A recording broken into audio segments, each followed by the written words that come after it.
In a world fraught with misfortune, an innocent little zombie unexpectedly traverses dimensions, becoming a pitiable child devoid of parental love.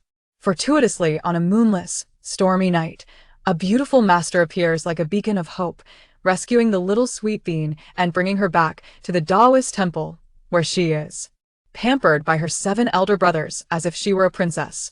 The eldest brother, Xuantian, insists that whatever our little sister desires must be procured.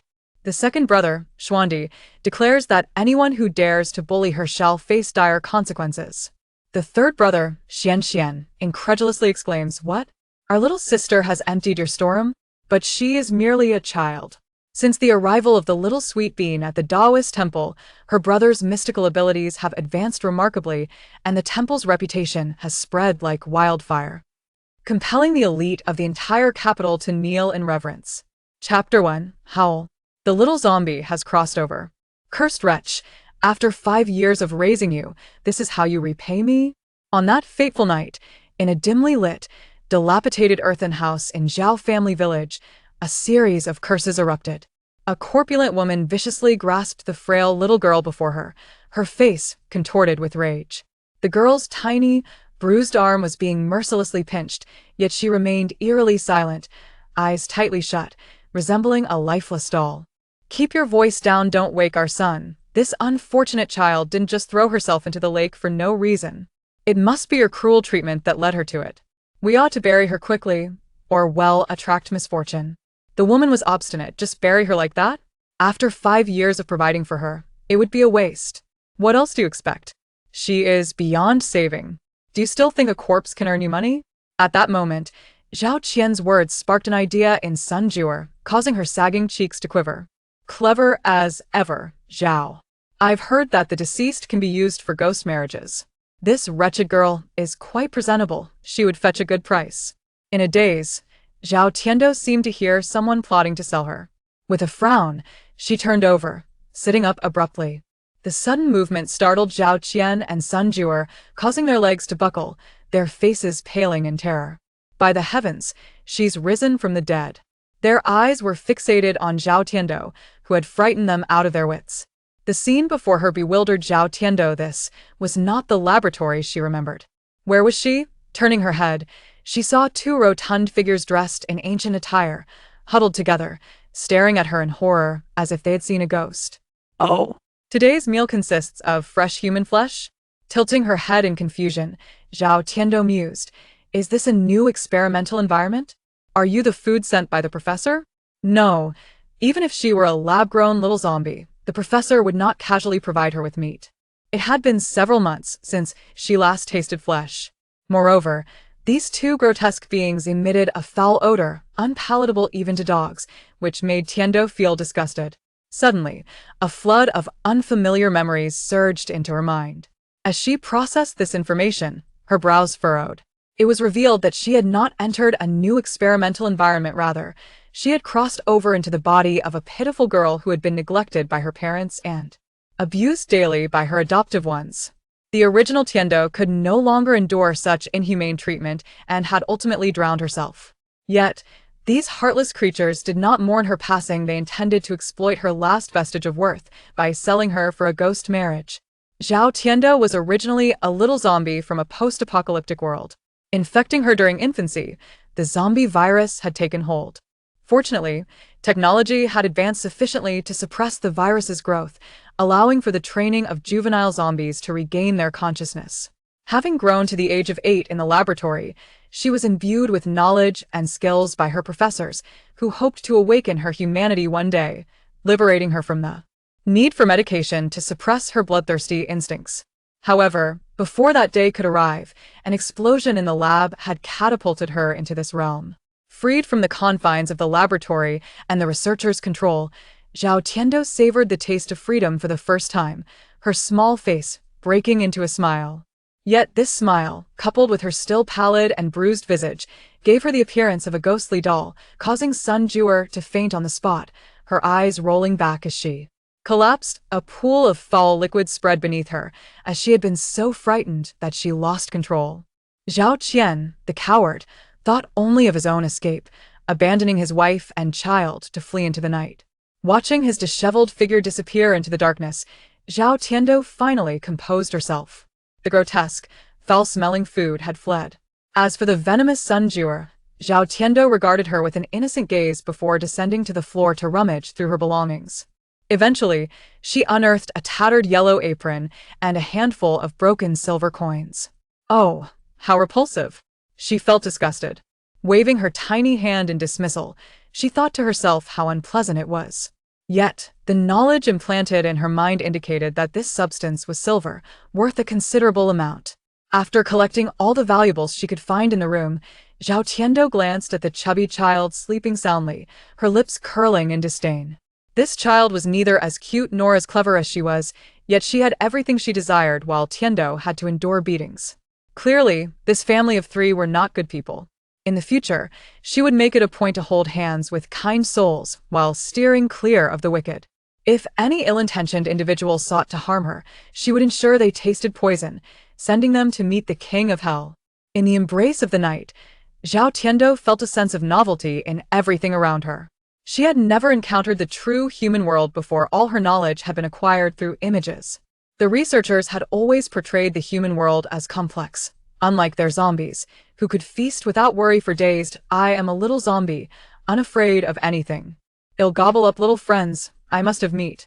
Zhao Tiando hummed a nursery rhyme as she traversed the rugged village path. At this hour, Zhao family village was eerily quiet, most villagers likely fast asleep. In such a desolate hamlet, where no one paid heed, evening was a time when no one dared to venture forth. Even if bandits invaded, the villagers remained unperturbed. Zhao family village was so impoverished that even beggars would leave cursing. As she walked, a sudden wave of hunger overcame her. The original body was already frail and had been mistreated as an adopted daughter, resulting in meager meals. Now, as the little zombie's soul awakened within her, she felt ravenous. Zhao Tianda's mouth began to salivate uncontrollably, her mind conjuring up various gruesome scenes, causing drool to flow. Her little zombie instincts were awakening. No. She quickly covered her mouth with her tiny hands, clinging to the last remnants of her rationality, reminding herself that she could not become a mindless monster, or else she would cease to be Zhao Tiando. The hunger of the flesh and the yearning for blood tormented her. Desperately, she searched her surroundings. Suddenly, an epiphany struck her. She had access to a spatial pocket created by the professor for research purposes. Zhao Tiando hurriedly retrieved a vial of medication, biting down on the stopper and injecting it into herself, promptly collapsing into unconsciousness. In her dazed state, she heard whispers near her ear. "TSK, this girl is so bothersome, I'll have to take her with me." Someone found her irksome, but how delightful. What kind of human possesses such a delectable scent? She wondered what it would taste like to take a bite. With that thought in mind, she acted upon it. In the next moment, she lunged forward, taking a bite. Ah! Second brother, save me. Oh no, the girl has been possessed. Suddenly, Zhao Tiando felt a chilling breeze, and a figure pressed a yellow talisman against her forehead. Heavenly spirits, earthly spirits, 7 stars illuminate, light shines upon the dark, all gods and saints, protect my true spirit. Evil, reveal yourself. Chapter 2. Rescued by the gentle Mistura. Chill surged through Zhao Tiando's mind. What is this? She extended her small hand to remove the object obstructing her view from her forehead, and upon examining it closely, she exclaimed, "Oh, this is a yellow talisman, used for warding off evil spirits." A fleeting memory of knowledge learned long ago flickered in her mind, but it was soon forgotten. Without a second thought, Zhao Tiando crumpled the yellow paper and tossed it aside, then turned back to take another bite. Second senior brother, your talisman isn't effective. Master, save me. As she chewed and slurped, not yet discerning the taste, she heard the food in front of her cry for help. Her movements momentarily paused, but soon her ravenous hunger regained the upper hand over her reason. Don't shout. The professor said one must not talk while eating. As soon as her stern words fell, the slightly fierce-looking second senior brother immediately sheathed his peachwood sword, astonished. Not possessed, the plump man, who had been bitten and was now wailing, cried even louder upon hearing this. If I'm not possessed, then why am I being bitten? Master, suddenly, in the pitch-black night, a sword flew through the air with a whoosh. Zhao Tiando felt a tug at the back of her neck, and soon the food at her lips was being pulled further away. With a dull thud, her small frame was pinned against a large wooden post by a more exquisite peach wood sword. After being rescued, the bitten plum man immediately took out a fire starter to examine his arm, where several small bite marks were clearly visible on his fair skin. At that moment, footsteps echoed ominously in the dark. As Zhao Tiando struggled with her short legs to break free, she glared fiercely in the direction of the sound. How infuriating! The meat she was about to savor had vanished. She needed to see which scoundrel was responsible. Just then, a figure emanating an ethereal aura emerged from the shadows. With a face as exquisite as jade and a demeanor as unblemished as dust, his long hair danced without wind, and his white robe remained untouched by dirt. His finely crafted features were adorned with a pair of eyes that seemed to see through everything, radiating shrewdness as he cast a fleeting glance at the still struggling Zhao Tiando. Both second senior brother and the plump man were taken aback and delighted at the appearance of their master. Upon hearing about the impending punishment, second senior brother clicked his tongue and muttered, "This girl truly is troublesome." Zhao Tiando fixed her gaze on the newcomer, instinctively sensing that this handsome man was not to be trifled with. With her grape-like dark eyes, she quickly squeezed out 2 drops of tears. Crying upon encountering a handsome man was the ultimate strategy. Kind-hearted men could hardly bear a woman's tears. Indeed, this was what she had learned in the laboratory. Zhao Tiando nodded to herself, convinced that this time, her tactic would succeed. However, before long, Xian Qingju stepped forward to Zhao Tiando's side. He was exceedingly tall. Even with Zhao Tiando pinned nearly 2 meters off the ground, she felt as though he was looking down at her from a great height. Could this be what the novels referred to as an aura of 2 meters and 8? What a spirited little girl you are, possessing a degree of intelligence far superior to those 7 foolish disciples. Xian Qingjiu had already seen through everything from the shadows. His ability to easily peel off the yellow talisman assured him that she was indeed not possessed. At such a young age, she could recognize Talismanch was no ordinary farm girl from this mountain village. He lifted Zhao Tianda's chin, his bright gaze locked onto her. "Little girl, would you like to accompany me to the mountain?" His voice flowed like a clear spring, soothing to the ears, and his long, fair hands seemed untouched by the world, prompting Zhao Tiando to think of one word: celestial being. Before she could inquire about the purpose of going to the mountain, a gentle breeze brushed by, carrying with it a faint fragrance. Zhao Tiando's eyes brightened, and her mouth began to water once again. Oh my! The meaty aroma emanating from this handsome man was even more enticing than that of the plump uncle earlier. "I can't bear it any longer." In the next moment, without warning, Zhao Tiando lowered her head and bit down on the man's finger. Hiss! Master has also been bitten. Both disciples exclaimed in horror. Having tasted the flavor, Zhao Tiando lost all rationality, biting down even harder until the metallic taste of blood filled her mouth. Did she just injure him? In the laboratory, whenever she lost control and harmed someone, she would be confined to the small dark room. That place was cold and devoid of food. She did not wish to return there. I'm sorry, I won't bite anymore. Please don't lock me up." Seeing the little girl who had previously appeared devilish now tearfully pleading, Xian Qingjiu's heart was unexpectedly pricked, and he found himself inexplicably reaching out to pat Zhao Tianda's head. "It's all right, just don't bite anyone in the future, and I shall forgive you." Zhao Tiando was taken aback. Oh my, was this handsome man an angel? He was so warm. "Are you hungry? Why not have a bun?" Seeing the girl staring at him with wide, crystal-like eyes, innocent and harmless, he succumbed once more, producing his only food supply. Witnessing their master displaying such patience toward this little biting girl, the 2 disciples were utterly flabbergasted. Could it be that master has been possessed? The plump man gazed longingly at the large bun in Zhao Tianda's hand, thinking to himself when their master had become so gentle. In the past, within the temple, their master was quite stern with his disciples. Anyone who dared to bite him like this girl would have been swiftly dealt with, buried in the ground before nightfall. Suddenly, second senior brother seemed to recall something, lowering his voice to exclaim, "Sixth junior brother, do you remember that master once mentioned, while drunken, that he wanted to take in a female disciple?" The plump man was taken aback, then turned to look at Zhao Tiando, who was blissfully devouring the bun, his face filled with confusion. Could it be that master? The next day, the gentle breeze swept over the mountain ridge. Zhao Tiando had been carried by the handsome man throughout the night and was finally brought into a mountain. Last night, a meat bun had solidified her faith in this man. Though she understood that the human world was rather complex and one should not easily trust others, she simply couldn't resist. The meat bun was far too delicious. Little girl, up ahead lies the Frio Temple. From now on, you shall learn the craft here with me. What do you say? Learn the craft? What is that? Is it tasty? Xuanqingjiu chuckled at Zhao Tiando's innocence, his smile radiant and captivating, mesmerizing her completely. She was not foolish, she recognized beauty and ugliness. Beautiful things always drew admiration, and when one liked something, it should be expressed.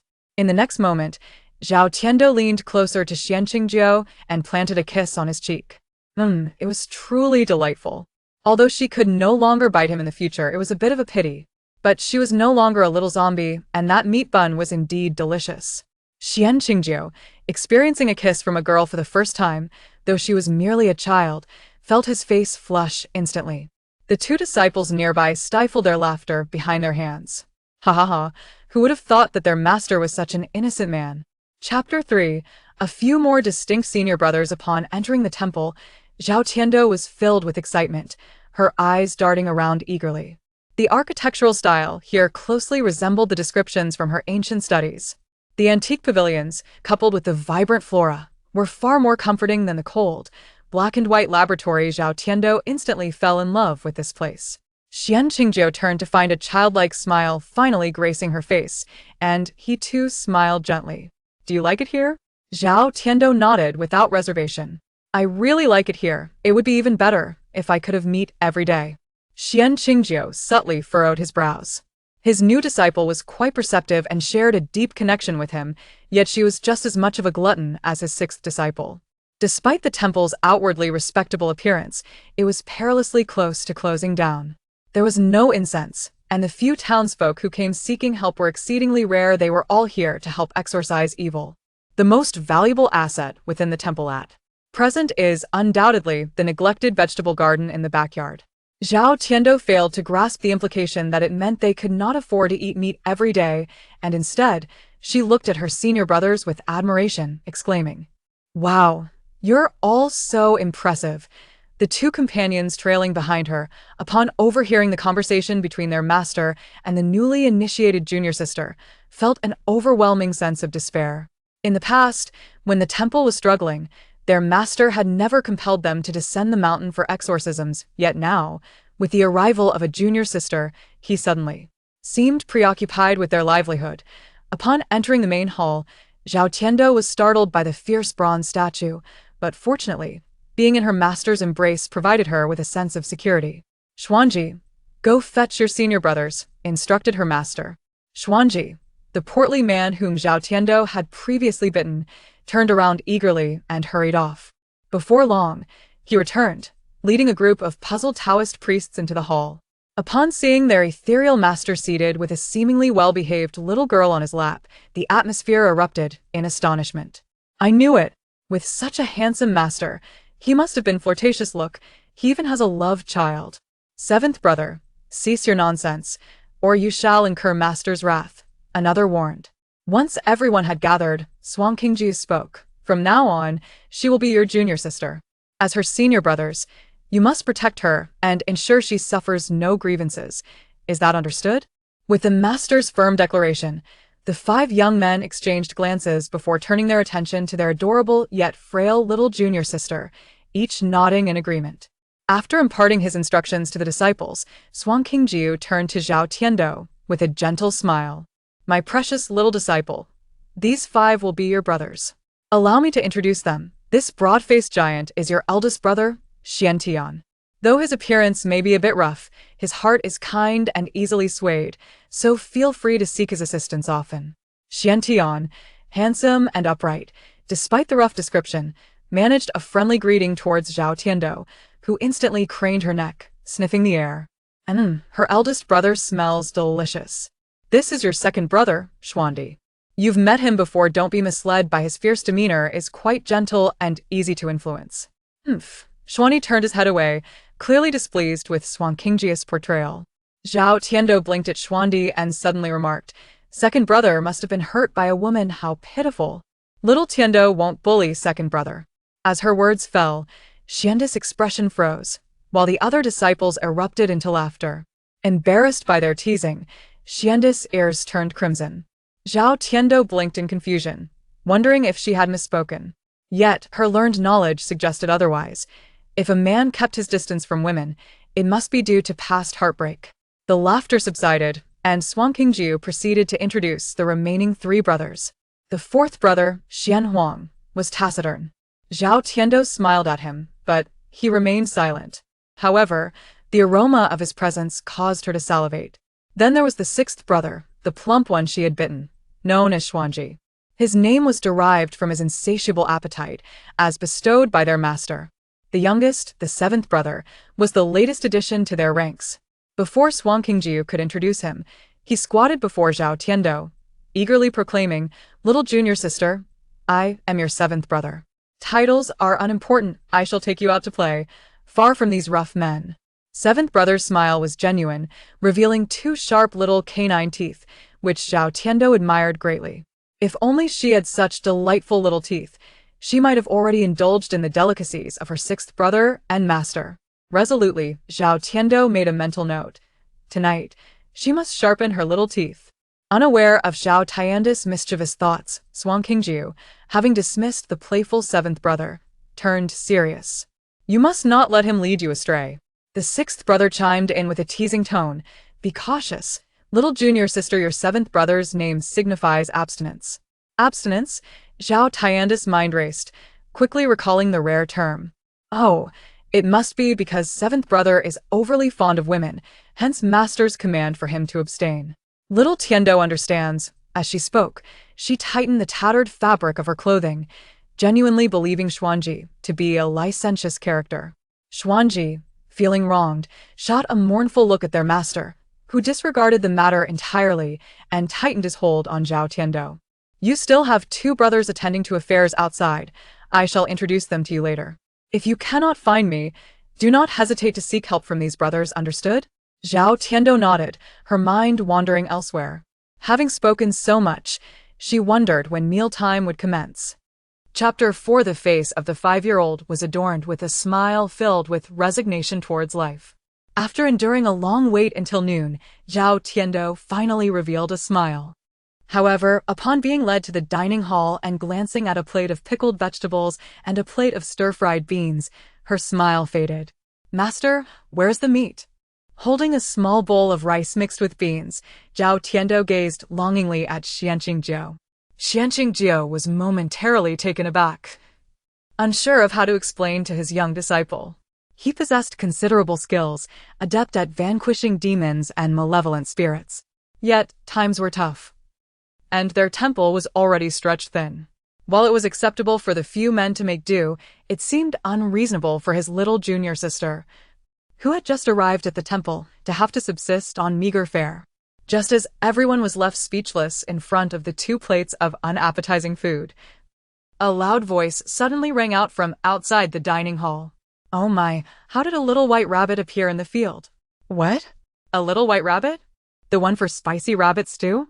Zhao Tiando was the first to react, dropping her small bowl and dashing outside. Next to the dining hall was a patch of vegetable garden, sparsely planted with various greens. In the garden stood Lu Sier, the temple's only servant and cook, holding a plump white rabbit, looking utterly bewildered. Zhao Tiando's eyes sparkled, and before her master and the others could emerge, she had already begun to drool at the sight of the rabbit. When Xuanqingjiu and several senior brothers finally appeared, they too were astonished to see 2 large white rabbits. How could our temple, where even an ant is a rare sight, suddenly have 2 rabbits today? To be frank, the vegetables in the garden were so wilted that even chickens and ducks would turn up their noses at them, making it unlikely for rabbits to come seeking food. Zhao Tiando, already ravenous, wiped the drool from the corner of her mouth and eagerly exclaimed, "Master, I want to eat rabbit meat, whether braised or stir-fried." Xuanqingjiu sighed. Well, a hearty appetite is a blessing. Since the rabbits have come to us, we might as well indulge. Just then, the eldest brother, Xuantian, hurried in, followed by a well-dressed middle-aged man. Xuantian, usually composed, was visibly excited now. Master, we have a job. What? Finally, something to do with the temple that has been idle? Zhao Tiando noticed the newcomer was empty-handed and bore no scent of meat, so she lost interest and nestled back into her master's embrace, pretending to doze off. The master and disciples soon welcomed their guest in the temple hall. The middle-aged man felt a twinge of doubt, casting a sidelong glance at Xianqing. This individual was so young and accompanied by a little girl who hardly seemed capable of assisting in such matters. Xianqing, sensing the man's skepticism, remained unfazed. He gently pinched Zhao Tiando's cheek and softly urged, "Dear disciple, it's time to work. Rise and learn." Xianqing spoke without lowering his voice, and his words reached the guest's ears. The middle-aged man immediately frowned and stood up to leave. "Taoist, I just remembered I have other matters to attend to." He couldn't believe it. He had heard that the Taoist accepted female disciples, and this one was but a small child. Did they think this was merely child's play? It was absurd to expect a formidable Taoist from such a temple, and he regretted coming here with any hope. He had long heard that this temple was filled with young people, lacking any seasoned masters, yet their fees were exorbitant. He should have anticipated this. Seeing the middle-aged man prepare to leave, clearly dismissive, the hot-tempered second brother, Xuandi, immediately stood up and slammed the table. "What is your meaning? My master's abilities are profound. You intend to leave without even speaking? Do you look down upon us?" Xianqing massaged his temples, feeling a headache coming on. With their most eloquent fifth disciple absent, there was no one to engage in repartee. Zhao Tiando, with her round, sparkling eyes, took note of the situation and devised a plan. It seemed her master was too shy to lower himself to solicit business, and her brothers were too blunt, their youthful pride too easily bruised, leading them to speak with a hint of hostility. It appears I must take matters into my own hands. Otherwise, we will have no income, and my future meat-filled life will be in jeopardy." The brothers stepped back a few paces, still simmering with anger. Zhao Tiando, seeing this, stepped forward a few paces and flashed a bright smile at the guest, revealing a set of small, pearly teeth. "Dear guest, please do not hold our brother's temperament against them. If you have any needs, do share." Not waiting for a refusal, Zhao Tiando promptly instructed, "Sixth brother, prepare tea for our guest." After this exchange of pleasantries, the room fell silent for a moment. The middle-aged man was taken aback. So, it turned out that all these older men were merely supporting characters. And this little girl was the main player? Zhao Tiando shed her usual innocent demeanor, becoming quite shrewd. This transformation was thanks to her past experiences in the laboratory, where she had learned the intricacies of business dealings. After all, a smile is an effective way to engage clients, with tea prepared. How could one not linger for a taste? Witnessing his little disciple's newfound eloquence, Xianqing felt a surge of pride. Indeed, his judgment was sound. Tiando was far more capable than they had imagined, and she sought more than just the pleasures of eating meat. This little disciple was worth her weight in gold. Once seated again, the middle-aged man, though still skeptical, gradually calmed down and briefly recounted the commission from his employer. It turned out he was a steward from a prominent family, compelled to seek out a Taoist. After a few exchanges, he hesitated to elaborate further. He felt he was wasting his breath, but found it hard to refuse the pleading smile of the little girl. It was disconcerting that a room full of grown men relied on a child for business negotiations, and the steward felt a pang of sympathy. She looked to be only 4 or 5 years old, her face adorned with a smile of resignation towards life. Forced to engage in such transactions, how difficult it was. Indeed, Zhao Tiando's face was painted with a professional facade of forced cheerfulness. In the steward's eyes, was this not the very definition of being compelled to engage in business? Unfortunately, Zhao Tiando lacked practical experience. She had an abundance of theoretical knowledge. What she had learned was that one must greet clients with a smile. However, if it were not for the tantalizing aroma of meat, She truly could not muster a genuine smile from the bottom of her heart. Chapter 5. Little Sweet Bean brings business to the temple fortunately. Xuanqingjiu was quite astute and deduced the issue from just a few words from the steward. Before Little Sweet Bean's smiling face could harden, he spoke up. "May I inquire if your young lady ventured out on the 15th of last month and traveled through the night?" Realizing he may have underestimated her, the steward quickly corrected his demeanor and replied, "Indeed, my young lady did journey to the outskirts of the city on the 15th, enduring 2 nights of travel. However, it was only at the beginning of this month that she began to show signs of distress. Do you believe she encountered something malevolent during her travels?" Xuanqingjiu did not provide a definitive answer, pondering how to broach the subject of fees. Just as he was contemplating this, Zhao Tiando, with a glimmer of mischief in her eyes, tugged on Xuanqingjiu's arm and suggested, "Master, why don't you take your fellow disciples to her residence? Once you heal the young lady, the family will surely reward us handsomely, won't they?" Jia said, aware that his fellow disciples were not particularly adept at social niceties, chimed in, "Master, if you personally descend from the mountain, even a 1,000-year-old demon would yield to you. Our presence would be of little use, but witnessing your exorcism would be invaluable for us. Please do consider it." The harmonious interplay between the two piqued the steward's curiosity. Could it be that this young Taoist truly possessed remarkable abilities? After all, every practitioner in town had been sought out by the family without success in restoring the young lady's health. After some deliberation, the steward decided to give it a try. He stood and bowed to Xuanqingjiu, shedding his initial disdain for a tone of tentative respect. "Revered Taoist, I kindly ask you to descend the mountain and visit our residence. If you can restore my young lady, I assure you a generous reward from our master." Xuanqingjiu felt a surge of joy. His impulsive decision to take on a little apprentice had swiftly attracted a significant business opportunity for the temple. Could it be that a celestial being had been sent to bless their establishment? It was simply marvelous. Were it not for the many eyes in the hall, he would have eagerly embraced the little girl in delight. With a composed expression, he nodded slightly to the steward.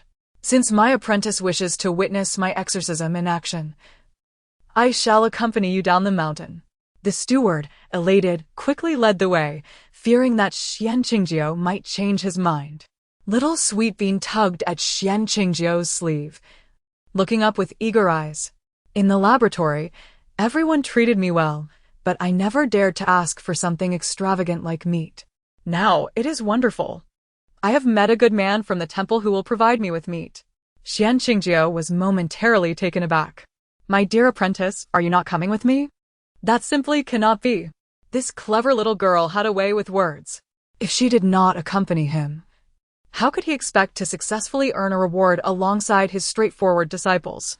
Xuanqingjiu felt uneasy about leaving Little Sweet Bean alone at the temple without supervision. Yet he also wished to bring her along to share his knowledge. After all, she had become quite indispensable to him. Zhao Tiando hesitated, shaking her head. No, I shall not go. I was thinking of hiding away after you and the brothers leave to sharpen my little tiger teeth in secret. Besides, I need to sneak a peek at what the professor has in his portable space." For days, her master had taken her everywhere, leaving her with no freedom. Xuanqingjiu, unaware of Zhao Tiando's secret intentions, coaxed her gently. "My dear apprentice, come with me. There are many delicious treats in town." Upon hearing this, Zhao Tiando's eyes sparkled with excitement, and she raised her arms towards Xuanqingjiu. "Master, carry me." Before she had even settled into the temple, Zhao Tiando followed her master and 5 senior brothers down the mountain. Xuanqingjiu remained clad in his flowing white robe, still exuding an ethereal aura. Yet, with the addition of Little Sweet Bean in his arms, he appeared more grounded and approachable. Before they left, Zhao Tiando was also instructed by her master to don a small Taoist robe, complete with a little cap to secure her long hair. Upon a casual glance, one might mistake her for a young boy. Her bright, twinkling eyes darted around, taking in everything as she turned this way and that in Xuanqingjiu's embrace, her demeanor quite mischievous. "Master, what is that?" Zhao Tiando pointed excitedly. Xian Qingjio followed her finger, his expression darkening. Dear apprentice, that place is off limits. There are monsters there that eat children. Zhao Tiando pouted, thinking her master was trying to deceive her again. Along the way, every place she pointed out was met with his dismissive comments. A baked bun became a steel pancake, and a sugar-coated hawthorn stick was referred to as lantern skewers. Just moments ago, when she merely expressed curiosity about the Yihang courtyard, he had attempted to mislead her. How could she not know about the Yihang courtyard? It was a place beloved by men, a veritable paradise. There were no monsters there. Clearly, her master was just trying to save face due to his lack of funds. At that moment, Zhao Tiando began to understand. While her master and the senior brothers were indeed charming and kind-hearted, they were also terribly impoverished. They were even worse off than the stingiest of people she had encountered. It seemed that if she wished to enjoy a life filled with meat, she would have to put in the effort. After all, without her, would her master and the others even manage to survive for long? After all, they were human. How could they subsist solely on vegetables? Meanwhile, the senior brothers watched their little junior sister being coaxed by their master, trying to stifle their laughter, their faces flushed. Little did they know that although Sweet Bean appeared naive and confused, her mind was quite sharp, and she saw through everything. Chapter 6. The young disciple with an extraordinary gift. As they journeyed, the exuberance of the little Sweet Bean drew the attention of passers-by. The women on the street. Upon catching sight of the handsome Xianqingjio, who resembled a celestial being, covered their faces, hesitating to speak. Goodness, those young gentlemen are strikingly handsome, especially that one in white, looking as if he has descended from the heavens. Alas, he is surely already married. The little Taoist he is holding may very well be his child. The women bit their silk handkerchiefs, enviously imagining Xianqingjio's wife. Zhao Tiando, with her keen ears, quickly caught wind of the chatter and turned to locate the source. Upon realizing it was a group of young ladies discussing her master, she rolled her eyes and exclaimed, "This is Sweet Bean's master, not her father. He is still unmarried. Sisters, perhaps consider that?" She was determined to avoid any misconceptions that might hinder her master's future prospects for a wife. Xianqingjio was taken aback by the little girl advocating for his marriage in public, causing his handsome face to stiffen as he hastily covered her mouth. "My dear disciple, do not jest. Think of my reputation." His cheeks flushed crimson, betraying his embarrassment. Zhao Tiando, nestled in Xianqingjio's embrace, noticed his blushing and understood immediately. "Master, do not be shy. Speak boldly of love." Xianqingjio began to question whether this child was genuinely innocent or deliberately mischievous. The surrounding townsfolk stifled their laughter, enjoying the amusing scene. Observing the stiffness of her master's expression and the laughter of those nearby, Zhao Tiando realized she had inadvertently created a misunderstanding. Frowning slightly, she turned to the mocking crowd and made a silly face. "Humph. My master is incredibly dashing and destined to marry a beautiful and wealthy woman. You have no chance." The onlookers exchanged glances, bemused by the audacity of the little rascal, yet they dared not provoke the group of Taoists, who seemed formidable. Once they left the throng, Xianqingjio finally exhaled in relief and gently tapped Zhao Tiando on the forehead. "Do not make light of your master again, or I shall deny you your roasted chicken." Zhao Tiando immediately nodded earnestly. "Understood. I promise not to advocate for my master's marriage again, but please do not withhold roasted chicken from me." Xianqingjio affectionately tapped her nose, reflecting on how much more considerate she was compared to his other disciples. Indeed, she was a comforting presence, much like a little cotton-padded jacket. Before long, the steward led the group to the entrance of a mansion. Zhao Tiando furrowed her brow, clenching her tiny fists tightly. Sensing her tension, Xianqingjio glanced down at her. "My dear disciple, what troubles you?" Zhao Tiando wrinkled her nose and waved her hand in the air. "Stinky. It smells awful here. I do not like it." The 5 senior brothers behind her exchanged confused looks, each sniffing the air. The eldest brother, Xuantian, could not help but remark, "There is no foul odor. little sweet bean. What sort of smell do you perceive? The scent was all too familiar to her. It was akin to that of decaying corpses, a smell she detested. It must be the stench of rot, she muttered.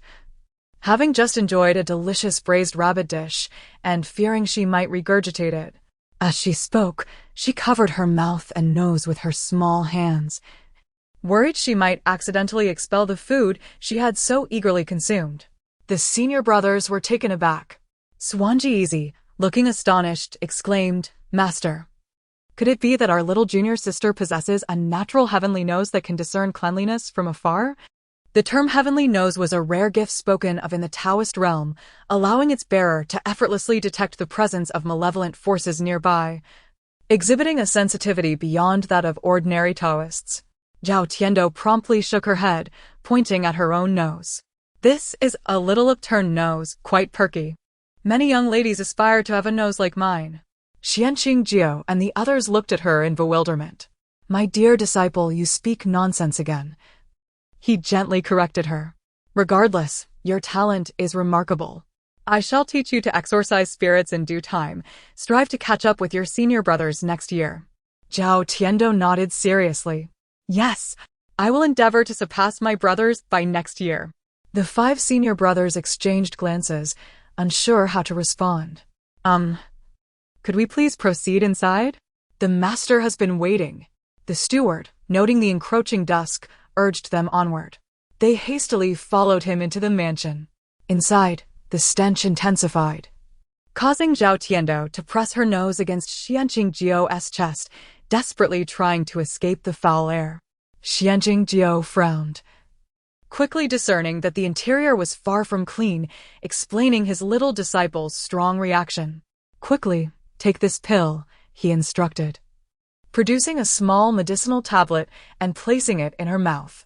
The overwhelming stench diminished significantly, allowing Zhao Tiando to breathe a sigh of relief. They were soon led to the main hall, where a man and a woman sat in high-backed chairs, with not a single servant in sight. The middle-aged man furrowed his brow upon seeing the young visitors, but recalling the peculiar occurrences at the estate, he reluctantly approached them. "You must be the Taoist priest. Please, have a seat." He cast a skeptical glance at Zhao Tiando, questioning Xianqing Jiao's capabilities in his mind. As everyone settled, the master hastily recounted the unsettling events that had transpired in the mansion. Zhao Tiando, observing the man and then glancing at her still handsome but frowning master, suggested, "Master, let me walk around a bit. My legs have gone numb." Xianqing Jiao gently set her down just as the Lord spoke of a critical matter, capturing everyone's attention. Seizing the opportunity, Zhao Tiando scampered to a corner, eager to retrieve a bun from her pocket. However, the next moment, a small shadow caught her eye. A slip of paper fell from her master's robe, transforming into a paper figure that scampered out of the hall on its soft, delicate feet. "Wow! A moving paper figure." Zhao Tiando's eyes widened in astonishment as she tiptoed after it, excitement bubbling within her. Chapter 7. Encountering ghosts. With the paper doll slipping out of the hall, Zhao Tiando nibbled on a tasteless steamed bun while giddily trailing behind the small paper doll, eventually making her way into a desolate courtyard. The estate was devoid of any servants, allowing Zhao Tiando to navigate unhindered. The courtyard appeared forlorn, strewn with fallen leaves that had not been attended to. An unpleasant aroma lingered in the air, mingled with a foul stench, causing Zhao Tiando to scrunch her nose in distaste. She hurriedly tucked away her only bun, fearing that the polluted air might spoil it. After all, it was the only sustenance her master had graciously provided, one that even her senior brothers could not obtain. The little paper doll struggled through the carpet of leaves, eventually arriving at a door, which it slipped through. Observing this, Zhao Tiando's eyes brightened, and she followed suit. However, just as she reached the entrance and glanced up at the tightly shut door, it creaked open with a groan. A chilling gust swept over her, prompting Zhao Tiando to pinch her nose. "Oh dear, how foul! Even Sun Jua's bellyband doesn't he smell this bad?" A sense of unease washed over her as she sensed something strange within the room. She hesitated to enter. Yet, Her keen eyes caught sight of a vibrant red table inside, laden with several enticing dishes, including a glistening roast chicken. Goodness. I can feast on roast chicken without my master's expense. Zhao Tiando's desire propelled her forward, elongating her neck in anticipation as she stepped inside. The threshold was quite high, requiring both hands and feet for her to climb over. At that moment, she failed to notice the small yellow talismans affixed around the doorframe. As her foot stepped inside, one of the talismans stuck to the bottom of her foot. Once inside, the atmosphere turned sinister, and Zhao Tiando couldn't help but shiver. Tightening her robe, she glanced around, finding no one present. Yet, out of courtesy, she called out brightly, "Is anyone here?" After a pause, silence reigned, and her master's little paper doll had vanished as well. Rubbing her head and patting her flat, oil-deprived stomach, Zhao Tiando gazed longingly at the red table. Although sneaking a taste of someone else's food was wrong, the tantalizing chicken leg peeking out was simply irresistible. Oh, never mind. I won't dine for free. I can pay with Sunjuer spare coins. She rummaged for a few coins, her lips curling into a smile as she clambered onto the table. The bright red table stood in stark contrast to the dreary surroundings, adorned with several fresh dishes. Zhao Tiando headed straight for the roast chicken, tearing off a leg.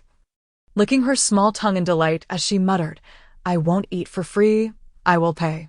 Tossing the coins onto the table, she eagerly took a bite of the succulent chicken leg, feeling an overwhelming sense of happiness. In her previous life in the laboratory, such a feast had been unimaginable. A chicken leg? Even a morsel of meat would have been considered a luxury. More often than not, Zhao Tiando's meals were more insipid and health-conscious than those of weight-conscious celebrities, as her identity as a little zombie meant that the sight of meat could provoke an insatiable hunger, a temptation strictly forbidden by the professors. But now, things were different. She possessed a human body, and her space still contained many suppressants provided by the professors. Indulging in meat daily should pose no issue. After finishing one chicken leg, Zhao Tiando was eager to reach for a second. Just then, she felt an icy chill creeping up her neck, causing her to shudder. For the first time, the fearless girl experienced a sense of panic. Oh no, someone is sneaking up behind me, surely to snatch my chicken leg. Frowning, Zhao Tiando quickly clutched another chicken leg to her chest and leaped onto the adjacent chair. In that instant, a grotesque face loomed close. The figure exuded an odor of decay, appearing flesh and blood, yet resembling a soulless zombie, baring its teeth at Zhao Tiando. This is bad. I must swiftly sever her head. Zhao Tiando, with her innocent demeanor, uttered cold, resolute words, preparing to rummage for a weapon in her space. However, still unfamiliar with the layout of her surroundings, she struggled to locate a suitable knife quickly. At that moment, the fierce woman's eyes glinted with a crimson hue, and an eerie wail escaped her throat as she lunged towards Zhao Tiando. Zhao Tiando's face turned pale with shock, never imagining that she would find herself in such peril. Previously, others had feared her small, sharp teeth.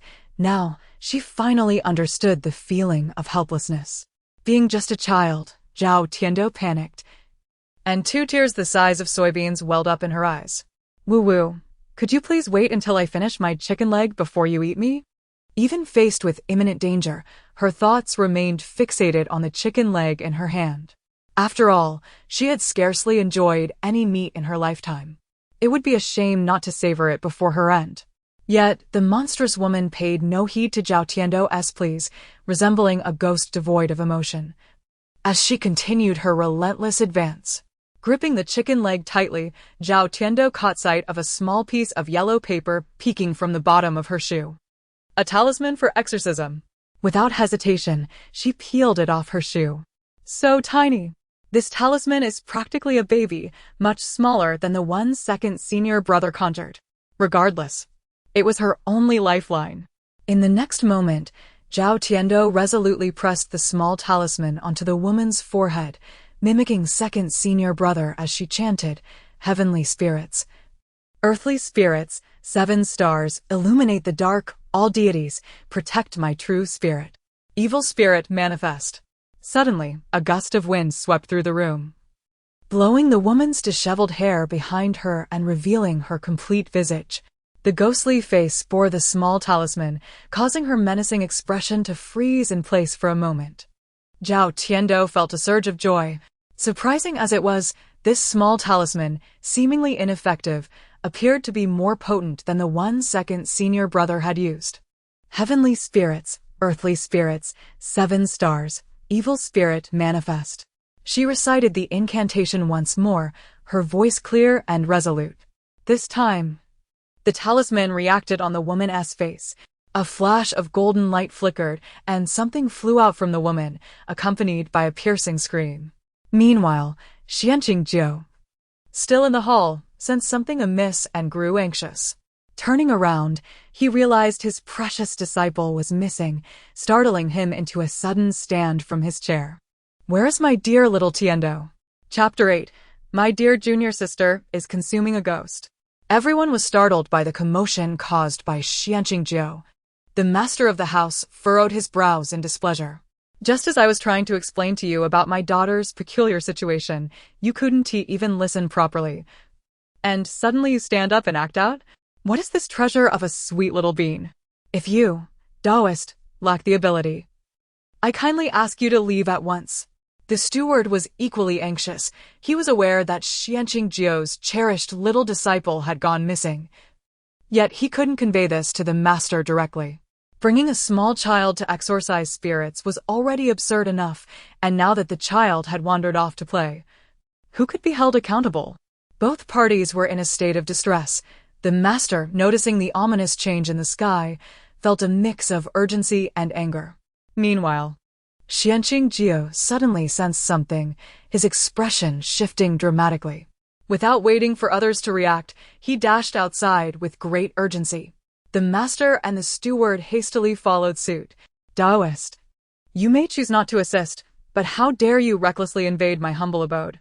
Xuanqing's countenance darkened ominously as he gazed at the gathering dark clouds on the horizon, his mind racing with thoughts of Zhao Tiando's delighted expression while devouring meat, his heart pounding with anxiety. The disciples of Xuantian had never witnessed their master in such a state of agitation, and they surmised that something must have happened to their junior sister, adding to their own worries. In the dilapidated courtyard, the wind howled relentlessly, and the doors swung open with a forceful gust. As the small yellow talisman on the woman's face turned to ash, a dense black fog filled the room, emitting ghostly wails. Zhao Tiando's eyes widened in terror. She hastily stuffed a piece of chicken leg into her mouth to steady her nerves. Was this the malevolent spirit of this world? She could vaguely see a ghastly face within the swirling darkness, its gaze fixated on her without pause. Her small face hardened, a fierce light flashing in her eyes as she opened her mouth to emit a fierce growl, attempting to intimidate the entity. However, without the zombie's physical form, her display held no power over these malevolent beings. Realizing her attempts to frighten the ghost were futile, Zhao Tiando grew increasingly anxious. "Master, Senior Brother, if you do not arrive soon, little Tiando shall be consumed by this female ghost." Another bite of chicken leg to calm my nerves. Just as the savory aroma of meat filled her mouth, the female ghost lunged at Zhao Tiando. At that moment, a small figure suddenly darted out from the side. The little paper man that had vanished reappeared, accurately floating onto the ghost. With a cheerful sound akin to a rallying cry, the little paper man swiftly turned to ash before Zhao Tiando's eyes. Zhao Tiando's eyes widened in disbelief, and tears cascaded down her cheeks like a broken dam. "Ah, my little paper man. Master's little paper man is gone. You vile spirit, return my master's little paper man." She understood that the little paper man had sacrificed itself to secure her momentary safety. It had perished, completely disappearing. She did not comprehend why the little paper man had chosen such a fate, but she knew that someone had protected her with their life, and she would seek vengeance at any cost. This was the rightful duty of a being with flesh and blood. "Vile spirit, I shall confront you." Without a second thought, Zhao Tiando discarded the chicken leg in her hand and charged toward the mass of ghostly figures. Previously, she had learned some rudimentary martial arts, but now, as she swung her fists, she discovered that these intangible malevolent entities could not be dealt with by conventional means. Since her tiny fists were ineffective, she resorted to biting. The little zombie's code of conduct was clear: any threat to her existence must be devoured. Yet, at that fleeting moment of determination, Zhao Tiando suddenly found that her hands could grasp the fluctuating shadows of the ghost. Gritting her teeth, she seized a mass of black shadow before her, disregarding the consequences, and opened her mouth wide to take a bite. A piercing scream erupted, even more anguished than before. The ghostly visage concealed within the dark mask grimaced in pain, causing her to tumble through the air. No matter how she twisted, the little figure's grip was like iron, firmly clenching the other end. How was she able to do this? So small, yet capable of subduing her very soul. At that moment, Zhao Tiando was determined to avenge the little paper man, fiercely tugging at the ghost. When Xianqingjio and the others arrived, they beheld a startling scene. The desolate courtyard was whipped by the wind, leaves swirling chaotically. The haunted house's door stood wide open, revealing a tormented spirit within, struggling as if being torn apart by something far more terrifying. As their gaze descended, they spotted Zhao Tiando, half of her body visible, seated on the ground, her hands gripping the ghost tightly. She was furiously gnawing and chewing on the spirit. My goodness. Is my little junior sister consuming a soul? Or perhaps she simply lacked the strength to do so. Zhao Tiando seemed to sense something, turning her head to see her master had finally come to her rescue. In the next instant, the fierce little girl released her hold, bursting into tears. Master, my little paper man is gone, and my chicken leg is dirty, wah. With her wailing echoing through the air, Xianqingjio's heart finally settled. Heaven knows how anxious he had been when he sensed the little paper man had burned away and his little disciple had gone missing. However, this scene before him elicited a mix of laughter and tears. His little disciple, indeed a small figure with great prowess, was able to grasp souls barehanded and consume them whole. The spirit, having gained its freedom, sought to escape. But upon seeing her master and senior brothers arrive, Zhao Tiando had already cast aside the ghost. She realized that without her sharp little tiger teeth, she was truly at a disadvantage.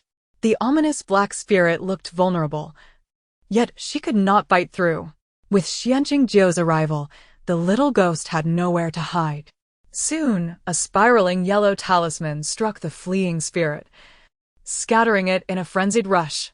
Zhao Tiando looked up, admiration gleaming in her eyes as she gazed at Xianqingjio. She resolved that from now on, her daily life would not only consist of feasting on meat, but also of learning skills from her master. She no longer wished to experience that helpless, vulnerable feeling. She did not want to endure the departure of her little paper companion again. Master, I wish to learn how to capture ghosts. I shall study diligently. Xianqingjio had not anticipated that this crisis would ignite his little disciple's fighting spirit, filling him with great relief. Meanwhile, the 5 senior brothers felt a shiver run down their spines, sensing a looming threat. Little Tiando was clearly no ordinary child. Her ability to capture ghosts with her bare hands was something even they could not achieve. With the sudden surge of her determination, their positions felt precarious. Could it be that they would truly be overshadowed by their junior sister? Chapter 9. Extend your hand and pay. With the crisis averted, Zhao Tiando's tense body relaxed. After all, she was still a frail little bundle of joy, and suddenly devoid of strength, she slumped to the ground, reluctant to move. Fortunately, Xuanqingjio, feeling concern for her little apprentice, hurried inside and cradled Zhao Tiando in his arms. The senior brothers also stepped forward, their anxious gazes sweeping over her. Upon realizing that their little junior sister was unharmed, merely a bit greasy and with traces of dried tears on her cheeks, they breathed a collective sigh of relief. Nothing to worry about. Our little junior sister is courageous and unharmed, the eldest brother, Xuantian, declared, swiftly directing the others to tidy up the aftermath. My daughter? My daughter. Xuanqingjia glanced over, maintaining his composure. She has simply been possessed by a wandering spirit for too long, leaving her spirit weakened. A brief period of rest will suffice. The elder gentleman, still somewhat anxious, looked at Xuanqingjiu and tentatively asked, "Is my little girl truly all right?" Taoist. Could you perhaps take a closer look? Xuanqingjiu, unwilling to relinquish Zhao Tiando, replied candidly, "I cannot spare my hands at the moment. There is no need for excessive concern. She should awaken shortly." Exchanging glances, the gentleman and his wife silently acknowledged that while Xuanqingjiu was indeed skilled, they dared not treat him with their previous demeanor. At that moment, the young girl stirred awake, her gaze clearer than before. However, as Xuanqingjiu had predicted, her body remained weak, and she fainted again after just a few moments. After witnessing the earlier harrowing scene, the gentleman had complete faith in Xuanqingjiu, especially considering the girl in his arms, who had astonishingly managed to confront such a terrifying spirit. She was certainly no ordinary child. Swallowing hard, the gentleman hurriedly approached, bowing deeply to both Xuanqingjiu and Zhao Tiando. "Thank you, Taoist, and thank you, little Taoist. I am eternally grateful." Regaining her senses, Zhao Tiando immediately extended her greasy little hand towards the gentleman. He paused, bemused, unsure of her intent, observing her small, greasy paw in conjunction with the offerings originally placed upon the table to appease spirits, discovering that a roast chicken was missing 2 legs and a half-eaten, dirted drumstick lay on the floor. He shook his beard in realization. "Little Taoist, you have worked hard. I will have the kitchen prepare food at once." Zhao Tiando nodded in satisfaction, adding, "I want 2 roast chickens." Holding up 2 fingers, she thought to herself that she had exerted considerable effort and deserved the reward of 2 roast chickens. The gentleman was taken aback, then burst into hearty laughter, nodding in agreement. "Of course, little Taoist. Do you have any further instructions?" Xuanqingjiu, equally puzzled, regarded Zhao Tiando. Was 1 roast chicken insufficient? Could this little girl truly consume so much? Zhao Tiando's brows furrowed slightly, her expression turning sour. After all her hard work, having even sacrificed a paper companion, and with her master having dispatched that spirit, how could the head of this household still not offer payment? It was utterly inconsiderate. Thus, she puffed out her chest and boldly declared, "Pay up." Her assertive demeanor nearly brought her senior brothers to their knees. They were all somewhat timid, especially their ethereal master, who would never dare to demand payment so brazenly. Often, when clients were reluctant to part with their coins, they would only request a small token of food, feeling it inappropriate to directly ask for silver. This little girl must surely be sent by the heavens to save our Fuyo temple. Now we need not fear working without compensation. Though Xuanqingjia's ears turned red, his heart brimmed with joy. His little apprentice was indeed worth her weight in gold. Henceforth, he would carry her with him wherever he went. Unbeknownst to Zhao Tiando, she had unwittingly become a cherished talisman in her master's eyes, all while maintaining a serious face, awaiting payment. As a debt collector, she ought to be a bit more assertive, ensuring that the debtor did not act like the master. They were in the wrong. Zhao Tiando reassured herself of her stance. She had indeed learned a few debt collection techniques and could not let this gentleman escape without paying. The gentleman finally came to his senses, feeling both amused and exasperated. He had thought it was some grave matter, but it turned out that this little Taoist was eager for payment. Of course. You have healed my daughter. I will instruct the accountant to bring the silver." The gentleman and his family, preoccupied with their daughter's safety, hurried downstairs to attend to her. In the room, only the members of the Fuyo temple remained to clean up the aftermath and check for any remaining impurities. Suddenly, the attentive 4th brother, Xian Huang, squatted by the door and noticed that one of the yellow talismans had gone missing, calling everyone over. "Master, 1 yellow talisman is missing." Xian Huang was not one for excessive words, and at a critical moment, he simply pointed towards the threshold. Upon inspection, they saw a row of small talismans, which had a mediocre protective effect. They needed to be arranged in a series to form a small formation for any real efficacy. The second brother, Xuandi, glanced at them and remarked, "TSK, it must have been a half-hearted Taoist who set this up, cutting corners on the formation." After this comment, they ceased to pay further attention. Zhao Tiando looked at the row of yellow talismans and, in a moment of clarity, recalled the one she had used earlier. Her eyes lighting up. "Oh, so that's how the yellow talismans came to be. Have you seen the little yellow talisman?" Zhao Tiando, dismissive, recounted the process of how she had stuck the yellow talisman to her foot.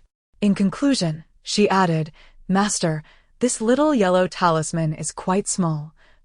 Much smaller than the ones used by the second brother and you, yet it proved remarkably effective. It managed to injure that spirit." At this moment, both Swan Qingjiu and Zhao Tiando's 5 senior brothers stared at her in shock. Zhao Tiando sniffled and asked, "What's wrong? Is there something on my face?" As the others regained their composure, they collectively inhaled sharply. "Little junior sister, you used that yellow talisman and actually injured the wandering spirit?" Xian Jia exclaimed in disbelief. Zhao Tiando nodded. "Indeed. I imitated the second brother, chanting incantations, and then the little yellow talisman exploded." Patting her chest, she conveyed the surprise she had felt at the moment. On her Taoist robe, a greasy handprint was left behind. The second brother, Xuandi, darkened in countenance, pouting in frustration. "Good grief, I can't believe I'm outdone by my little junior sister. I might as well not live." Chapter 10 Master. "Do not forget the money. I wish to buy meat," the disciple said earnestly. It was rather embarrassing that a genuine yellow talisman could not compete with a mere novice's talisman. The other senior brothers joined in the laughter. Xuandi's face flushed, and he muttered under his breath, "My cultivation may not be profound, but my fists are strong." However, by the end of it, even he began to feel uncertain. Glancing at the naive little junior sister, his heart weighed down with frustration once more. Yet he did not harbor jealousy towards Zhao Tiando's talent. Rather, he felt a twinge of shame for his previous disdain. He had found the girl annoying, lacking the patience to be the second elder brother. But now, it seemed he had underestimated her. This girl was far more formidable than he had anticipated. Moreover, instead of being a nuisance, she had positively influenced the situation at the temple. Xuandi now genuinely acknowledged this little junior sister, letting the brothers mock him as they pleased. Xian Qingjiu cleared his throat, coming to Xuandi's aid. Although the second elder brother's cultivation is modest, his martial prowess is commendable. Each of you possesses your own strengths. Understanding Xuanxuan takes time, so there is no need to rush. As for the little disciple's situation, Xian Qingjiu looked down at Zhao Tiando, who was playing with her fingers, and a satisfied smile graced his lips. Indeed, this little girl was more delightful with each passing moment. Such a promising seedling deserved to be nurtured carefully. At this moment, the accountant had prepared the silver, presenting 2 substantial silver ingots. "Taoist, this is your reward. Please accept it graciously." Upon seeing that it amounted to 100 taels, Xian Qingjiu felt it was somewhat excessive and was about to politely decline when the elder suddenly said, "Please do not disdain it, if you find it insufficient. I can add more." Xian Qingjiu was momentarily taken aback, struggling to comprehend. In the past, they primarily heard complaints of insufficient payment. The notion of receiving more was rather unheard of. Earning silver was a laborious task. Now, to think one could even receive an additional 100 taels. Surely, this was the fortune brought about by his precious little disciple. Their temple was destined for a turn of fortune. Maintaining his composure, Xian Qingjiu replied politely, "It is sufficient." "Thank you." Zhao Tiando, with her ears perked, immediately reached out, clutching the 2 ingots, each larger than her little fist, and stuffed them vigorously into her chest. These treasures were worth more than Sun Jua's silver coins. They were worth a fortune. She had to hide them away quickly. After a flurry of activity, Zhao Tiando finally secured the 2 ingots in her embrace, her bulging attire looking quite comical, yet her heart was at ease. Having money meant having meat. She intended to sample every edible meat except for human flesh. This scene elicited laughter from all present, even the usually stoic fourth brother, Xian Huang, couldn't he help but smile. With the silver earned, the next order of business was to treat their benefactor to a meal. As Zhao Tiando gazed longingly at the array of unfamiliar meat dishes on the table, she couldn't help but salivate. Yet, the elder and his wife were too busy conversing, and the steam rising from the dishes began to dissipate as they continued to express their gratitude to their master.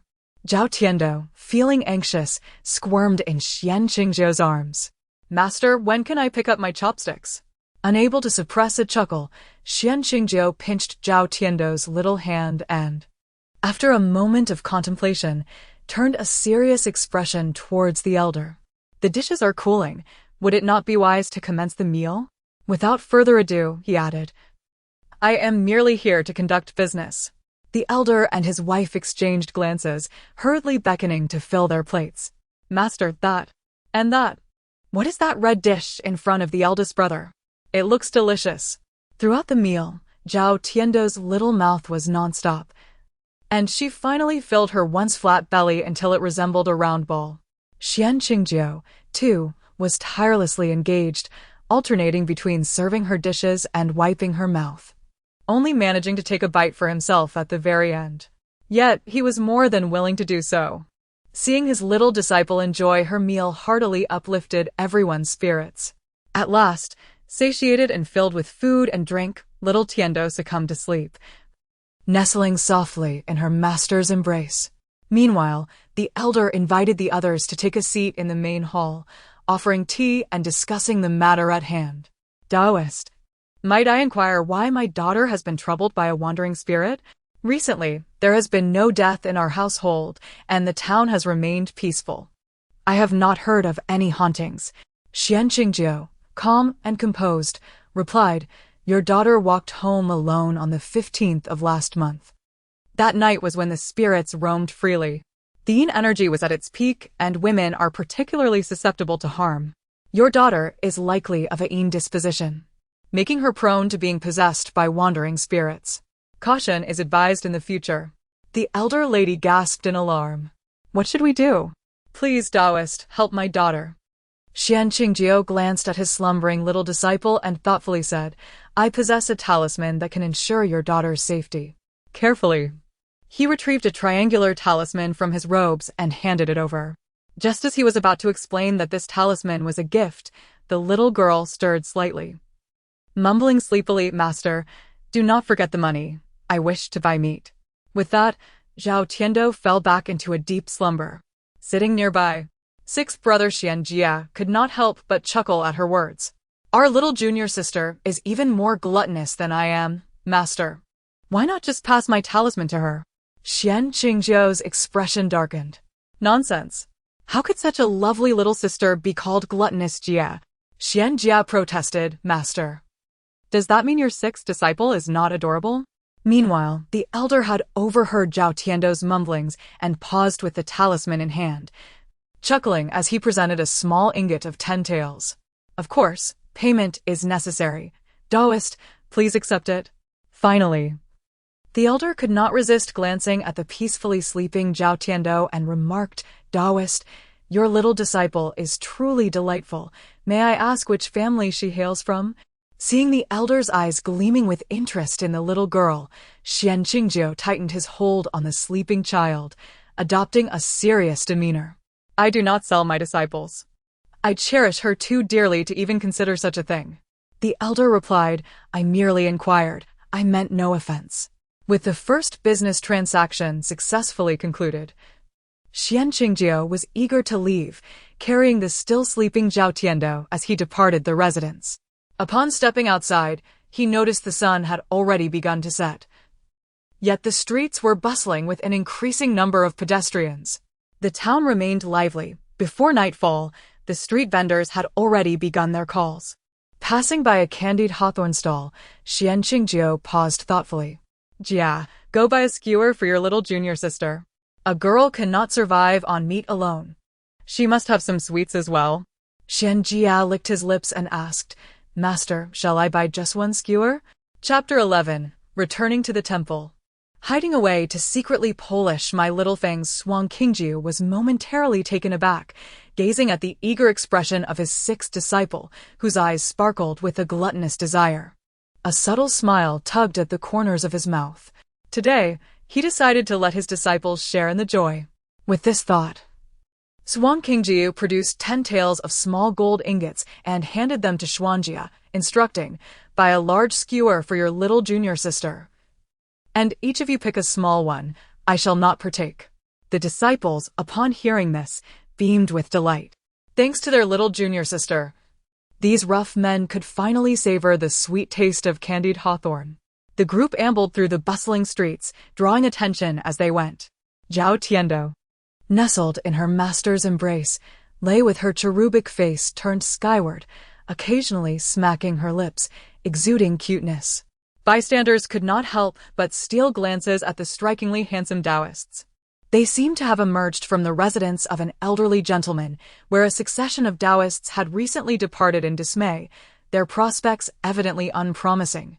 Yet, these young men possessed an astonishing beauty that made their vocation as Taoists almost a pity, especially the man in white, along with the little Taoist in his arms. Oh, how adorably captivating she was! Upon overhearing the chatter about his little disciple, Xuanqingji nodded inwardly, pleased by their discernment. Indeed, his little disciple was beloved by all. However, he couldn't help but ponder the term little thing. Surely, his sweet Tiando would not take kindly to that. The elder disciples chuckled to themselves, witnessing their master's proud demeanor as he cradled the little girl. It was evident that he was utterly smitten, leaving no room for anyone else to intrude. All the disciples were aware of their master's penchant for cleanliness. Regardless of the color of his robe, it was always immaculate. Yet now, his white robe bore the unmistakable marks of tiny greasy fingerprints, an amusing sight indeed, though he showed no signs of disdain, reveling in his delight. After all, having acquired such a precious disciple, his joy was only natural. The elder disciples felt no jealousy. Rather, they too were delighted to have such an adorable little junior sister. After what felt like a dreamy journey wrapped in a soft quilt, Zhao Tiando finally awoke as the sun reached its zenith. The room, adorned in shades of pink, must have been prepared especially for her by her master. The fluffy quilt, warm and cozy, was undoubtedly a gift from him as well. Zhao Tiando's assumptions were spot on. In truth, these amenities were not typical for a temple, but rather, Xuanqingjiu had arranged for them by selling a few bronze statues before his departure. The bedding of her elder brothers had all been patched and mended over time, while even Xuanqingjia's own quarters were quite austere. In terms of attire, aside from a few Taoist robes custom-made for protective and ritualistic purposes, everything was rather humble. Thus, Zhao Tiando's little room was the most presentable, furnished with the best the temple had to offer. After a brief moment of clarity, she sat up abruptly, scanning the room for signs of life. The stillness outside suggested that her master and elder brothers had yet to rise. With haste, Zhao Tiando tiptoed out of bed and climbed onto the nearby dressing table. After searching in vain for suitable tools, she finally rummaged through her own belongings and discovered a small file. Facing the pristine little bronze mirror, she grinned and began to file her little teeth. With her master and the others still absent, she aimed to sharpen her small fangs. Previously, her little fangs had been quite sharp, but they would quickly revert after being ground down by her instructors. Thus, she was well acquainted with the process of tooth filing. However, this time, instead of dulling her fangs, she sought to shape her blunt little teeth into pointed ones. After a series of determined efforts, her fangs began to take form. Just then, a knock resounded at the door. "My dear disciple, the sun is shining on your backside. Are you awake? I am coming in now." Oh no!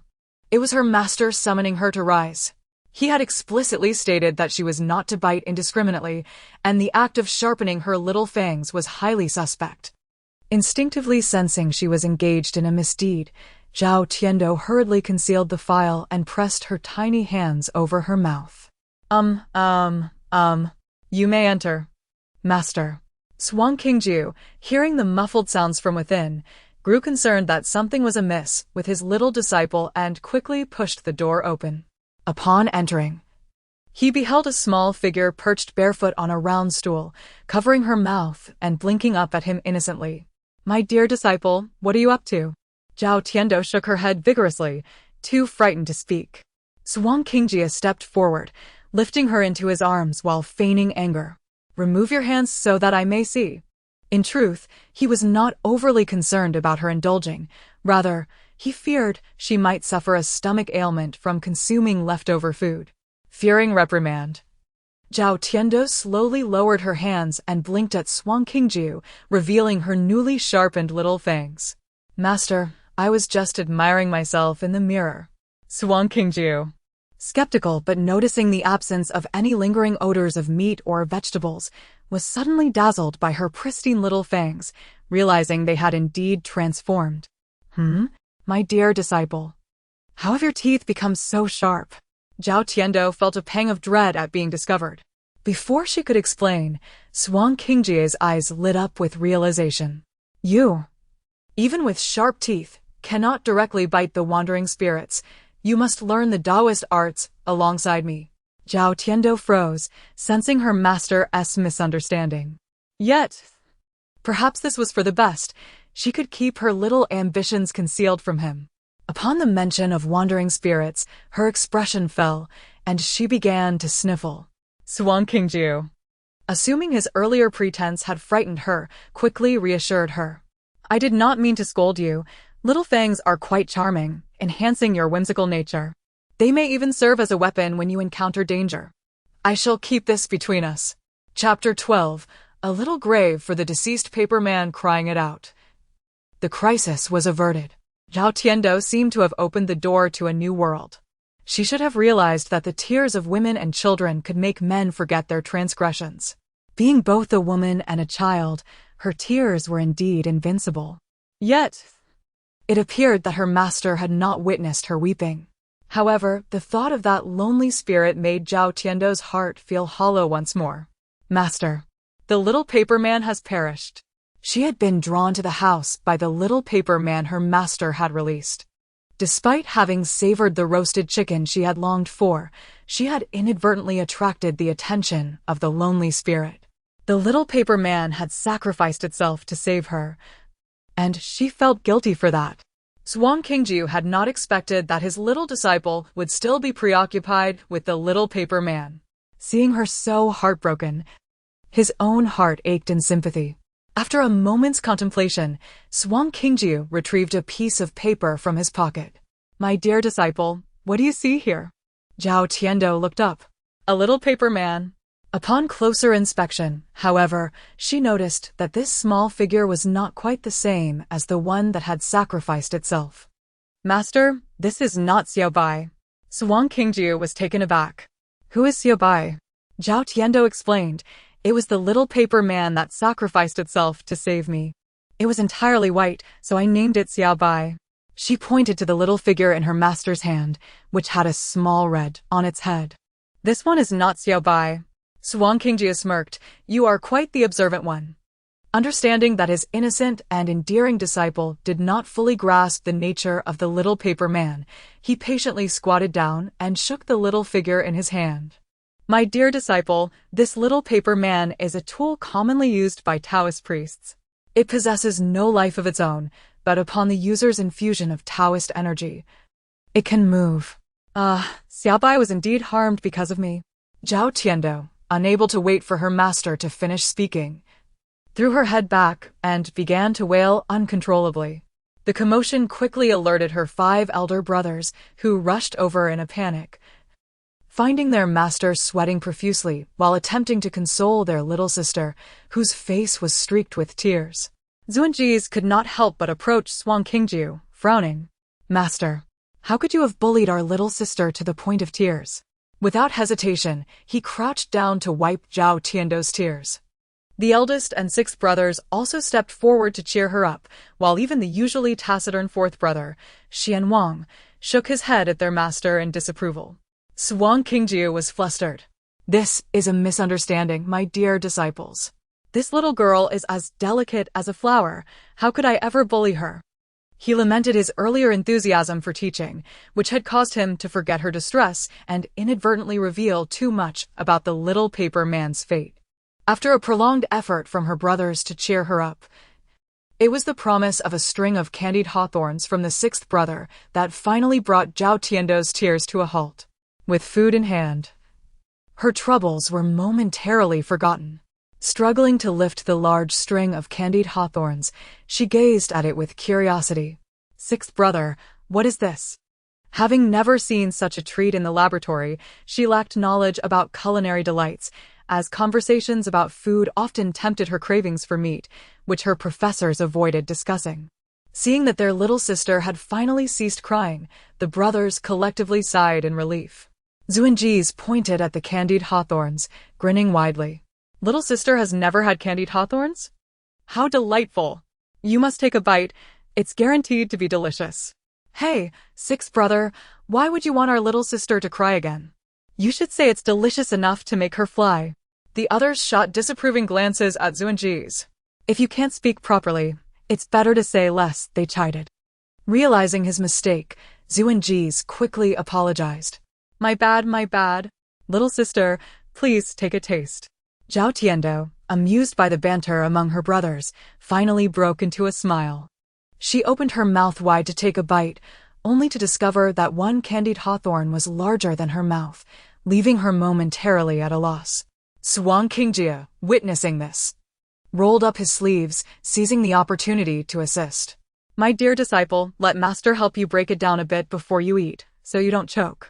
The candied hawthorn was sweet yet not cloying, melting in her mouth with a delightful tanginess that was entirely new to Zhao Tiando. Her eyes sparkled as she exclaimed, It's delicious. I sent it, little sister. There are many more delicacies in the world. From now on, sixth brother will bring you treats. Zhao Tiando felt a warm happiness in her heart, temporarily forgetting about Xiao Bai. Xuanqingjie, relieved, noticed that time was passing and urged his disciples to proceed to the study hall to learn the mystical arts. Zhao Tiando, munching on her candied hawthorn, bounced along behind her brothers. As they passed by the study hall, Zhao Tiando noticed the spacious surroundings adorned with vibrant wildflowers. An idea sparked in her mind, and she turned away from the group. Her brothers had not yet realized that she had fallen behind as they continued towards the study hall. Once amidst the wildflowers, Zhao Tiando grinned and tucked the candied hawthorn string into her spatial pouch before kneeling down to work. Before long, she had fashioned a small mound of earth among the flowers. Finding a sturdy stick, she crookedly inscribed 4 large characters upon it and planted it in front of the little mound. All done. Wiping the dirt from her hands, she nodded in satisfaction at her creation. When Xuanqingjie and the others arrived, their expressions were nothing short of extraordinary. Before them lay a makeshift grave, remarkably well formed, with a crooked wooden sign that boldly proclaimed, Xiao Bai's grave. Who is Xiao Bai? Has someone perished in our temple? Xuanji scratched his head, turning to inquire of his second brother. Xuandi smacked Xuanji on the head. What a morbid thing to say. There are only a few of us here. Xiao Bai was the little paperman master used for reconnaissance in that household. It was burned in front of little sister when master performed the spell, and she thought Xiao Bai had died, which is why she was upset. Upon hearing this, the other brothers began to understand. So, it was this matter that had caused their little sister's tears. However, they were all left puzzled as to how the usually unbothered second brother knew so much about it. Earlier, on the way to the study hall, Xuandi had been worried about Zhao Tiando, but not wanting to lose face in front of the others. He discreetly asked their master, which was how he came to know the details so well. Xuanqingjie approached the small grave, observing the neat little mound on the ground, his lips twitching slightly. He had never imagined he would witness the burial of his little paper man in his lifetime. Yet, this posed a problem. If he had to perform rituals outside, the little paper man would undoubtedly become a consumable item. If every time a little paper man was sacrificed, his little disciple insisted on burying it and erecting a tombstone, would his temple not soon be overrun with tiny graves? Chapter 13. The master teaches the art of talismans at the mere thought of the countless small mounds scattered across the mountains. Xuanqing could not help but chuckle softly, shaking his head in amusement. His little disciple. Zhao Tiando vaguely perceived her master's chuckling, and, mistaking it for tears shed for the little white spirit, she hastily tugged at Xuanqing's robe, exclaiming brightly, "Master, do not be sorrowful. A man should not shed tears frivolously. I have already erected a monument for the little white spirit, and I shall frequently burn paper money and buy meat for it. It will surely be delighted." Xuanqing, who found it difficult to suppress his laughter, felt even more inclined to smile at his adorable little disciple. Burning paper money for a paper figure? How clever of her! Buying meat? Surely, it is you who wishes for a feast, my dear girl. Following this light-hearted exchange, Zhao Tiando was led into the hall of instruction. The small temple housed several tables, surrounded by imposing stone statues. Noticing that her senior brothers were already seated properly in their designated spots, with the seat closest to their master remaining vacant, Zhao Tiando adjusted her little robe and, with a serious expression, made her way to sit down. Having grown accustomed to the rigors of class, Zhao Tiando found herself recalling her previous life where her daily routine revolved around absorbing various knowledge in a small classroom. At the appointed hour, the usually gentle researcher would transform into a figure of stern authority, wielding a small ruler to discipline any misbehaving students. Thus, the classroom held a certain psychological shadow for her, instilling a fear of mischief. Sitting upright, her right hand neatly resting atop her left, with her back straightened, she appeared to be the epitome of a model student, a paragon of virtue in the eyes of her teachers. Observing her, Xuanqing was both amused and exasperated. "Dear disciple, am I truly that intimidating that you must sit so rigidly?" Zhao Tiando shook her head, reassuring him, "It's fine, master. Tiando is used to it. Please begin." Yet, concerned that such a posture might lead to discomfort for his little disciple, Xuanqing added, "My dear pupil, there's no need to be overly formal. Observe your 5 senior brothers and relax a bit." When Zhao Tiando turned to glance, she found her previously disciplined senior brothers now engaging in various antics. The eldest brother, Xuantian, sipped tea leisurely, while the second brother, Xuandi, massaged his shoulders, declaring with mock seriousness, "My shoulders are sore from swinging that hammer this morning. Perhaps I should practice swordsmanship tomorrow instead." The fourth brother, often seen as reserved, was crafting something in class, and upon closer inspection, she noticed he was carving a wooden sword. Meanwhile, the sixth brother was still chewing on something.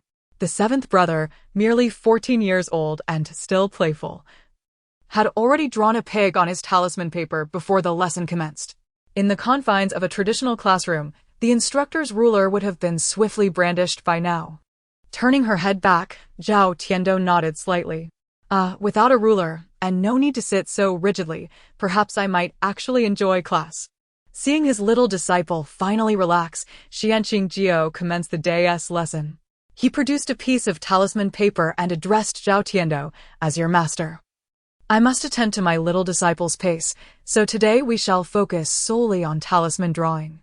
The rest of you should diligently practice the drawing of the exorcism talismans. I will review your work before sunset." With that, Xuanqing dedicated his attention to Zhao Tiando, leaving the other 5 disciples to their own devices as they gathered together to practice their runes. Meanwhile, Xuanqing settled before Zhao Tiando, placing a yellow talisman on the table. "My dear disciple, do you find the patterns on this talisman complex?" Zhao Tiando looked down and recognized that this was the very yellow talisman previously used by her second brother and master. The seemingly chaotic symbols were indeed the exorcism talisman, a concept she was already familiar with. Not only did she understand it, but she could also replicate it. The next moment, Zhao Tiando grasped the vermilion brush and blank talisman paper, straightened her posture, and prepared to draw. Xuanqing's brow furrowed slightly. He recognized her innate talent, sensing the immense potential contained within her small frame. It was precisely for this reason that he had chosen to introduce her to talisman drawing early on. intending to impart foundational knowledge gradually as they ventured into the world to exorcise spirits. Who would have thought she was already ready to begin? Xianqing refrained from interrupting, opting instead to observe quietly.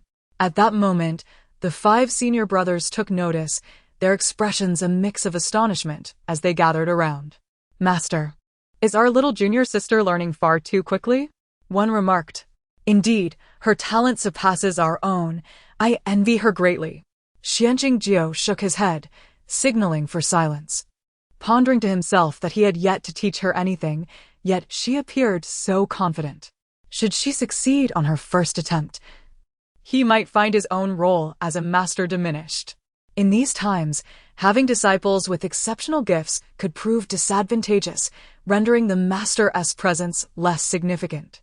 Zhao Tiando gripped the vermilion brush tightly, her brow furrowed in concentration. Unlike the small pencil she was accustomed to, this brush felt foreign in her hands. After some effort, she managed to stabilize her grip, albeit not in the conventional manner, but rather with her small fingers clutching the brush. The 4th brother, Xuanwang, noted this and silently resolved to craft a small talisman brush tailored to her needs later that evening.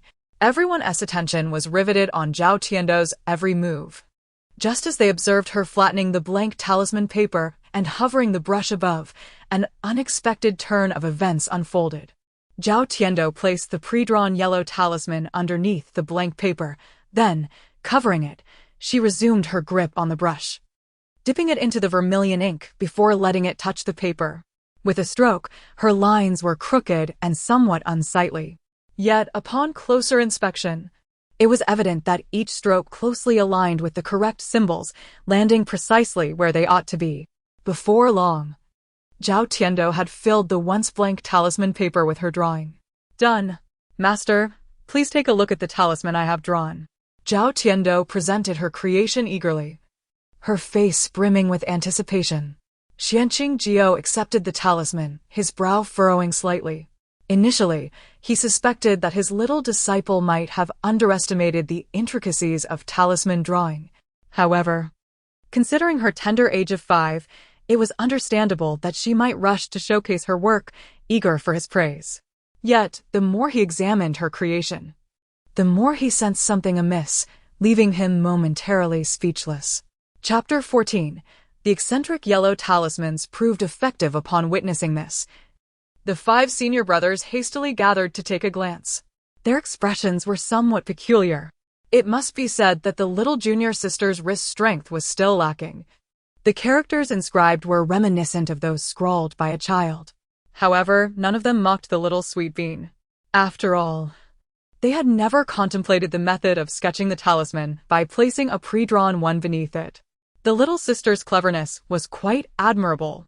Moreover, she had discovered this talent in her small village, undoubtedly a child of farmers. How many farmers' children could read and draw talismans?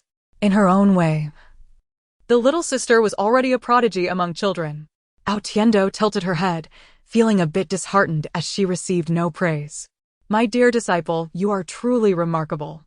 Although you based your drawing on a reference, it far surpasses the first attempts of your senior brothers." Upon hearing this, Zhao Tiando's face brightened with a smile, revealing her 2 sharp little tiger teeth. The 5 senior brothers felt their faces flush, some clearing their throats while others couldn't help but turn away, rolling their eyes, each feeling a bit bashful. Truth be told, the master's words were not mere flattery. During their first attempt at independently creating a talisman, aside from the 4th brother Xuanwang, none of them managed to complete it in one go. The little sister was indeed far superior to them, and the eldest brother was proud of her. Soon after, the other 4 senior brothers sincerely praised Zhao Tiando, contemplating that they too must practice diligently, lest they be overshadowed by their little sister. "What is she up to?" Xuanji asked, curiosity etched on his face. Zhao Tiando, with utmost seriousness, declared, "Of course, I am going to test the efficacy of this yellow talisman before Master." The group fell silent, staring at the crooked symbols, uncertain of what to do next. Xuanjia turned to Xuantian. "What shall we do, eldest brother? The little sister's talisman surely lacks efficacy." If it fails to produce an effect, she will undoubtedly be heartbroken. The eldest brother suggested, if all else fails, second brother. You are quick. Perhaps you could discreetly employ your yellow talisman before she notices? Xuandi shot him a glare. He would not partake in such deception. Despite the little sister's seemingly naive demeanor, she was quite astute. If she discovered the ruse, he would not only bear the blame but might also incur her displeasure. He would not engage in such folly. The disciples exchanged glances, and Xuanqingji observed their shared concern. At that moment, Zhao Tiando had already pinched the thin yellow talisman between her index and middle fingers. In the next instant, she murmured the only incantation she knew. Heavenly spirit, earthly spirit. Her youthful voice resonated within the lecture hall, and everyone held their breath in anticipation. As the incantation echoed, a sudden chill swept through the previously tranquil hall, causing the talisman nestled between her fingers to suddenly stiffen.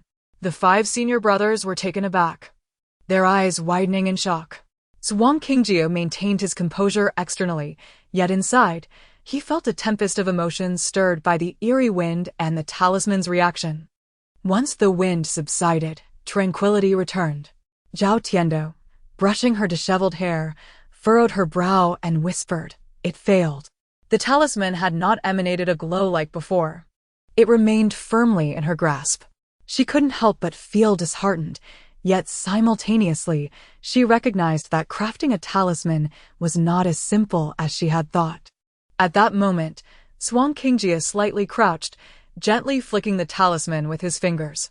Instantly, the talisman disintegrated into ashes, vanishing from sight.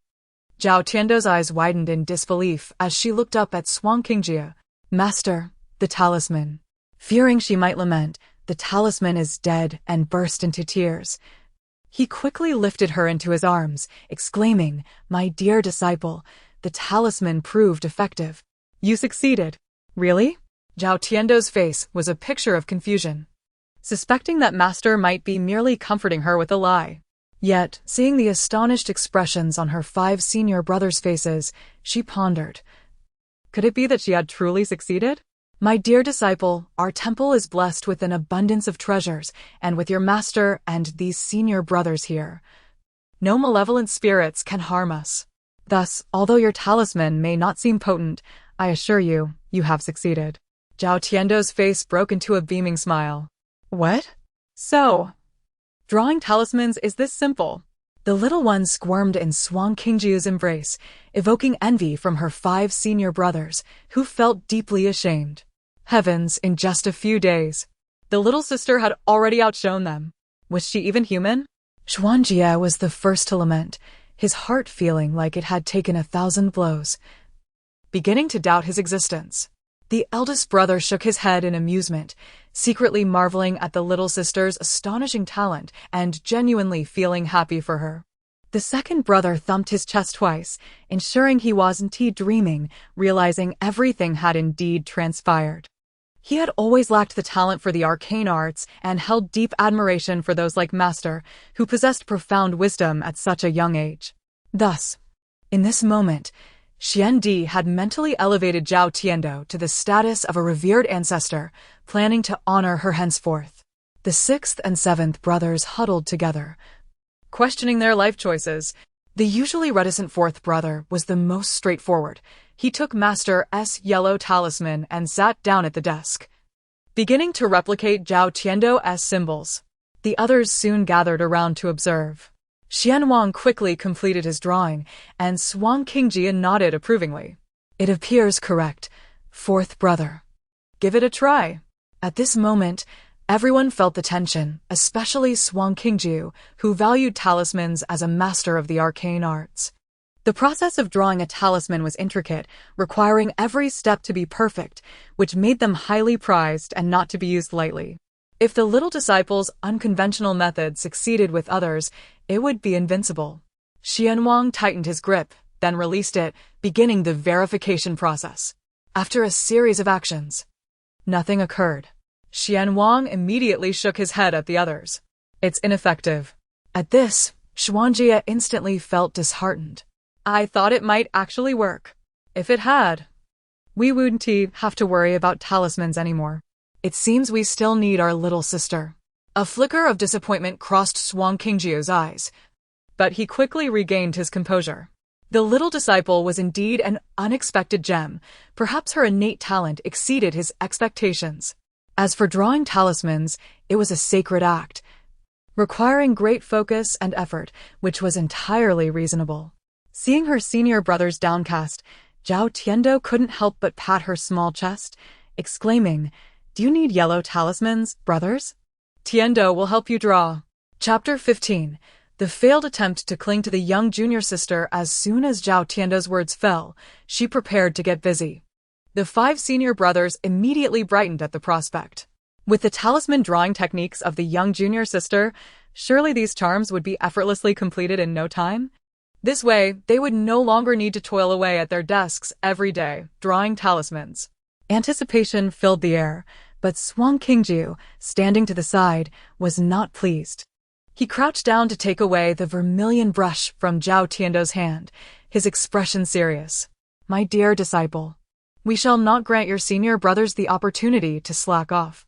Although your talisman drawing process is quite simple and you could produce a yellow talisman in a moment, drawing too many can be exhausting.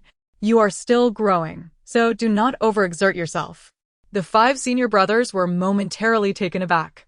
While they felt a twinge of disappointment, they quickly considered the well-being of the young junior sister and all agreed, "Master is right. The junior sister need not concern herself with us." Indeed, drawing talismans was an essential skill for cultivating one's path, and they ought to rely on their own efforts. Though they spoke thus, their eyes were still fixated on Zhao Tiando. If only they possessed her extraordinary talent. Observing the longing in their gazes, Zhao Tiando understood their desire, akin to her own craving for meat. "Master, I am not tired. Just let me have more meat." In the next moment, she snatched the vermilion brush and swiftly completed a talisman with a few strokes. "See? It's quick and not tiring at all."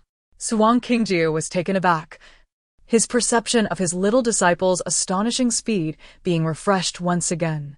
The 5 senior brothers were already petrified, feeling as if they had been knocked back onto the beach. Unable to move, Zhao Tiando raised the yellow talisman in her hand and fixed her gaze on Xian Wang. "Fourth brother, quickly try the talisman to see if it works." Nervously, Xian Wang accepted the yellow talisman and recited the incantation, yet after a while nothing happened. The senior brother's spirits sank. Zhao Tiando furrowed her brow, unwilling to concede defeat, and decided to give it a try herself. As expected, the wind stirred, and the yellow talisman stood firm before dissipating into the air. It seemed that Tiando could not assist her senior brothers after all. The 5 senior brothers were left in distress, lamenting that fate was unfair. They wished to cling to their little junior sister for support, but to no avail. Observing this, Xuanqingji could not help but smile faintly, feeling relieved. He lifted Zhao Tiando, playfully ruffling her fluffy hair as one would a kitten, before turning serious again. "You lot, do not think you can take shortcuts by relying on your little junior sister. Get back to drawing talismans. If you cannot produce a decent talisman before descending the mountain, you shall go without dinner tonight." In an instant, wails echoed throughout the teaching hall. Zhao Tiando watched her senior brothers, who looked utterly despondent, but felt powerless to help. She spread her little hands and turned to play with Master S' hair. After noon, Xuanqingji considered that since his little disciple possessed such extraordinary talent, he might as well teach her more. He led her aside. "My dear disciple, would you like to see even more powerful talismans?" Zhao Tiando's eyes sparkled with anticipation as she gazed eagerly at Xuanqingji. The few senior brothers at their desks, witnessing this, widened their eyes in envy, their faces contorting. "Goodness! Master is pulling out his secret stash. Is he going to let the little junior sister study them? If she succeeds, we will be doomed to remain on the beach for the rest of our lives." Bitterness filled their hearts as they silently swallowed their envious tears. Meanwhile, Zhao Tiando gazed longingly at a set of more complex talismans, frowning slightly. "Master, there are so many talismans. I cannot draw them all. May I only draw the ones I like?" Xuanqingjiu, unable to resist the adorable demeanor of his little disciple, found himself agreeing without hesitation. Had it been the 5 senior brothers, they would have likely been silenced before they even spoke. Want to slack off? First, see how my hand feels when I strike. Xuanqingjiu could not bear to see his little disciple overexert herself. Draw whatever you wish, my dear disciple. I shall not impose any pressure on you. Consider it playtime. With that, he began introducing each talisman to Zhao Tiando, the yellow talisman for warding off evil, the triangular talisman for peace, and the sealing talisman for binding spirits, each practical in its own right. However, Zhao Tiando shook her head at them all. Not interesting at all. They do not align with my little zombie's temperament. I do not wish to draw them. As he continued to introduce more talismans, the variety became increasingly bizarre. Some even with peculiar themes, such as the child-conceiving talisman and the lonely old age talisman. Suddenly, Zhao Tiando heard something that piqued her interest.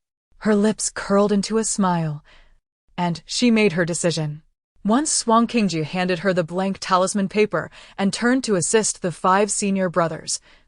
Zhao Tiando picked up the talisman she was interested in and began to copy it with great delight. The symbols were not overly complex, and given Zhao Tiando's remarkable speed and stamina, in no time, her desk was piled high with completed talismans. When she reached for another blank talisman paper only to find it empty, she turned around and gasped. Oh my! All the blank talisman papers Master gave me have been drawn upon.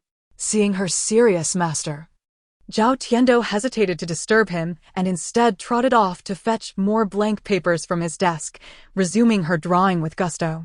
As the sun set, with the last blank talisman paper adorned with symbols, she leaned back, exhaling a small sigh of fatigue. I'm so tired. It's much more enjoyable being a carefree little zombie. Yet, turning to the mountain of talismans she had created, Zhao Tiando could not help but smile brightly, her eyes glimmering with joy. When Xuanqingjiu finally finished assisting his somewhat dim-witted disciples with their talismans, they all turned to find Zhao Tiando sprawled out, utterly exhausted. Ha ha. Little junior sister must be tired. Stop drawing now, there will be plenty of time ahead, the eldest senior brother remarked, and the others nodded in agreement, their eyes filled with amusement and concern for the little sister's weariness. Xuanqingjiu approached, ready to lift Zhao Tiando. She quickly rolled over and sat up, grinning broadly. I'm done. Sweet Doe can't find any more blank talismans. Xuanqingjiu paused, realizing to his dismay that the stack of blank talisman papers he had given her, including those on his desk, had all vanished. His heart sank. My dear disciple? Where are the talisman papers? With a finger pointing, Zhao Tiando replied, over there. Sweet Doe has drawn on all of them. What? In unison, Xuanqingjiu and the senior brothers gasped, their shock evident. Xuanjia seized a talisman from the table, and a strange smile crept onto his handsome face, followed by hearty laughter. Little junior sister, you are hilarious. You didn't draw all of these with the same talisman, did you? Originally meant as a jest, Zhao Tiando nodded earnestly. 7th brother is so clever. Here, here. All of these are the same talisman. Instantly, Xuanjia's expression shifted from amusement to horror. No way, are you serious? Chapter 16. Secretly drawing numerous itchy charms the other senior disciples, upon witnessing the reaction of the 7th brother, gathered around with expressions of curiosity. Upon closer inspection, even the 4th brother, Xian Huang, could not hide his astonishment. His eyes wide in disbelief, caught between laughter and restraint. Xianqingjiu, puzzled by their expressions, suddenly recalled that among the charms, there were some rather peculiar ones he had forgotten to remove. How careless of him! His little disciple often conjured strange ideas. Could she have selected an unusual charm to draw in abundance? While lamenting the loss of so much blank charm paper, he reminded himself, my dear disciple is to be cherished. She must not be scolded or reprimanded. After all, I am the one who provided her with all the charms. The fault lies not with her. After this mental reassessment, Xianqingjiu composed himself and approached, extracting a piece of charm paper. Upon closer examination, he found it to indeed be a rather peculiar charm. However, the tension in his heart eased. This charm was certainly preferable to many of the less wholesome ones. After all, a child is still a child. She had chosen the most amusing design to draw. Yet, to be prudent, he decided to inquire if his dear disciple understood what she had drawn. "My dear disciple, what is this charm?" Little Sweet Bean furrowed her brows, casting a disdainful glance at Xuanqing. "Master, how could you be so foolish? Did you not teach me this?" Despite her annoyance, she adhered to the principle of respect, understanding that as a disciple, she must honor her teacher, regardless of his occasional foolishness. "I know. This is the itchy charm. When applied to someone, it invokes a tickling sensation, causing them to scratch and squirm. You told me this just a moment ago, and I remembered every word. Praise me for my good memory." Xuanqing found himself both amused and exasperated. His dear disciple recited the purpose of the itchy charm back to him verbatim, indicating her serious study. Yet, this raised a concern. Was she aware of the charm's effects when she deliberately chose it? With so many itchy charms, if each villager at the foot of the mountain were to apply one, it would be excessive. Nevertheless, he decided that her happiness was paramount. The charm's utility mattered little. As for the squandered blank charm paper, "My dear disciple, I wish to seek your opinion." Speaking of which, those 2 large gold ingots were still with the little girl, having been stuffed into her clothes, causing discomfort as they pressed against her chest. As her master, the distribution of the silver should rightfully be determined by him, given that it constituted the temple's income. However, Xuanqing noted how closely she guarded her silver, and how voracious her appetite was. Thus, it was wise to consult her, lest she become upset upon noticing the dwindling coins. Upon hearing this, Zhao Tiando's eyes brightened with the implication of going down the mountain. She immediately retrieved the 2 large gold ingots and presented them to her master with a flourish, exclaiming, "Bye." The next morning, as the slumbering Zhao Tiando wrestled with the god of dreams, Xuanqing helped her dress and wash her face, carrying her to the mountain gate. The 5 senior brothers awaited her arrival, and upon noticing the little sister still asleep, they stifled their laughter behind their hands. "Master, since our little sister sleeps so soundly, perhaps we should bestow her a sleeping name," suggested Xianjiaqi, who was up to his usual antics. This time, not only Xuanqing but all the brothers regarded Xianjiaqi as if he were a fool. The eldest brother shook his head. "Our little sister is named Zhao Tiando, which I find quite fitting. The names of our generation do not suit her at all." Xuandi concurred, shaking his fist in front of Xianjiaqi's face and growling, "Fatty 6, if you dare to give our little sister a ridiculous name, see if I don't use this fist on you." Xianjiaqi shrank back, unwilling to engage in a verbal spar with Xuandi. This second brother's fists were as hard as iron, and no one could withstand them. Moreover, when the other brothers called him Fatty 6, it was clear they intended to administer a beating. He prudently decided to remain silent. Yet, Xianjiaqi couldn't help but glance at Xuandi, his curiosity piqued. Hadn't the second brother previously shown disdain for their little sister, constantly referring to her as a troublesome child? Why the sudden change in attitude? He had never seen the second brother display such affection before. The group ventured down the mountain into the world, preparing to visit a larger town for supplies. When Zhao Tiando finally opened her eyes, she was greeted by the sight of a donkey's head bobbing in front of her, her small frame jostling in her master's embrace. "Huh? Master, are we being pulled by a donkey?" This was Zhao Tiando's first encounter with a donkey, and she was filled with wonder. Indeed, the journey is long, and there are no fellow villagers willing to offer a ride, so we must make do, replied Xuanqing. The driver, a lanky man in his 30s, occasionally cracked his whip against the donkey. The donkey brayed in pain. It sounds somewhat comical, yet Zhao Tiando found no humor in it. "Ah, how can you hit the little donkey? You wicked man." Seeing the man continuously strike the donkey filled her with sympathy, and she exclaimed in a clear voice. Before Xuanqing could react, She had pulled out an itchy charm from nowhere and accurately slapped it onto the back of the man's head. The little girl, in her master's embrace, kicked her legs for leverage and swiftly executed the charm. Xianqing and the others gasped in shock. Before he could cover Zhao Tiando's mouth, she began to recite the incantation in rapid succession. As you command. Oh no! The 5 senior brothers' eyes widened in terror as they stared at the charm now affixed to the man's head. In the next moment, the charm glimmered faintly before vanishing. Simultaneously, the lanky man began to squirm awkwardly on the cart, scratching and writhing. It's so itchy. Have I not bathed in ages? Oh dear, this is unbearable. I must stop. He pulled on the reins and jumped off the donkey cart, scratching his head and ears in a frenzy.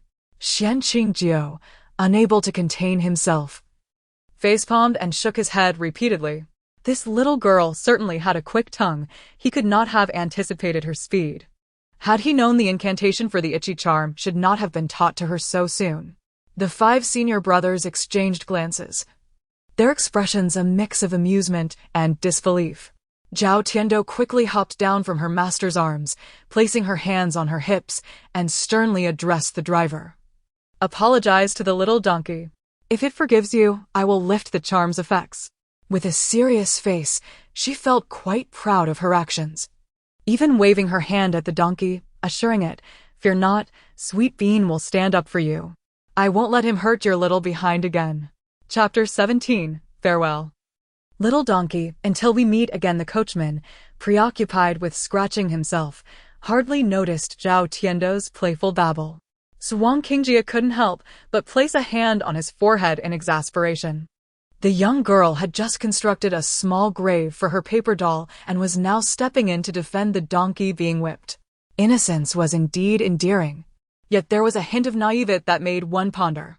After all, she was only 5 years old, and it was reasonable for her to be perplexed by the world around her. It seemed necessary to guide her more effectively and expose her to broader experiences. As Xuanqing contemplated intervening on behalf of the coachman, a light, airy voice drifted in from the side. "Little junior sister, donkey meat is truly delicious." "What? Delicious donkey meat?" Zhao Tiando's small figure quivered imperceptibly before she slowly turned around, a suspicious liquid already forming at the corners of her mouth. "Senior Brother Liu, is that true?" Xuanjia, with his round face sporting a mischievous grin, was about to list all the delectable ways to prepare donkey meat to entice the little girl, only to be interrupted by a sharp slap from Xuandi beside him. At that moment, Zhao Tiando had completely forgotten about advocating for the donkey and the fidgeting coachman, her mind solely occupied with thoughts of donkey meat. Seeing her spirit had already been captivated by the prospect of the dish, Xuanqing could only shake his head in resignation and swiftly cast a yellow talisman at the coachman. In an instant, the coachman, who had been scratching furiously, felt an immense sense of relief wash over him. He let out a sigh of contentment and repeatedly apologized to the group while scratching his head. Haha. I don't know what happened just now. It felt like ants were crawling all over me. I'm sorry, everyone. I'll continue on my way. The coachman quickly mounted the carriage and gave the dozing donkey another crack of the whip. The sharp sound echoed not only on the donkey's rear but also resonated in the hearts of Xuanqing and his companions. Oh no! The girl wouldn't again feel sorry for the donkey and throw a tickling talisman at the coachman, would she? Everyone was prepared, ready to tackle Zhao Tiando at any moment to prevent her from performing her adorably unnecessary antics.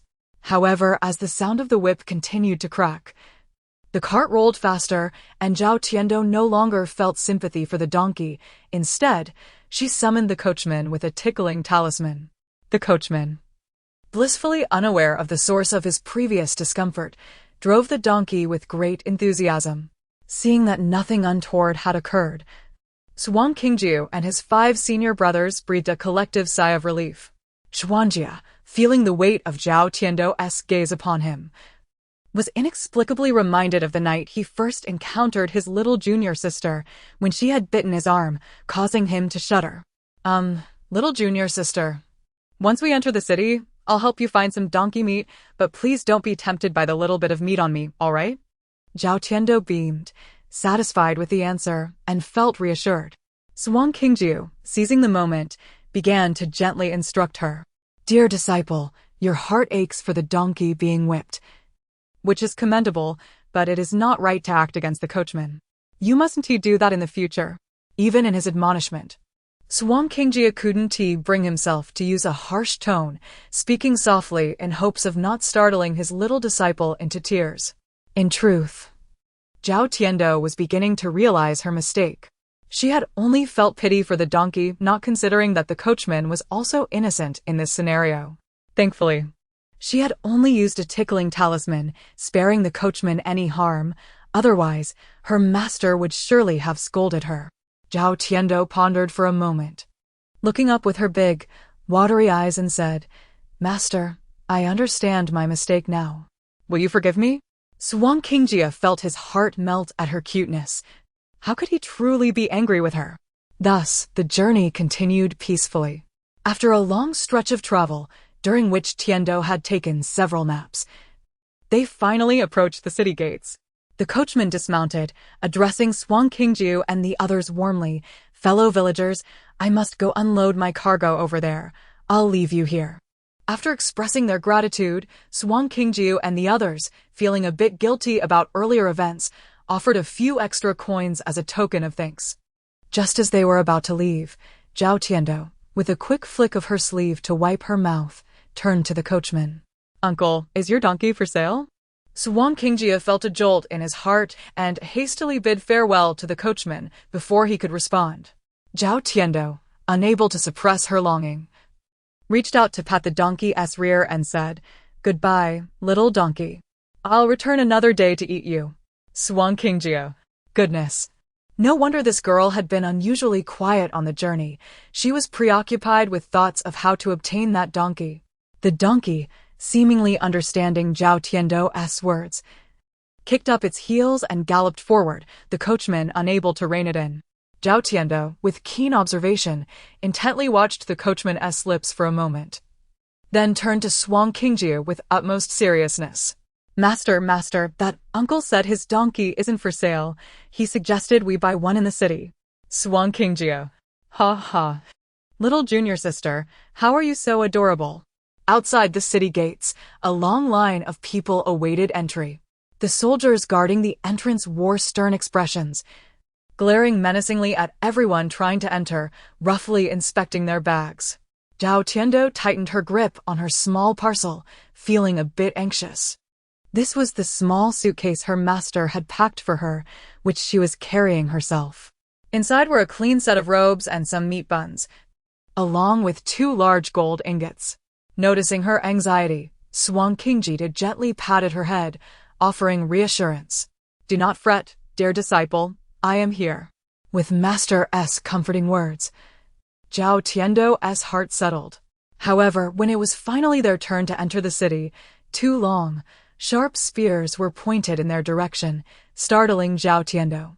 At that moment, Master produced a small token from his waist, and upon seeing it, the fierce-looking guard's expression changed dramatically.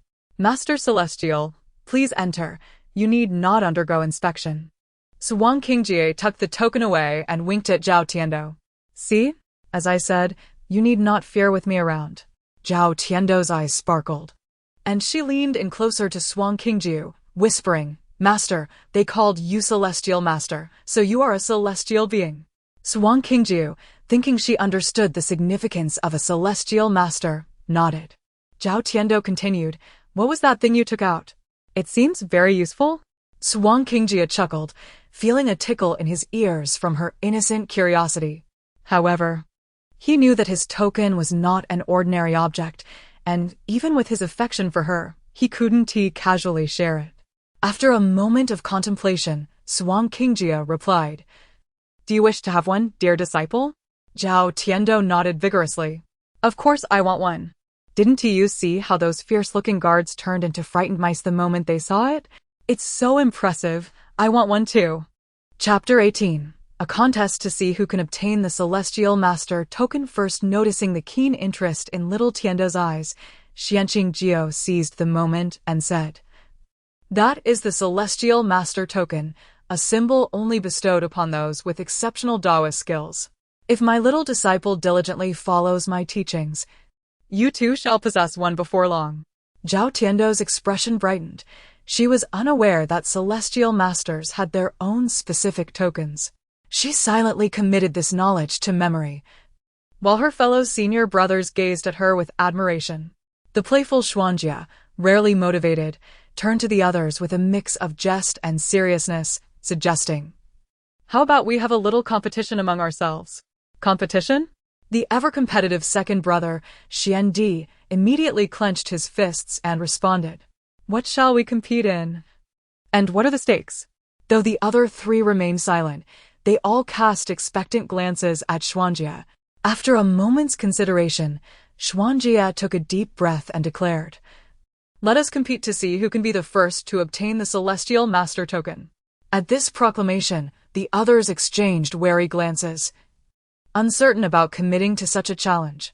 Zhao Tiando perked up, leaning eagerly towards Xianqing and raising her hand to join. "A competition?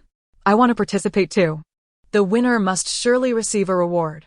The remaining four senior brothers, feeling slightly embarrassed that their little junior sister was so eager to join, quickly voiced their agreement. "It's only with pressure that we find motivation. As your elder brother, I concur. Who's afraid of whom? Though my abilities may not match yours. Master has said that there are celestial masters who specialize in combating evil spirits with martial prowess. Bring it on." All right, said the sixth brother, Xianqi. "I may not possess many skills, but I do enjoy being part of the action, so I shall join in for the sake of our little sister." Xian Wang. The fourth brother remained silent, but the gleam in his eyes spoke volumes. As the five clumsy disciples and their little sister solidified their competition, Xianqing felt a surge of excitement as their teacher. Composing himself, he announced, "I shall be the witness of this contest, which will last for 1 year. The winner will be determined by who acquires the Celestial Master Token first. The victor may make one request of me, and I shall do my utmost to fulfill it. The others will receive small rewards as well. However, for the last one to obtain the token, or for those who fail entirely, there shall be penalties." At the mention of penalties, a wave of tension swept over the group. Zhao Tiando, too, felt a rare sense of anxiety as she clenched her tiny fists, eyes fixed on her master. In her previous experiences in the laboratory, she had often faced assessments. The failures among the little zombies faced severe repercussions, and the thought made her shudder. Back then, she was a standout among the little zombies, for the top scorer would receive an extra piece of meat in their first meal. Seeing his disciples tense up, Xianqing decided to clarify. "The losers shall be tasked with cleaning our Fuyo temple for an entire year, and additionally, they will assist in washing everyone's foot garments for 6 months. As soon as the words left his lips, the expressions of the 5 senior brothers turned grim. "Master, you are too harsh. Our Fuyo temple has numerous halls, and the second brother's foot garments could very well be lethal," lamented the 7th brother, wishing he could slap himself for his earlier bravado. "You have no one to blame but yourself for suggesting a competition. Look where it's led you." Xuanjia surveyed his brothers, then glanced at little Tiando, his face turning to one of resigned humor. Clearly, the only chance he had of winning lay with the second brother, who lacked magical prowess, a precarious situation indeed. The others echoed their grievances, casting pained glances at Xuanjia, whose expression mirrored their own. Zhao Tiando, with her innocent curiosity, inquired, "Master, brothers, is second brother's socks really that smelly?" She was particularly sensitive to odors, yet second brother exuded a rich meaty aroma. "Little sister, you must prepare yourself. Your second brother's feet are, indeed, a hazard." The 7th brother chimed in. Zhao Tiando's eyes lit up with understanding. It seemed second brother's olfactory offense was the source of his heartbreak. How unfortunate. If she were to lose, could she withstand the consequences? Just a year? "Master, you hold us in high regard." As Xuanji's jest echoed, Xianqing chuckled. "You should worry about yourselves first. Your little sister possesses remarkable talent, far surpassing yours. As he spoke, Xuanqing mused that should little Tiando fail to become a celestial master within a year, he would assist her in fulfilling her punishment. The foolish disciples ought to be more concerned about their own fates. Hearing her master praise her, Zhao Tiando beamed and raised her fists in encouragement. Brothers, let us do our best. Tiando will not lose. With her spirited enthusiasm, the senior brothers could not show weakness. Thus, on the main thoroughfare of the city, a group of men clad in Taoist robes rallied each other, causing passers-by to cautiously step aside. As evening approached, it was time to find lodging. Zhao Tiando, patting her slightly round belly, still craved something warm. She pointed ahead and exclaimed, "Master, look at that place. It seems splendid. Let us stay there tonight." Xuanqing followed her little finger's direction and felt his face darken. The little girl had carelessly pointed to the most expensive inn in Jiayang City. During their previous visits for supplies, they had never dared to enter. Initially intending to refuse, he glanced down at the hopeful expression on the little one's face and gritted his teeth. "Very well, if my dear disciple wishes to go there, we shall. You all follow along." Xuantian and the others assumed they would again end up in the cheapest inn in the western part of the city, but to their surprise, thanks to their little sister, they were headed to the Tiana Pavilion. The sixth brother, Xuanqi, instantly perked up, marching ahead with heavy steps. "Little sister, did you know? The full banquet at Tianbao Pavilion is truly Jiaqi, sixth brother."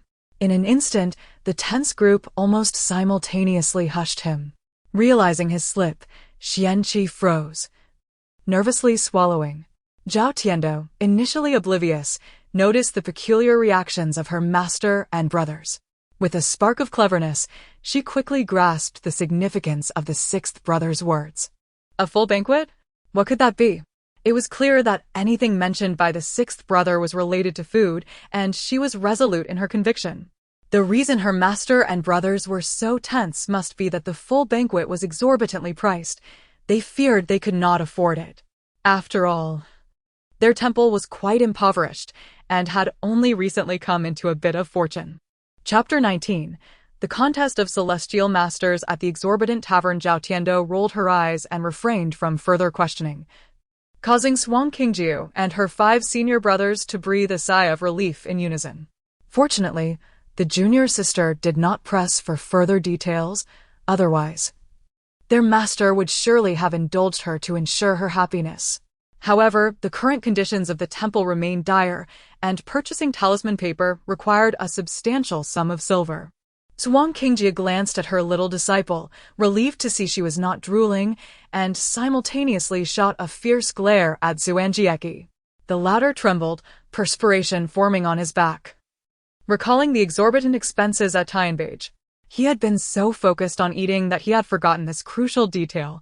The group managed to secure 2 rooms at Tianbage before sunset, with Xuanqing sharing a room with little Tiando, while the 5 sturdy senior brothers squeezed into one. The attendant raised an eyebrow, asking, "Esteemed guests, we have plenty of vacant rooms. Are you certain you wish to stay in one?" Xuanqing's face flushed slightly as she nodded. The 5 senior brothers, heads lowered or glancing around nervously, dared not meet the attendant's gaze for fear of ridicule. Staying a night at Taiangxiang was indeed exorbitantly priced. They had opted for 2 ordinary rooms, which cost them 40 taels of silver, and if they had each taken a room, the temple would have faced instant bankruptcy. The attendant regarded them with a peculiar expression, casting furtive glances at the 5 brothers. Observing this, Zhao Tiando quickly interjected, "It's all right. My senior brothers need to cultivate together tonight for mutual supervision. It's more convenient to stay together." With her clever intervention, the group's dignity was temporarily preserved. After leading them to their rooms, the attendant suddenly recalled something and reminded them hurriedly before departing. As the door closed behind him, the group exchanged glances. Xuanjieki exclaimed excitedly, "The city is in turmoil. Could there be trouble brewing? It seems we arrived at the right time." Xuanqing furrowed her brow, saying, "I noticed something strange in the southwestern part of the city upon our arrival. We shall see." After a brief rest, Xuan Qingjiu picked up little Tiendo and led her 5 senior brothers downstairs to the dining hall for a meal. Once seated, they surveyed their surroundings and noticed a peculiar atmosphere. Master, there are quite a number of fellow practitioners here. It seems something is indeed amiss in this city, the eldest brother observed, scanning the other diners, many of whom were clad in Taoist robes. The group grew increasingly vigilant. Zhao Tiendo, already quite hungry from not having had the chance to eat that donkey during the day, was still fixated on it. Thus, when the attendant approached to take their order, she eagerly piped up before her senior brothers could speak. "Excuse me, do you serve donkey meat here?"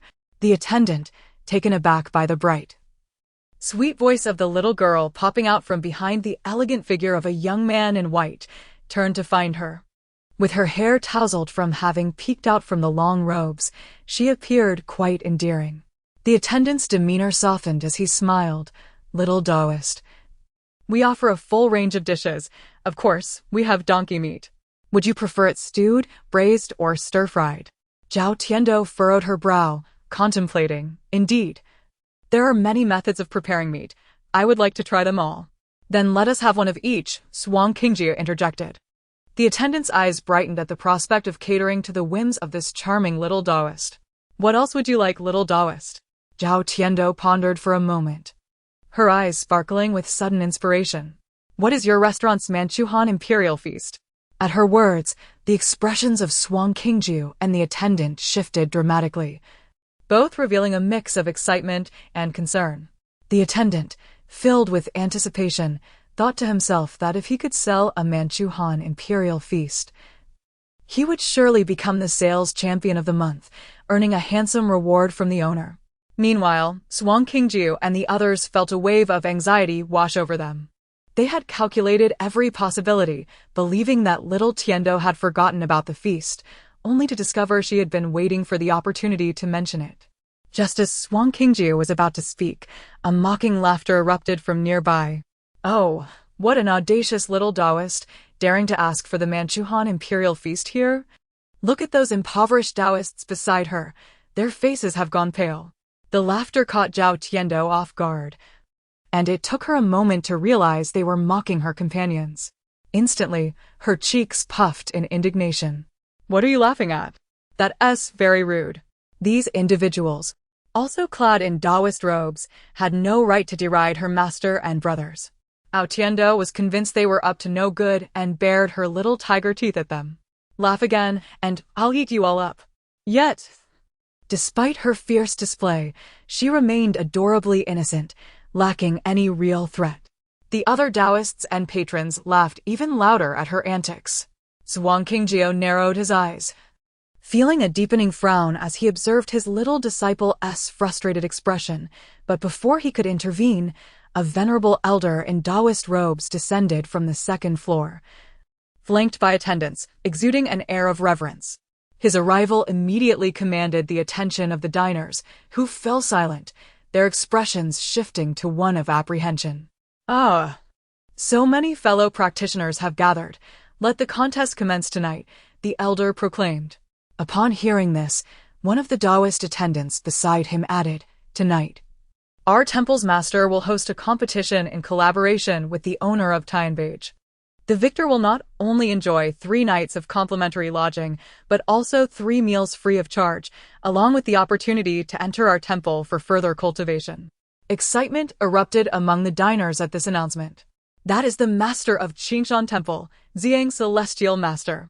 If one could enter Qingshan Temple for cultivation, it would be an unmatched opportunity. I wish to register." "Me too. I wish to register." The Taoists in their robes clamored, each eager to participate. Zhao Tiendo, witnessing their enthusiasm, felt a surge of excitement herself. I also want to register." Chapter 20. Just a copper coin? It turns out my master is not the poorest. Oh, my dear little junior sister. How quick-witted you are. As soon as Zhao Tiendo registered, there was no stopping her, prompting exclamations of surprise from Xianqingjiu and the 5 senior brothers. Despite the softness of Zhao Tiendo's voice, it resonated powerfully, capturing the attention of everyone in the tavern. They turned their heads, questioning whether they had indeed heard a child's voice amidst the boisterous chatter of grown men. Upon glancing over, they indeed spied a young girl with a face full of excitement, extending her small hand. The neighboring table, which had previously mocked Zhao Tiando and her companions, erupted into laughter. Huh, little darling, though you wear a Taoist robe, you must still be weaning. Do you even know what this competition entails? They scoffed. Just ignore her. Children know nothing of such matters. This is a contest set by the esteemed Ziyang Celestial Master. Do you think you poor Taoists are even qualified to participate? With that, they brazenly approached Zhao Tiando's group, showcasing their copper coins as if to flaunt their wealth. See this? One must possess this to enter, country bumpkin. Upon witnessing the audacity of those men brandishing mere copper coins while calling her and her master country folk, Zhao Tiando felt indignant. With her brows furrowed, she reached into her small satchel and, with a resounding clap, placed a large ingot on the table. You are the country bumpkin. A single copper coin can't even buy a meat bun. We possess great ingots. Oh, poor uncle, how pitiable you are. Zhao Tiando had a clear understanding of the value of copper coins, silver and gold ingots. A copper coin was far beneath an ingot, and the audacious uncle flaunting his single copper coin was indeed a pitiable sight. Hey, master, it turns out we are not the poorest Taoists, she exclaimed. She had initially thought all Taoists were like her master and senior brothers, living meagerly on vegetables and beans, unable to afford even a morsel of meat. Clearly, that was not the case. In the hall, an eerie silence followed, soon giving way to uproarious laughter that threatened to lift the roof. Ha ha ha. This little girl is too amusing, equating ordinary silver with our celestial master's copper coin. The little Taoist nun, appearing no more than 4 or 5 years old, was indeed ignorant of the world, but her boldness was commendable. The members of Feitian Temple laughed even more raucously, their arrogance palpable, drawing frowns from some fellow Taoists nearby. The little girl's innocent words were met with undue harshness from the grown men, showcasing their pettiness in a public setting. Gradually, sympathy for Zhao Tiando began to ripple through the crowd, with many secretly criticizing the members of Feitian Temple for their lack of grace. Xianqing narrowed his eyes, covering Luo Qingwan's ears with his hands to shield her from the foul words being exchanged. Suddenly, an impulse struck him, and in an instant, a silver small sword shot forth from his sleeve, hurtling towards the loudest among them. The unexpected action left the man utterly unprepared. As the sword hovered mere inches from his face, he finally registered the threat and fell to the ground in terror, shaking uncontrollably. The other Taoists from Feitian Temple swiftly retreated, mouths agape in fear as they stared at the hovering sword. The entire hall was engulfed in astonishment, all eyes fixed on Xianqing and the gleaming silver blade suspended in the air. Even the esteemed Ziyang Celestial Master, renowned for his wisdom, felt a shiver run through him at the sight. Everyone was momentarily frozen, captivated by Xianqing's display of power, their breaths held as they speculated about his true identity. Once the surroundings quieted, Xianqing finally released his hold on Zhao Tiando's ears, retracted the silver sword, and gently patted her head. All is well. Your master is here. Zhao Tiando felt an overwhelming sense of security, her eyes sparkling with admiration for her master. The 5 senior brothers gazed up at Xianqing with expressions of awe, their hearts swelling with pride at witnessing their master's prowess. Zhao Tiando had never seen such a display of skill. It seemed as if her master had accomplished it with effortless grace. Master, you are so amazing. I want to learn too, she exclaimed, her admiration evident. Pleased by her praise, Xianqing was unable to suppress a smile. Just as he opened his mouth to respond, he felt a tugging at his sleeve. Glancing down, he discovered that Zhao Tiando had, at some point, burrowed her head entirely into his sleeve, leaving only her little wiggling backside exposed. Dear disciple, do not be mischievous. Come out, he chuckled, amused by her playful antics. Yet Zhao Tiando was irresistibly curious, rummaging around in his sleeve. Master, where's your little sword? She inquired. her face a picture of skepticism. As she continued her exploration, she suddenly felt a pang of hunger, irresistibly drawn to the delicious scent emanating from her master's sleeve, nearly luring her spirit away. Xiang's celestial master approached, performing a courteous greeting before asking, "Might I inquire which sect this esteemed friend belongs to? It is unusual to meet someone so unassuming without a name." He found Xianqing Jio's face unfamiliar. "I am Xianqing Jio, merely the humble master of the Fuyao sect. These are all my disciples." "I trust Xiang's celestial master finds this amusing," he replied. "Not at all. Such a young Taoist, yet you exude a masterful presence. Your little disciple is quite lively and charming. I truly envy you," Xiang's celestial master remarked. Fuyao sect? I have never heard of it, he thought, realizing he had not encountered the name Xian before. This young man was indeed remarkable. With growing caution, Xiang's celestial master could not ascertain Xianqing Jio's true identity, but his polite inquiries about Zhao Tiando prompted Xianqing Jio to grow wary. He turned Zhao Tiando's head away, ensuring her face was not visible to others before stating, "If Xiang's celestial master has something to say, please speak plainly. I do not sell my disciples." Chapter 21, Little Sweetbean desires to eat and drink for free. Master Xiang was momentarily taken aback. When had he ever expressed a desire to take on disciples?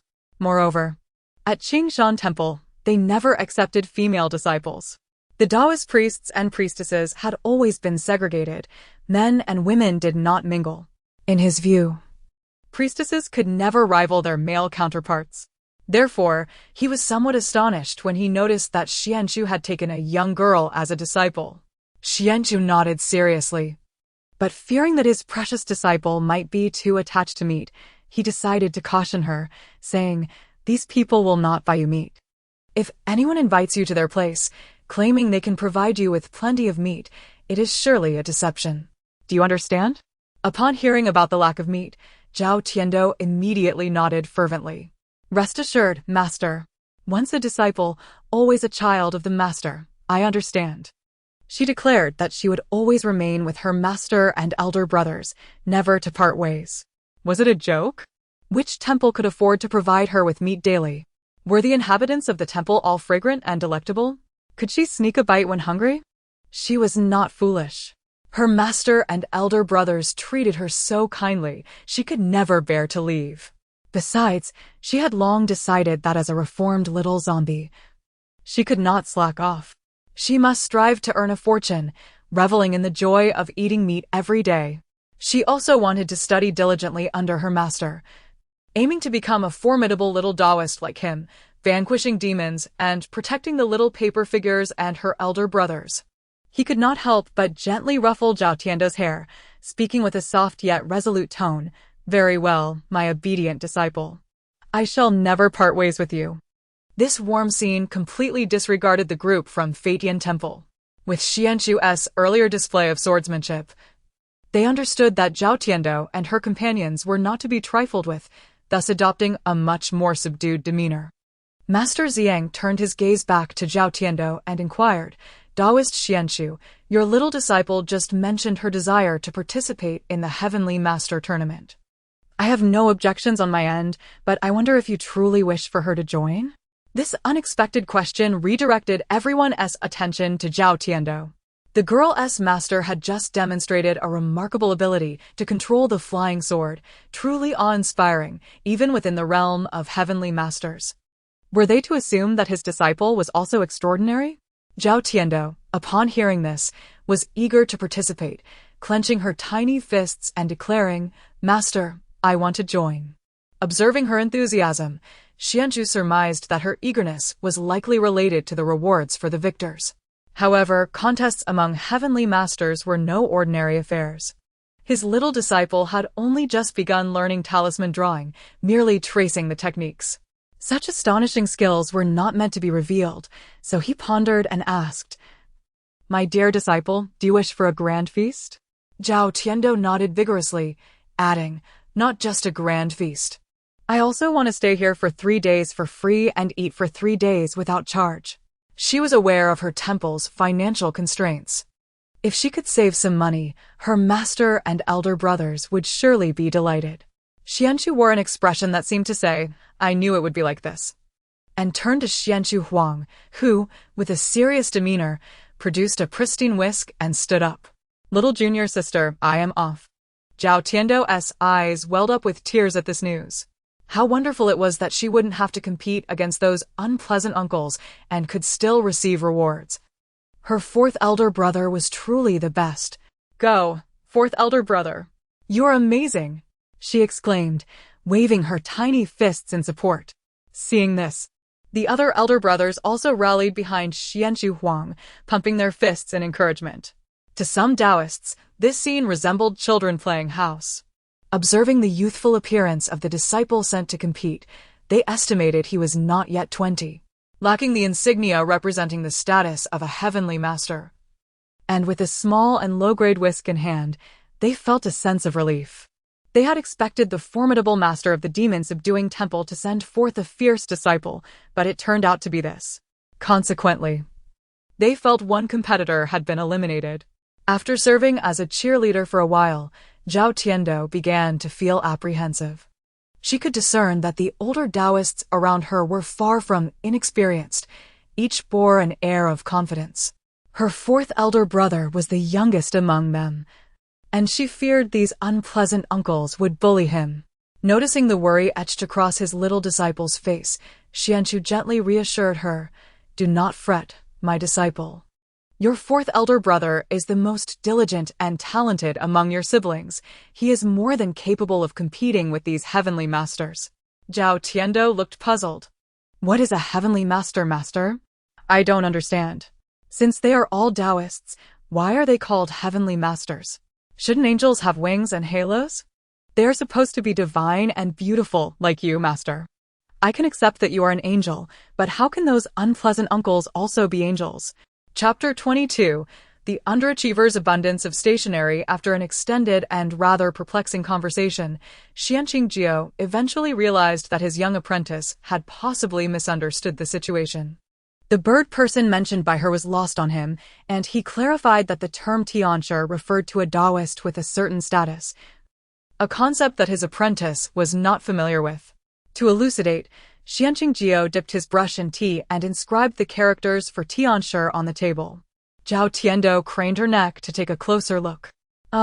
It turned out to be master's master, not an angel. She had thought. How could those unpleasant uncles possibly be angels? That would be a gross insult to angels. Then, master, is the tianshi that I need to compete with my senior brothers for the examination the same as those people? Xianqing patiently nodded and began to explain in detail to little Tiando. She listened intently, gradually grasping the essence of it. It turned out that a tianshi is indeed a Taoist, also referred to as a xianshi. Ordinary Taoists can only be called Taoists and cannot roam the world with the title of tianshi. The title of tianshi is one that must be earned through examination. Once attained, one can possess a tianshi token, akin to what master has.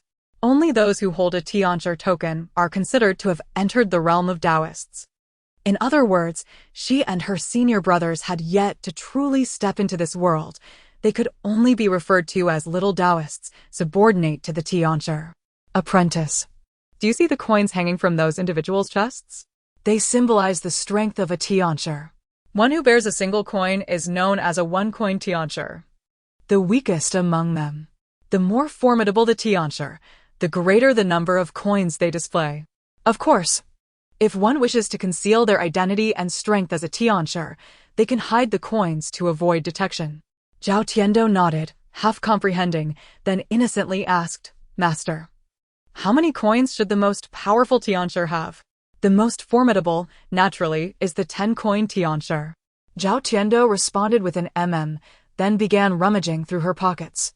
She recalled that she had scavenged a few coins from Sun Juar's home, so she searched eagerly. To her delight, she indeed found several copper coins in her pocket. Quickly, she extracted them and threaded them onto a piece of thread from her robe, proudly hanging them on her chest. "Master, look. I am now a 9-coin tianshi." Alas, she could only find 9 coins, thus unable to claim the title of the mightiest. Xianqing glanced down and saw the string of coins on his apprentice's chest. Upon counting, he indeed confirmed there were 9 coins, nearly unable to suppress his laughter. The other 4 senior brothers, witnessing this scene, also stifled their laughter to avoid bursting out. How endearing their little junior sister was. They realized they could not pay too much attention to her antics, otherwise they risked succumbing to laughter at any moment. Finally unable to resist, Xianqing reached out and gently ruffled Zhao Tiando's hair, then removed the string of coins from her chest. Seeing this, she pouted in discontent and protested, "Master, I was just trying to look impressive. Please help me put the coins back on." Xianqing, holding her flailing little hands, patiently explained, "Dear apprentice, I apologize for not clarifying earlier. The coins worn by Tianshi are specially crafted and distributed by the Tianshi Academy. One cannot simply don any coin and claim the title. Otherwise, the streets would be filled with 10-coin Tianshi." Zhao Tiando felt a wave of disappointment wash over her. So, it was like that, she could not pretend to be grand. Still just a little Taoist. "Then, Master, how many coins do you possess?" Quickly shaking off her earlier discontent, she turned her attention back to Xianqing's Tianshi rank. Upon her inquiry, her senior brothers, who had been eavesdropping, perked up with interest. Xianqing hesitated, contemplating whether to divulge this information to his apprentice. This was something others were completely unaware of, even his silly disciples who had followed him for many years. Just then, the competition was about to commence. Zhao Tiando cast aside her thoughts of Tianshi and began to cheer for her 4th senior brother with fervor.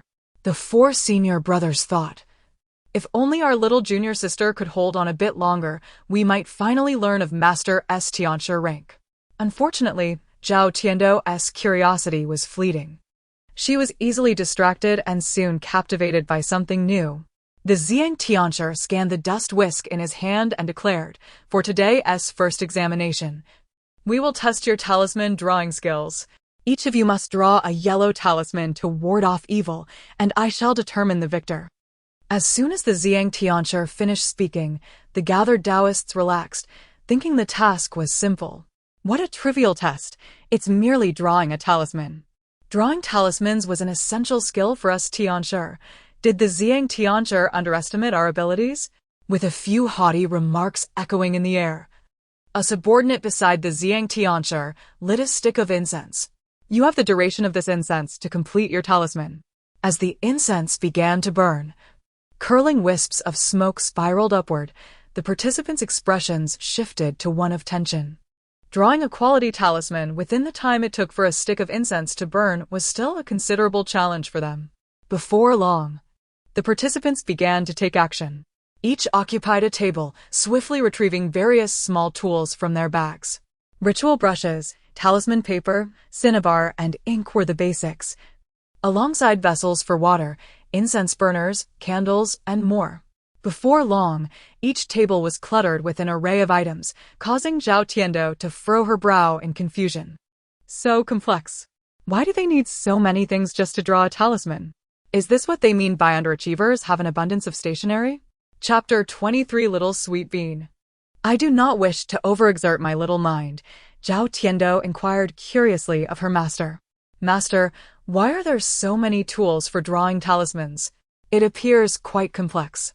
She recalled that during her time at the Learning Palace, her senior brothers utilized merely a pen and a piece of paper, albeit with more diligence than her own efforts.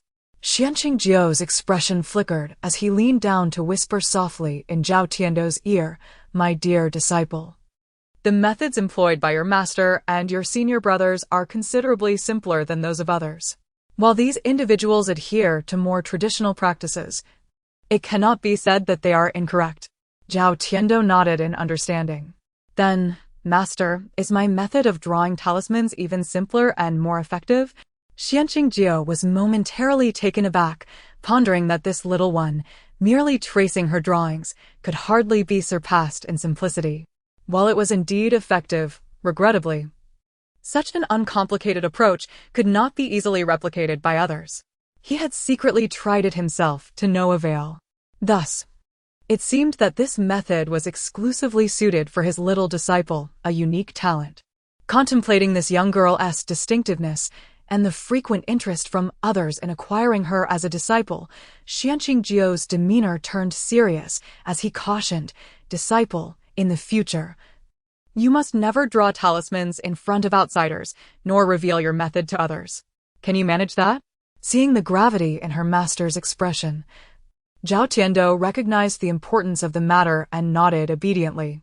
Clenching her small fist and straightening her posture, she declared with determination, "Master, rest assured. I shall be obedient and keep my little secret hidden from others." Upon witnessing her resolve, Xuanqing finally felt reassured. At that moment, preparations were complete, and the group began grinding ink. In the midst of the activity, everyone cast glances around, eager to see how far their peers had progressed. To their astonishment, they noticed a young man at the last table had already commenced drawing. Initially shocked and anxious, they then observed that his table was devoid of any necessary tools. No incense burner, no incense, no ritual water. Was he merely jesting? Though the onlookers were not practitioners themselves, they had enough understanding of the craft to recognize the discrepancies. Seeing this young man empty-handed, without any prayers or invocations, and skipping essential preparatory steps to begin drawing, they sensed something was amiss. He was still young, likely only having grasped the surface of the art, wholly unaware of the proper procedures. Nevertheless, his brushwork was commendable. Steady, and he seemed to be muttering incantations, albeit with only partial understanding, rendering him a mere novice. Thus, the stipulations set forth by the Ziyang Celestial Master required participation from true Celestial Masters, as many common practitioners were mere charlatans. Only those who had passed the Celestial Master Academy's assessment could be considered genuine practitioners of the craft. The spectators murmured amongst themselves, expressing skepticism regarding Xian Wang's abilities. Zhao Tiando, hearing her fourth senior brother being dismissed as inexperienced, felt displeased. Pouting and frowning, she said, "Master, my fourth senior brother is quite capable, is he not?" "Surely. These people lack discernment. Even the least skilled at drawing talismans, my second senior brother, can produce a talisman, albeit not very effective. My fourth senior brother is surely more adept than him, right?" Second Senior Brother Xuandi, feeling unjustly slighted by his little junior sister, Xuandi could only lament inwardly. Yet her words held some truth. His proficiency in metaphysics was indeed the weakest among his peers. Moreover, given his little sister's adorability, he could not bear to express his frustration toward her, knowing that it would invite retaliation from their master and the other senior brothers. Thus, he could only silently wipe away his tears, vowing to showcase his strengths to his little sister next time, hoping to earn her admiration. Upon hearing Zhao Tiando's words, Xuanqing gently ruffled her hair and reassured her, "There is no need for you to worry about your fourth senior brother. He is perfectly fine." His gaze shifted, and he pointed to the students burdened with an array of supplies, adding, "Later, observe their techniques closely. I shall impart some foundational knowledge to you." In truth, their methods are the most traditional and ancient, yet their complexity does not necessarily denote superiority. Zhao Tiando nodded, somewhat comprehending. Ultimately, overly intricate methods were unsuitable for her little mind. While she acknowledged that her own approach felt a touch like cheating, it was undeniably convenient and swift. Her master had once remarked that as long as she was content, there was no need to concern herself with anything else. Little sweet bean, I do not wish to overexert my little mind. Chapter 24. Incense offerings and purification. Zhao Tiando swayed her little waist, feeling rather pleased with herself. At this moment, new sounds emerged from the various tables. The odious Taoists had prepared their vermilion ink and were ready to proceed to the next stage. One by one, they lit 3 incense sticks, bowed repeatedly, and placed them into the incense burner. Zhao Tiando tilted her head to gaze at Xuanqing, who promptly explained, "This is the incense offering to invite the deities." Several of her senior brothers appeared puzzled, their expressions reflecting a mix of understanding and doubt. Once the incense had been offered and prayers recited, it was believed that the deities had been duly invited. Soon after, Hao Tiando observed each of the Taoists retrieving a piece of white cloth, wetting it in their nearby basins, and beginning to cleanse their faces, hands, and the incense table, diligently wiping everything down. Master, they have already invited the deities. Why haven't they started drawing the talismans yet? Isn't this just a morning routine of washing up? Nonetheless, it must be acknowledged that, despite their unpleasant odor, these Taoists were quite fastidious, scrubbing everything with meticulous care. Zhao Tiando admitted to herself that her own attempts at washing her face and hands did not compare to their thoroughness, so she often relied on her master to wash her face for her. Her own attempts at grooming left her looking like a scruffy kitten, resulting in playful teasing from her master. Xianqingjiu, having overheard, patiently explained, while the 4 senior brothers leaned in, listening intently. They are purifying themselves, showing respect to the deities. In our Taoist temple, before drawing talismans, one must bathe and change into ceremonial robes, ensuring that the incense table is spotless. There can be no carelessness. Oh, so one must first cleanse oneself and perform a thorough cleaning before drawing the talismans, right? What a hassle. Fortunately, I have my own little tricks to avoid all this. With that thought, Zhao Tiando nodded vigorously, affirming her own cleverness. The senior brothers, upon hearing her, exchanged astonished glances. Realizing the intricacies involved in talisman drawing, they mused that perhaps they were only half-initiated in their practice. Not necessarily, isn't our master the same? Questioned a brother. Could it be that even he is merely half-initiated? The second senior brother, Xuandi, observed the commotion and snorted. Our master just mentioned that tradition does not always equate to quality. Look at these so-called celestial masters. They haven't even touched the talisman paper yet. It's ridiculous. In my opinion, their talisman drawing procedures are foolish. It might take them ages to produce even one talisman, and by the time they finish, the world will have been overrun by malevolent spirits. Xuandi, being impatient and straightforward, had little tolerance for such dogmatic practices and was known to tread his own path. His words resonated with the others, who nodded in agreement. Yes, right. It's too slow. I'm already starving just watching. The method our master teaches us is far superior. The whispers from Zhao Tiando's side were notably quiet, and no one took notice. Had their remarks been overheard, they would likely have faced ridicule, for those practitioners were recognized celestial masters by the Celestial Master Academy. Their talisman drawing procedures were beyond reproach, a widely accepted truth. Outside of Xianqingjiu's unconventional methods, most could not fathom accepting such an alternative approach. Humanity tends to resist acknowledging the superiority of others, and it is quite challenging to abandon traditional practices. Zhao Tiando, seeing that the group of odious Taoists had finally cleaned themselves, turned her gaze to her 4th senior brother.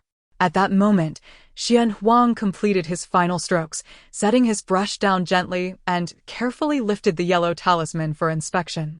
Seeing that her 4th brother had succeeded, Zhao Tiando clapped her hands in delight while nestled in Xianqingjiu's embrace. Xianqingjiu, with his discerning eye, observed that Xian Huang's talismans had always been the finest among his peers, and he bore no worries. The other brothers, witnessing their master leisurely peeling peanuts, felt assured that the 4th brother would perform well, and they collectively sighed in relief, turning their attention to the performance of the celestial masters. The onlookers observed as the young man successfully drew a talisman that resembled the genuine article, eliciting varied expressions among them. However, most remained convinced that it was merely superficial. This yellow talisman can indeed be drawn by ordinary individuals. One merely needs to trace it. Yet, the true measure of a talisman's efficacy lies in its results. Does it not? The form is secondary. The spirit is paramount. Indeed, it must be so. Otherwise, anyone could enter the Tao, leading to chaos. One observer remarked, I see some potential in that young man, but alas, his master is too young and hasn't he adequately imparted his skills. leading to a waste. The crowd continued to voice their opinions, engaging in lofty discussions. In summary, they concluded that Xian Huang's yellow talisman was merely a fade, lacking true efficacy. High above, observing from the stage, Master Xiang cast a deep, discerning glance at Xian Huang, shaking his head inwardly before shifting his focus to the others. Beside him stood a fellow Taoist from Qingshan Temple, adorned with 2 copper coins on his chest, a second-tier celestial master. Frowning, he disapproved. "Master, why did you allow that brash young man to participate?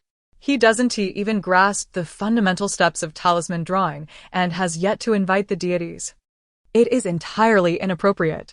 Although his master appears formidable, he is, in truth, quite youthful and likely possesses only that one skill of sword manipulation from a distance."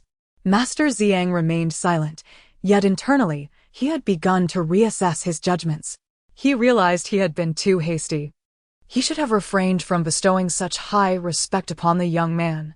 Not only had he diminished his own status, but with decades of experience in the Tao, he had also set himself up for potential embarrassment. Chapter 25.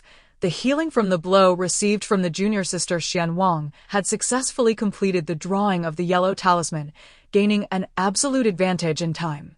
However, the other competing Taoists paid him no mind, engrossed in their own tasks. Xian Wang, having drawn only a few talismans, withdrew to the side, quietly awaiting the outcome. Zhao Tiando excitedly gave Xianwing a thumbs up from afar, prompting a faint smile to appear on his face. His junior sister was cheering for him. It was only right that he smiled. Why should the rest of them not share a smile? Sixth Brother Xuanji joked half-heartedly. Those smiles adorned everyone's faces. In the past, the fourth brother was stern and serious, even more so than their master, rarely smiling, his face perpetually clouded with an unshakable gloom. Those unfamiliar with him would feel uneasy under his gaze. However, since the arrival of their junior sister on the mountain, his demeanor had brightened significantly. Although his smile was not as broad as theirs, it was nonetheless a welcome change on his previously stoic face. Everyone felt happy for him. While this group radiated warmth and camaraderie, to outsiders, it appeared rather absurd. How could they still find joy after that young man had so brazenly introduced himself as a Taoist from the Fuyo Temple?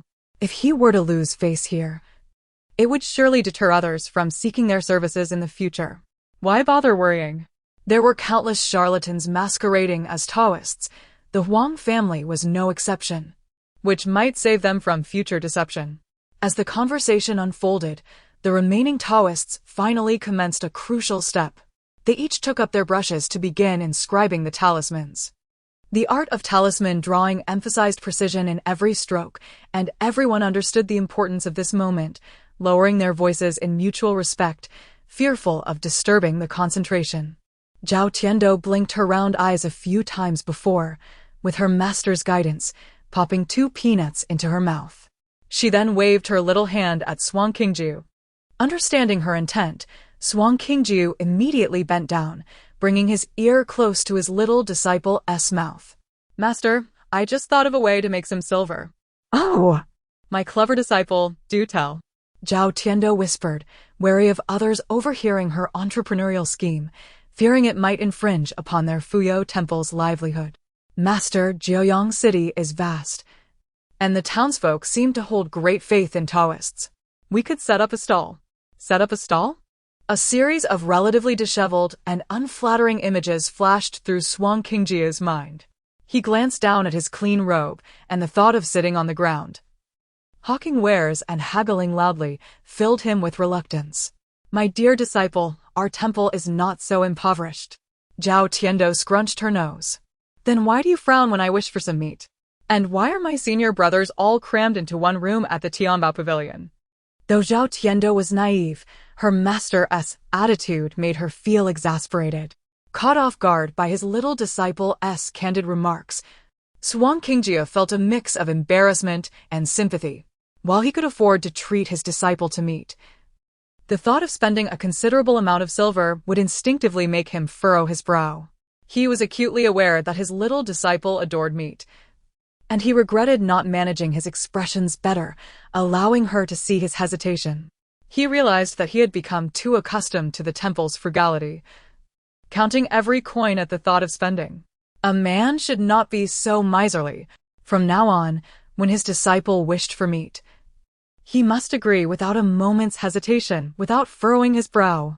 Looking down, he found Zhao Tiando gazing up at him with her incredibly sincere, wide eyes, which tugged at his heartstrings once more. "All right, I shall not frown." With just one earnest, adorable glance from Zhao Tiando, her master found himself internally chastising his own reluctance. Seeing her excitement upon receiving his nod of agreement, Zhao Tiando beamed with joy. "Then it's settled. Once we procure the talisman paper, we shall set up our stall." Little did her senior brothers know, their master had merely glanced at the junior sister, and they were now on the verge of selling their charms at a stall, while they remained solemnly observing the talisman drawing process of the other Taoists. After another tea's worth of time had passed, beads of sweat began to form on the foreheads of the Taoists. The incense in the burner had nearly burned down, and their time was running short. At long last, just before the final moments, some of them began to complete their talisman inscriptions. However, this was not the end. Zhao Tiando and her companions then witnessed these so-called Taoists swallow hard, spray their saliva onto the yellow talismans, and perform a series of rituals to finalize the process. Zhao Tiando couldn't help but exclaim in disgust. Zhuang Qingjiu explained to the disciples, "The water they spray is ritual water. They must then chant incantations, bow, and send off the spirits for the talismans to be truly completed." Hearing their master's explanation, the brothers found the process exceedingly cumbersome, especially for the impatient Xuandi, who had long since furrowed his brow, wishing to hear no more. If they too had to endure such a tedious procedure for talisman drawing, he would rather become a monk in a temple than be a Taoist. Thankfully, their master's method of drawing talismans was far simpler, which brought balance to their hearts. Sixth brother is right. I feel the same. We should be grateful to have entered our master's tutelage rather than those so-called prestigious sections. Though we may be far from the junior sister's caliber, we are certainly better off than these individuals. At this moment, the blows they had received from the junior sister had been healed.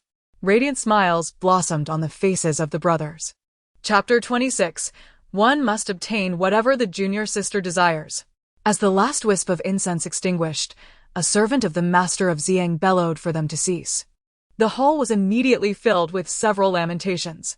Moments ago, the participants were fervently engaged in their tasks, yet as time elapsed, 5 Taoists failed to complete their talismans, resulting in their immediate disqualification. Zhao Tiando, witnessing this, couldn't help but pout her lips, brimming with pride. These inept Taoists were truly useless. It took them so long to draw a simple yellow talisman. Had she been the one to draw it, the finished talismans would surely have been stacked high by now. Xianqingjiu, observing her smug demeanor, found her endearing rather than overly proud, and couldn't resist, giving her cheek a gentle pinch. The talented junior sister excelled beyond these ordinary masters, yet it would be wise not to mention this in their presence, as it could be quite disheartening. Zhao Tiando solemnly nodded in agreement, aware that boasting could lead to trouble. This little girl, usually oblivious, was suddenly filled with clever reasoning, recognizing the potential for conflict. Such maturity was surprising. With the yellow talismans completed, Xianqingjiu prepared to inspect them and determine the top 3. At that moment, the master of Xiang slowly descended from the high platform. The participating Taoists hurriedly scrambled to present their yellow talismans. Xian Huang, notably discreet, waited until the others had been inspected before stepping forward. As he extended his hand, laden with the folded talismans, the servant beside the master of Xiang waved dismissively, his expression one of disdain. "You can forego this. Take your yellow talismans and step aside. Do not waste our master's time." Xian Huang was momentarily stunned, his brow furrowing in response. Even when faced with such discrimination, he was not one to defend himself. In the past, he either walked away indifferently or had his fellow disciples speak on his behalf. However, this time was different. His junior sister was resolute in her desire for a lavish feast. He must help her obtain what she desired. Resolute in his thoughts, the socially anxious Xian Huang steeled himself and spoke before his 4 senior brothers could intervene. Master Xiang, might I request you to examine my yellow talisman? The servant, visibly impatient, made to shove Xian Huang aside. Hey, why can't you comprehend human language? What makes you think your talisman is worth? Xuxian, step back. Suddenly, the master of Xiang's stern voice cut through the air, prompting Xuxian to lower his head and retreat, though his gaze towards Xian Huang remained notably unfriendly. Zhao Tiando, witnessing this, felt a surge of anger, wishing she could sink her teeth into that Xuxian's neck and make him bleed profusely. Xianqing Jiao seemed to sense the sudden hostility radiating from the little one and quickly patted her forehead to soothe her. Dear disciple, do not be angry. Your 4th senior brother is not so easily bullied, so there is no need to worry about him. Moreover, even if he were truly wronged, you have other senior brothers to support him, and your master would step in as well. Hearing her master's calming voice, Zhao Tiando finally settled down, though she continued to glare at Xuxian. If she couldn't bite him, then she would surely pierce him with her gaze. Observing her lingering anger, Xianqing Jiao adjusted her posture and earnestly advised, My dear disciple, you must understand that this world is rife with individuals like Xuxian, who thrive on the strength of others to oppress the weak. Yet, they often meet with dire consequences in the end. We need not be angered by every such person. Otherwise, you may harm your delicate constitution, and I would be heartbroken. Zhao Tiando frowned and asked, Master, what does thrive on the strength of others mean? And what does oppress the weak mean? Just as Xianqing Jiao prepared to explain patiently, Xian Jiesi darted over. Junior sister, 7th senior brother is here to enlighten you. Do you see how Xuxian resembles a dog? Thrive on the strength of others means a sycophant barking at those they cannot overpower, hiding behind their powerful master. Zhao Tiando's eyes brightened. 7th senior brother's description was so vivid. She understood now, Xuxian was the dog, and the venerable master was his master. But what about oppress the weak? Xian Jiesi continued, to oppress the weak is quite similar. It means to bully those weaker by relying on one's powerful master. In essence, neither of these types of individuals are commendable. In the future, we shall ignore such people, and if we are bullied, then what then? Zhao Tiando seemed to sense an opportunity for action, her little tiger teeth itching. Xian Jiesi glanced at their master's expression, noting that Xianqing Jiao showed no intention to stop him, and so he raised his fist, declaring. Zhao Tiando's eyes sparkled. Understood. Sweet Bean possesses an abundance of itching talismans. Meanwhile, Zhao Tiando and 7th senior brother were fervently discussing, eager to rush forth and stick Xuxian with a handful of itching talismans.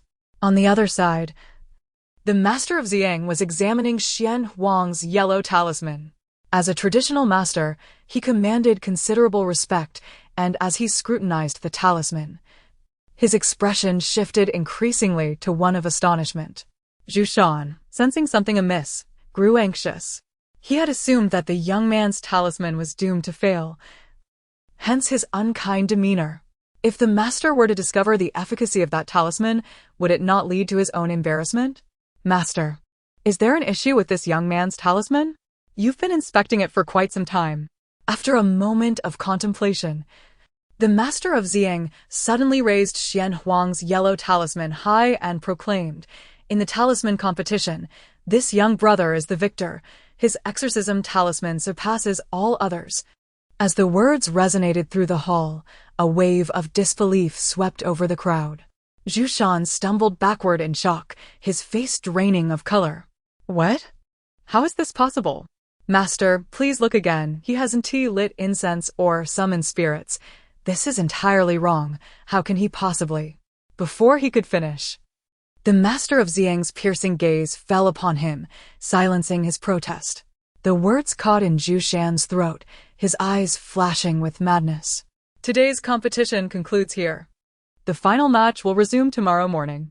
The crowd dispersed, still grappling with the outcome, their chatter never ceasing. Xian Huang breathed a sigh of relief, secretly clenching his fist.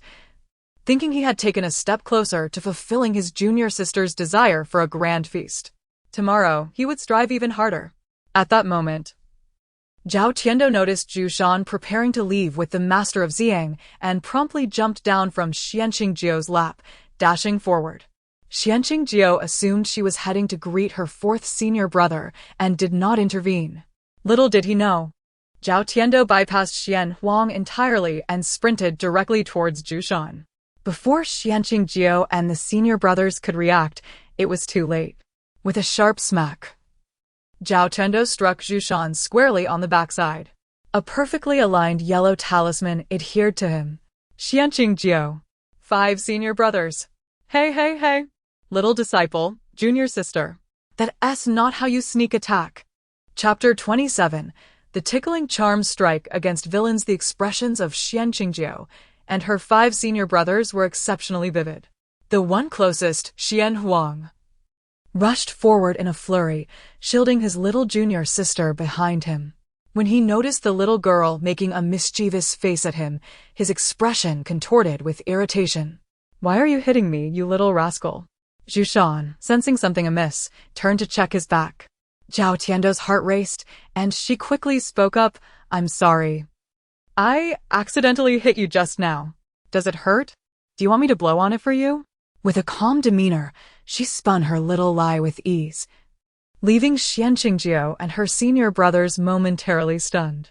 Jushan wished to retaliate, but considering the tender age of the girl, surrounded by so many witnesses, he could only grit his teeth and swallow his anger. The Master Xiang, unconcerned with such trivial matters, had long since lost his frown of worry. With a multitude of onlookers still observing, Jushan felt a pang of frustration and forced a smile at the little girl. He managed to squeeze out, It's fine. Just be more careful next time. Turning away, he hastily ascended to the second floor, eager to leave. Once he departed, Xianqingjiu and her companions finally exhaled in relief. The spectators, astonished, gazed at Zhao Tiando, pondering the unfamiliar charm she had just placed on Jushan. What was that charm you just used on him, little sister? A curious bystander, a kind-looking middle-aged man, stepped forward to inquire. Zhao Tiando looked up and found him to be a friendly uncle, devoid of the unpleasant odor typical of certain Taoist priests, which made her more inclined to converse with him. She took out the yellow charm from her pocket and proudly declared in front of everyone, This is a tickling charm, used to punish bad people. With genuine earnestness, Zhao Tiando presented her charm, then remembered she intended to set up a stall in the city, so her eyes sparkled, and she sweetly added, Uncle, this tickling charm is quite powerful. Would you like to consider purchasing one? Upon hearing this, the patrons remaining in Tianmao Pavilion erupted in laughter, not out of mockery, but rather at the delightful charm of the little girl. Haha, little sister, look at how crooked your charm is. Don't try to deceive me. Zhao Tiando frowned, displeased, and retorted, Uncle, do you not believe in Sweet Dough's abilities? Let me demonstrate, and you will surely beg to buy one. As the adults found her earnestness adorable, they began to play along, complimenting her artwork. However, just as Zhao Tiando was about to apply the tickling charm to the uncle for demonstration, Xianqingjiu timely approached, lifting her up and whispering in her ear, Dear disciple, do not forget that only we Taoists can invoke the effects of this charm, and you alone can use the one you created. Selling it to this uncle would be considered dishonest. Zhao Tiando paused, her mind racing as she realized her master's wise counsel. She had overlooked this detail. However, she countered playfully, But master, as the saying goes, there's no business without profit. Isn't that what we learn? Xianqingjiu was taken aback by her serious yet streetwise retort. His little disciple was indeed a curious child, at times innocent and naive, yet at others remarkably shrewd, appearing more worldly than himself. This was not the first time he had felt this way about her.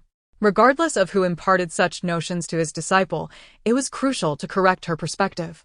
He explained gently, My dear disciple, being unscrupulous in business is not virtuous. While it is true that the world revolves around profit, one must not profit at the expense of one's conscience.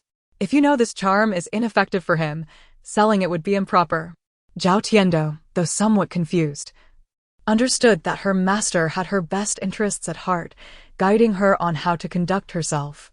She nodded, pocketed the charm, and looked up at the uncle, saying, "I'm sorry, uncle, I can't sell you this tickling charm after all. Perhaps we can do business next time." As the group departed, whispers filled the air. "Hey, have you heard of the tickling charm?" Several Taoists at their tables shook their heads, admitting ignorance. They speculated that the little girl was merely playing with her master's tricks. Yet the one claiming to be the master of the Fuyao temple seemed to possess commendable ideals. The charm-making process taught by her master appeared more straightforward and effective than their own. They were intrigued to learn more about this temple and the Taoist named Xianqingjiu. With the charm-making technique shared by Xian Huang, many Taoists began to stir with curiosity. Concurrently, various Taoist temples began to investigate the Fuyao temple and the Taoist Xianqingjiu. News of this quickly spread among the local Taoist community. However, no matter how hard they searched, they could find no information regarding Xianqingjiu, not even in the records of the Celestial Master Academy, leaving them baffled. Zhao Tiando and her companions, having secured their first victory, were granted complimentary accommodations.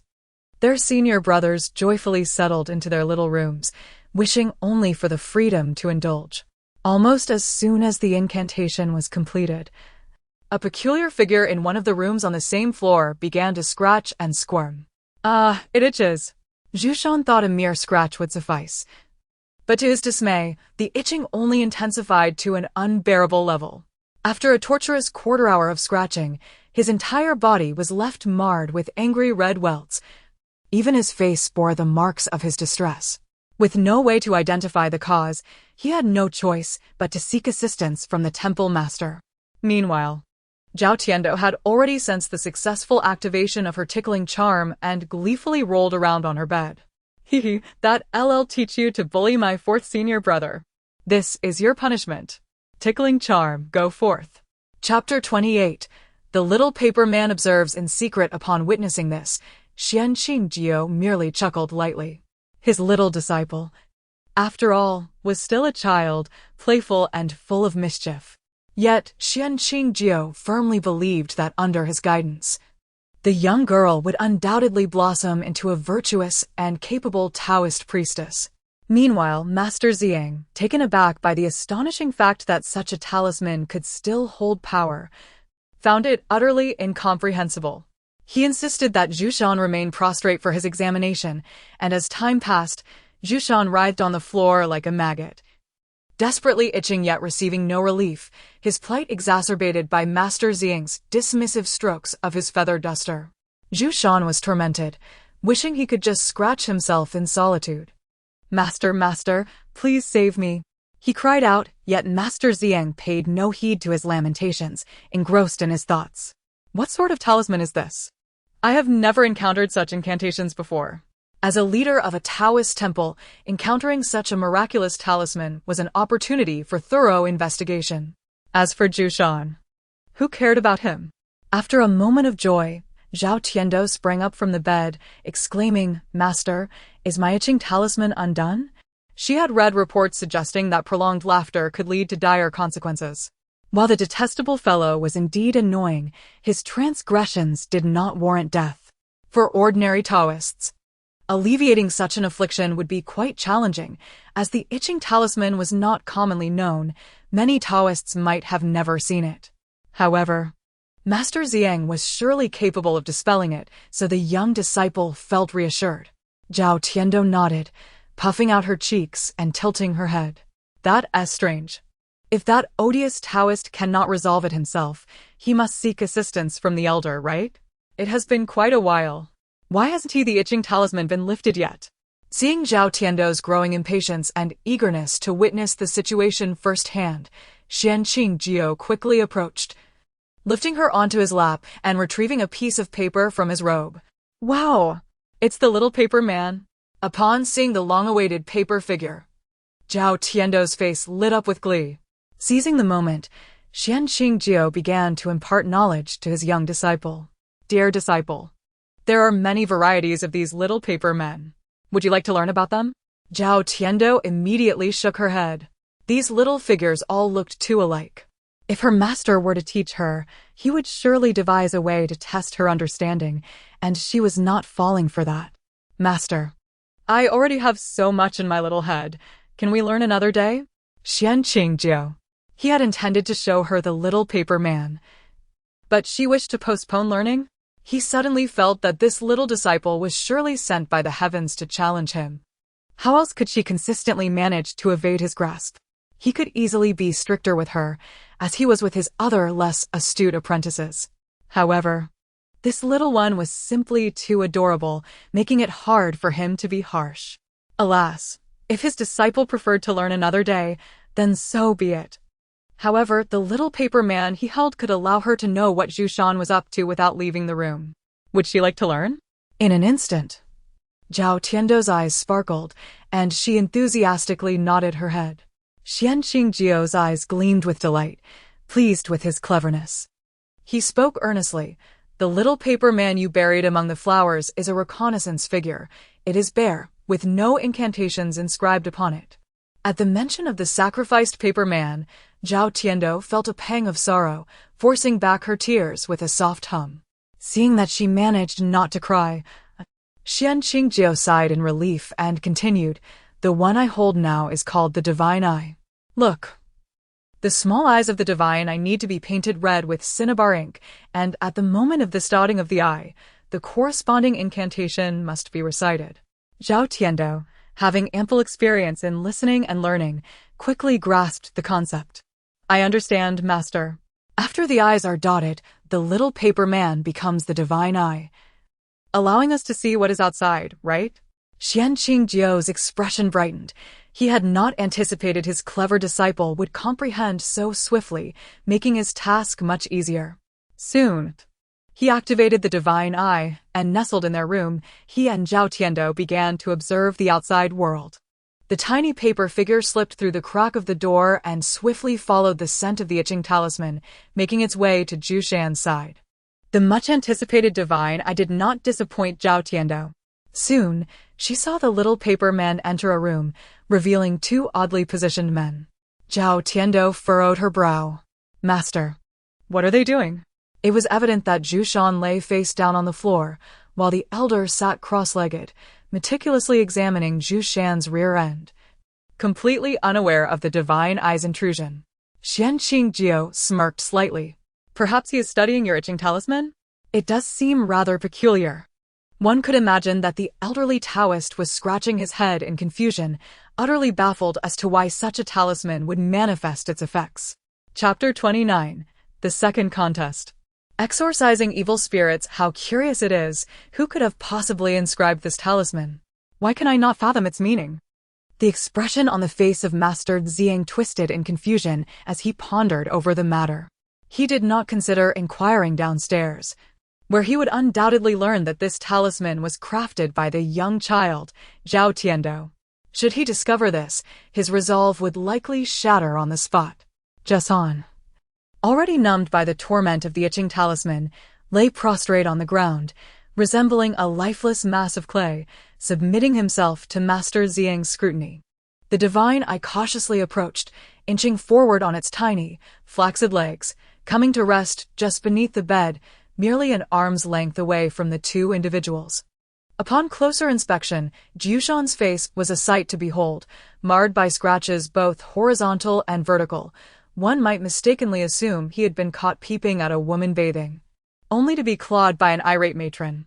Zhao Tiando, witnessing Zhu Shan's disheveled state, burst into uncontrollable laughter, rolling about in her master's embrace. "Master, look.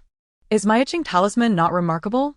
Xianqingjiu had not anticipated that Xuan would suffer so grievously due to his little disciple's talisman.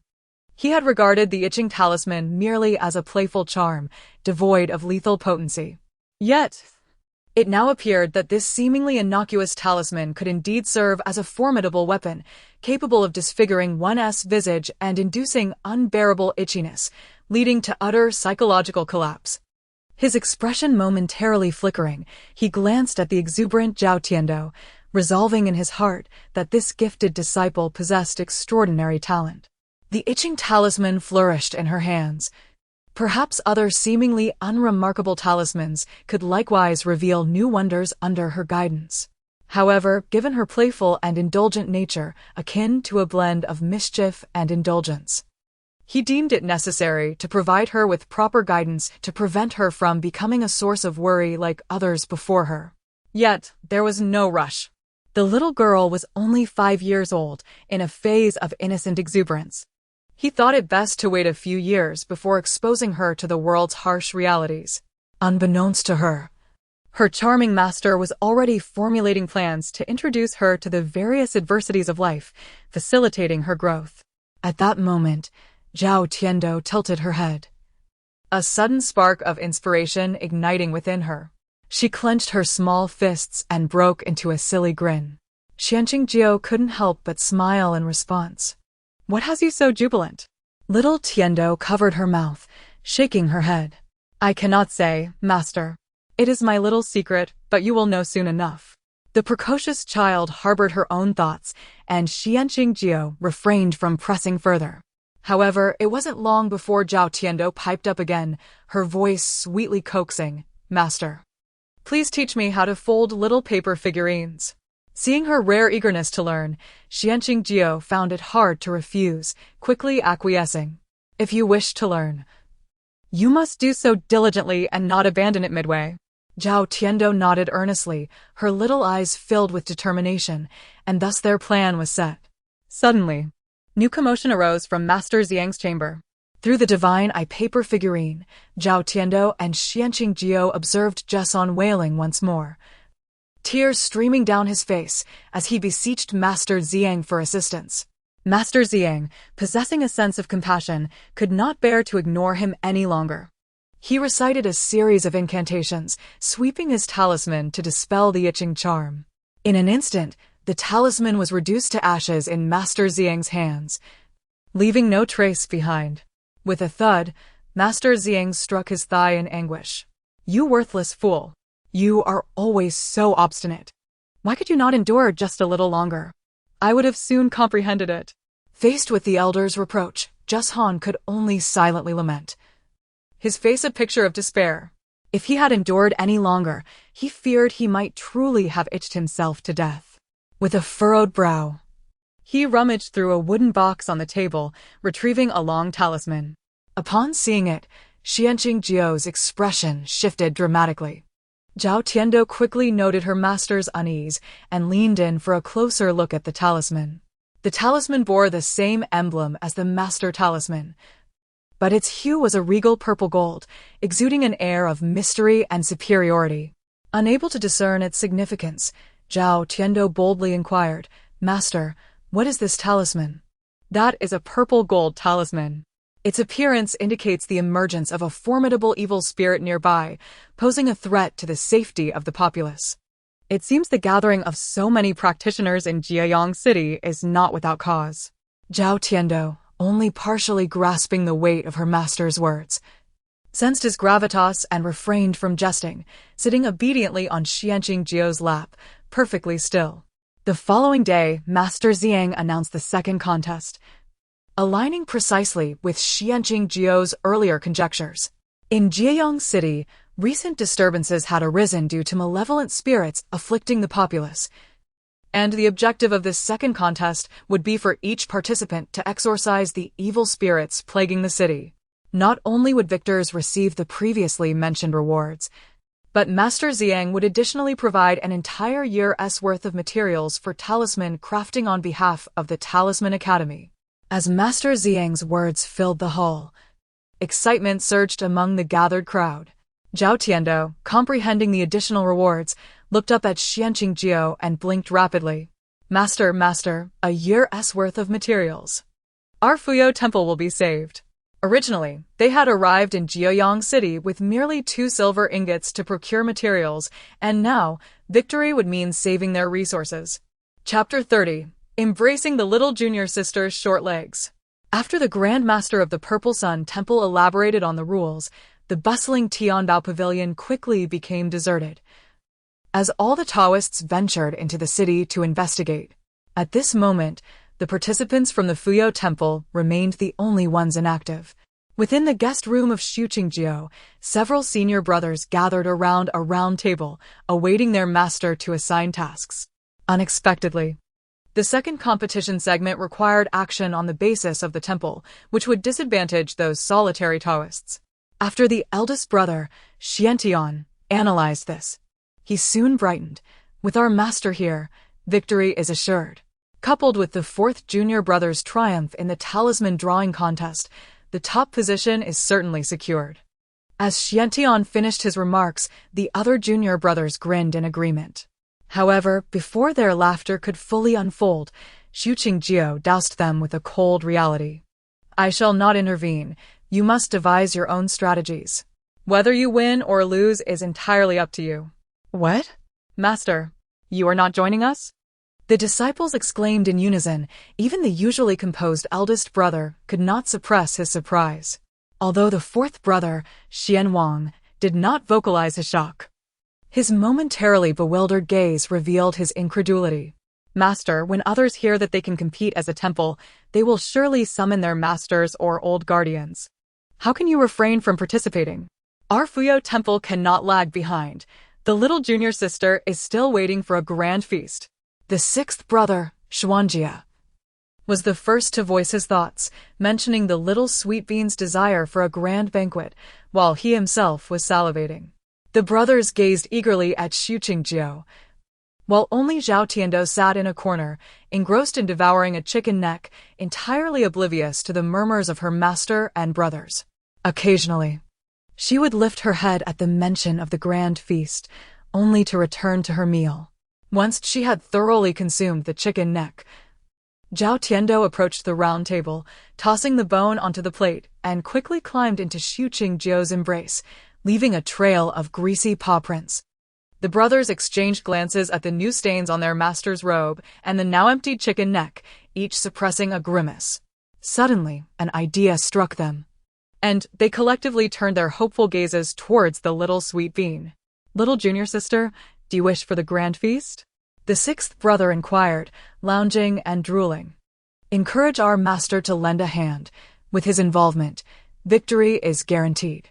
We, with our limited skills, cannot possibly compete against the full might of another temple. If we lose, there will be no meat for us. The seventh brother, Xuanjia, also coaxed Zhao Tiando gently.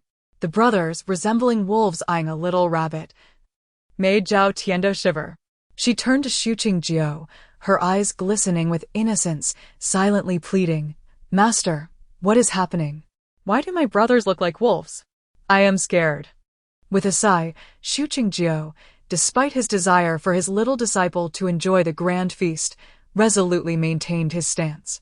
As I have said, this matter must rely on you. Whether you little junior sister can partake in the grand feast depends on your efforts. At his words, the brothers wilted like frost-bitten eggplants. Zhao Tiando finally grasped the situation, raising her greasy paw with determination. Brothers, do not fret. I will join you in exorcising the ghosts. Our master is formidable. If he intervenes, the evil spirits will surely perish swiftly. He is testing us, but should any unforeseen situation arise, our master will undoubtedly assist us. After speaking, she glanced at Xuanjia, her large, sparkling eyes radiating innocence. Right, master? In that moment, Xuanjia found himself at a loss for words. Utterly defeated by the innocence of his little disciple, he could only smile and nod, gently pinching Zhao Tiando's soft cheek. With the master's assurance, the brothers' confidence surged, and they all gave the little sweet bean a thumbs up. Little junior sister, you are the best. I will follow you from now on, the eldest brother declared. The other brothers echoed sentiments of sticking with the junior sister for the promise of meat, resolutely deciding to support her. At this moment, their master's thoughts became inconsequential. As long as they clung to their little junior sister's short legs, they would not become neglected children left behind. Wherever the little junior sister went, their master would surely follow closely behind. They merely needed to bask in the glow of the little junior sister's presence. The group of brothers felt they had finally discovered the correct method to garner their master's favor, surrounding Zhao Tiando with reluctance to depart. Xuanqing, exasperated by his foolish disciples, hastily urged them to venture out for clues and gather information. Considering it unwise to send the little junior sister on such errands, the 5 brothers willingly dashed out the door, invigorated. Zhao Tiando watched her brothers' retreating figures and murmured, "Brothers, do your best. I am so eager for the grand feast. I want to taste it quickly." Upon hearing this, Xuanqing's lips twitched, realizing that indeed, it was food that provided this little girl with such immense motivation. Yet, motivation is always beneficial, regardless of its source. Aspiring for the grand feast is a noble dream, and one must not dismiss the little girl's hopes, lest she feel disheartened. Chapter 31. The master observes his little disciple being caught red-handed. "My dear disciple, if you wish to indulge in a grand banquet, you must put forth effort. Thus, I shall have you create little paper figures." Upon hearing the mention of paper figures, Zhao Tiando's eyes sparkled with excitement as she climbed down from Xuanqing's lap and properly seated herself on a chair, eagerly awaiting her lesson. Xuanqing, seeing this, felt a wave of satisfaction wash over him. He retrieved the last few pieces of talisman paper and began the lesson. Zhao Tiando listened intently. Her dexterity was remarkable, and she quickly fashioned several charming little paper figures. Xuanqing examined them closely, his gaze filled with approval. "Indeed, my little girl. Your nimble fingers have crafted these figures with much more charm than I ever could." When comparing their creations, it was evident that Zhao Tiando's figures were rounder and more lifelike, resembling chubby little auspicious dolls, while Xuanqing's appeared more slender. Zhao Tiando earnestly explained, "Master, your figures have thin arms and legs. I have observed that their legs are quite flimsy, easily blown over with just a puff. Thus, I thought, if I made them plumper, they would be sturdier." Xuanqing couldn't help but chuckle at her innocent reasoning, yet he found it quite logical. However, it was essential to impart the correct knowledge to his little disciple. "My dear disciple, paper figures are not so fragile. Their strength is determined by the depth of the practitioner's magical prowess. The stronger the sorcerer who creates them, the more formidable the figures will be. Likewise, the more powerful the sorcerer who animates them, the greater their strength." Zhao Tiando nodded, albeit somewhat bewildered, and began to learn the next steps. To animate the paper figures, one must infuse them with the power of incantations, each figure requiring a distinct spell. We shall commence with the simplest of them, the reconnaissance paper figure. I will recite a line, and you shall repeat after me. Be sure to remember it well." Zhao Tiando nodded earnestly, fully focused. As Xuanqing began to chant the incantation, he initially believed that the complexity of the spells would pose a challenge for his disciple. He anticipated that it would take her considerable time to memorize them. To his astonishment, after reciting 5 lines, Zhao Tiando repeated them flawlessly. Even after completing the recitation, she seamlessly linked the 5 lines together, again with perfect accuracy.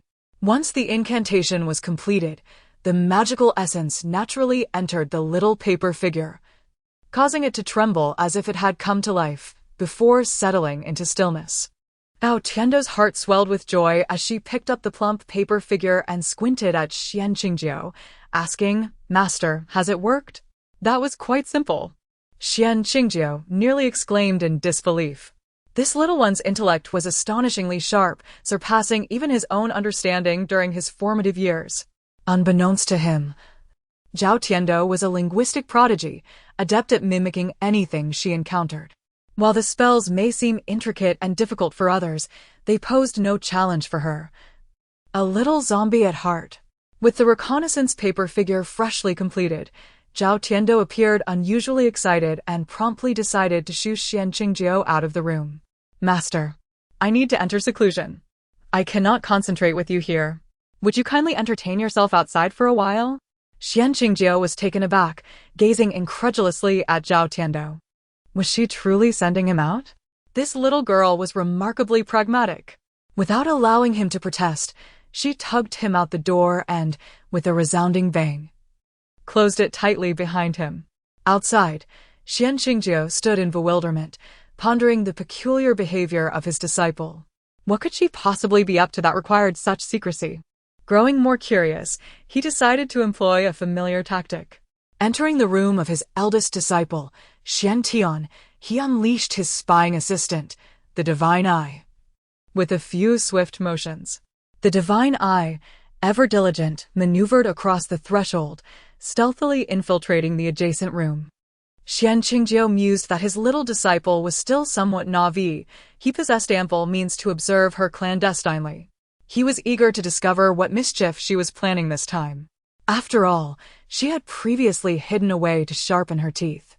Surely she wasn't concocting something equally bizarre? The Divine Eye successfully infiltrated Zhao Tiando's room, moving silently and without a sound. Yet, just as Xuanqingjiu prepared to observe through the Divine Eye's perspective, he found himself staring at an empty space where his disciple had been. Has she hidden herself? As soon as he uttered this, a large face suddenly filled his vision. Zhao Tiando, having anticipated that her master might send the Divine Eye to spy on her, had cleverly concealed herself by the door, evading its gaze with visual deception. Now she crouched before the Divine Eye, her large, round eyes wide with seriousness. In the eyes of the Divine Eye, her small form appeared as a giant. From Xuanqingjiu's perspective, looking up at Zhao Tiando induced an oddly oppressive sensation. In the next moment, little Tiando reached out, capturing the Divine Eye in her palm, and grinned mischievously.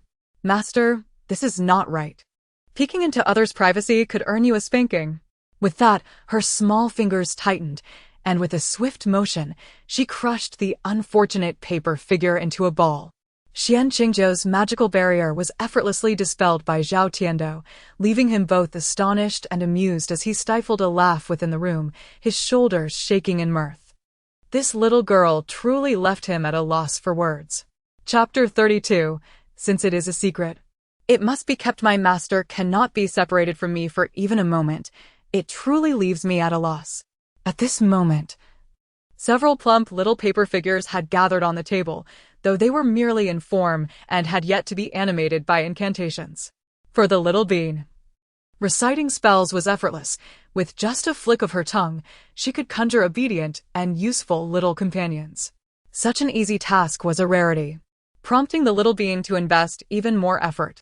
She busied herself alone in the room for an entire morning and, at last, completed her work. Zhao Tiando gazed contentedly at the row of little paper figures on the table, grinning widely, her two prominent canine teeth gleaming. Meanwhile, the anxious Xuanqingjiu, having already caught her in the act once, dared not disturb her again for fear of losing face, and was left to wait patiently outside. Upon hearing some movement from within, Xuanqingjiu hastily approached and knocked on the door. Before he could finish 3 knocks, Zhao Tiando, standing on her tiptoes, opened the door. A rich aura of Taoist magic greeted him, causing Xuanqingjiu's expression to shift instantaneously. However, when he craned his neck to peek at the table, he found it impeccably tidy, without a single scrap left behind. He could only surmise that this little girl had been tirelessly crafting the paper figures. Yet there seemed to linger an imperceptible oddity that piqued his curiosity. Looking down, he saw Zhao Tiando tilting her head back, sweetly smiling at him. To Xuanqingjiu, however, that smile appeared strangely enigmatic, as if his little disciple was harboring some grand scheme. After pondering briefly, Xuanqingjiu bent down, scooping her up and gently coaxing, "My dear disciple, I acknowledge my fault. I shall no longer pry into your little secrets. But might you share with me what you were up to in there?" His tone was so soft it was as if he were attempting to lure her with a chicken leg. Yet Zhao Tiando's eyes sparkled with mischief as she replied, "It's a secret, and secrets must be kept." "Just wait, master, you will soon find out." With her words, Xuanqingjiu's curiosity was thoroughly ignited, and for the first time, he felt an insatiable urge to uncover the truth. Alas, if only he had a chicken leg at hand. He would have certainly used it to tempt his little disciple and see who would succumb first. Meanwhile, the 5 senior brothers, possessing formidable skills, had already ventured into the city with their respective magical artifacts. At the dining table, Zhao Tiando, having recited spells all morning, was now famished.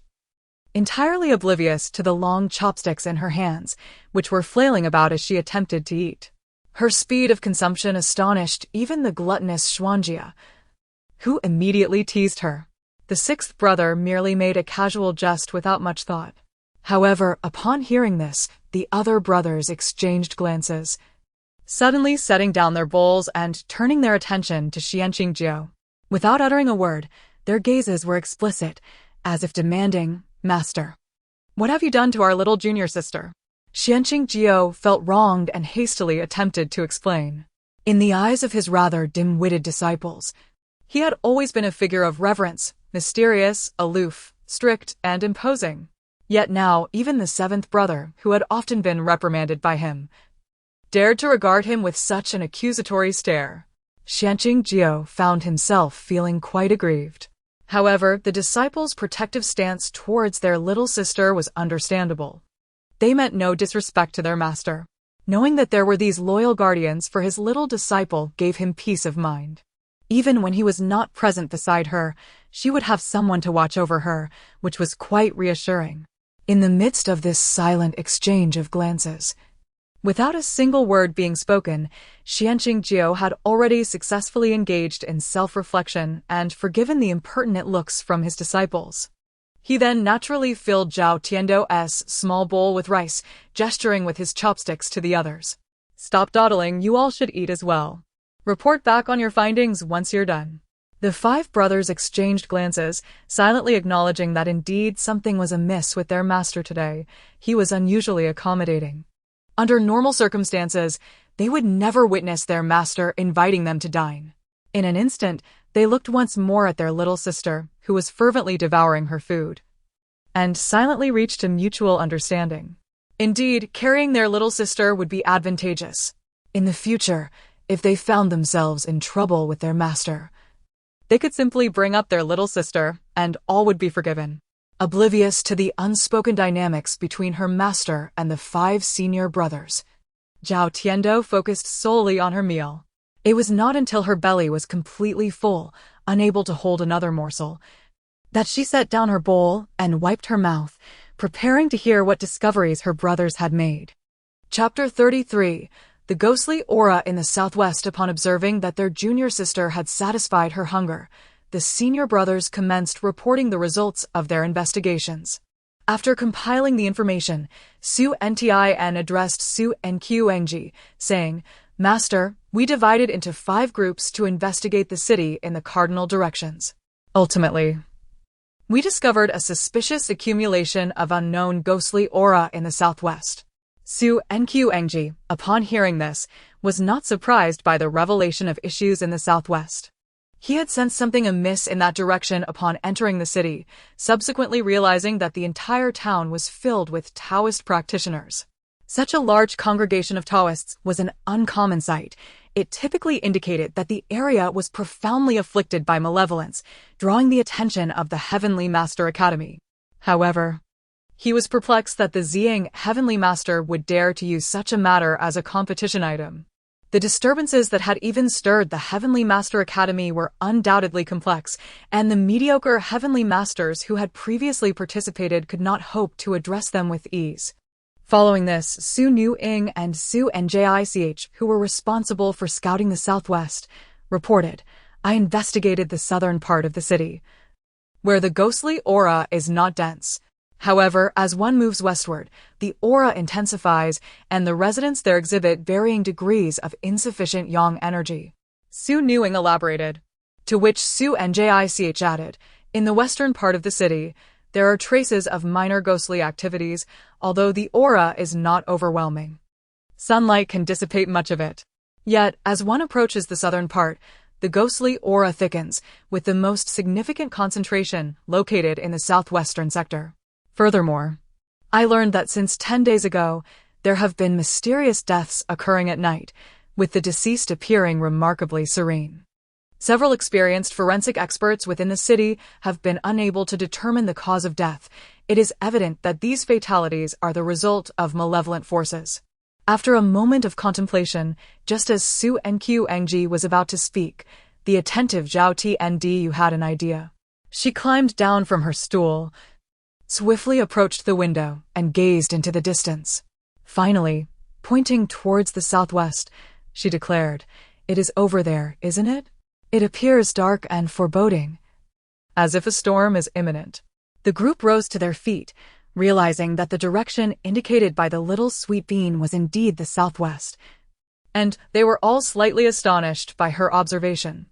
Xuanxuan's expression brightened, a mix of excitement and anxiety washing over him as he approached Zhao Tiandu, lifting her up for a better view. He eagerly inquired, "My dear disciple, what did you just say?" Unfazed, Zhao Tiandu pointed towards the darkened sky in the southwest, asserting, "It looks ominous there, much darker than in other areas, yet there are no storm clouds. It is truly strange. Can't the senior brother see it?" The brothers exchanged glances, their envy for her unique insight palpable. Xuandi gasped in astonishment, exclaiming, "Goodness! Has our little sister awakened the heavenly eye in addition to her extraordinary nose?" The brothers swallowed hard, their gazes filled with admiration for Zhao Tiandu. Xuanxuan confirmed his suspicions, bursting into laughter as he held Zhao Tiandu, his heart swelling with pride. "Bravo! My esteemed disciple is indeed a prodigy. Your heavenly eye is remarkable." His exhilaration was justified. The talents of the heavenly nose and eye were widely recognized within the realm of mystical practitioners, with such gifts rarely manifesting among the multitudes. Since awakening his eye at the age of 3, he had encountered only one other practitioner who had partially awakened their heavenly eye, but regrettably, that individual had passed away. Currently, none of the renowned experts at the Heavenly Master Academy possessed such innate abilities. Yet here was his little disciple, endowed not only with divine talents, but with both the nose and the eye. Such extraordinary gifts, combined with Zhao Tiandu's innate wisdom, marked her as an unprecedented prodigy in the realm of mystical practitioners. Once she matured, even the self-proclaimed sages within the Heavenly Master Academy would surely yield to her. Addressing her as Mistress Taoist, Zhao Tiandu, unaware of the concept of the heavenly eye, noticed that the oppressive darkness in the sky seemed visible only to her and her master, causing her to furrow her brow slightly. Her senior brothers could not perceive the foul aura nor the ominous sky. Could it be a genetic deficiency? She recalled witnessing genetic modifications in the laboratory, where specialized fluids could endow individuals with heightened sensory perceptions. Originally a little zombie, her mutation had already granted her sensitivity to fluctuations in magnetic fields and environmental changes. One could argue that she was essentially a product of genetic alteration, albeit modified by the little zombie virus. If only her spatial pocket contained the genetic modification fluids researched by the professors, she could assist her senior brothers in enhancing their genetics to possess talents akin to hers. Unbeknownst to her senior brothers, Zhao Tiandu was already contemplating their genetic enhancement plan while they remained envious of her abilities. After offering a token consolation to his somewhat oblivious disciples, Xuanxuan queried Zhao Tiandu, "My dear disciple, do you have any plans? With your heavenly nose, you could lead me on a tour of that area to ascertain where the problem lies." Although this would mean her little nose would bear the brunt once more, she felt that her commitment to securing first place in ghost hunting alongside her brothers made such a sacrifice inconsequential. Upon hearing this, the brothers' eyes lit up with excitement. "Indeed, our little sister's heavenly nose is more sensitive than a dog's. If we carry her along, we can pinpoint the malevolent presence." "You old six, truly speak without thinking. You're the one with the dog-s nose. Your entire family has dog noses. I'll teach you a lesson for that, and you'll miss dinner tonight." Xuanjich, realizing he had misspoken, was alarmed and quickly sought Zhao Tiandu's help. "Little sister, my sixth brother is clumsy with words again. Please don't abandon me during dinner tonight." Zhao Tiandu, with all seriousness, patted the shoulder of her elder brother and nodded. "Fear not, sixth brother. As long as I, little sweet bean, have a morsel of meat, you shall certainly have your share of soup. It seemed that expressing loyalty required such words. Zhao Tnd felt a surge of pride in her extensive vocabulary, believing her years as a little zombie had not been in vain. Upon hearing this, Su Njich felt a chill run down his spine, his lips twitching. It was evident that little sister was displeased with his inappropriate analogy, and now he was to be relegated to soup alone. Chapter 34. Master unexpectedly becomes a father. Xuanqingju observed his earnest little disciple and noted the despondent expression on Jiechi's face, realizing that they were clearly not on the same wavelength. Enough of this foolishness. You simpleton, your mind is solely occupied with food. What your little junior sister means is that by following her, you will surely have your fill of meat. Look at how frightened you are. It was rare for Xuanqingju to criticize his disciple, but he could no longer hold back his disdain and playful sarcasm. The other disciples, hearing their master's teasing, erupted in laughter at Jiechi's expense. Jiechi finally recognized that he had misunderstood his junior sister's intentions and, feeling embarrassed, joined in the awkward laughter. Amid the jovial atmosphere, they set off. Xuanqingju found it impossible to release his hold on the little sweet bean, so he accompanied them as well. The senior brothers, filled with confidence, walked with a renewed sense of vigor. As they passed through the streets, the townsfolk noticed another group emerging from the Tiana pavilion and began to scrutinize them, occasionally murmuring amongst themselves. Look, another team has arrived, and they seem quite young. None of them bear the copper coins that signify their status as celestial masters. They are likely just here to join the commotion. Indeed, many remarked on their youthful appearances, likening them to pampered young masters, questioning their ability to exorcise spirits and capture demons. In this era, it seemed anyone could claim to be a Taoist, given that most onlookers were men. The looks of the master and his disciples became the subject of ridicule, with many unkind comments circulating. Occasionally, some older women gossiping by the roadside would glance at them, shaking their heads disapprovingly. They particularly scrutinized Zhao Tiando, offering no kind words. How can a Taoist carry a child? Will they even be able to receive commissions? That little one looks to be only 4 or 5 years old. It's a hard life, having to follow their father to earn a living. Zhao Tiando's ears perked up at the women's gossip. Just as she was about to clarify her relationship with her master, Xuanqingji stopped her. Master, what those women said is incorrect. It's not good for them to misunderstand my relationship with you. Zhao Tiando understood the principle of the power of rumor. Many falsehoods, if not addressed early, could spiral into absurdity, with the fabricated becoming reality, and any attempts at clarification would come too late. Her master, still young, might not take kindly to being labeled as a father. If this dark history were to reach the future mistress of the house, there would be no way to explain it. If Zhao Tiando's presence were to impact the relationship between her master and his future wife, leading to a potential divorce, she would harbor a lifelong resentment towards those women, feeling guilty for eternity. In her young mind, a dramatic moral conflict unfolded, and she felt it was time for her to take action. However, Xuanqingji gently ruffled Zhao Tiando's hair, smiling as he said, "My dear disciple, do not pay heed to the idle chatter of others. Their mouths belong to them. You can never silence them. The truth holds no significance for them. They only care for gossip." Zhao Tiando nodded, somewhat understanding, thinking to herself how composed her master was in the face of misunderstanding, a stark contrast to her childishness. The next moment, Xuanqingji suddenly leaned down, a playful smile on his face as he looked at Zhao Tiando, saying, "But my dear disciple, the aunties say you are my daughter. Is there not a hint of joy in your heart?"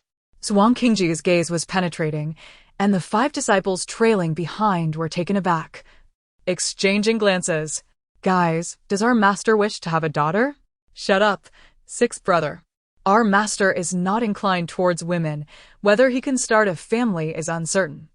He clearly does not wish for a daughter. He simply wants to gain a daughter without any effort." Though the second brother, Xuandi, was more accustomed to fighting, he discerned his master's subtle thoughts.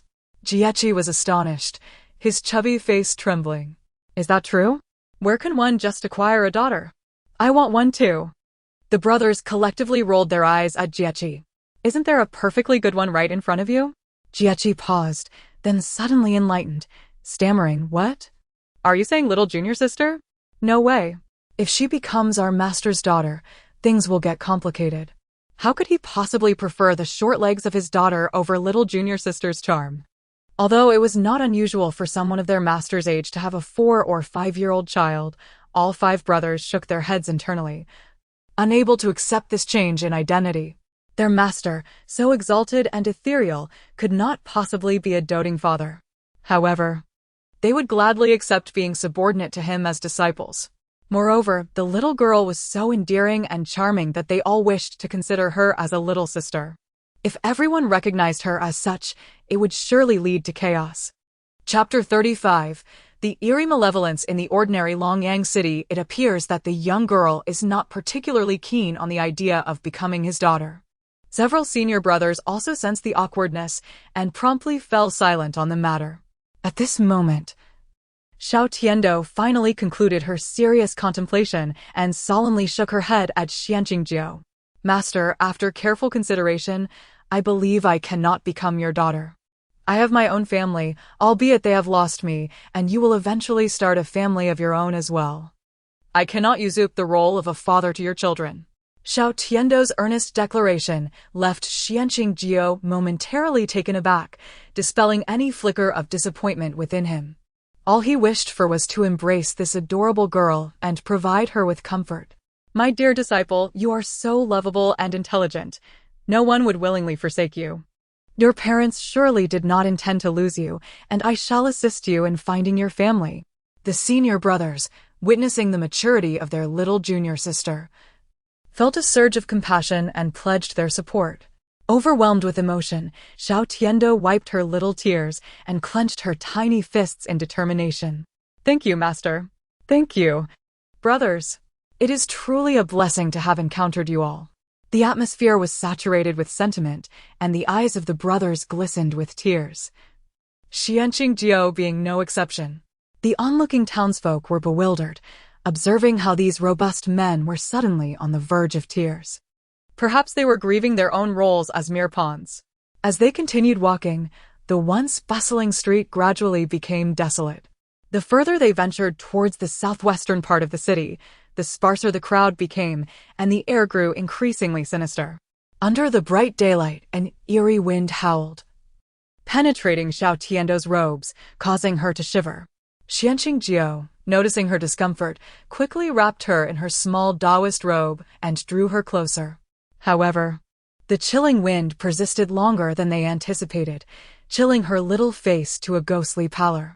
She bit her tiny teeth and snuggled deeper into her master's embrace, reminiscing about the time when she was a little zombie, neither fearing the heat nor the cold, only the threats of axes and bullets.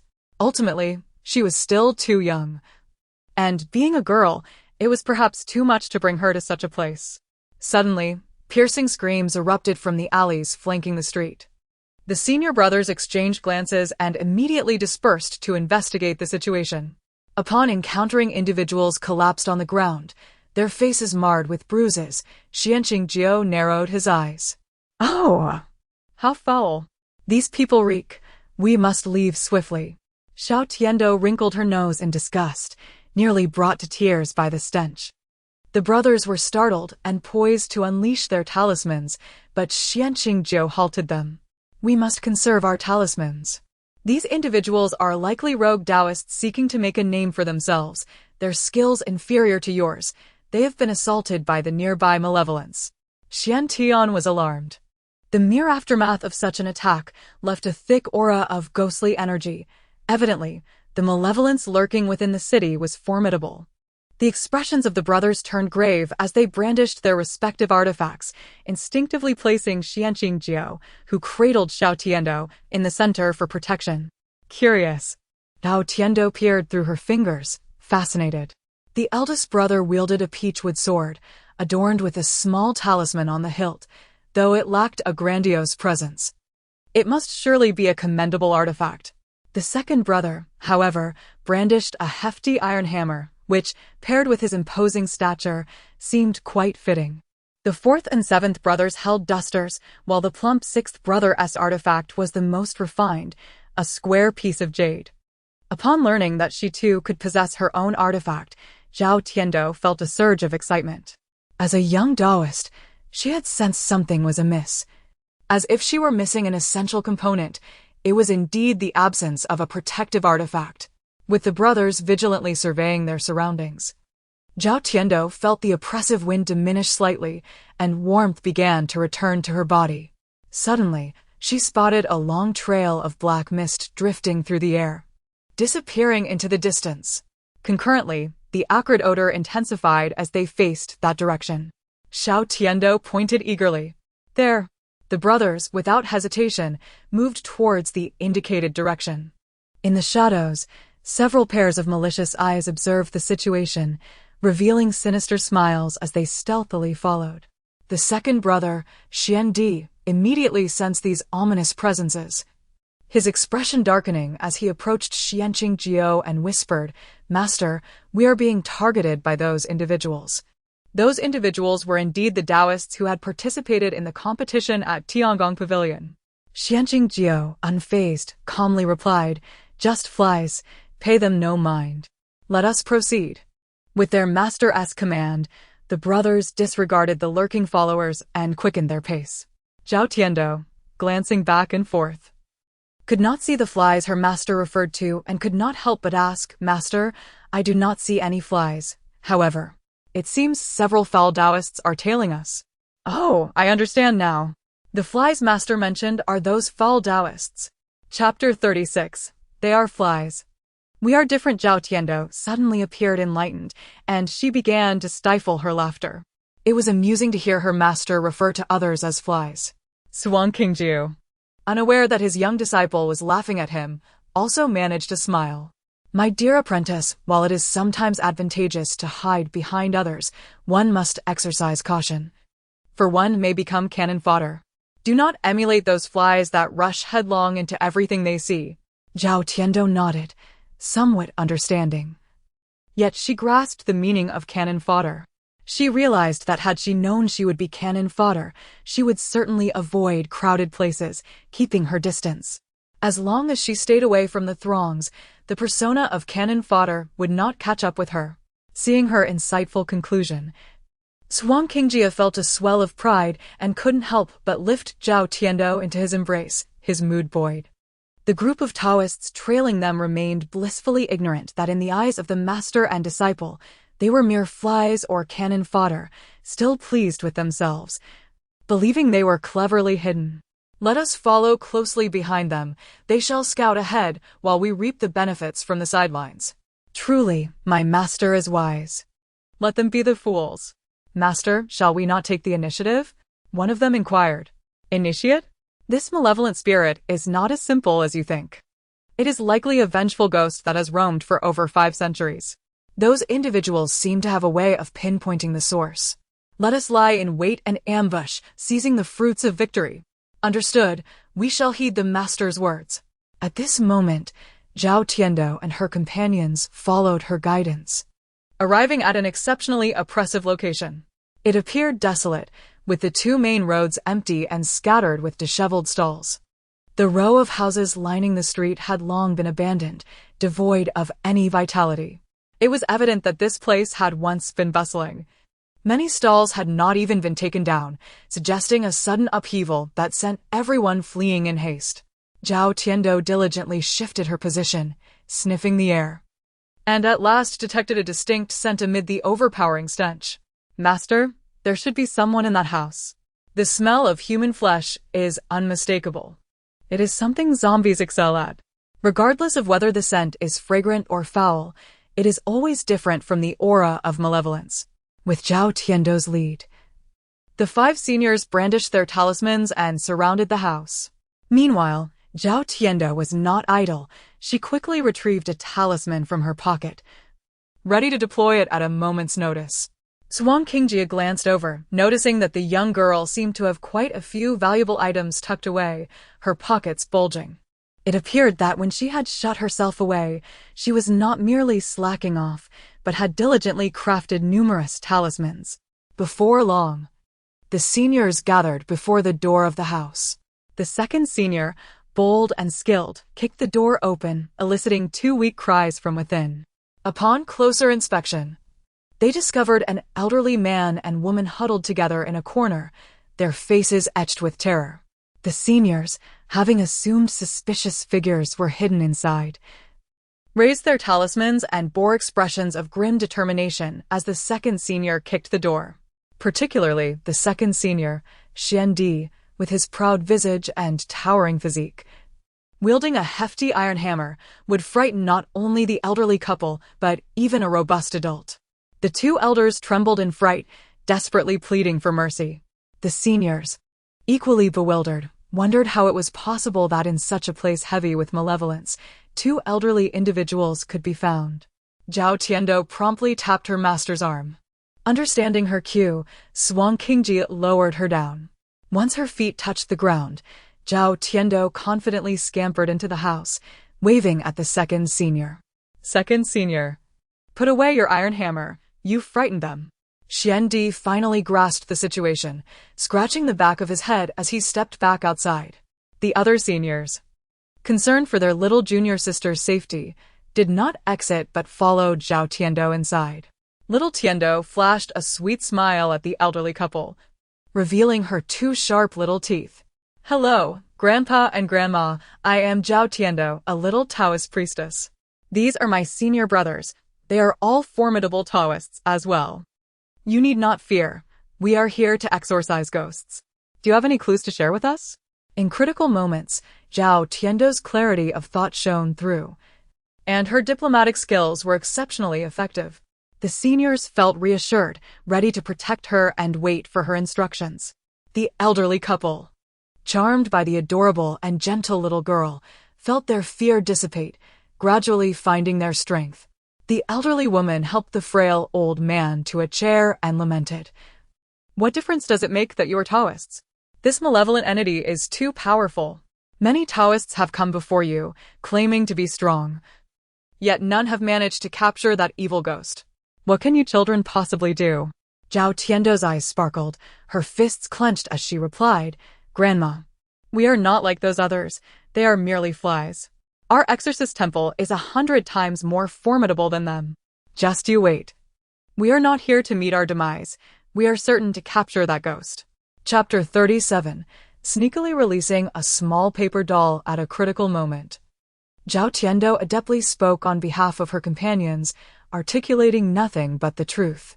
Her several senior brothers were far from inept. At the very least, they had their master, a formidable figure, backing them up. In the event that things went awry and they encountered an ancient malevolent spirit, their master would surely not abandon them. Zhao Tiando was confident in this notion, and thus she boldly expressed her thoughts.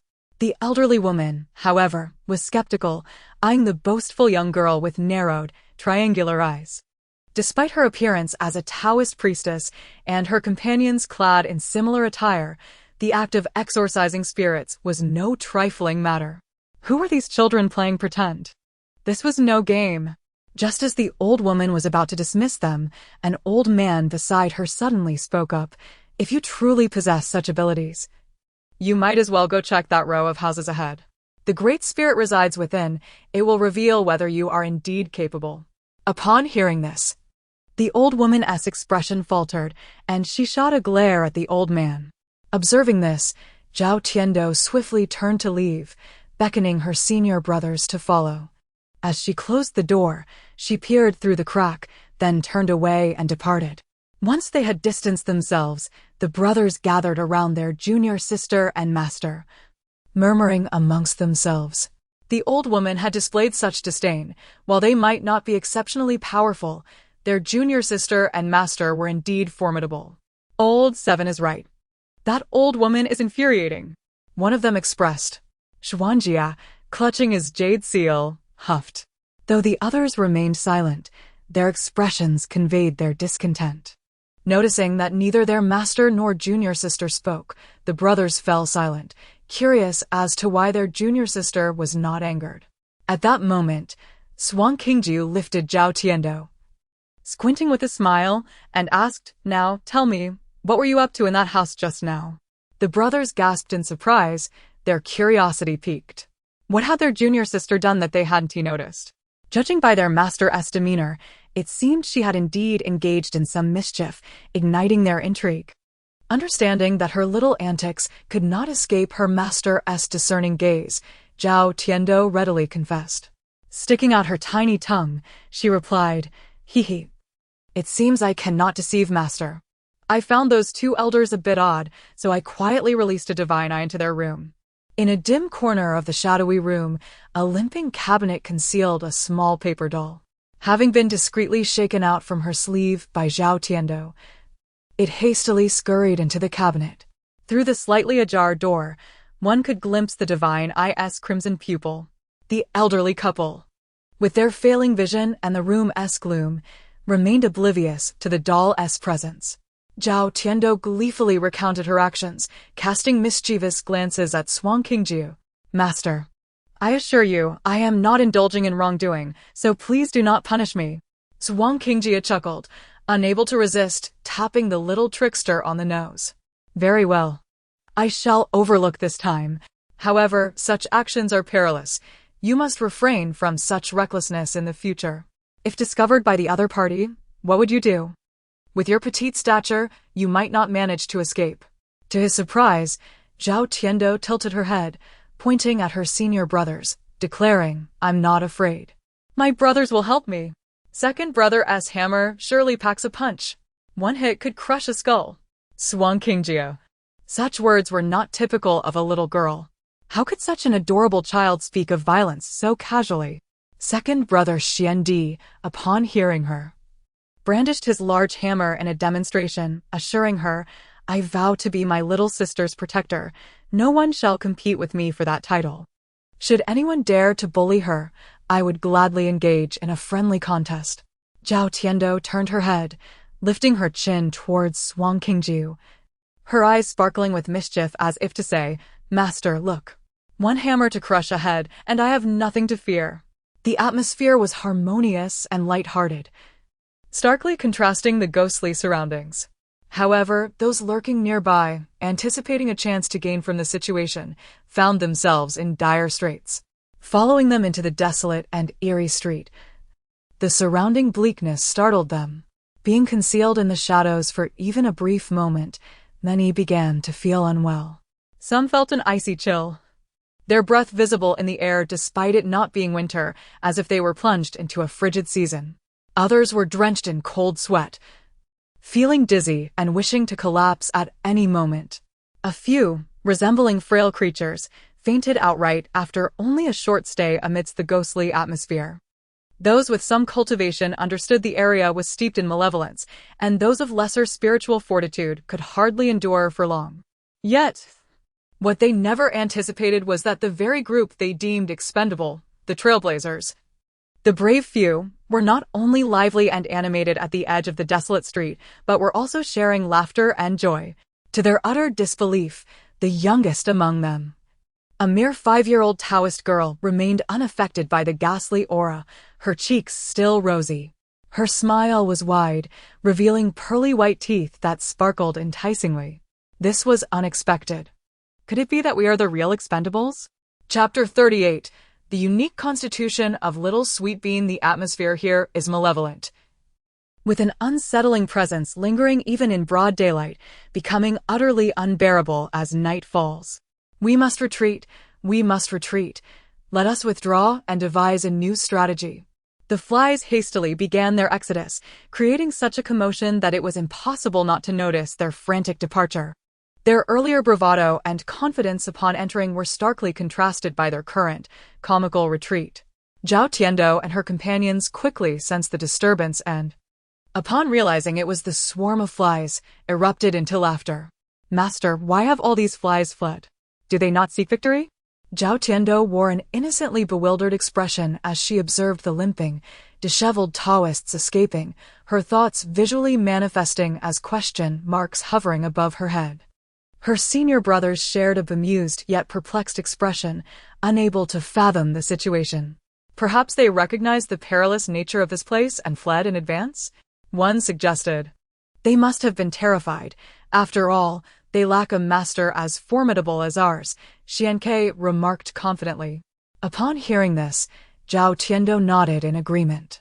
Xianke mused, little junior sister, your comprehension is unparalleled. As they watched the flies retreat further into the distance, Zhao Tiando and her companions merely teased them, quickly casting aside the incident from their minds. A chilling wind swept through, intensifying the discomfort. Little Sweet Bean seemed to have adapted to the environment. Her complexion no longer pale, and warmth radiated from her body, eliminating the need for her master's warmth. Xianke observed her remarkable adaptability with a flicker of surprise. He alone understood the torment that this malevolent energy could inflict. Such a dense aura of malevolence not only engenders a sensation akin to residing in hell, inducing palpitations and chills, but also gradually depletes one's vitality, leading to physical weakness or, in severe cases, significant harm to one's life force. He had brought his young disciple here, vowing to protect her from the true dangers lurking within. However, he could not shield her from the genuine sensations that accompanied such an environment. To remain unaffected by this malevolent energy required profound mastery of Taoism or powerful artifacts. Yet this little girl had fully acclimatized within less than the time it takes for a jaw stick to burn, a feat that transcended mere intellect. Her constitution appeared to be extraordinary, her innate talent truly astonishing. It is worth noting that her fellow disciples displayed their current composure only through daily rigorous training and nurturing of their vital energy with precious herbs since their initiation. Each night, he would recite special incantations to guide them into slumber. The strength of the physique they acquired through artificial means was merely a result of their training. Once they ventured into a more potent realm of malevolence, they might falter. In stark contrast, Little Sweet Bean was exhibiting what seemed to be an innate, extraordinary constitution. At just 5 years old, she was already immune to the malevolent energy here. What would she achieve in the future? Xianke glanced at his clumsy disciples and then at the vivacious Little Sweet Bean, unable to suppress a smile. Zhao Tiando, sensing her master's mirth, looked up at him, captivated by his charming smile, and felt an irresistible urge to taste his essence once more. It had been quite some time since she last savored his flavor. The aroma was still so delightful that it often overwhelmed her senses, yet she kept this secret to herself. Suddenly, a glimmer flickered in Little Sweet Bean's eyes as she perceived the call of the divine eye. She quickly recited an incantation, harnessing the divine eye to observe the two elderly men. Inside the room, the divine eye lay quietly concealed within a cabinet, peering through a crack to witness the two elders, previously feeble, now animatedly dancing about as if possessed. The bizarre movements left Zhao Tiando momentarily stunned. What kind of dance was this? It was neither breakdancing nor a folk dance, but rather something peculiar. After contemplating, she decided to mimic the two elders, descending from Xianke's embrace to imitate their actions. The already odd movements took on an endearing quality when performed by her petite arms and legs, melting the hearts of her elder brothers. Ha ha, little junior sister, what dance is this? I cannot comprehend it, one elder brother exclaimed. Regardless of its nature, the eldest brother found it delightful. The brothers surrounded Little Sweet Bean, applauding her performance, utterly charmed by her synchronized antics. However, as they watched, their expressions gradually turned serious. The fourth brother, the most diligent in his studies, furrowed his brow, casting a concerned glance toward the tightly shut door. Xianke had discerned the underlying truth even as Zhao Tiando began her mimicry. He remained quietly observant, gauging whether his disciples possessed the discernment to grasp the situation. Fortunately, their training was not in vain. Even as Little Sweet Bean perspired from her exertion, the clumsy disciples finally sensed the oddity and, thankfully, began to recognize the signs. Little junior sister, please stop. Don't exhaust yourself, the seventh brother urged with concern. Zhao Tiando halted and looked up at her brothers. Do you understand now? They all nodded in unison, turning their gazes toward Xianke. From the seriousness etched on their faces, Zhao Tiando gradually surmised that the two elderly men were likely not engaged in a dance at all. At that moment, the divine eye made another discovery. The elderly men ceased their movements and lifted the bedboard, jumping inside. Little Sweetbean gasped, "They've vanished." Chapter 39. The disappearance of the trampoline little junior sister. What has vanished? The elder brothers gazed at Xuantian with expressions of palpable anxiety. "It's gone. The trampoline has disappeared," she exclaimed. "Elder brothers, hurry up." The trampoline? Confusion enveloped the faces of the brothers. They understood what it meant to jump into a river, but the concept of a vanishing trampoline puzzled them. Nevertheless, Xiao Junior's sister was undoubtedly correct, prompting the brothers to hastily follow her lead despite their bewilderment.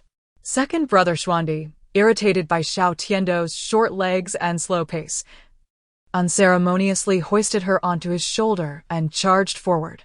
It was the first time Xiao Tiando had been lifted high, and her perspective widened, making her feel delightfully buoyant, as if she were flying. In a burst of exhilaration, she raised her tiny fist and cheered, "Let us go, let us go. Second brother is amazing. Let's surpass elder brother." Flattered by her praise, Xuandi felt a surge of enthusiasm and let out a roar as he sprinted ahead. His long legs propelled him forward with astonishing speed, leaving the sixth and seventh brothers enviously watching his swift ascent. Xiao Tiando giggled joyfully, feeling as light as a feather, akin to soaring in an airplane. Xuan's Hengjiu followed closely behind, observing the rosy excitement on her face as she perched upon second brother's shoulder. A smile crept onto his lips, yet his heart was filled with a mix of joy and melancholy. It dawned on him that this little girl relished the thrill of being lifted high. She craved excitement. He had always been overly cautious, protecting her and holding her close, never allowing her the freedom to indulge in such playful abandon. Reflecting on this, he realized he had been rather restrained. After all, she was merely a 5-year-old child, a time for revelry and mischief. However, as a solitary man, his interactions were primarily with his bumbling disciples or encounters with malevolent spirits. He had little experience engaging with children. It appeared he would need to consult a few knowledgeable women on how to joyfully play with youngsters. He ought to understand what typical little girls enjoy, ensuring that this little one experiences a complete and happy childhood. Just as they were about to burst through the door, a series of anguished screams echoed from the end of the street. They turned to see a group of disheveled Taoists, their faces marked by sheer terror, frozen in place. "It's the wall of ghosts." We've encountered a formidable wall of ghosts. As fellow Taoists, they were all too familiar with the concept of a wall of ghosts. Yet, despite wielding talismans and scattering protective charms along their path, how had they fallen victim to such a phenomenon? Xiao Tiando, clutching onto Xuandi's head, flashed a grin at the group of Taoists. Upon hearing her words, their faces turned ashen, as if they had swallowed a fly. Did they not wish to leave? They were trapped by a wall of ghosts. It was absurd that a fully armed group of Taoists could be ensnared in such a manner, utterly laughable. Xuan's Hengjia narrowed his eyes and offered an explanation, allowing Xiao Tiando to comprehend that the Taoists were not unwilling to leave. Rather, they were ensnared by the ghosts. She recited numerous terms she had heard, such as ghostly walls, ghostly oppression, ghostly haircuts, and ghostly leg pulls, leaving Xuan's Hengjiu and the brothers in awe of her knowledge. Little junior sister certainly possesses an impressive understanding. These are concepts I only learned about when I turned 10. Flushed with pride from their compliments, Xiao Tiando pointed towards the door. "Let us go in. My divine eye has already followed those two old men down." The group swiftly entered, casting merely a glance at the Taoists, disregarding them entirely. The Taoists, hoping for assistance, found themselves ignored as the door slammed shut behind Xiao Tiando and her companions, leaving them shivering in the cold wind. Once inside, the world before them dimmed further than before. As the elder brothers prepared to explore their surroundings, Xiao Tiando, guided by the traces of her divine eye, approached the bed. Lifting the mattress, she discovered a sizable hole, large enough for a person to jump into. Unfazed, Xiao Tiando prepared to leap into the abyss. However, as her feet lifted off the ground, she suddenly felt an unexpected restraint. Huh? She kicked her short legs and glanced back. To her surprise, her master was holding her like a little chick. Chapter 40.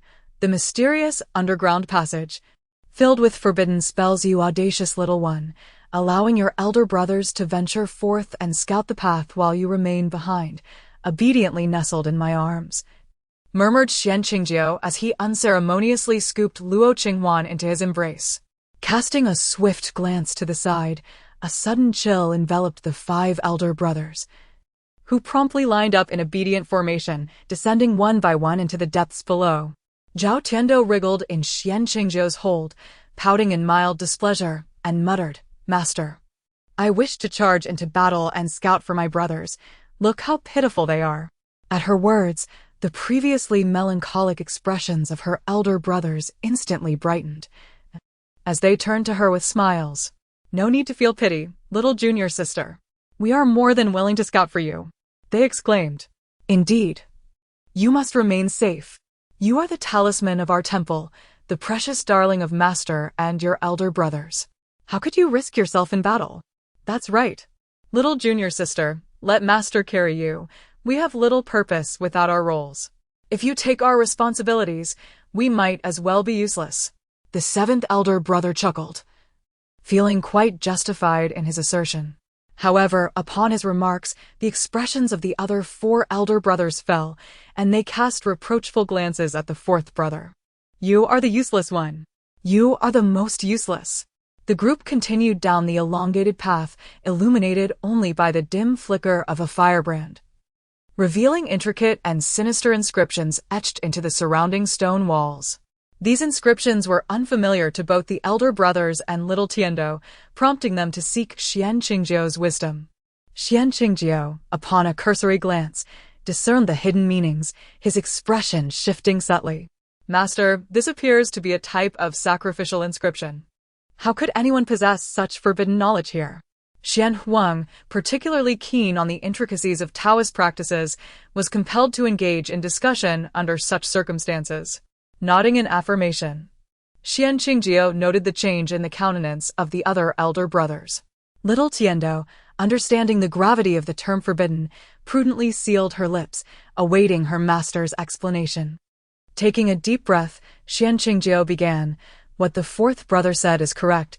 This indeed is a forbidden spell from a century ago, known as the longevity enhancement spell." Upon hearing this, Zhao Tiando's brow furrowed in confusion. "Master, that name sounds auspicious, longevity enhancement. Isn't it a beautiful blessing?" Xuanqingjiu, charmed by her inquisitive nature, gently tapped her nose, then continued with a grave demeanor, "Indeed, this inscription was initially conceived as a blessing. However, as its use spread, significant dangers were uncovered. It was soon realized that the spell serves 2 primary purposes. Firstly, it allows spirits to linger indefinitely, essentially providing a dwelling for the departed. Secondly, it can be manipulated by the practitioner to siphon the life force from the living, what is colloquially termed borrowing life." At his words, a shiver ran down the spine of his disciples, a chill seeping into their bones. The lengthy, dim corridor grew increasingly oppressive, the silence becoming ever more haunting. Little Tiando shivered, clinging to Xuanqingjiu's neck not from the cold, but from her racing heart, her face reflecting her anxiety. "Master, does this mean we are all at risk of having our lives borrowed? I am only 5 years old. Can only 5 years be borrowed? I do not wish to die." Initially steeped in an atmosphere of tension and caution, Xuanqingjiu and the elder brothers erupted into laughter at her earnestness, the mood instantly lightening. "Oh, you little one, are you afraid of death?" Xuanqingjiu teased, weighing Tiando in his arms. "Fear not. The life borrowed is actually from the future. One could say it shortens one's lifespan. With me here, you need not worry." The elder brothers hastened to reassure little Tiando, declaring that even if they exhausted their own lifespans, she would remain untouched. Touched by their words, Tiando hastily produced several talismans, quickly affixing them to her brothers' chests. "You need not worry. I drew many protective talismans recently. We will be fine." Afterward, she applied one to her own chest and then turned to her master. Aware of her master's formidable abilities, she felt it only fair to include him as well, thus placing a talisman on Xuanqing's chest. The yellow talisman bore her signature crooked inscriptions. Upon closer inspection, it became evident that these were indeed protective talismans, and among the highest tier, their efficacy unparalleled. The elder brothers recognized this as a sign that their master had imparted some of his secrets to little Tiendo. Such high-grade talismans were rare even for them. Truly a testament to their little junior sister's exceptional talent. Xuanqingjiu observed this with a thoughtful expression, recalling how just days prior, she had persistently requested an abundance of talismans. He had assumed she might not be diligent, but now it appeared she had come well prepared. Chapter 41. A poor little ghost emerges from the black jar. The group continued their exploration. After approximately a quarter of an hour, they finally reached the underground depth. The tunnel was indeed quite profound. Could those two elderly men have excavated such depth? The sixth brother, Xuanjia, voiced his curiosity as he began to search the surroundings. At the end of the elongated passage, there lay a modestly sized sealed underground chamber. Aside from the longevity spell extending from all directions, there was merely a table, a chair, and a dozen dusty black jars. Zhao Tiendo leaned on Xuanqingjiu's shoulder, desperately pinching her nose, unable to endure the stench any longer. She looked up at her master with pleading eyes and exclaimed, "Master, it's unbearable. Please help your disciple." Xuanqingjia understood the reason for her discomfort and quickly produced a small pill for Zhao Tiendo to take, while also placing a tiny porcelain vial in her hand. "These are for you. Rest assured, they are crafted by me and pose no harm." Zhao Tiendo was desperate for such a deodorizing pill and promptly tucked it into her clothing like a treasure. Her brothers gathered around her, curious, and asked, "Little junior sister, where does it smell the worst? The foulest spot is bound to harbor significant issues. Your extraordinary nose can't be mistaken." Zhao Tiendo playfully jabbed a finger and teased, "You're all so foolish. Isn't it obvious that the most suspicious things are those black jars? Let us just open them and find out." Despite being teased, her brothers merely smiled, completely unperturbed. After all, whatever little junior sister said was the truth. If she called them foolish, then they were indeed foolish. Hearing this, Zhao Tiendo rolled her eyes dramatically. The seventh brother was once again spouting his peculiar quips. Shaking her head, she hopped down onto the ground with her little legs and trotted over to the suspicious black jars. After sniffing around, she decisively selected a jar that was less odorous, extending her small hand to remove the tiny yellow talisman sealing it. As soon as the talisman was lifted, the jar jolted in front of Zhao Tiendo and began to roll away towards the distant steps. "Oh!" Trying to escape? Zhao Tiendo quickly chased after it, pressing down firmly to keep the black jar pinned to the ground. The sound of thumping echoed as the jar struggled beneath her, shaking violently, causing even Zhao Tiendo's small frame to sway along with it. Occasionally, sounds emanated from within the jar, akin to an irate individual spewing invectives. Zhao Tiendo chuckled gleefully. "Go ahead and shout. The more you scream, the more excited I become." Xuanqingjia. Her brothers couldn't help but stifle their laughter at the sight of their little sister, who appeared utterly delightful in her antics. And there was an almost mischievous quality to her demeanor. If they were the filthy entities trapped within the jar, discovering that a tiny girl was the one restraining them would surely infuriate them. After a brief struggle, the jar finally quieted down. Xuanqingjiu approached. Although his little disciple was young, the power within her was not to be underestimated, and the jar posed no threat to her. Nevertheless, as her master, he felt compelled to issue a warning. These black jars are likely the corrupted entities nurtured by the longevity spell. Judging by the aura, my dear girl, what lies beneath you is likely a small ghost. Upon hearing this, her brothers gasped in shock, hurriedly retrieving their talismans in preparation to rescue their little sister. However, Zhao Tiendo was already bouncing with excitement. A ghost? A ghost trapped in a jar was something she had never seen before. eager to uncover the truth. She could hardly contain herself, noticing suspicious liquid beginning to form at the jar's opening. As the jar was unsealed, a rush of black mist surged forth. Her brother's eyes widened in alarm, their faces paling. "Little sister, be careful. Don't be afraid. Quickly come to your brother's side." But the next moment, a shocking sight unfolded. Amidst the swirling black mist, a chubby, delicate little hand emerged. While the dark mist fled swiftly, Zhao Tiando was equally quick, deftly grasping the tail of the black mist. Her brothers were left speechless. This was the second time they had witnessed their little sister capturing a ghost with her bare hands. In an instant, the black mist solidified, transforming into the likeness of a small boy. Zhao Tiando, however, was unfazed by the implications. Regardless of what this entity was, she had made up her mind to take a bite. Her finely sharpened little tiger teeth were not to be wasted. Since she couldn't feast on delectable human flesh, she would relish the taste of this ghost instead. With a fierce determination, she opened her mouth wide and took a big bite, her little face resolute. Now even Swan Qingjiu was taken aback.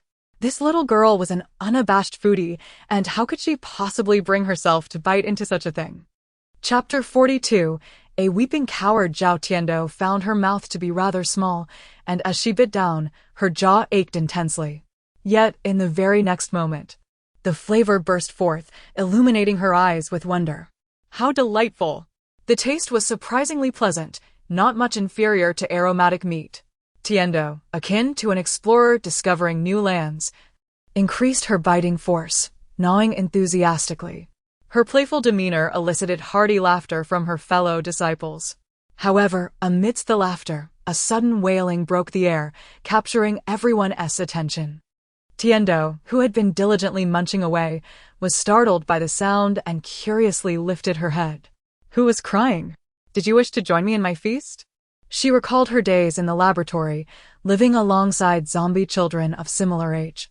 They had endured strict regulations, and after their collective studies, only the top performers were rewarded with delicious treats. Tiando had been astute, often securing special meals from the professors while others wept, pleading to partake in the delicacies. Thus, upon hearing the cry, she instinctively reacted. Yet, upon seeing the scene before her, her small hands slackened, and she found herself at a loss. A charming little boy stood before her, clearly a spirit, and she had just attempted to consume him. Staring at the youthful visage, Tiando felt an inexplicable hesitation, rubbing her small hands together and chuckling sheepishly. The little boy, injured by her bite, continued to cry, uttering pleas that she understood. "Don't eat me. I promise to be good. Please don't eat me." Feeling guilty, Tiando waved her hands vigorously. "I shan't eat you. Why are you crying like this when you are the one who has become a spirit?" Tiando, in her past as a little zombie, had been quite formidable. Adults would flee in terror upon encountering her. The timid ones would often wet themselves in fear, crying out for mercy. It was peculiar that while they instilled fear in others, this cowardly spirit was crying instead. Seeing that her words had no effect, Tiando scratched her head and approached Xian Qingjiu for assistance. "Master, please help him. I cannot bear to see him cry." Xian Qingjiu merely looked on, while the other disciples exchanged glances, aware of her earlier indiscretion. That little bite must have hurt quite a bit. Xian Qingjiu's gaze deepened as he contemplated the boy. Then Tiando. His thoughts turned to how her abilities had grown. Her teeth had become an instrument of magic, capable of not only biting but also injuring spirits. Typically, a Taoist without magical tools would struggle to harm such entities. Even the mightiest of masters required supreme mastery, integrating their essence into their tools. Tiando's current prowess was truly extraordinary. Even the greatest masters would marvel at her potential. Realizing it was time to rein in his little disciple, Xian Qingjiu recognized that she could not simply bite at will. The matter of spirits being injured was of little concern to him. His primary worry was that her extraordinary abilities might attract the attention of malevolent sections. Xian Qingjiu gently patted Tiando's head, smiling tenderly. "Fear not, dear disciple. I shall speak with him. He turned, adopting a serious demeanor as he approached the little spirit, forming a gesture behind Tiando's back. In an instant, an eerie blue flame flickered to life upon his fingertip. The crying spirit, feeling aggrieved, trembled at the sight, his soul nearly transparent, and forced a smile. I won't cry anymore. Tiendo, witnessing this, clapped her hands in delight. Master is truly remarkable. You see, I told you he'd listen. The disciples exchanged glances, preparing to explain, but were silenced by a sharp glance from Xianqingjiu. Best to let the young apprentice discover her master's secrets on her own. Tiendo approached the boy again, her smile sweet. Hello, I am Zhao Tiendo. What is your name? Why are you trapped in this jar? The boy shook his head, choosing silence. His wary gaze fixed on Xianqingjiu. Tiendo, sensing his fear, reassured him with a gentle smile. This is my master, kind-hearted and benevolent. Do not be afraid. Although we are Taoists, we are not ordinary ones and will not harm you. Her companions nodded in agreement. While Tiendo's initial statement could be debated, her latter assertion held truth. They were principled Taoists. They distinguished clearly between malevolent and benevolent spirits, never acting recklessly.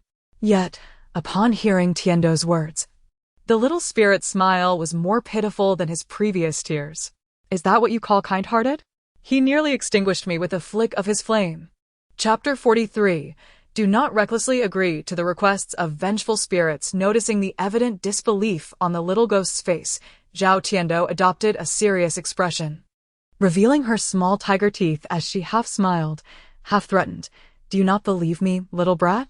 The little ghost shook his head repeatedly, realizing that the master and disciple were indeed of the same ilk, threatening him, a defenseless spirit with identical expressions. After some inquiry, the group learned that this pitiful, timid ghost had died several years prior, inexplicably confined to a small dark room until today, when he finally emerged. Although he had been bitten by Zhao Tiendo and threatened by the duo in succession, the timid ghost felt grateful to them for their assistance. However, they could not extract any further information from him. Seeing that the little ghost was of no use and constantly drawing the attention of his little disciple, Xianqingjiu felt an irritable surge within him and declared, in that case, Fourth, come over and perform a ritual for him. As soon as he finished speaking, Fourth, Xian Wang waved his dust whisk and strode purposefully toward the little ghost. Sensing the impending approach, the timid ghost clearly displayed resistance, swiftly hiding behind Zhao Tiendo and pleading, Sister, please help me. I cannot be sent away. Xianqingjiu's expression darkened at the sight of the ghostly claws audaciously resting upon his precious disciple's shoulders. His voice grew icy, laden with murderous intent, as he glared at the little ghost. Remove your hands. To call my cherished disciple sister is one thing, but to dare touch her shoulders? Is my dear disciple a mere plaything for you? Fuming with indignation, Xianqingjiu nearly lost his composure, wishing to disperse the timid ghost spirit with a single gesture. Yet, in front of Zhao Tiendo, he refrained from displaying excessive ruthlessness. However, his 5 disciples were acutely aware that their master was truly enraged, a rare display of overt hostility. Realizing that if he did not intervene soon, his master might resort to using the highest form of magic to eliminate the little ghost, the eldest disciple, Xuantian, stepped forward and admonished, Little ghost, release your grip. Do you not know that there are 2 lanterns on a person's shoulders that should not be touched casually? At this, the timid ghost trembled and instantly withdrew his hands as if propelled by springs, continuously apologizing to Zhao Tiendo. I'm sorry, sister. I forgot that I am already dead and should not have touched your shoulders. My apologies. Faced with so many Taoists, the timid ghost trembled with fear, and his cautious demeanor reminded Zhao Tiendo of her own past self in the laboratory, striking a chord deep within her heart. Hearing this, Xianqingjiu thought to himself that he could no longer tolerate the ghost referring to his precious disciple as sister. However, before he could voice his thoughts, Zhao Tiendo smiled at the little ghost, revealing her teeth, and said, It's all right. Even if there are 2 lanterns on my shoulders, my lights are not something a timid ghost like you can extinguish. Her sweet smile was infectious, instantly calming the frightened little ghost, who responded with a genuine smile of his own. As Zhao Tiando leaned closer, her eyes sparkled with delight. "Oh my, you have little dimples. I adore people with dimples." The two children of similar ages began an animated exchange amidst the ghostly atmosphere, their laughter contrasting sharply with the earlier tension. Gradually, Xuanqing's expression shifted from anger to a look of exasperation. The two began to address each other more affectionately, and Zhao Tiando rediscovered the joy of playing with peers, no longer referring to him merely as timid ghost, but bestowing upon him the affectionate nickname of Little Dimple. "Little Dimple, why do you not wish to be sent away?" "I heard that wandering spirits can no longer reincarnate after too long," Zhao Tiando inquired. Little Dimple's face contorted with dismay. "Sister Sweet, I am searching for my mother. I cannot leave until I find her." The word mother was foreign to Zhao Tiando. During her time as a little zombie, her mother was a female zombie, and she had been destroyed shortly after Zhao Tiando's birth. Thus, she had never experienced the feeling of being with her mother. After being granted a second chance at life, no longer a little zombie, she found herself a wretched child without parents, tormented daily by two cruel adoptive parents. Hearing Little Dimple's yearning for a mother touched Zhao Tiando's heart, prompting her to clench her tiny fists in determination. "Little Dimple, you can stay with me. I will help you find your mother." As soon as Zhao Tiando finished speaking, Xuanqing and the 5 disciples were taken aback, wanting to intervene. But it was too late. A ripple surged through the air, and soon Zhao Tiando was enveloped in a shroud of dark energy. When the darkness dissipated, she felt a peculiar sensation and opened her palms to discover, "Huh? Why are my palms black?" Panicking, Zhao Tiando turned to Xuanqing, who rushed over with a grave expression, picking her up and examining her closely. His face darkened ominously, and he glared at Little Dimple. "My disciple has treated you with sincerity. Why do you deceive her?" Little Dimple, taken aback by the unfolding events, shook his head repeatedly, his voice trembling with a hint of tears. I do not know what happened. Is Sister Sweet all right?" Seeing her master's stern countenance, Zhao Tiando shrank back slightly. "Master, I'm fine. It's just that my palms turn black and I can wash it off." Xuanqing's expression was a mix of worry and helplessness. Xian Wang, witnessing this, urgently explained, "Little sister, this ghost is a vengeful spirit. One must not casually agree to the requests of a vengeful spirit, or else calamity will ensue." Zhao Tiando paused, her eyes wide with surprise as she gazed at Little Dimple. He is a vengeful spirit? Wrongfully killed? She had thought Little Dimple was merely an ordinary timid ghost. Chapter 44. The sole banner for collecting little brothers, however, Xiao Zhuowo merely stated that he sought his mother. And it was Sweet Doe who voluntarily offered to assist him, thus he could not be entirely blamed, since Sweet Doe had expressed such sentiments. And the facts indeed corroborated it. Xuanqing and the 5 senior brothers refrained from further comments, though the worry etched on their faces remained unabated, to the extent that they scarcely wished to focus on the ongoing competition. Their sole desire was to alleviate the curse afflicting Sweet Doe swiftly. Xuanqing unfolded Zhao Tiando's palm, sighed softly, and remarked, "Fortunately, it is merely a little ghost's unfulfilled wish. Fulfilling it should not prove overly arduous." Observing their master's deep concern for their junior sister, the senior brothers hurriedly pulled Xiao Zhuowo aside to interrogate him closely. Zhao Tiando, sensing the gravity of the situation, gazed innocently at Xuanqing with wide eyes. It was evident that Master was exceedingly worried about her, his brow furrowed in concern. Understanding the implications, Sweet Doe gently extended her finger, smoothing the furrow between Xuanqing's brows. After a moment's contemplation, she declared, "Master, I have been without a mother since childhood. I cannot bear to see Xiao Zhuowo separated from his. He has suffered unjustly, and his mother must be anxious for him as well. Therefore, I shall assist him in finding her." Upon hearing this, Xuanqing felt a pang in his heart.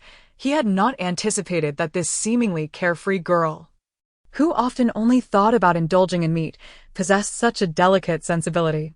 He had long since investigated Zhao Tiando's origins, discovering that the Zhao family in the village was notoriously cruel and scheming. They had picked up his dear disciple during a snowstorm, intent on exploiting her once she reached maturity for their own gain. However, he had hoped to help her uncover her lineage, yet the clues had grown cold. A child found abandoned in the wilderness during a snowstorm was likely to have been forsaken. Thus, Xuanqing thought that perhaps it was better for his dear disciple to remain unaware of her true origins. Learning the harsh reality might bring her sorrow. They all cherished the little girl as a precious gem, which would surely help to alleviate some of the pain of being parentless. Yet, upon witnessing the glimmer of yearning in Zhao Tiando's eyes, he understood that she still longed for parental affection. Hence, once she learned of Xiao Zhuo's plight, she would undoubtedly act with loyalty to assist him. This curse seemed destined, an unavoidable trial for those aspiring to attain higher levels of Taoist mastery.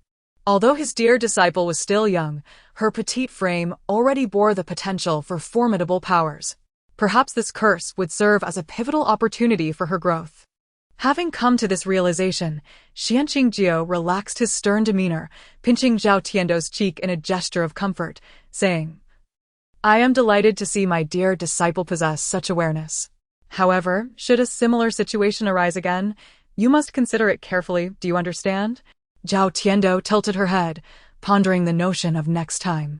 If she were to encounter another timid soul as pitiable as Xiao Zhuo, she would likely extend her help once more. After all, that was simply her nature. She could not bear to witness unfortunate little spirits in distress. With Master no longer angered, Zhao Tiando's anxious heart eased, and she hurried over to her senior brothers to assess the situation. The senior brothers were remarkably efficient, employing a combination of coaxing, persuasion, and mild threats to unearth the scant memories that remained of Xiao Zhuo's life. After deliberating, they concluded that his mother had likely suffered a similar fate alongside him. As for their current location and the identities of the two elderly figures, Xiao Zhuo remained oblivious.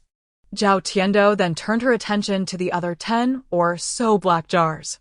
Just as she prepared to open them one by one, Xuanqing abruptly halted her, producing a small flag from his robes and beckoning her over. The senior brother's eyes lit up at the sight of the black flag, filled with a mix of longing and envy as they watched their junior sister scurry towards their master. "Master, what is this?" Zhao Tiando inquired. Her curiosity piqued as she scrutinized the small flag, furrowing her brow after a few glances. The flag appeared quite dark. Could it be a soul banner? Zhao Tiando had some knowledge of ancient talismans, and the soul banner, akin to the yellow talismans, was among the most frequently mentioned terms in her studies of metaphysics, thus leaving a lasting impression. Noticing that his dear disciple recognized the item, Xuanqing felt a flicker of excitement, his expression shifting as he said, "You know this is a soul banner. That simplifies matters. I shall gift it to you. If a multitude of ghosts emerges shortly, you can use the incantation I taught you to gather them all into the soul banner." Zhao Tiando understood that the soul banner was used to attract wandering souls, yet she was perplexed about the purpose of collecting so many spirits. "Master, what use do I have for so many ghosts? I cannot possibly consume them all." Xuanqing, momentarily taken aback, thought, this girl's mind is still fixated on food. He decided to gently guide her, explaining, once the spirits are contained within the soul banner, they will heed your command. Otherwise, the wayward souls can pose a danger, wreaking havoc upon innocent civilians. Do you understand? I see. Master, you could have simply told Sweet Dough that this soul banner is meant for collecting little brothers, she exclaimed, her understanding finally dawning. Now, please hand it over. Xuanqing could only respond with a resigned sigh. Chapter 45. I know I am quite impressive, Spirit Banner. Summon my little brothers? Ha ha. The little junior sister's comprehension is truly remarkable. However, she is not mistaken. The Spirit Banner is indeed used to gather ghostly companions. The 7th Senior Brother, Xuanxuan, gazed enviously at the small black flag in Zhao Tiando's hand, pondering when he might possess a spirit banner of his own, for that would surely elevate him. It is worth noting that this spirit banner is no ordinary magical artifact. Many practitioners of the 4th or even 5th rank may not possess such a treasure. The higher one's cultivation, the more spirits the spirit banner can contain. It is said that the legendary ancestor of unparalleled Taoist mastery could summon countless restless souls with a mere flick of his banner, overwhelming the skies and turning day into night in an instant. Such a cataclysmic spectacle, however, is likely unattainable. Yet, with the little junior sister's talent, she might just summon 100 spirits to roam the night. Even if they, as senior brothers, lack such abilities, they could still bask in her glory. Xuanqingjie swiftly imparted the incantation for utilizing the spirit banner to Zhao Tiando. As expected, she demonstrated remarkable aptitude, her mind racing as she memorized every word. 4th brother. You shall commence as well, Xuanqingjie commanded. Hearing this, Xianwang immediately swept his whisk and approached the remaining jars. With a deft flick of his whisk, he sent the lids flying off the jars, which were encased in a sticky coating. In an instant, a torrent of dark energy surged forth from the jars, filling the air with a howling wind, as though vengeful spirits were lamenting. Should a timid person be present, they might faint from fright. The tumultuous spirits swiftly enveloped the entire cave, rendering the air thin and inducing a profound sense of suffocation. Zhao Tiando, however, maintained a composed demeanor, raising her spirit banner with poise. Her usually agile mouth, adept at savoring delicacies, now seemed to operate on an extraordinary level, quickly reciting the incantation to summon spirits. Upon completing her chant, she exhaled a sigh of relief, patting her chest in self-reassurance. Thank goodness, my tongue did not falter. Unfazed by the menacing apparitions, she merely felt her heart race due to the eerie atmosphere. As the incantation resonated, an invisible yet formidable force coalesced within the spirit banner. The rampaging spirits, as though caught in a colossal whirlpool, howled as they were drawn toward the banner. Zhao Tiando widened her eyes, gripping the spirit banner tightly. Fortunately, the overwhelming force dissipated upon contact with the banner, leaving her unscathed, though her meticulously arranged hair was tousled by the gusts of wind. In a brief moment, all the spirits were encapsulated within the spirit banner, and the cave returned to tranquility. Zhao Tiando shook the banner and turned to share a smile with Xuanqingjie and her senior brothers, only to find them all stifling laughter as they gazed at her. Her cheeks flushed, and she shyly touched her face. I know I am quite impressive. Must you all look at me like that? She blushed. Ha ha. Our little junior sister is becoming increasingly mischievous. Who would have thought she could be shy? Quite adorable. Xuanqingjie chuckled fondly, though his laughter was more restrained compared to the others. He approached Zhao Tiando, crouching down to gently poke her little nose. Naughty one. Your brothers are merely teasing you about your hair. With that, he began to carefully rearrange her hair. Her senior brothers watched with smiles, resembling doting fathers admiring their daughters, each harboring a sweetness in their gaze. They all understood that her hair was groomed daily by Xuanqingjie. They too wished to style her hair, to experience the joy of being a father figure, but alas, Xuanqingjie cherished his little junior sister too dearly to allow them that privilege. Having finished fixing her hair, Zhao Tiando admired the spirit banner in her hand, utterly captivated. Suddenly, she felt a pang in her heart, glancing around, sensing something amiss. Where is my little dimple? It's gone. She grew anxious, searching throughout the cave and even inspecting the open jars, yet her little dimple was nowhere to be found. It seemed her master disliked that little dimple. However, it was understandable. That little dimple was rather carefree, unaware of the situation, and had audaciously called her little sweet sister in front of their master. Such an intimate address, especially from a boy, was something their master could not tolerate. Why is our master so sensitive when it comes to the little junior sister? It's not as if things have escalated to the point of a pig trampling a cabbage, yet he cannot bear it. What will happen if the little junior sister meets a boy she likes? Will our master go so far as to unearth their ancestral graves? The seventh brother quipped, hitting the nail on the head, causing the others to stifle their laughter. Their master had undergone a significant transformation in matters concerning the little junior sister. He had shed his once lofty demeanor. Yet they all found this change delightful. It was not that the little junior sister had pulled their master down from his pedestal, but rather that he had willingly stepped down upon encountering her. Their master was no longer the cold, stern figure he once was, and they felt much more at ease. All thanks to the little junior sister. Chapter 46. The stench of the possessed Taoist's little sweet bean could not find little Wine Dimple. So she approached Xuanqing to ask for assistance. She was certain that her master must know the whereabouts of little Wine Dimple, believing that her master had hidden him away. Despite her tender age, she could read the expressions of the adults around her. Her master did not seem particularly fond of little Wine Dimple. Xuanqing endured little Sweetbean's unwavering gaze for a full 3 minutes before finally conceding with a weary sigh. He is but a ghost, with minimal powers, and naturally, he has been absorbed into your soul banner. Startled, Zhao Tiando exclaimed as she raised her small flag. So little Wine Dimple has become my little brother. She swore it was unintentional. Suddenly feeling guilty, Zhao Tiando glanced at Xuanqing, realizing she had misjudged her master earlier. Should she apologize? It was fine. Her master surely would not hold it against her. With her thoughts occupied by little Wine Dimple, Zhao Tiando quickly dismissed Xuanqing from her mind and recited the summoning incantation to release little Wine Dimple.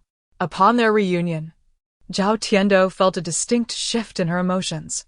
She opened her palm to see the dark mark still present, yet little Wine Dimple now felt more familiar to her, as if she could sense his condition. At that moment, little Wine Dimple appeared quite anxious, trembling like an injured kitten. Zhao Tiando frowned, preparing to offer words of comfort, when suddenly a chorus of agonized screams echoed from the lengthy corridor, startling them both. Xuanqing's expression changed, and he swiftly scooped Zhao Tiando into his arms. The elder brothers dashed out in haste, with the second brother guarding Zhao Tiando and Xuanqing wielding a heavy iron hammer, while the sixth and seventh brothers brought up the rear. They all moved in unison towards the exit. In her master's embrace, little Sweetbean quickly waved her soul banner, calling out to little Wine Dimple, "Little Wine Dimple, come into my soul banner. I will take you to find mother." Upon hearing the mention of his mother, little Wine Dimple cast aside his fear of the soul banner's interior and rushed inside. Though they did not locate the two missing elders upon exiting the corridor, they encountered numerous Taoists. The street was bustling with a liveliness that was hard to believe, far more boisterous than the desolate scene they had witnessed upon arrival. However, this commotion bore no resemblance to earthly merriment. Rather, it stemmed from the frenzied attacks among those incompetent yet ambitious Taoists. "Master, they have all been possessed." Zhao Tiando immediately recognized that something was amiss. Each Taoist had bloodshot eyes, wielding sharp blades and engaging in indiscriminate violence. The gruesome spectacle only deepened the Taoists' descent into madness, with only those severely injured regaining their senses, howling in excruciating pain. The cries of anguish filled the air, a sight her brothers had never encountered before. Witnessing the very essence of flesh and blood among the Taoists, many bore multiple talismans affixed to them, likely having realized the gravity of the situation at the last moment. The mingling scent of blood and decay permeated the street, creating a ghastly atmosphere. Concerned that such a bloody scene might frighten his little disciple, Xuanqing extended his hand to shield Zhao Tiando's eyes, only to be met with the unexpected grip of her small hands. Wow, such an exhilarating scene. I haven't seen anything like this in ages. In an instant, Zhao Tiando's lips curled into a delighted grin, her eyes brimming with a fervent thirst for the bloodshed. Though she now possessed a corporeal form, her soul still resonated with that of a zombie baby, instinctively yearning to pounce upon such a banquet. Feeling the determined tug of her small hands and the fervent kicking of her little legs, Xuanqing's expression shifted, his brow furrowing as he glanced at Zhao Tiando. Just then, A watchful gaze seemed to scrutinize her from the sidelines, sending a chill down Zhao Tiando's spine. Turning her head, she met her master's worried yet perplexed gaze. Instantly frightened, she trembled, hastily wiping her drool with her sleeve and quieting herself, offering Xianqing a sweet, innocent smile. Hee master, I'm so scared. Xianqing. With that playful grin, this girl must be hiding something. Any ordinary child would have been terrified into tears by such a scene. He recalled their first encounter, where she had eyed the flesh of himself and his foolish disciples with longing. Surely she could not be. A thought flashed through Xianqing's mind, causing his expression to shift as he regarded Zhao Tiando with new eyes. Zhao Tiando's heart raced, feeling an overwhelming sense of guilt. Her palms clammy with sweat. What if her master had uncovered her secret? Did zombies exist in this world? If her master learned of her little secret, would he cast her aside? She cherished her master and brothers dearly, having finally found a safe haven where she could truly be herself. She could not bear the thought of leaving. Chapter 47, 8 Lives Lost as Little Tofu's heart raced with concern. Xianqing unexpectedly extended his hand and gently ruffled her hair. Be good, from now on, you may indulge in as much meat as you desire. And I shall do my utmost to satisfy your cravings. We shall not revisit the sorrowful events of the past. Zhao Tiando was utterly bewildered by her master's words. Blinking in confusion. What does this mean? Is master not doubting me? Am I truly allowed to eat whatever and however much meat I wish? Initially. Her fellow disciples were equally perplexed, but upon contemplation, they grasped their master's intent. He must have noticed little Tofu's unusual behavior and presumed it stemmed from her past afflictions in the village. They were somewhat aware of her plight, of her unknown origins, and the harsh treatment she endured from the heartless couple who had taken her in as their adopted daughter, often leaving her to go hungry. Master's heart ached for his little junior sister, hence his tender words. However, this warmth was soon shattered. The possessed Taoists finally became aware of Zhao Tiando and her companion's presence and began to attack. To Zhao Tiando, they resembled mindless zombies, wielding swords or any heavy objects they could find, indiscriminately smashing anything in their path. Xuandi, upon witnessing this, furrowed his brows and raised his massive iron hammer, ready to charge forth and wreak havoc. Xianqing quickly intervened. No. These individuals are merely under the influence of malevolent spirits. If we can help them expel the evil within, they can be restored. We must not resort to outright violence. With a grunt of frustration, Xuandi reluctantly withdrew. Given his tempestuous temperament, he had indeed wished to send them to their demise with a single blow. Subsequently, Zhao Tiando summoned her talisman to exorcise evil, waving her small hand to cast it forth. Although many talismans had already been affixed to the possessed Taoists, they bore no effect. Yet, as soon as little Tofu's talisman adhered to one, the Taoist's expression distorted, and a wave of dark energy erupted from them, causing them to collapse instantly. Her senior brothers, witnessing this, swiftly produced their own talismans and cast them out. Initially devoid of hope, they were soon elated to find that both the eldest and fourth brother's talismans were effective, leading to the successful rescue of the possessed Taoists. However, due to the fierce skirmish that had transpired, each Taoist bore varying degrees of injury and collapsed to the ground. Xuandi and the sixth and seventh brothers, feeling dejected as their talismans had proven ineffective, realized that their abilities were on par with those of the possessed Taoists, leaving them in a conflicted state. Xianqing let out a cold laugh, delivering a harsh critique. This is the consequence of your habitual negligence. Zhao Tiando quickly waved her small hands in an attempt to comfort her brothers. Master, we must not discourage them.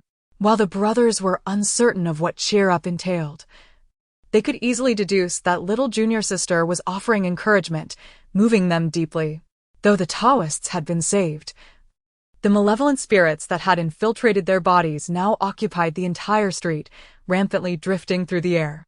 The eerie wailing sounds sent the townsfolk scurrying into their homes, hastily securing doors and windows, even attempting to nail wooden planks over them. The entirety of Jiayang City was stirred, as the swirling black mist in the southwestern corner of the city was visible to the naked eye. On this bright day, witnessing such a dense mass of black fog swirling above would frighten anyone into illness. The Xiang Celestial Master of Tianbao Pavilion received word and immediately led the members of Qingshan Temple toward the southwestern city. Initially intending to use this opportunity to test the young Taoists, they were taken aback by the formidable presence of evil within the city, far exceeding their expectations. Should the Celestial Academy learn of this, even Qingshan Temple would likely face repercussions. Xuantian's expression grew grave. Master, with 8 lives lost, we may draw the attention of the Celestial Academy. In recent years, there had never been a case of such a large number of Taoists dying together. Taoists, due to their long years of cultivation, were typically resilient against malevolent spirits. Yet, the unthinkable had occurred, and 8 lives had been extinguished, an event significant enough to be recorded in history. Though most of these deaths resulted from mutual combat, the severity of the situation could not be easily quelled. Xian Qingjiu shook his head, a hint of helplessness in his demeanor. He had never believed that the path of metaphysics was one that could be casually approached. It was, in fact, a high-risk profession, akin to placing one's life on the line. Even with a prodigious talent like Little Tofu, he felt compelled to keep a vigilant watch, fearing even the slightest misfortune. While the other disciples may not have matched Little Tofu's brilliance, they still ranked among the exceptional within the realm of Taoism, causing him constant anxiety about their safety and preventing him from allowing them to venture out alone to perform rituals. The Taoists' abilities were evidently inferior to those of his disciples, as their talismans indicated that their skills were not much stronger than those of novice Taoists. Yet, they recklessly took on tasks, and it was only a matter of time before calamity struck. Clearly, issues existed within the Celestial Academy as well. How could such Taoists pass the rigorous assessments of a Celestial Master? It was tantamount to sending them forth as cannon fodder. Chapter 48. A City in Turmoil. Hearts in dread, pay no heed to these individuals. I shall maintain order. You must first subdue these errant spirits.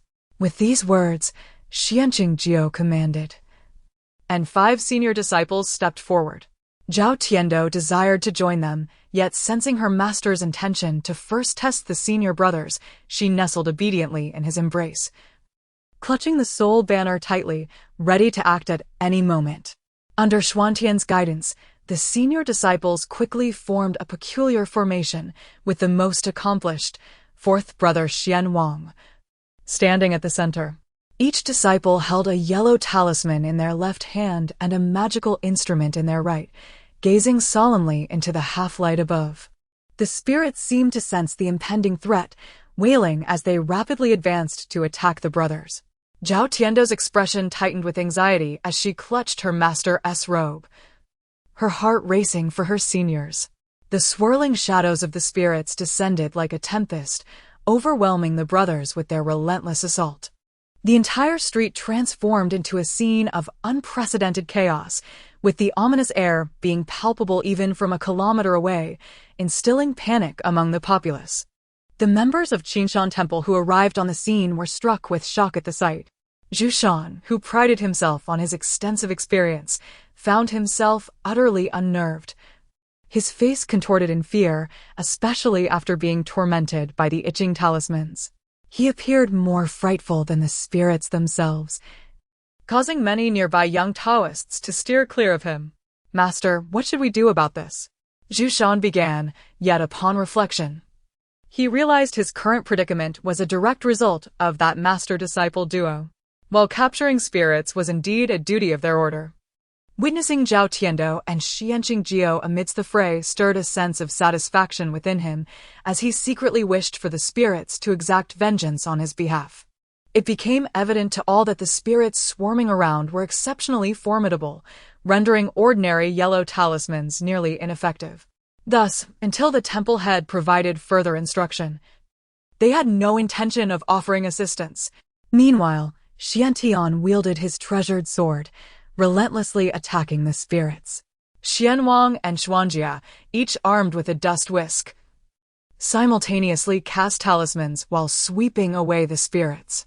The sixth brother, Xuanjia, possessed the only relatively precious magical artifact among the brothers, a jade seal acquired through fortunate circumstances. As he chanted incantations, the jade seal emanated faint silver glimmers, struggling to disperse the surrounding dark energy. Second brother Xuandi wielded a heavy iron hammer which, though not a magical instrument, was adorned with layers of yellow talismans, granting it some magical potency. With each swing, he could disperse a mass of dark mist. Though his limited cultivation meant that the disbanded spirits soon reformed, merely alleviating the overall concentration of malevolent energy around his brothers. After some time, the senior disciples were left panting and drenched in sweat. Zhao Tiando recognized the immense exertion required for their efforts and felt a pang of concern. "Master, when can I join in? The brothers are nearing their limits." Xianqing Jiao shared her worry, meticulously observing each disciple's condition.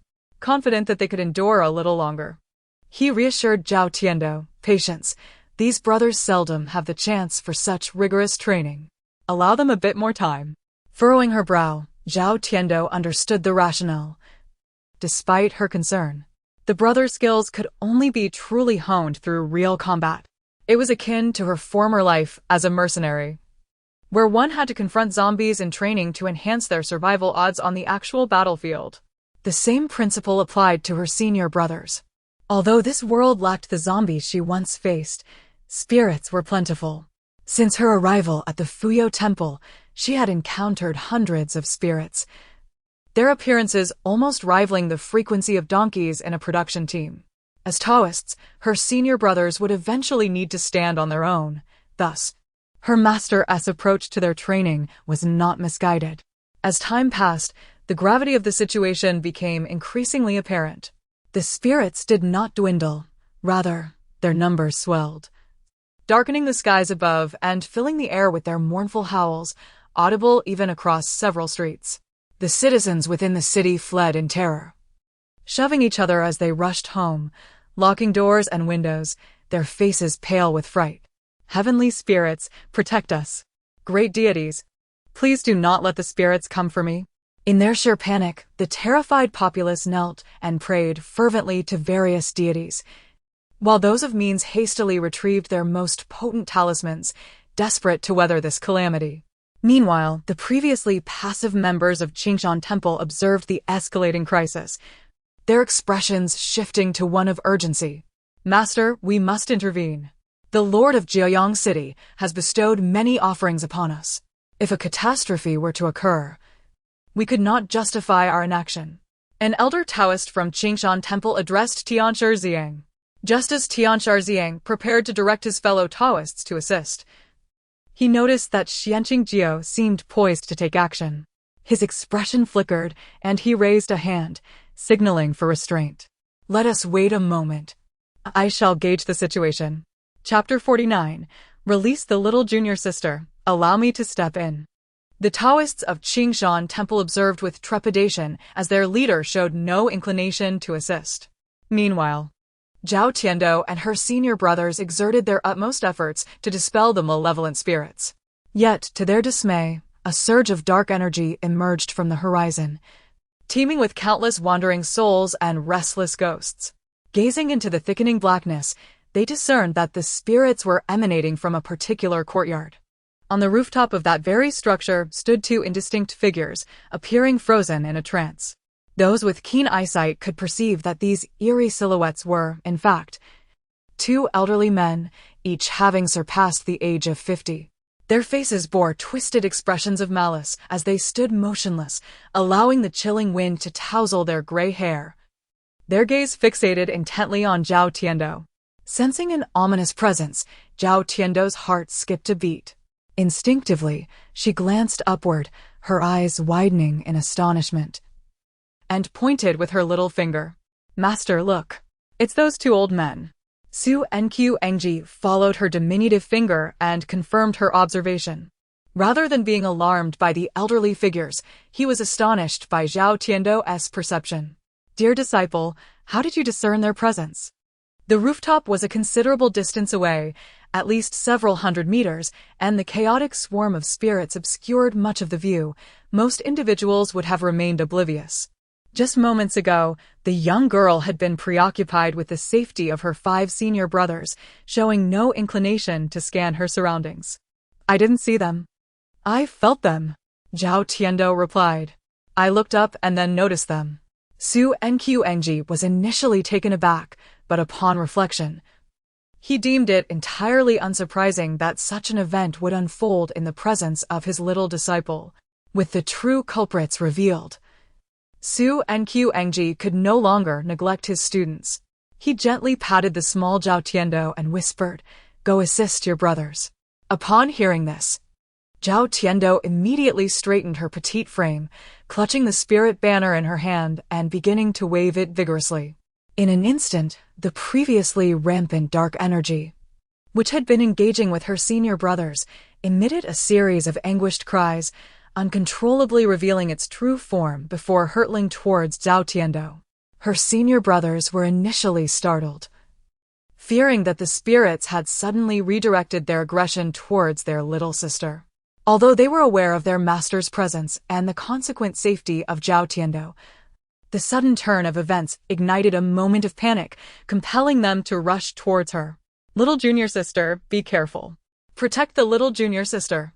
Their exclamations were expected, but what followed was rather absurd.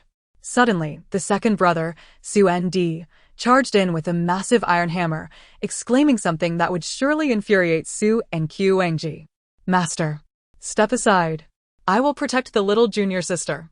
The heavy hammer swiftly shattered several spirits attempting to be drawn into the spirit banner. Xuandi, reveling in his triumph, wore a smug expression as if to say, "See, it's all thanks to me." Zhao Tiando could only stare in disbelief. Xuanxuan's expression darkened as he executed a swift kick towards Xuandi's lower body. "Are you itching for trouble, second brother? With me here. There's no need for you to protect my precious disciple." He naturally held back, but the kick caused Xuandi to stumble, nearly falling to the ground. Casting a disdainful glare at Xuanxuan, disregarding their master-disciple relationship entirely.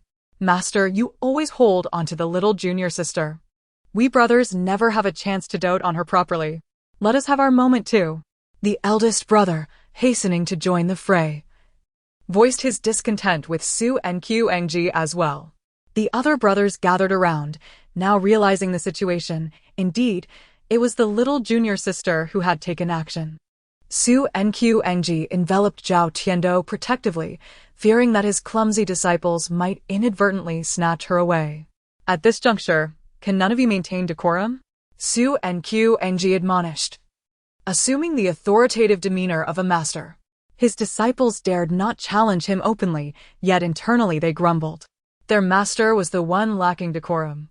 They merely wished to bond with the little junior sister, while he left them no opportunity, shielding her from every angle. The earlier tension dissipated, giving way to playful banter among the master and his disciples, creating a lively atmosphere. "How can it be that at such a critical time, every one of you behaves so frivolously?" Zhu Shan seized the moment to chastise Zhao Tiando and her companions. The other Taoists nodded in agreement, unaware that their own detached observation was even more inappropriate. Amidst the commotion, the composed Zhang Tianshi remained focused, his gaze fixed intently on the small black banner held by Zhao Tiando. Every Taoist recognized the spirit banner, but not all could discern its rank. Zhang Tianshi scrutinized the banner with unwavering attention, his calm exterior belying a heart that raced with anticipation. That banner, though diminutive, seemed to possess formidable power. Indeed, it could be regarded as a divine artifact among spiritual tools. Chapter 50. Astonish, O Taoists! The master of Qingshan Temple, Zhang, felt a surge of envy. Although his temple was renowned in the region, and as its leader, he held a respectable position in the Taoist academy, he possessed merely one notable sacred artifact. This was the first time he had encountered a divine instrument among talismans. How could he not be envious? Meanwhile, The tug-of-war between Zhao Tiando and her master reached its conclusion. Observing the ghostly figures flailing about like headless flies, Zhao Tiando narrowed her eyes and intensified her incantation.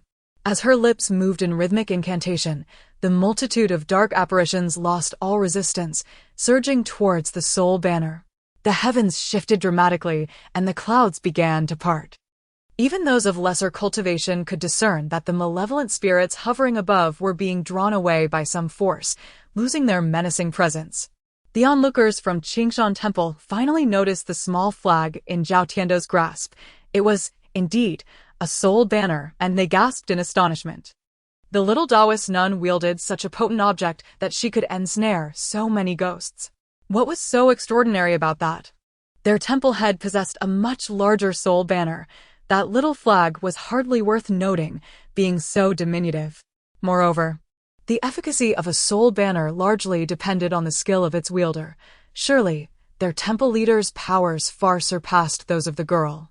Whether out of flattery or genuine belief, the Taoists unanimously considered their leader the most formidable. Yet, just as they voiced their thoughts, reality dealt them a sharp blow. The sky, once overshadowed by ominous clouds, became brilliantly clear, indicating that the spirits lingering above had been largely captured by the soul banner. The Taoists could no longer maintain their composure. Their words faltered as they cast terrified glances at Zhao Tiando. Could this be a deception? How could such an extraordinary soul banner exist? To draw in so many malevolent spirits required an exceptionally powerful master. In an instant, the Taoist's eyes widened in disbelief. Just then, a cry of astonishment erupted, causing further unrest among the followers of Qingshan Temple. Did they not find it peculiar that such a powerful soul banner was held by a mere child? No one could accept that a little girl could command such a formidable artifact, nor could they reconcile their eyes with the reality before them.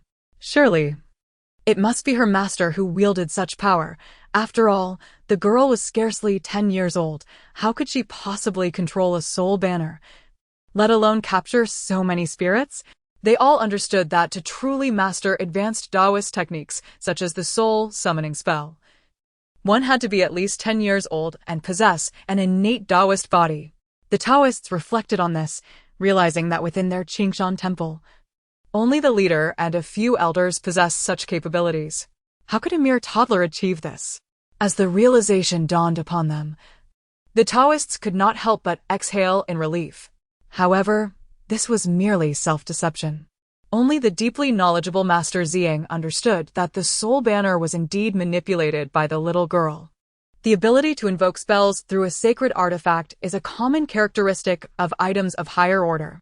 As a divine instrument, the conditions for its use were even more stringent. It was said that divine artifacts could not be misappropriated once a connection to a specific master's essence was established. It was bound to them. Others could only wield it if their power exceeded that of the original owner. Otherwise, it would be utterly impossible to commandeer. Clearly, the soul banner belonged to the girl herself. Otherwise, it made no sense. Surely, her prowess could not surpass that of the true master of the soul banner. If that were the case, Master Ziyang felt he might as well transcend this realm. His conviction shattered. At that moment, Master Ziyang recalled another matter of great concern. The odd symbols on the peculiar talisman inscribed on the back of Shu Mountain were evidently drawn by the unsteady hand of a child.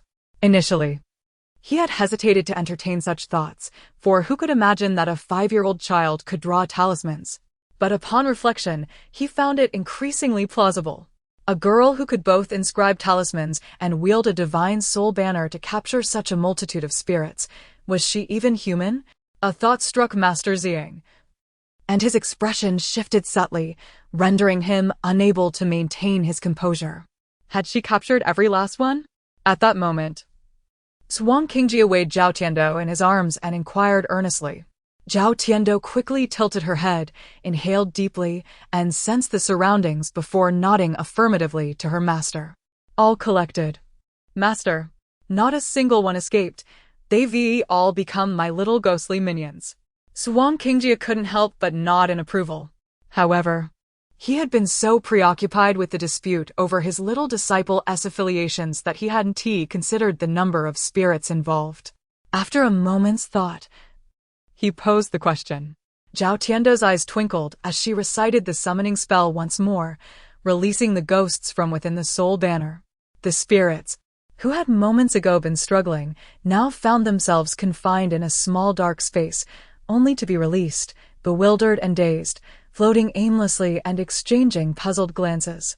After Zhao Tiando stepped down from Xuanqingjia's embrace, with one hand raised high holding the soul banner and the other on her hip, she adopted a commanding expression and declared, "Everyone present, report your numbers."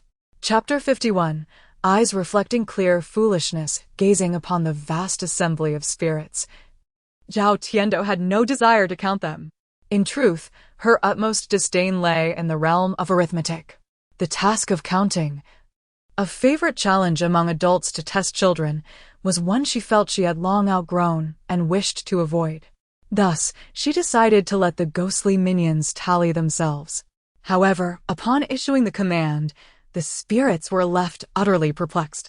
Freed from their previous malevolence, they found themselves in a state of bewilderment, further exacerbated by the unfamiliar directive from their new master.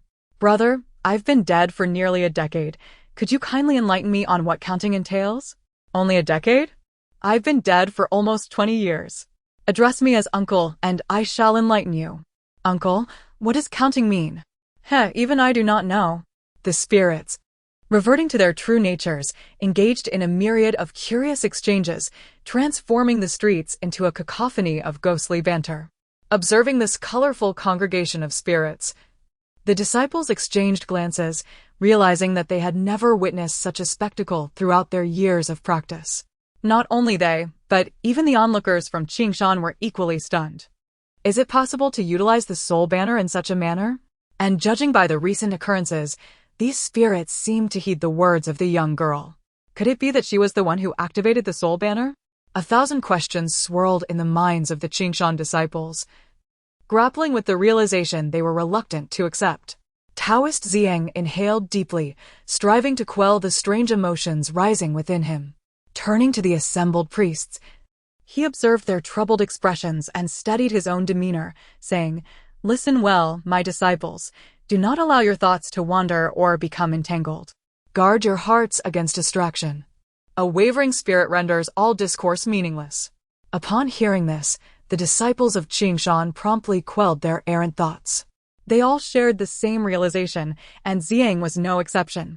After years of dedicated pursuit of the Tao, he believed that having attained the title of Celestial Master, adorned with the copper coin of the title, he was among the elite practitioners of the craft. Yet before him stood a prodigious talent, a mere child under 10, who could overshadow them all with ease. And she was a Taoist maiden at that. Who could witness such a sight without questioning their own path? Who could remain steadfast in their convictions? Ziyang's words served as a reminder not only for the assembly but also for himself. The depth of his internal turmoil was perhaps most profound among them all. He struggled to comprehend even a single talisman drawn by the little girl, had he not been seasoned by the trials of life. He might have shattered under the weight of his doubts. Unbeknownst to Zhao Tiando, her casual actions had nearly upended the convictions of the Qingshan disciples. Noticing the reluctance of her ghostly minions to obey her command, she puffed her cheeks, mimicking her former instructor. Placing her hands on her hips and rebuking them, "Look at you all, so foolish. Counting is simply counting. You start." With a pointed finger, she randomly designated the first unfortunate soul. He was a youthful spirit, appearing barely in his 20s, dressed in scholarly attire, exuding an air of elegance. Had he still been alive, he would have undoubtedly captured the hearts of many a fair maiden. Alas! He had met his untimely demise and was now but a pitiful specter. The short-lived scholar, taken aback by the sudden responsibility of leading the count, momentarily pondered the meaning of her command. Suddenly struck by inspiration, he glanced at a crooked tree at the alley's entrance, deliberated and ultimately, with a conflicted expression, broke away from the group. "Is this how it works?" Zhao Tiando exclaimed in surprise. "Why are the spirits hugging the tree? This girl must have disregarded Master S words and is merely playing." Seventh Senior Brother Xuanjia, though unable to decipher his junior sister's actions, found amusement in envisioning the spirits embracing the tree and wished to join in the merriment. Zhuang Qingjiu, observing the situation, began to grasp the intention behind his disciple's antics and was both amused and exasperated. Zhao Tiando, face-palming with a heavy sigh, felt utterly defeated by the short-lived scholar. She regarded him with pity, noting not only his peculiar stance, but also the clarity of foolishness reflected in his eyes. It seemed this fellow had been undone by his own lack of wits. "Master, there are too many. I cannot count them all. And they report themselves. To be frank, I, Tiando, simply do not wish to count. You may handle it as you see fit." Zhuang Qingjiu, fully aware of his disciple's intentions, could only shake his head in resigned amusement. "Very well, if you do not wish to count, then so be it." Turning away, he adopted a serious demeanor and dispatched Zhao Tiando's 5 senior brothers to undertake the task of counting.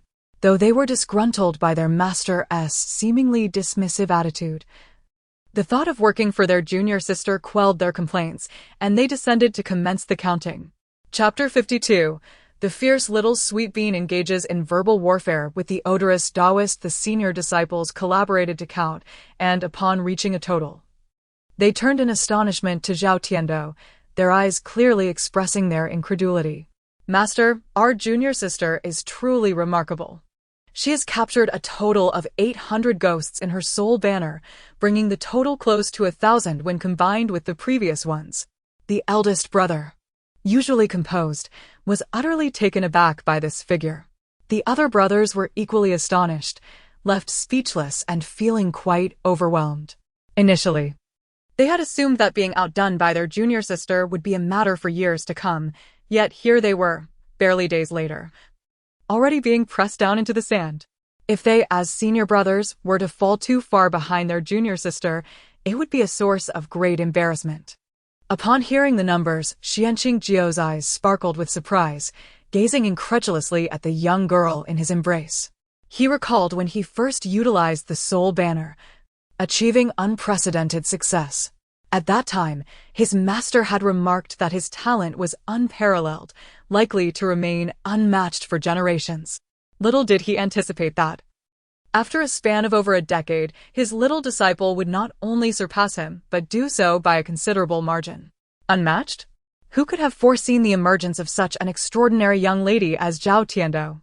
"Ah, you astound even your master. I must admit, I am envious of your prowess." Xianqingjiu generously praised her, unable to restrain himself from gently pinching Zhao Tiando's cheek.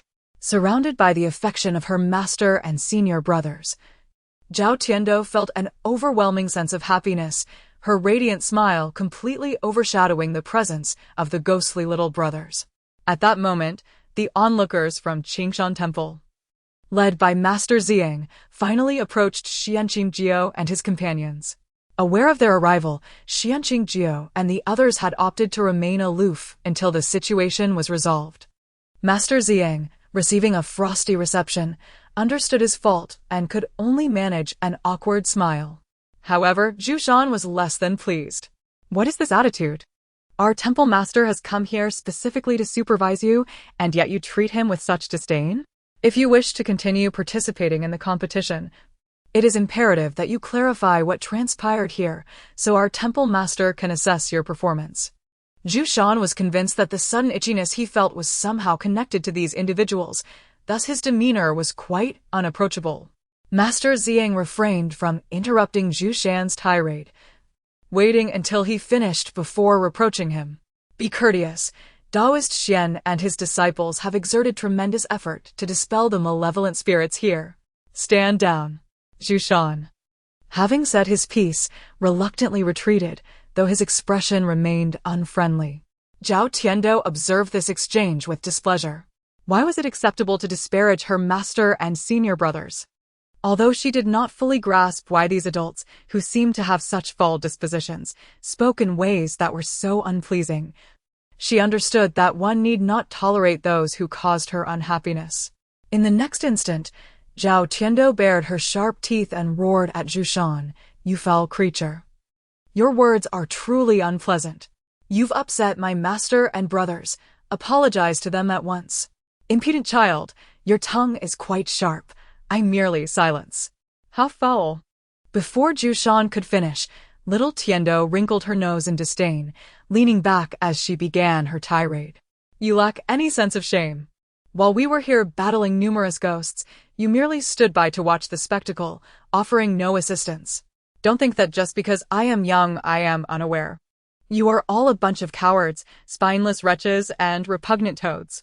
And, little Tiendo summoned her utmost vigor to chastise them, rummaging through her mind for insults and finally huffing, in any case, you are all odious Taoists.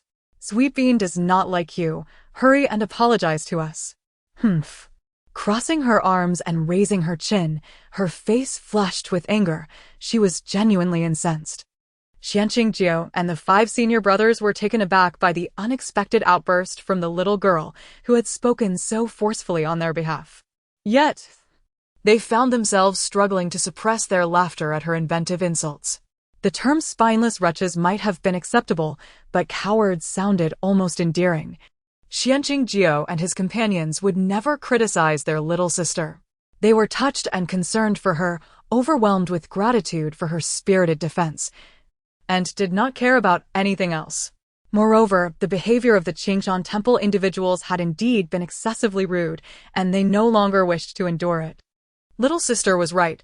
Odious Taoists, you are at least capable practitioners yet stood idly by while allowing these spirits to roam freely in the city.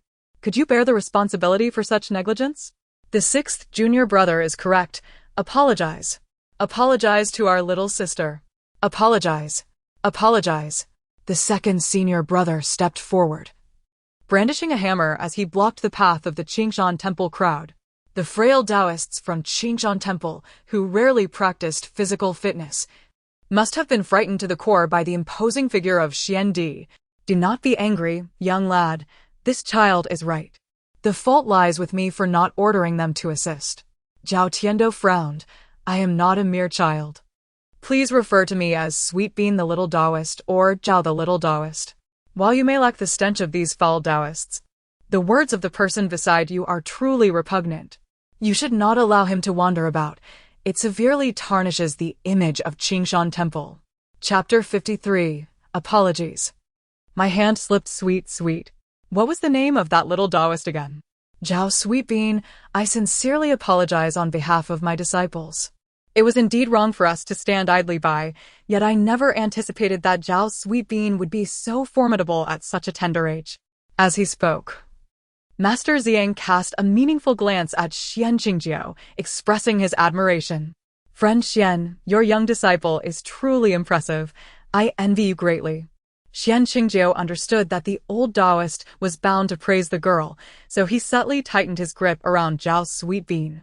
Master Xiang, noticing that Xuanqing was protective of his disciple and recognizing her exceptional youth, could not help but suggest, Friend Xian, with such talent, Zhao Sweet Bean should not remain in obscurity. She ought to be sent to the Heavenly Master Academy at once. Upon hearing this, Xuanqing's expression subtly shifted. His senior brothers glared at Master Xiang with disapproval, believing he was meddling in affairs that did not concern him. Zhao Sweet Bean, having caught wind of Master Xiang's intentions, immediately furrowed her brows and pouted defiantly. It's none of your business. Sweet Bean is perfectly fine with Master and the seniors.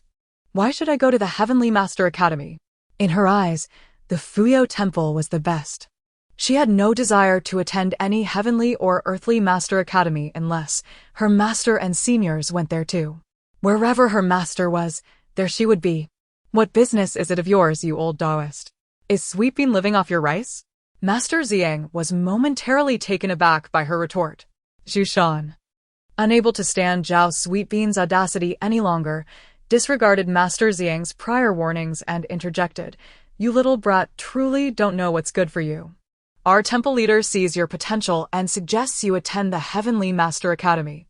Only there can you receive better training and become a stronger Taoist. How can you dismiss such kindness? Zhao Sweet Bean rolled her eyes, noticing her master seems to be pondering the matter as well. Panicking, her eyes welled up with tears. I won't listen. I want to be with Master and the seniors.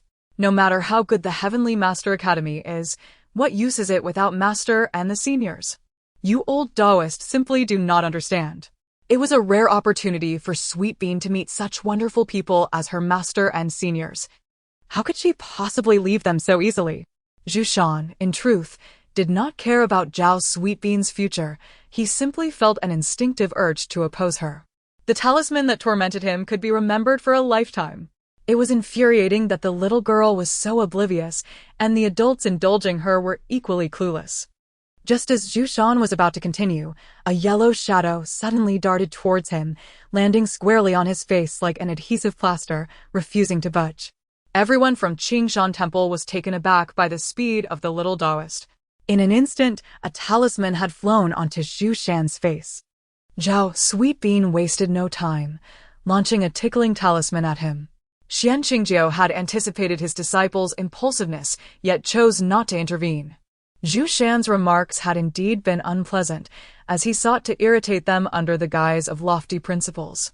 Matters concerning Fuyo Temple were not for outsiders to dictate, especially when it involved his little disciple.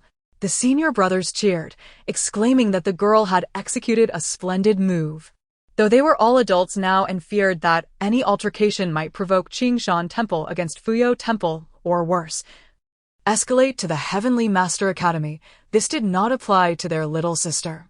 Sweet Bean was merely 5 years old. What harm could a bit of mischief do? Oh dear! Sweet Bean just slipped and accidentally threw the talisman at him. At that moment, Zhao Sweet Bean feigned a frightened expression.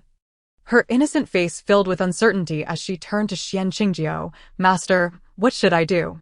I accidentally threw the talisman at him. Xian Qingjiao smiled reassuringly. Fear not, my dear disciple. However, next time do be careful. One should always handle their belongings with care and not let their hand slip. Zhao Sweet Bean nodded earnestly. Lowering her head, Master, I understand. Next time, I will hold onto my things properly and let my hand slip again. The crowd from Qingshan Temple could only watch in disbelief. At that moment, 7th Senior Brother Xuanjia stepped forward to comfort Zhao Sweet Bean, little junior sister. Do not worry. I too often indulge in mischief, and Master's lessons are indeed warranted. We will listen carefully and be more mindful in the future. Xuandi casually struck the ground with his hammer, resting a foot on it as he remarked nonchalantly, Little junior sister, do not fret about them. This one is from Qingshan Temple, a dignified heavenly master. He will certainly not be harmed by a mere talisman. Indeed, the Taoists from Qingshan Temple are formidable. Your talisman is nothing to them, so do not take it to heart. The senior brothers, aware of the little girl's intentions, willingly played along, ensuring that the proud Taoists from Qingshan Temple understood that Fuyo Temple was not to be trifled with. Their little sister was the cherished jewel of Fuyo Temple and would not be subjected to unwarranted reprimands. Chapter 54. The overprotective senior brothers Master and senior brothers surrounded Zhao Tiando, their demeanor unmistakably signaling to the people of Qingshan Temple that little Tiando was their cherished treasure, untouchable by anyone. Should anyone dare to provoke her, they would be the first to bear the brunt of Xuandi's formidable hammer. Xuantian, with his face plastered with itching talismans, was seething with rage, ready to explode, but a quick glance at Xuandi's chillingly large iron hammer made him reconsider. Whether the hammer was rusted or stained with the remnants of past bloodshed, its mere sight sent shivers down his spine. Xuantian, already a cowardly character, now hesitated to make any brash moves. A cautious glance at Xuandi, who stood resolutely with the hammer, left the arrogant Xuantian trembling, robbing him of his courage. Xuandi's face, upon closer inspection, was undeniably handsome, possessing an unexplainable wild charm that exuded a potent masculinity. His strength was far beyond what Xuantian, a petty figure, could ever hope to match. Seeing her brothers stand up for her, Zhao Tiando couldn't help but smile, giving a thumbs up. The argument with those insufferable Taoists had drained her energy. Cursing and confronting others was indeed a taxing endeavor, and she resolved to refrain from such verbal disputes in the future. Her senior brothers indulged Zhao Tiando, treating her words with greater weight than even their master's commands. Upon hearing her, Xuandi seized the large hammer and coldly fixed his gaze on the people of Qingshan Temple, stating, "Brothers, escort our little junior sister away. I will hold them off and see if they dare to follow."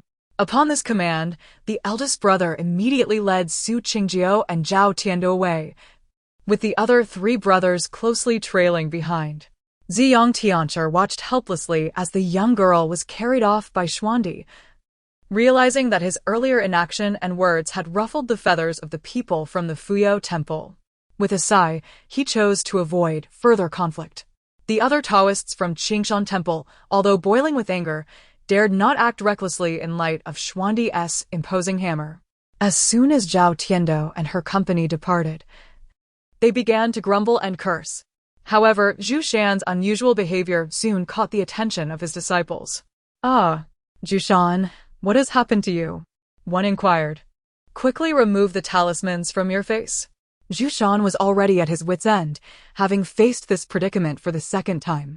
Even the temple master had struggled to help him remove the strange talismans, and he felt utterly powerless to do so himself. Desperation gnawed at Zhu Shan as he anxiously cast a pleading glance towards Ziyang Tiancher. The latter, already irritated by the earlier incident, blamed Zhu Shan for his reckless words. Now, with Zhu Shan entangled in these peculiar talismans, he felt no inclination to assist. "Humph. You brought this trouble upon yourself. Now you must deal with it. I have warned you repeatedly to be cautious outside, but you refuse to heed my advice. Consider this a lesson." With that, Ziyang Tiancher turned his aged face away, dismissing his disciples as he departed the scene. Having witnessed the young girl's formidable abilities, he felt that remaining would only serve to vex him further and disturb his Tao heart. Thus, he resolutely chose to leave. As for the outcome of the contest, it was evident that it would undoubtedly fall into the hands of those individuals, leaving no room for speculation. Seeing the temple master depart in such a manner, Zhu Shan was frantic yet dared not approach for help. He understood that the master was already furious, and any further provocation could lead to his expulsion from Qingshan Temple. After dedicating half his life to rise from a mere janitor to the temple's chief steward, he could not afford to fall out of favor. The disciples were momentarily at a loss, attempting to remove the talisman by hand. But the strange spell was so powerful that those who tried to tear it off were met with backlash, leaving them hesitant to proceed recklessly.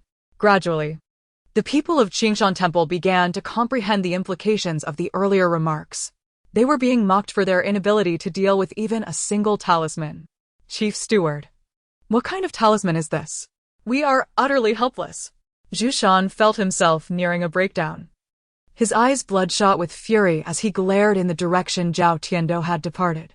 Ultimately, he collapsed in a faint. "Master, do you blame me for recklessly using the itching talisman?" Zhao Tiando pondered and finally voiced her concern.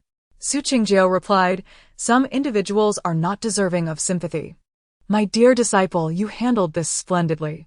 I harbor no blame towards you and shall reward you." "Oh! What reward does the master have for me?" Seeing the anticipation on the young girl's face, Su Qingjio suddenly grew mysterious. Zhao Tiando pouted, "If master chooses not to tell me, that is fine. I shall find out eventually." Before long, they arrived at the house where they had seen the 2 elderly figures. This was indeed the final resting place of the numerous restless spirits. Upon arriving, Zhao Tiando summoned the foolish scholar who had foolishly embraced a tree. "What is your name?" Zhao Tiando inquired from her position, nestled in her master's embrace, looking down at the ephemeral figure. The spectral scholar trembled and quickly responded, "I am Lin Qingshu. How may I serve my young master?" Zhao Tiando then pointed to a row of low houses and asked, "Do you recognize this place, O foolish tree hugger?" Chapter 55. The Malicious Blood Curse Summoning Array Lin Qingshu. Believing that the young master asked for his name merely for convenience, he was dismissed with the moniker tree-hugging simpleton. The senior brothers could barely contain their laughter, finding the little junior sister utterly amusing. Surely, the feelings of this wandering spirit must be quite complex at this moment. Little Tiando, however, remained unfazed, even finding the title tree-hugging simpleton endearing. After all, in her eyes, wasn't it the elder brother's pastime to bestow nicknames upon the younger ones? Tree-hugging simpleton, do you recall this place? Resigned, Lin Qingxu could only nod and recount the scant memories lingering in his mind. It turned out that he was originally a wandering soul from 10 miles away, who, in earlier years, had not even realized he was dead, still burdened with a heavy book box on his way to the capital for the imperial examinations. 7 days prior, he had paused in the bamboo grove 10 miles away, captivated by the exquisite scenery, only to be inexplicably drawn here by an overwhelming force. Yes, drawn. At that moment, he was terrified, as he found himself soaring into the sky, which reminded him that he had indeed perished on his way to the examinations. At this point, Lin Qingxu wore a look of helplessness. Yet, after a struggle with his thoughts, he had come to terms with his demise. Zhao Tiando looked at him with sympathy, recalling her own confusion when she had exchanged her body, only to discover that her previous self had also met an untimely end. They were both lost souls, but she had been fortunate enough to be reborn as little Tiando, while this unfortunate scholar had inadvertently become a wisp of soul within her soul banner. Zhao Tiando, imitating the manner of life coaches she had seen on television, attempted to comfort Lin Qingxu. He relaxed his brow, smiled, and replied, "I am fine, young master. You need not worry. Eat people?" Zhao Tiando gasped at the mention. She was all too familiar with those two words. Were they not the very essence of the zombies? It was not merely the taste of flesh that incited their hunger, but even the scent of the living could make them salivate uncontrollably. It seemed that those two old men were far from benevolent. At this moment, Xuandi's gaze hardened as he stared at the wooden door before him, his grip on the iron hammer tightening. The source of your grievances, which has altered your temperament, likely stems not from scriptures, but from some malevolent incantations. Lin Qingxu felt a jolt of surprise. Malevolent incantations? Such a term could not bode well. Su Qingjiu's expression darkened involuntarily as he tightened his hold on Zhao Tiando. Sensing her master's displeasure, she quickly inquired, "Master, what troubles you?" "Master is fine. You should keep the soul banner safe. Leave the remaining matters to your senior brothers." Upon finishing, Su Qingjiu exchanged a knowing glance with Su Tian and the others. The senior brothers immediately grasped their master's intent, with Xuandi leading the charge. They swiftly breached the room. The door was unlocked and allowed them easy access. Yet, upon entering, they found no sign of the two old men, only a series of bizarre decorations. As Su Qingjiu carried Zhao Tiando inside, his expression shifted upon seeing the eerie array inscribed in blood on the ground. Zhao Tiando glanced down, the gruesome sight overwhelming her senses, prompting her to swallow hard. "Master, this pattern is peculiar. It makes me feel a bit dizzy," she remarked. Although she could not comprehend the array, she understood that anything drawn in blood was far from simple. After merely a glance, she felt her head spinning and could not help but lean against her master's shoulder, blinking her eyes in a desperate attempt to stay awake. Su Qingjiu was alarmed by her condition, and the senior brothers quickly gathered around, their concern palpable. "What is wrong with our little junior sister? Brothers, look at the ground. We must destroy this array immediately." Suddenly, Su Tian's face blanched as he produced a tool he carried to begin dismantling the blood array. The others were equally startled, with the sixth senior brother stammering in fear, What is this enormous soul-summoning array? And it's inscribed with a blood curse. Who could be so wicked?" Upon hearing the sixth senior brother's exclamation, a somewhat recovered Tiando curiously inquired, "What is a blood curse summoning? Why is it deemed unprincipled?" Su Jia, displaying patience, began to explain. He could not help but cast a glance at Lin Qingxu by the doorway. This unfortunate scholar had indeed encountered a rare catastrophe on his way to the examinations. Now, summoned as a soul under the control of little Tiando's soul banner. Perhaps it could be considered a twist of fate for him. Chapter 56. The disciple has flourished, let your senior brothers handle it. You need not meddle. The master said, yet Zhao Tiando remained earnest. She sensed her master's demeanor had shifted since her entrance into this realm. His grip around her tightened, likely leaving her little legs reddened. "Master, what troubles you? Share with your disciple. I shall assist you in resolving it." Zhao Tiando spoke with utmost sincerity. Previously, her master had safeguarded her. Now, having amassed a legion of ghostly subordinates, it was her turn to alleviate her master's burdens. "I have grown, with 1,000 ghostly subordinates at my command. Pray tell, master, why the stern countenance? Who has displeased you? I shall set it right."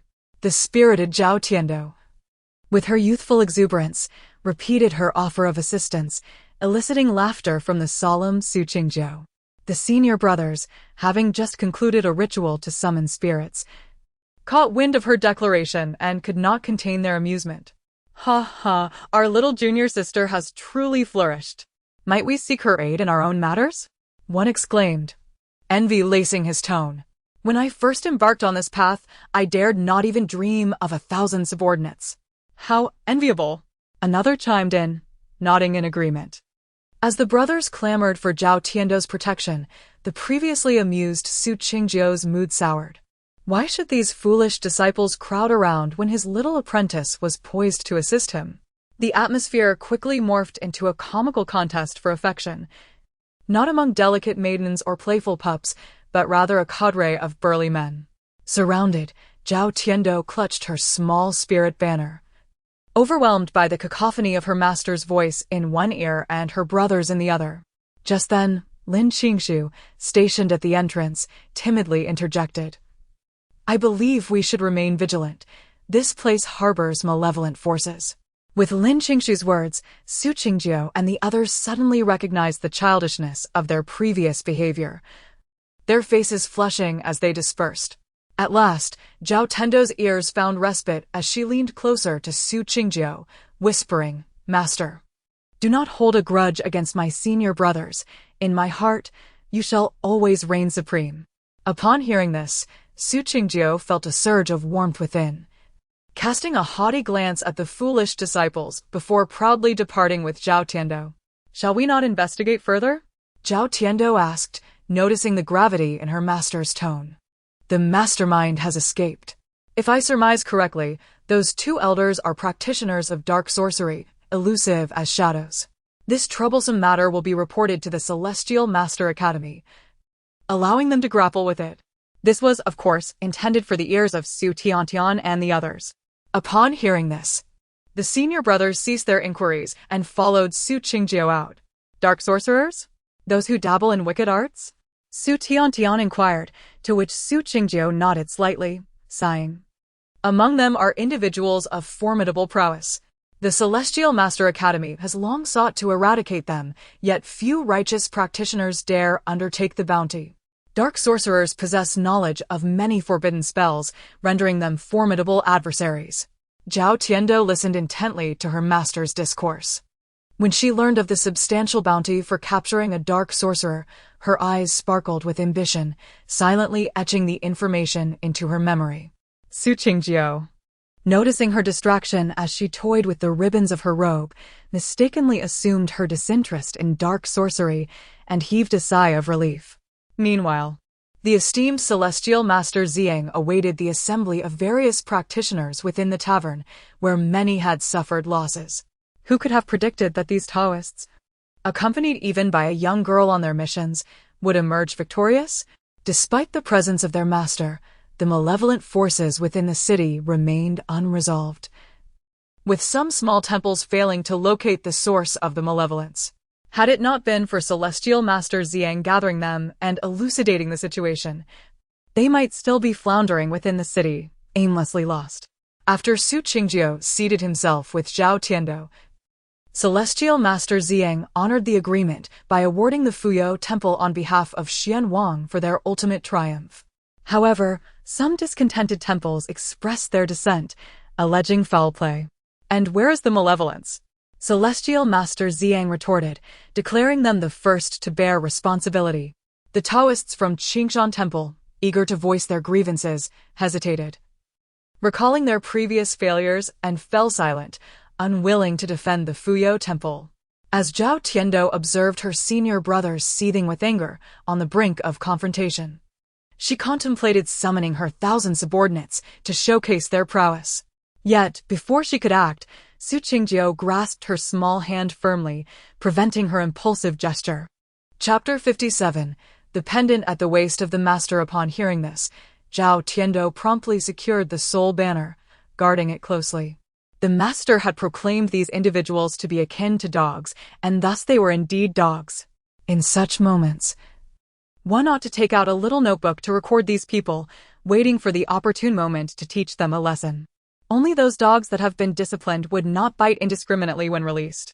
With this thought in mind, Zhao Tiando nestled quietly in Xuanqingjiu's embrace, her gaze sweeping over those who had been the most vociferous, committing their faces to memory. The Xiang celestial master held considerable esteem in this region, swiftly quelling the discordant voices and bestowing upon Fuyou Guan the title of first place. According to their initial agreement, the first-place winner would not only enjoy complimentary accommodation at Tianao Pavilion, but also receive a spot to enter Qingshanguan. Xian Daoyu, have you made a decision regarding which disciple you would like to send to our Taoist temple? As Xiang Celestial Master spoke, his gaze fixated intently on Zhao Tiando. Qingshanguan never accepted female disciples, as that duty fell to the Taoist nun's courtyard. However, should this exceptionally gifted little girl wish to join, he would gladly make an exception and facilitate her entry. Xiang Celestial Master had even formulated a plan.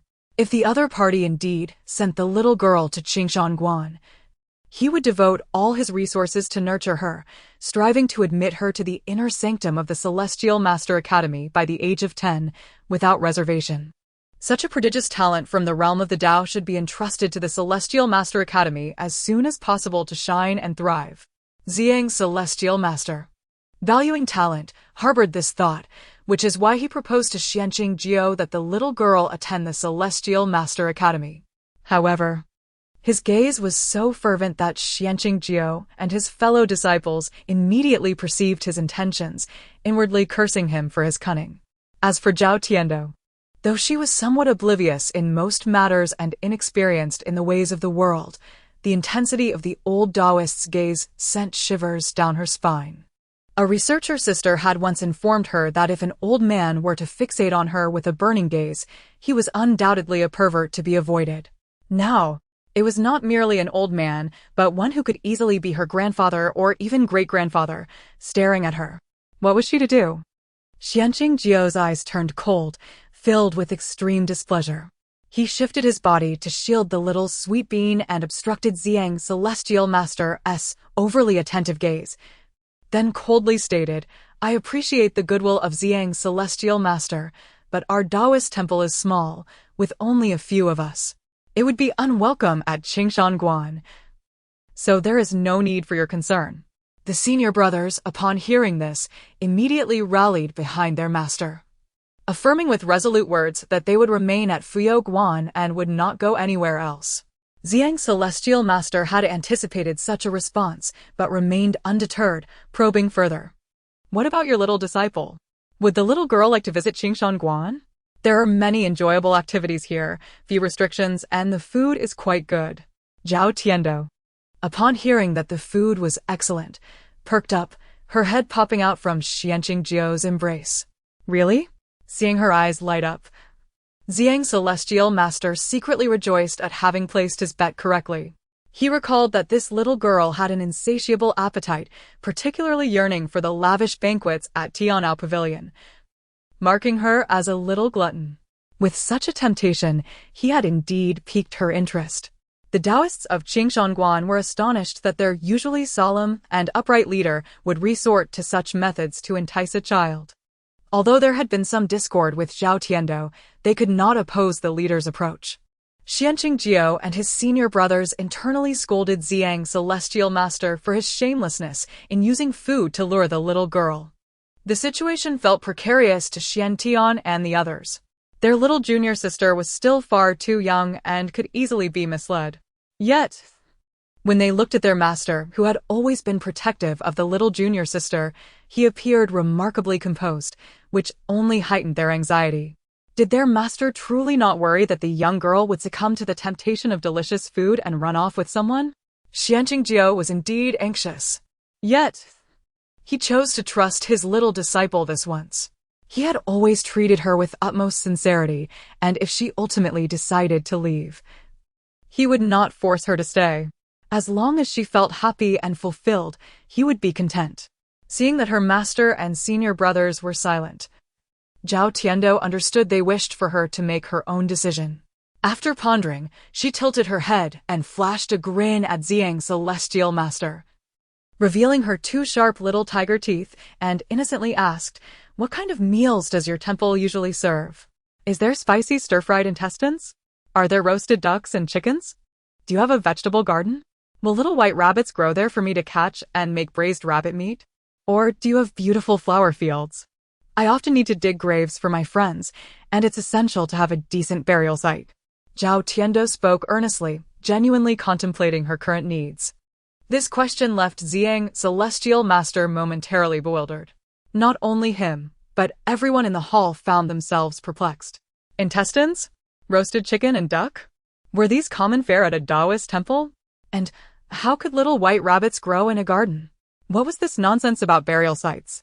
Particularly, how could this seemingly harmless girl express such a chilling need to dig graves for her friends? Did being her friend mean one had to die occasionally? A flood of questions left the disciples of Qingshan Guan utterly baffled. I knew it. Fuyou Guan is undoubtedly the most suitable place for Tiando. Raising her head, Zhao Tiando sweetly smiled at the visibly relieved Xuanqing. Master, I will not go anywhere. I just want to be a pendant at your waist, accompanying you wherever you go, never to part. Chapter 58. The master of Xiang digs a hole. Xuanqing felt a surge of emotion, thinking that his care for the little girl had not been in vain, for she recognized who truly cared for her. However, he was soon amused by the words of the little sweet being. Haha, you always manage to come up with such witty remarks. What is so great about a trinket? I would never part with it. What does the master take his disciple for? Xuanqing was momentarily taken aback by the question. Seeing the eager gaze of his little disciple, he quickly pondered and provided a heartfelt answer. My dear disciple is naturally the apple of my eye, my cherished treasure. We do not consider you a mere ornament. That sort of thing could easily be replaced with a change of clothing. Zhao Tiando furrowed her brow slightly.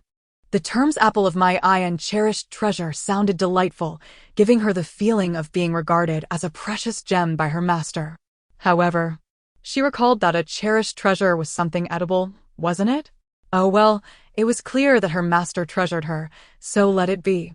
The senior brothers, upon hearing this, gathered around, clamoring to compete for Xuanqing's attention, hoping to establish familiarity in front of their little junior sister. Witnessing this warm scene, the onlookers could not help but be left speechless. The people from Qingshan Temple wore expressions that were far from pleasant, as if they had swallowed a fly. Their temple master had personally come to extend an invitation, yet these individuals not only failed to show gratitude, but also disregarded him. Knowing that he could not possibly win over this little genius today, the master of Xiang did not press the matter further and simply smiled as he spoke. Xian Taoist friend, our Qingshan Temple will always be willing to reserve a spot for you as a disciple. Should you ever need it, feel free to seek me out. Xuanqing had no intention of relinquishing his little disciple, and the few foolish disciples were inconsequential. He believed they would not leave Fuyou Temple either. However, he recognized their sincerity and did not want to lose face, so he graciously expressed his gratitude. Thank you for your kind offer, Master of Xiang. The group, witnessing this exchange, felt an unbearable pang of envy and thought of confronting them with a question. You don't want her? Can she come to me? Unfortunately, the master of Xiang clearly held them in disregard. In terms of prestige and status among Taoist temples, Qingshan Temple could certainly be counted among the top. With many disciples unable to gain entry despite their fervent desires, yet here they were, chasing after someone who was not interested. How infuriating. Amidst all this, Zhao Tiando was more concerned about another matter. Noticing that her master had already expressed his stance, She extended a small hand toward the Master of Xiang and said, "Master of Xiang, I remember you mentioned that whoever resolves the evil spirits in the city would receive a year's worth of materials for free, correct?" With this reminder from the little sweet bean, the senior brothers recalled that there was indeed a year's worth of materials as a reward, akin to a free gift. "Yes, exactly. Our temple is running low on materials, so this works perfectly. We won't need to spend any extra money." The eldest brother, Xuantian, had just finished speaking when the sixth brother, Xuanjia, excitedly chimed in, perfect timing. "With this leftover silver, let us treat our little junior sister to a feast in the city." At this remark, everyone shot Xuanjia a disapproving glare, and Xuandi let out a cold snort. TSK, some individuals were once again trying to leverage their little junior sister to swindle food and drink from their master. Realizing his intentions had been exposed by the second brother, Xuanjia's face turned crimson, and he protested, "Second brother, don't speak nonsense. I'm doing this for our little junior sister. She's too thin and needs to eat more to grow quickly." As the brothers bickered, Zhao Tiando stifled a laugh. Her small hand, still reaching toward the Master of Xiang, subtly beckoning for the promised materials to arrive soon. The Master of Xiang, who had never lost his composure in front of outsiders, felt his face twitch at Zhao Tiando's antics, experiencing an urge to hush the little girl. The additional reward he had offered was meant to encourage everyone. It had been a casual remark. His intention was that such a daunting issue should ultimately be resolved by his own temple. Yet he had not anticipated that a participant would emerge from such a formidable temple. Now, having spoken those words, retracting them would mean losing credibility. Reluctantly, the Master of Xiang signaled to Jushan. Jushan, gritting his teeth in frustration, found himself in a difficult position and had no choice but to comply. The items were soon delivered to Xianqing Jiu's room, totaling 10 large boxes. Qingshan Temple would not be so generous. The reason for the 10 boxes was entirely due to Zhao Tiando trailing closely behind Jushan, acting as a little overseer. Jushan had suffered twice due to the itching talisman and was now terrified of it, regarding Zhao Tiando as if she were a little monster, and dared not provoke her. Furthermore, with Xuandi, who wielded a large iron hammer, accompanying him, Jushan was even more cautious and would not dare to be careless. Thus, after much ado, Fuyo Temple securely acquired 10 boxes of materials, transforming overnight from a resource-poor temple to one rich in resources. Ha ha ha. Little junior sister, you are truly amazing.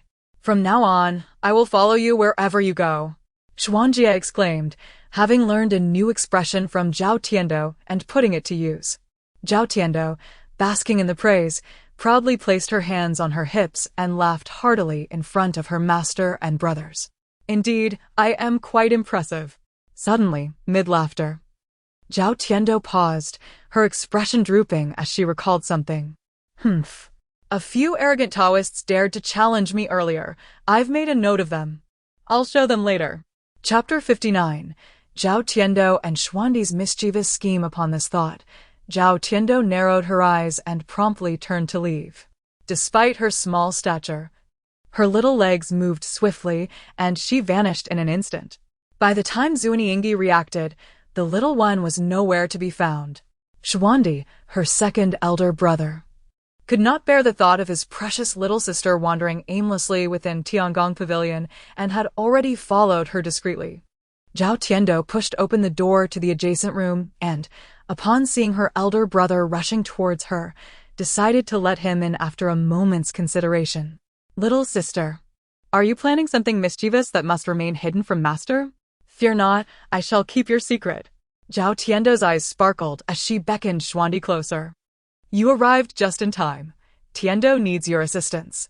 In a moment, Xuandi emerged from the room with an air of confidence, while Xuandi and the others awaited outside. The instant Xuandi stepped out, a smug expression on his face, Xuandi promptly blocked his path. Glancing into the room, he saw the little girl sitting at the table, appearing quite obedient. "What were you and the girl doing in there?" Xuandi inquired, his tone laced with a hint of jealousy as he scrutinized Xuandi with discontent. Xuandi merely scoffed inwardly, pondering how he had never noticed their master's pettiness before. After all, he had only spent a brief moment alone with his little sister. What would happen when she grew up and sought to venture into the world? Would Master still tolerate it? Nevertheless, he dared not voice these thoughts aloud. Instead, recalling his sister's request, he jested with Xuanxuan. "Master, little sister entrusted me with a task. We can discuss other matters later." When it came to Zhao Tiando, Xuanxuan begrudgingly allowed Xuandi to pass. Xuandi swiftly made his way to the lobby on the first floor, his heavy iron hammer secured at his back. Meanwhile, Zhao Tiando approached Xuanxuan, extending her arms. "Master, hug." Xuanxuan felt a twinge of discomfort. The little girl had grown independent, no longer confiding in her master. Yet, sensing her need, he held her close and took her to a private room to indulge in the lavish feast she had longed for. Upon reaching the lobby, Xuandi discreetly settled into a corner. Zhao Tiando had mentioned a foul-mouthed Taoist with a face full of moles and another with a crooked mouth, both of whom should not be overlooked. She had long been displeased with their presence. Xuandi scanned the area and soon spotted the two miscreants, accurately described by his little sister. At that moment, Xuandi subtly shook his sleeves, causing two small paper figures to tumble out. The reconnaissance paper figures glanced around curiously before tilting their heads to gaze up at Xuandi as if they possessed true vision, intently watching him. Astonished, Xuandi wondered if these were indeed the creations of his little sister. He recalled that Master had mentioned her remarkable talent, so he was not surprised she could craft her own paper figures. However, the peculiar appearance of these figures caught his attention, thicker arms and legs than usual. They seemed rather dim-witted. After ensuring no one was observing him, Xuandi retrieved two itching talismans from his pocket. A smile crept across his face as he examined the crooked symbols. Only his little sister could manage to make such haphazard talismans effective. Truth be told, he envied her. If only his own metaphysical talent could rival hers, even by a fraction. Yet, setting envy aside, Xuandi focused on the task at hand. Following his sister's instructions, he folded the two itching talismans into a triangular shape and placed them before the two paper figures. He then stood back, waiting quietly. As his sister had said, once this was done, he need not intervene. The paper figures would carry out the rest. Just as Xuandi prepared to take matters into his own hands, the paper figures sprang into action. Each small figure deftly picked up one of the triangular talismans, balancing it between their paper hands. Suddenly, their soft legs exerted strength, and they promptly affixed the talisman to their backs. Xuandi gasped in astonishment. Had he just witnessed what he thought? The reconnaissance paper figures had actually carried a talisman. In that moment, he realized that the paper figures he had previously encountered paled in comparison. Even his little sister's casual creations far surpassed the so-called kings of paper figures. Truly, he marveled at her talent, feeling an ever-growing admiration for his little sister. Chapter 60. My little junior sister must have been a glutton in her past life. Xuandi was astounded as he opened his eyes to a new realm of understanding. At that moment, the small paper figure, equipped with an itching charm, had landed on the ground and was steadily approaching its two designated targets. Previously, the little paper figures felt soft and squishy underfoot, requiring a long time to traverse even short distances.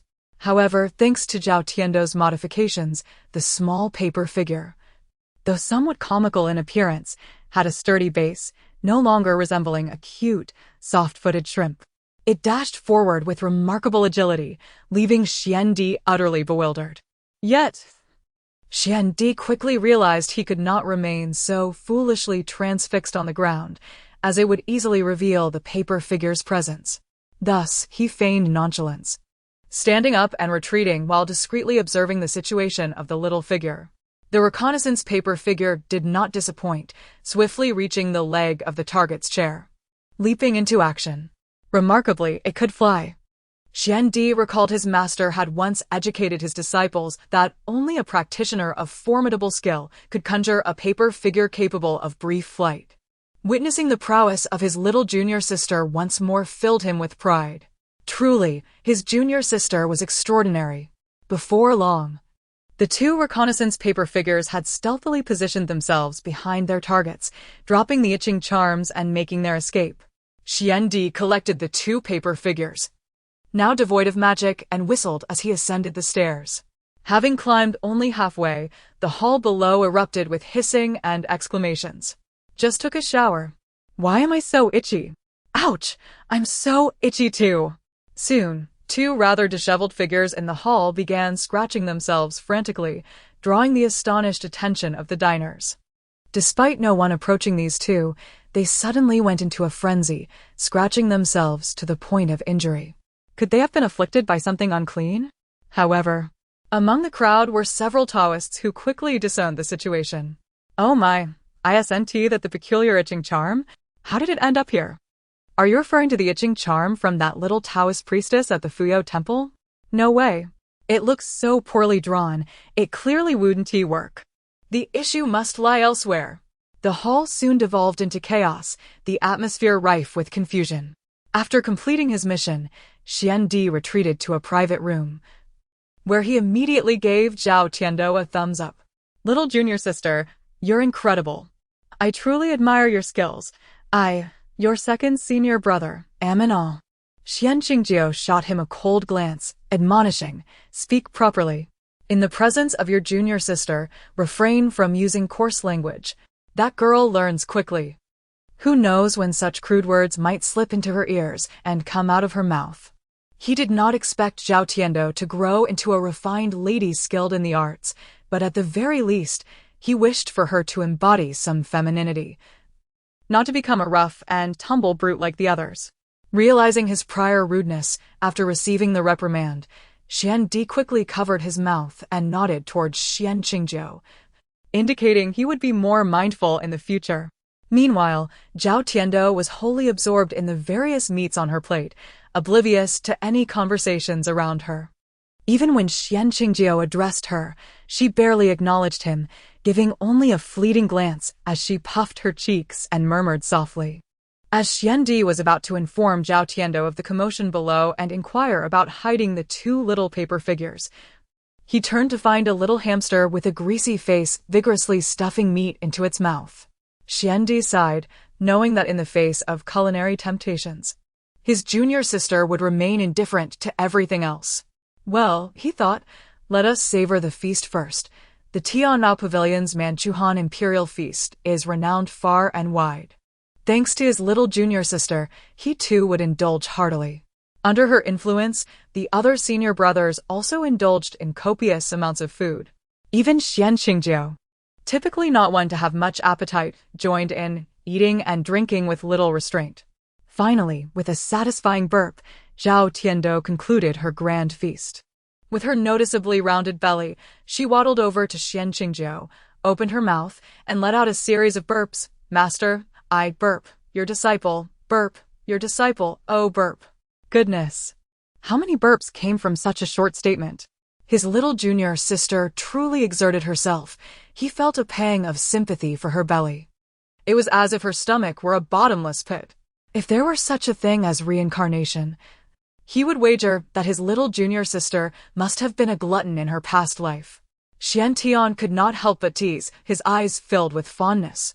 Yet, Tiando thought to herself, Big brother, you're mistaken. My past life was that of a little zombie.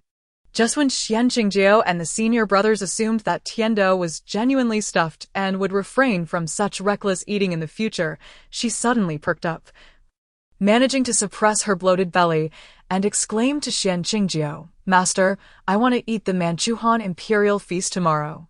Han Imperial Feast.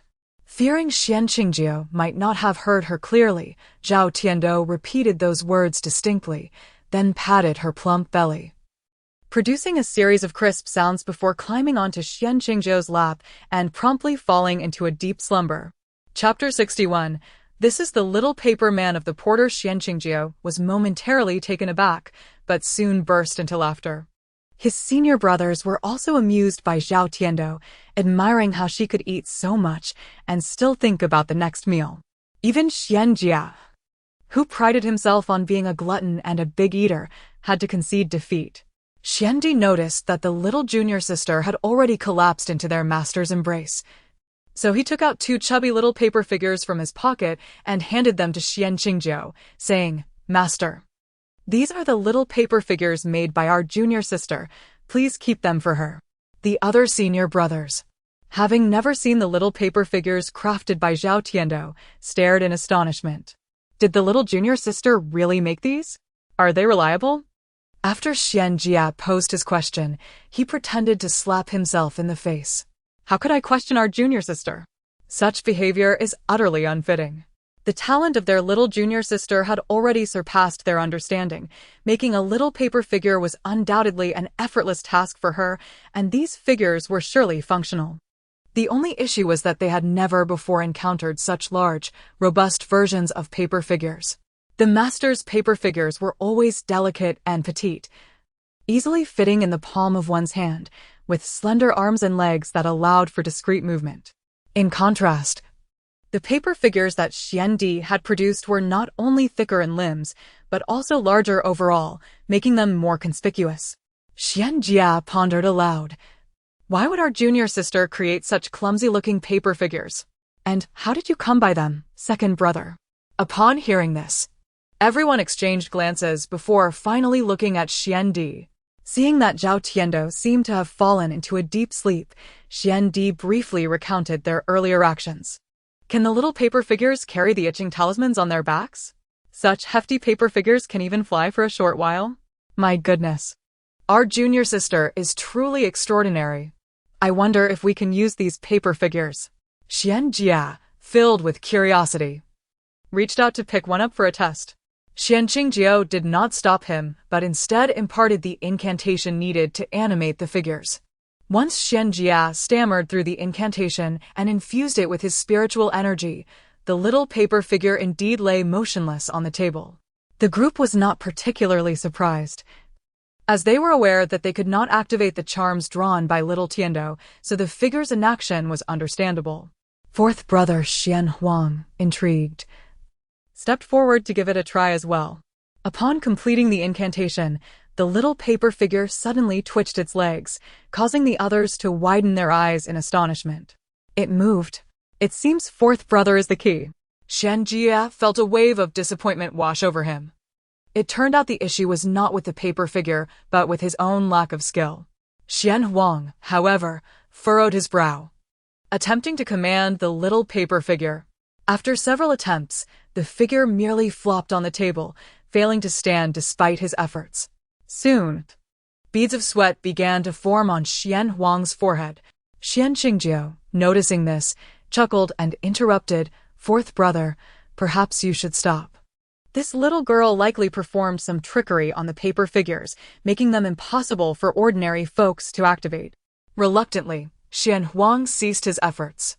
At that moment, little Tiando seemed to sense something, blinking awake. Upon opening her eyes and seeing her master and brothers staring at her, her heart skipped a beat, and she quickly wiped her mouth with her sleeve. What else going on? Did Sweet Bean drool or grind her teeth while sleeping? Xianqingjiu responded playfully, "Not at all. How could my adorable disciple do that? We were just discussing your little paper figures." At the mention of the paper figures, Zhao Tiando perked up, sitting up straight to look at Xuandi. "How did it go, second brother? Was everything successful?" Xuandi immediately gave her a thumbs up, eagerly praising, "Absolutely. It's all thanks to your marvelous little paper figures. Those two must still be in quite the predicament." This was the first time Sweet Bean had successfully created 2 little paper figure companions, so she felt they were too precious to share with her brothers. Planning to make more for them in the future, the 5 brothers collectively shook their heads in their hearts. No, it's fine. As long as our little junior sister is happy, we don't need those paper figures." Oh, how they lamented. They certainly desired the little junior sister's creations. It was simply that they lacked the spiritual prowess to utilize them. Unaware of her brother's silent struggles, little Tiando continued to ponder what peculiar little paper figures she might create next to gift her brothers. At this moment, Xianqingjiu, contemplating, asked, "My dear disciple, How did you come up with the idea of having the little paper figures carry the yellow talismans on their backs? Especially since these two are merely ordinary reconnaissance paper figures, their ability to carry and fly seems a bit excessive, don't you think? Zhao Tiando was momentarily taken aback by her master's question. Tilting her little head in confusion, she replied, "Oh right, master. These aren't reconnaissance paper figures, they're porters. In the future, if I want to attach yellow talismans to someone without exposing myself, I can have the porter little paper figures do the job." Isn't that impressive? Chapter 62. The master sneaks out for a night of revelry faced with the innocent, expectant gaze of her disciple. Xuanqingji found it impossible to refuse. Unable to contain her delight, she scooped up the little sweet bean and spun around a few times. My dear disciple is truly remarkable. To think of such a clever use for the little paper figurines, how splendid. Having spent considerable time with Zhao Tiando, Xuanqingji occasionally found her own words tinged with an endearing cuteness, shedding her once cold demeanor. Zhao Tiando giggled, and as if struck by a sudden thought, she promptly adopted a serious expression, declaring, when faced with bullying, one must learn to fight back. Otherwise, if you take a step back, they'll take an inch, and eventually, it will become a matter of inches taken. Our Fuyo temple must not be bullied. Anyone who dares to bully us will have their names recorded, and we'll send the little paper figurines to deliver punishment. Zhao Tiando spoke with fervor, her voice rising in passion until it nearly cracked. Her infectious enthusiasm quickly ignited the spirits of her fellow disciples, who eagerly grasped their magical implements, ready to charge downstairs for a bold endeavor. Observing this, Xuanqingji cast a curious glance at Zhao Tiando. You, little one, are quite impressive. You articulate these small truths with such clarity. Indeed, when one can no longer endure, there is no need to endure any longer. I support your pursuit of dignity. Those despicable individuals who clearly take advantage of others deserve a mild reprimand. The room soon echoed with exhilarating shouts, as if the group was preparing to rise in rebellion. As the night deepened, Zhao Tiando was routinely ushered to bed by Xuanqingji, who tucked her in under a small blanket, proclaiming it was for her growth, that she must sleep early for her own good. With that, the candlelight flickered out. After a moment, Xuanqingji listened to Zhao Tiando's breathing grow steady and calm, then donned her cloak and quietly slipped out the door. In the next instant, Zhao Tiando's eyes flew open. In the darkness, her sparkling eyes blinked like stars. Her master had stealthily slipped out without her. Unbeknownst to anyone, Zhao Tiando was, in fact, a little night owl. Early sleep? Such a notion was utterly foreign to her. As a former little zombie, fatigue meant nothing to her. It was hunger that was truly lethal. Though her physical form was no longer that of a zombie, the memories of her soul could not be easily erased. As long as she was well-fed, she would thrive in the night, full of energy, outlasting many an eagle. With a mischievous glint in her eye, she ensured there were no other figures in the dark room before she rolled out of bed, effortlessly donned her small clothes, and took her little soul banner to sneak out. My master ventures out at midnight without taking me along. How hurtful.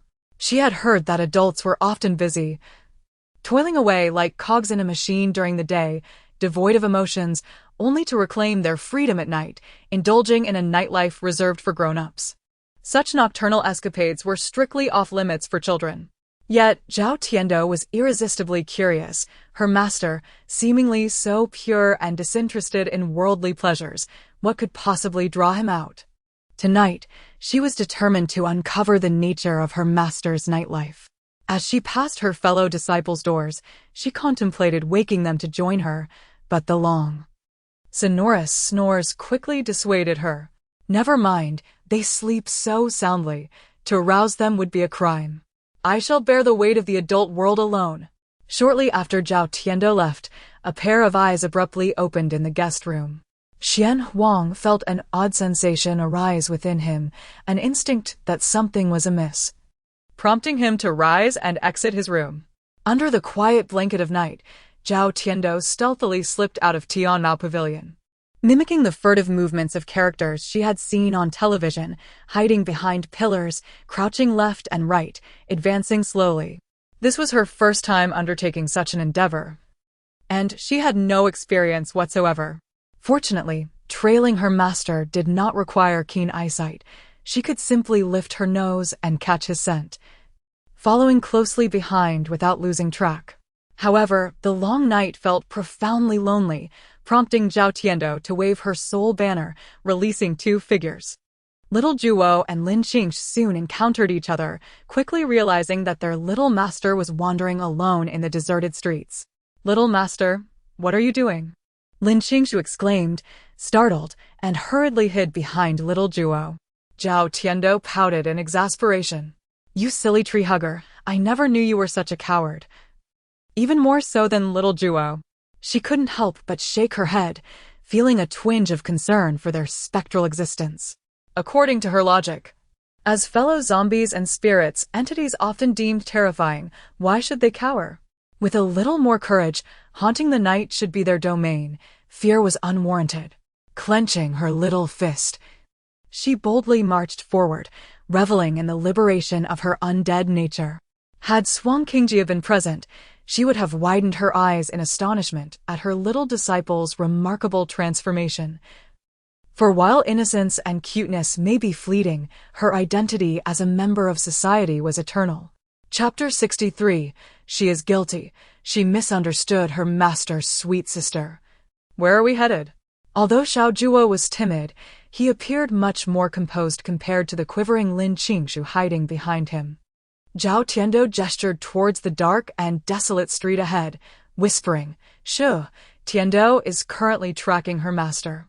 We must not be discovered, otherwise we shall face dire consequences." Both Xiao Zhuo and Lin Qingxu were taken aback.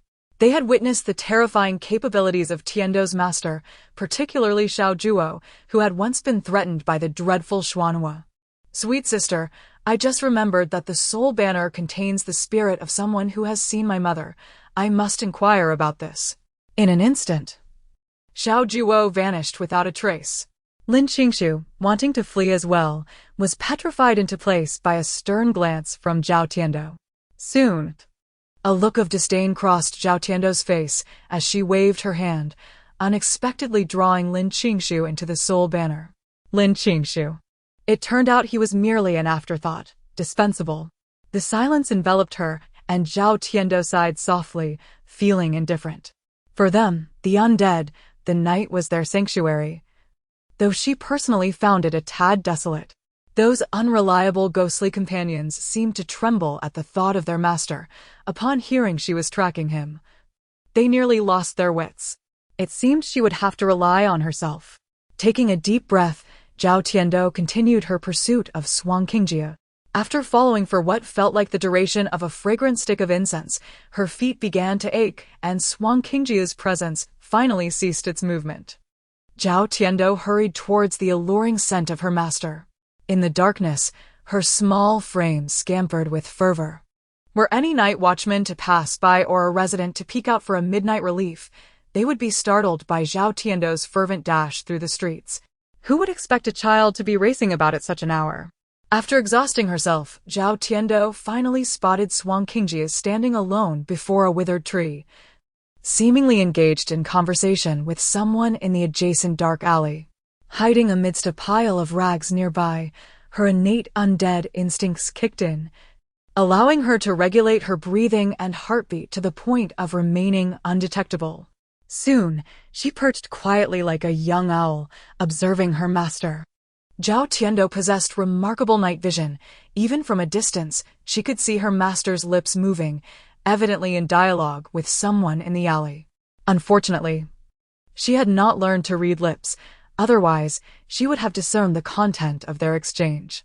Curiosity piqued, Zhao Tiando contemplated sending out her spiritual paper doll for reconnaissance. However, the surrounding silence was so profound that any movement could attract her master's attention, and she wished to avoid reprimand. After some contemplation, she chose to restrain herself. What her master spoke of was of lesser importance. What mattered was who he was meeting and where he would go afterward. After waiting for what felt like an eternity, Just as Zhao Tiando's legs began to numb from squatting, a commotion arose from Xuanqingji's direction. A gust of cold wind swept through, and Xuanqingji suddenly glided backwards several meters like a swift swallow. Zhao Tiando's eyes widened in astonishment. What had she just witnessed? Her master could perform lightness skills. Indeed, it was lightness skills reminiscent of those she often saw in martial arts films. In her childhood fantasies, she had envisioned herself as a flying little zombie, soaring like those characters she admired. Yet, alas, the genetic modification project had evidently overlooked the possibility of granting humans or zombies wings, leaving her dreams unrealized. But her master could perform lightness skills. How remarkable! She was determined to learn. Overcome with excitement, her breath faltered momentarily. Sensing something amiss, Xuanqingji swiftly turned in Zhao Tiando's direction. Her heart raced, and she instinctively crouched low, covering her mouth tightly, afraid to breathe. Alas, her master was far too perceptive, and she could not afford to let her guard down. Zhao Tiando wished to avoid reprimands or being spanked, thus each breath was taken with utmost caution, ensuring no sound escaped her lips. In that instant, figures began to emerge from the alley. Zhao Tiando cautiously peered out, her pupils widening in shock. To her astonishment, it was the two elderly men. Her master had indicated they were practitioners of dark arts, even more despicable than common charlatans. They employed malevolent sorcery to harm the innocent. Undeniably villains at their core, and must not be spared. Could it be that her master was not out for a nocturnal escapade, but rather to vanquish evil? Zhao Tiando felt a pang of guilt. She should not have harbored such thoughts about her master, always assuming he sought to indulge himself in secret pleasures. As her thoughts swirled, the two dark sorcerers shed their earlier timid demeanor, revealing manic smiles etched upon their wrinkled faces. Little young Taoist, how bold you are to claim your superiority before me. I see you possess a pleasing exterior. Perhaps you could catch the attention of those above and be made into a furnace. Why not join our dark path? Here, you can learn countless nefarious arts from the ages. Does that not sound delightful? Xuanqingji regarded the two with a chilling gaze, his serene countenance betraying a frosty undercurrent. Chapter 64. Tears of Sweet Bean. As the elderly woman beside the old man spoke ominously, there is no need for further discussion, since the matter is already exposed. Those who must die should perish, none shall be spared. With that, she swiftly removed the hairpin from her hair. In an instant, her withered white hair began to writhe as if possessed, transforming into countless serpents, each flicking their crimson tongues as they lunged toward Xuanqingji. Startled, Zhao Tiando instinctively rushed forward. "Master, I'm coming to help you." Suddenly, a small figure burst forth, and upon hearing that familiar voice, Xuanqingji's heart leapt into his throat. Turning to see his little disciple, he was instantly unsettled. Initially, he had planned to extract information from the two old sorcerers, but the appearance of Tiando compelled him to conclude matters swiftly. He could not allow her to be harmed, not even in the slightest. Indeed, Zhao Tiando's arrival quickly captured the attention of the two sorcerers. Upon recognizing the girl, they immediately shifted their focus, intending to seize the easy target. Realizing the urgency of the situation, Xuanqingji knew he had to eliminate these two old fiends without delay.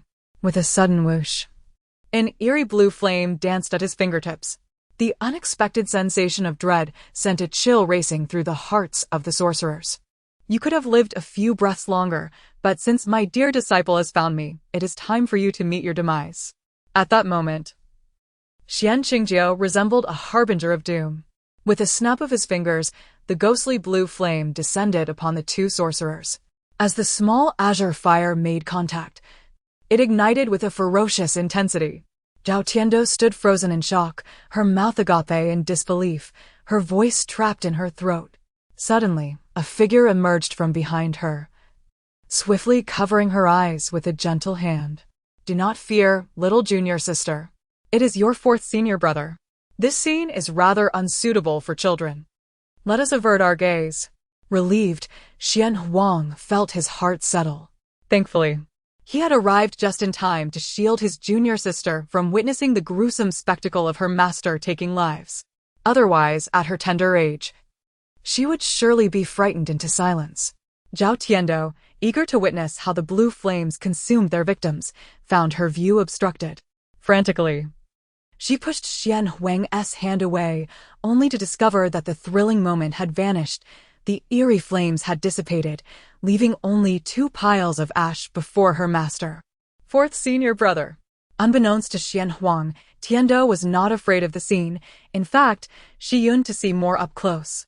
Mistaking her curiosity for fear, he patted her back clumsily, attempting to comfort her. Do not worry, little junior sister. Fourth senior brother is here. Inherently reserved, Xian Huang had never consoled a child before. Although his gestures were awkward and his tone stiff, the genuine concern in his eyes was unmistakable. He cared deeply for his junior sister. After all, it was only natural that children should not behold such bloody events. He was merely protecting her delicate eyes and tender heart. Regardless, Tiando had already glimpsed the peculiar fire her master conjured, and that was sufficient. Thank you, fourth senior brother. Let us hurry to master, she exclaimed, tugging at Xian Huang as they rushed toward Xian Qingjiu. Casting a glance at the remnants on the ground, her eyes sparkled with curiosity as she looked at her master. Master, what was that blue flame on your fingertip? I want to learn too. And can I also master the art of walking on water and flying over grass? Zhao Tiando's imagination soared as she envisioned herself as a legendary female hero, soaring through the skies with her fingers ignited by her master's blue flames, striking down foes with effortless grace and laughing triumphantly across the world. Xian Huang felt a pang of concern. His master's expression indicated displeasure, and the consequences could be dire. Tiando's late-night escapade would surely earn her a stern reprimand from Xian Qingjiu, a serious matter that could leave them all feeling guilty if things went awry. Sensing the shift in atmosphere, Zhao Tiando quickly realized her master must be upset about her sneaking out at such an hour. In the blink of an eye, her lips quivered and tears welled in her eyes. Master, I know I was wrong. Please don't ignore me. As her tears cascaded down, Xian Qingjiu felt a pang in his heart. How could he disregard his little Tiando? He simply wished to convey that she should refrain from sneaking out at night. Children ought to be in bed by then, shouldn't they? Unable to bear her tears, he swiftly embraced Zhao Tiando, his demeanor softening. Inside, Tiando rejoiced. Oh joy! Master is indeed as easy to sway as he was upon our first meeting. Tears are truly our greatest weapon. Though her heart swelled with pride, her face wore a pitiful expression as she nodded obediently. Yes, I will listen. Xian Huang could only sigh. He had forgotten that his master had never upheld a principle in front of his little junior sister. Punishing her? That was simply out of the question. Chapter 65. Do you wish to be as powerful as your master? Once Zhao Tiando was soothed, Su Qingjiu turned his stern gaze towards Su Huang, his tone grave. Fourth. What brings you here? The underlying disdain in his words left Su Huang momentarily taken aback. Was this differential treatment not a tad too conspicuous? Did master not even attempt to feign impartiality? It was the disciple who brought fourth senior brother here. Please do not blame him, master, Zhao Tiando interjected. Su Qingjiu, well aware that the young girl was shielding Su Huang, chose not to pursue the matter any further. He cast a cold glance at the contrasting black and white ashes on the ground and addressed Su Huang.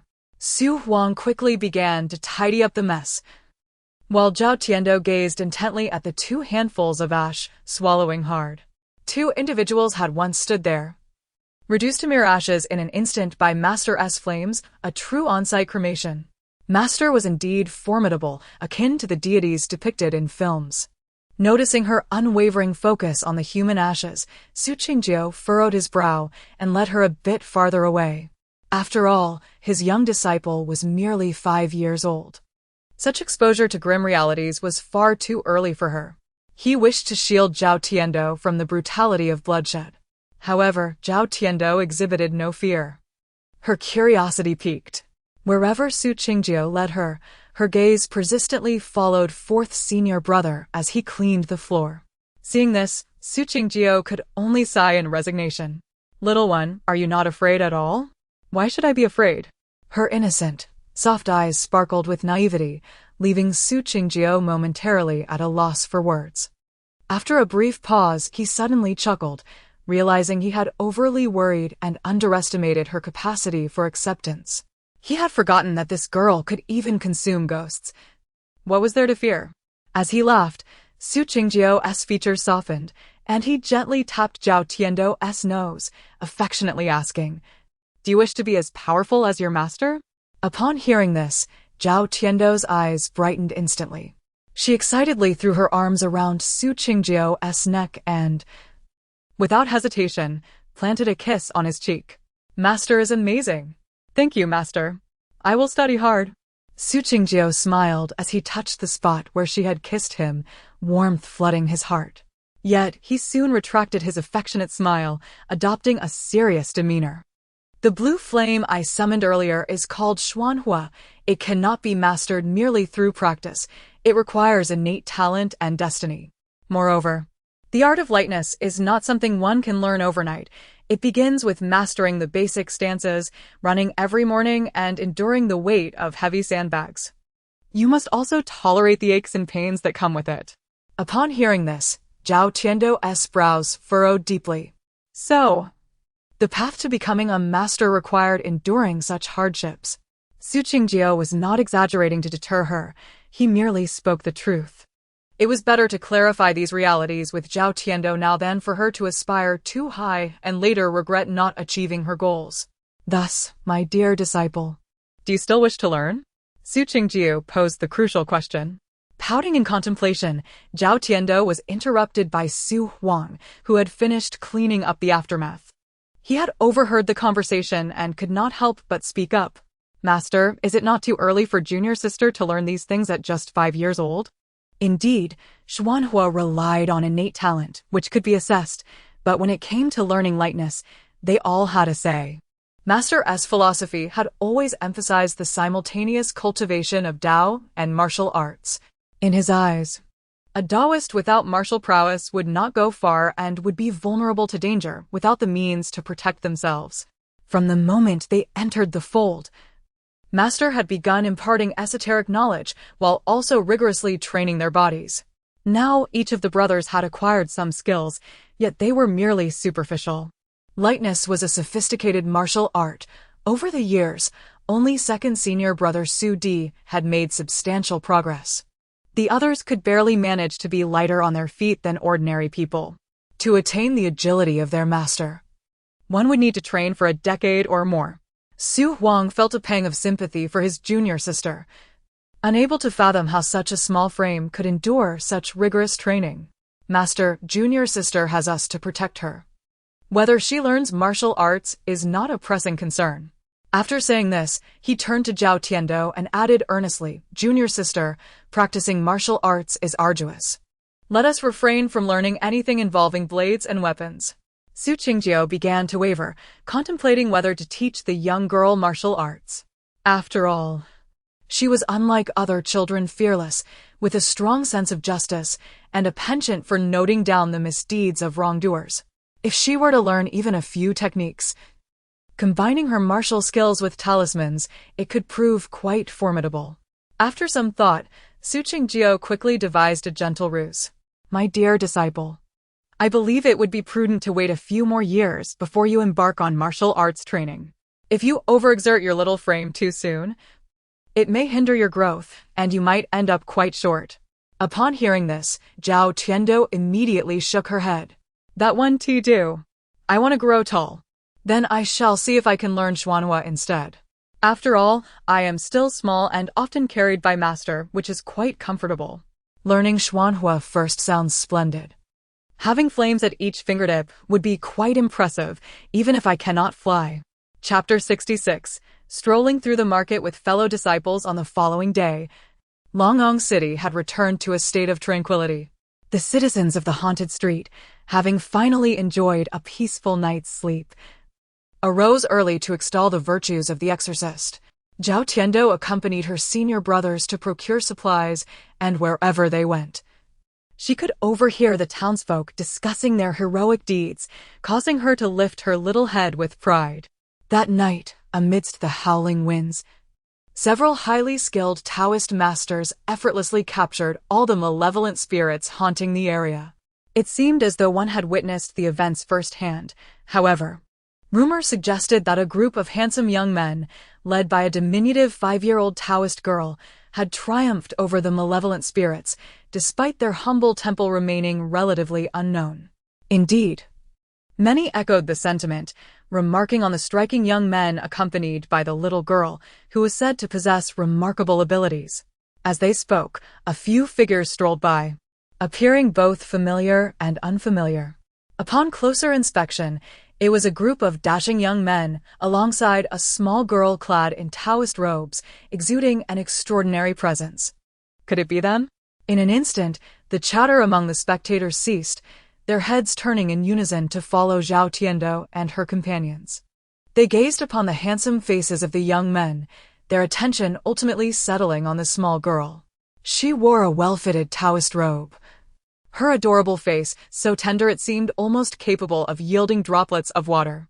Her bright, twinkling eyes sparkled with mischief. However, upon closer inspection, one could see that the little girl clutched a chicken leg in her left hand and raised a vibrant red candied hawthorn skewer in her right, her mouth busy munching away. This chicken leg is perfectly roasted, though it could use a sprinkle of cumin for added flavor. The candied hawthorn is also delightful, but too much can lead to cavities. My teeth are more precious than anything, so I must protect them. As Zhao Tiando chewed on her chicken and candied hawthorn, she muttered to herself, appearing quite preoccupied in the eyes of onlookers. This image of a little foodie caused the once eagerly anticipating townsfolk to lose interest. They couldn't help but feel disillusioned. The rumors had painted the little girl as a formidable figure wielding a small black flag, commanding legions of ghosts. Yet this child appeared to be just an ordinary girl with a penchant for snacks. As the crowd dispersed, Zhao Tiando finished her treats just as her senior brother noticed, unhurriedly producing a handkerchief to wipe her mouth and hands. Once she was clean, her 5 senior brothers encircled her with eager expressions, inquiring, "Little junior sister, Master has entrusted you with distributing those 2 silver ingots. What do you plan to purchase?" Zhao Tiando pondered seriously as she felt the 2 silver ingots in her small satchel. Just when her brothers expected her to rattle off a list of food items, she suddenly pointed ahead with a bright smile, exclaiming, "There's a wonderful market up ahead. Master mentioned it has many items favored by Taoists. Let us go explore. And we can buy whatever we fancy." Having considered that they had won a year's worth of contest materials, the temple was not currently in need of talismans or peachwood. Upon hearing this, the 5 brothers immediately grew excited. The most understanding, 4th brother Xianhua, furrowed his brow and remarked, "But little junior sister, if you buy things for us, what will you do for yourself? The items in that market tend to be quite expensive, and with only 2 silver ingots, satisfying our desires might leave you with little." However, Zhao Tiando waved her hand dismissively, replying, "I don't need much, just some food and drinks will suffice. It won't cost much at all. Come on, brothers. Let us hurry before all the good things are gone." Taking the hands of 2 of her brothers, Zhao Tiando dashed toward the market, prompting the remaining 3 to follow suit. Upon their arrival, the bustling atmosphere exceeded their expectations. The 5 brothers quickly formed a protective circle around Zhao Tiando, wary of any unwelcome hands that might attempt to snatch her away. As they walked for a while, Zhao Tiando suddenly caught a whiff of an unusual scent, neither foul nor fragrant, yet it piqued her curiosity. She tugged at her elder brother's sleeve. "Big brother, let us go to that shop." Her brothers readily complied, and soon they arrived at the shop she had indicated, the Yinyang shop, a place selling materials for the 5 elements and esoteric arts. The fashion-loving Xuanjia eagerly entered first, but before long, a voice filled with indignation erupted from within. "How dare you, little Taoist? My son possesses the physique of a dragon. When the mountains and rivers shift, He shall ascend to a position of power and enjoy a life of glory for 90 years. What nonsense is this about blood disasters? Preposterous. The scathing remarks echoed with arrogance, and the shop fell into silence. Gradually, a youthful voice, clear as a mountain spring, broke the stillness. Oh! May I ask which charlatan has imparted such wisdom to you? Chapter 67. The melodious-voiced youth in the midst of a heated argument. Zhao Tiando had managed to squeeze her petite frame into the shop, her small face alight with excitement as she surveyed her surroundings. Concerned for their little junior sister, several of her senior brothers hurriedly pushed through the crowd to follow her inside. Zhao Tiando, brimming with curiosity, raised her head to discern the source of the commotion. She relished the spectacle and sought to discover who was causing the uproar within the establishment. After a prolonged search, she finally spotted a flushed, portly man, an elder with a round face, who appeared to be the one who had just been shouting in anger. However, she wondered about the individual with the enchanting voice who had been conversing with him. In Zhao Tiando's eyes, a person with such a melodious voice must be equally handsome. Much like her senior brothers and master, each possessing distinctive yet pleasing voices, she believed that they must also be striking in appearance. Although Zhao Tiando had once been a little zombie in her previous life, her appreciation for aesthetics was intact. She was a minor connoisseur of both looks and sounds. Whenever she heard a voice that delighted her ears, she felt compelled to take a closer look. At that moment, the portly elder became increasingly agitated, unleashing a torrent of abuse upon the person before him. How could a mere child understand anything? The one who divined for my son is a renowned master of the three Qian. Do you even comprehend what a three Qian master signifies? One of the elder's companions, witnessing the gathering crowd, hastily interjected, Enough, enough. Why argue with a child? Let us be on our way. Yet the elder, incensed, paid no heed, continuing to point and berate the youth before him. Onlookers, entertained by the unfolding drama, shook their heads in disbelief. It was utterly absurd for an adult to engage in such a fierce dispute with a boy of around 10 years old. Yet the youth, too, had been rather peculiar, declaring that the elder's son was fated for calamity. Were it not for the urgency of the matter, Zhao Tiando would have found it amusing. The crowd buzzed with chatter, most of them mocking the elder who had grown red in the face. The youth, however, bore no grudge against the elder. His claim that the elder's son faced misfortune was indeed peculiar. It was no surprise that the two would clash in such a manner. Zhao Tiando quietly munched on her snacks, absorbing snippets of conversation from the adults that provided her with a general understanding of the situation. Her curious gaze remained fixated on the back of the youth, who towered significantly over her. She thought to herself, surely this must be the one whose voice had been so delightful. Though merely around 10 years of age, he possessed an impressive physique and height that surpassed that of his peers. Yet, how could he assert such dire predictions to a stranger? Was that not inappropriate? Senior brother, does our master practice divination? Zhao Tiando inquired. She understood that the realm of metaphysics was vast and complex, encompassing not only the expulsion of malevolent spirits and the transformation of misfortunes, but also the art of fortune-telling. It involved matters of love, prospects, blessings, and even the calculations of life and death, seemingly all intertwined with the principles of yin and yang, the 5 elements, and feng shui. Though she lacked a deep understanding, she was aware that those capable of profound divinations were masters, almost divine in their abilities. If she were to encounter such a person, she would certainly seek their assistance to ascertain when her life would be free from worries, filled with abundant feasts. Her senior brother, equally uncertain, confessed that he was unsure if their master possessed such skills. He recalled that their master had never revealed such talents, and the art of divination was intricate and not easily mastered. He and the other senior brothers had yet to delve into it. As they conversed, the youth let out a cold laugh, choosing to walk past without further engagement. The elder, still eager to argue, was promptly pulled away by those around him. The metaphysical shop quickly returned to its usual calm, with customers coming and going, indicating a thriving business. The shelves displayed an array of fresh goods that were rarely seen, piquing the interest of her senior brothers.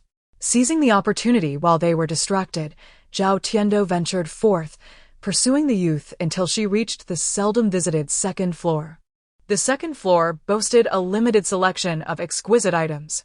Zhao Tiando followed closely behind, cautiously peeking from behind a corner of a shelf, only to find that the young man she had been observing had vanished from view. As she pondered his whereabouts while gazing at the empty aisle of shelves, she suddenly felt a chilling breeze brush against the back of her head. Just as she was about to turn around, a clear, resonant voice rang out beside her. "Do not move. Why are you following me?" It was him. Zhao Tiando's heart raced furiously. Oh no, she had been discovered in her pursuit. Chapter 68. Tugging at the young man's belt, Zhao Tiando swallowed nervously, turning cautiously to reveal a flash of silver that dazzled her eyes. Goodness, was this person not around 10 years old? Why was there such a significant height difference between them? Little Taoist? How old are you? Where are your parents? Chu Guanyun gazed down at the fluffy crown of Zhao Tiando's head, his innate cool demeanor slightly softening as he asked blandly.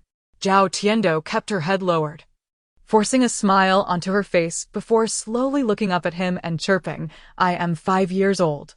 I have no parents, but I have a beautiful master and senior brothers who care for me. I didn't mean to follow you, I was just curious." Upon hearing that this little Taoist was merely 5, with a rather strained fake smile plastered on her face, Chu Guanyun's expression flickered. He twitched the corner of his mouth and said, "Go back to your master. This is not a place for you." With that, Chu Guanyun coldly turned his back on Zhao Tiando.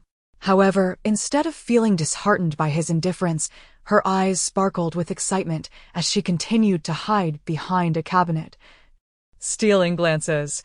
This young man was strikingly handsome, possessing deep-set features and an air of cold, aristocratic elegance that seemed to declare him off-limits to strangers.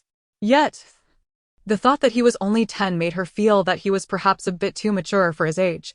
Regardless, his striking beauty and enchanting voice were enough to captivate anyone, hinting that he would surely grow into an exceptional man, rivaling her master. Zhao Tiando smacked her lips, nearly drooling. She lingered longer than intended, and Chu Guanyun, acutely aware of her presence, was preoccupied with searching for his desired magical artifact, leaving him little time to attend to her. However, after a while, an uneasy feeling crept over Chu Guanyun. He harbored a serious suspicion that the little Taoist's gaze was burning holes into the back of his head. When he turned around, the sight in the corner left him at a loss, torn between laughter and despair. Zhao Tiando, indeed, had been spying. Yet, as she watched, her small form inadvertently leaned out, her arms stretched straight out on the side of the cabinet, her entire being adopting a comically awkward posture as she stared unblinkingly at Chu Guanyun. Young man, there is something strange about you." Before Chu Guanyun could respond, Zhao Tiando blurted out this startling remark. He momentarily froze, dismissing it as the playful words of a child, and just as he was about to send her away, Zhao Tiando dashed toward him, her head getting closer as she sniffed him curiously. Chu Guanyun had never encountered such behavior before, and while perplexed, he subtly furrowed his brow and stepped back. Zhao Tiando, undeterred, continued to sniff, and upon raising her head, her mouth fell open in astonishment. "Young man, Tiando really likes you, but why don't you smell nice at all?" Zhao Tiando's little mind struggled to comprehend, her lips murmuring. Chu Guanyun's heart skipped a beat at her words, a faint blush creeping onto his fair and slightly youthful face before quickly fading. He looked down at the little sprite of a Taoist before him, feeling an unusual sensation within. This little girl spoke so boldly. It was the first time he had been told he was liked directly by a 5-year-old. Oblivious to the fact that this seemingly aloof young man was secretly grappling with nascent feelings of infatuation, Zhao Tiando observed his unnatural demeanor closely. Suddenly, a light bulb went off in her mind, and she realized where the issue lay. "It's right here. There is something odd about you, young man. It gives me a very disharmonious feeling. If I remove it, everything should be fine." Noticing Zhao Tiando's intense gaze fixed ahead, with her small face serious and brows knitted, Chu Guanyun couldn't help but inquire, "Little one, what's wrong?" "What's wrong?" Zhao Tiando looked up, her right hand already twitching with anticipation, her innocent eyes blinking up at Chu Guanyun. "Young man, something is off about you. I'm doing this for your own good. So don't blame me. I'm going to take action now." With a burst of courage, Zhao Tiando prepared to act. Meanwhile, downstairs, Xuantian and the others turned around, alarmed to find their little junior sister had vanished, nearly losing their wits. However, they soon noticed commotion from the second floor and hurriedly dashed up. Unaware of the unfolding situation, Chu Guanyun shook his head, chuckling at the peculiarities of the little Taoist. But in the next moment, his amusement vanished. Suddenly, Zhao Tiando made her move, her small hands gripping tightly at Chu Guanyun's waist. In the next instant, with a fierce expression, she yanked off his blue belt. "Sorry, young man. This belt does not suit you. Tiando will help you get rid of it." With a sudden pull, Zhao Tiando, exerting too much force, not only yanked the outer blue belt, but also the inner waistband, both transforming into a long, fluttering ribbon as they cascaded down the stairs. "Oh no! What are you doing, little junior sister?" Chapter 69. Young sir, you are rather uninformed. Almost simultaneously, the onlookers were rendered speechless. Zhao Tiando's mouth formed a perfect O, her gaze fixated on Chu Guanyun. Without his outer garment, belt, or trousers, Chu Guanyun found himself in an unprecedented state of embarrassment, hastily turning away to pull up his slipping trousers.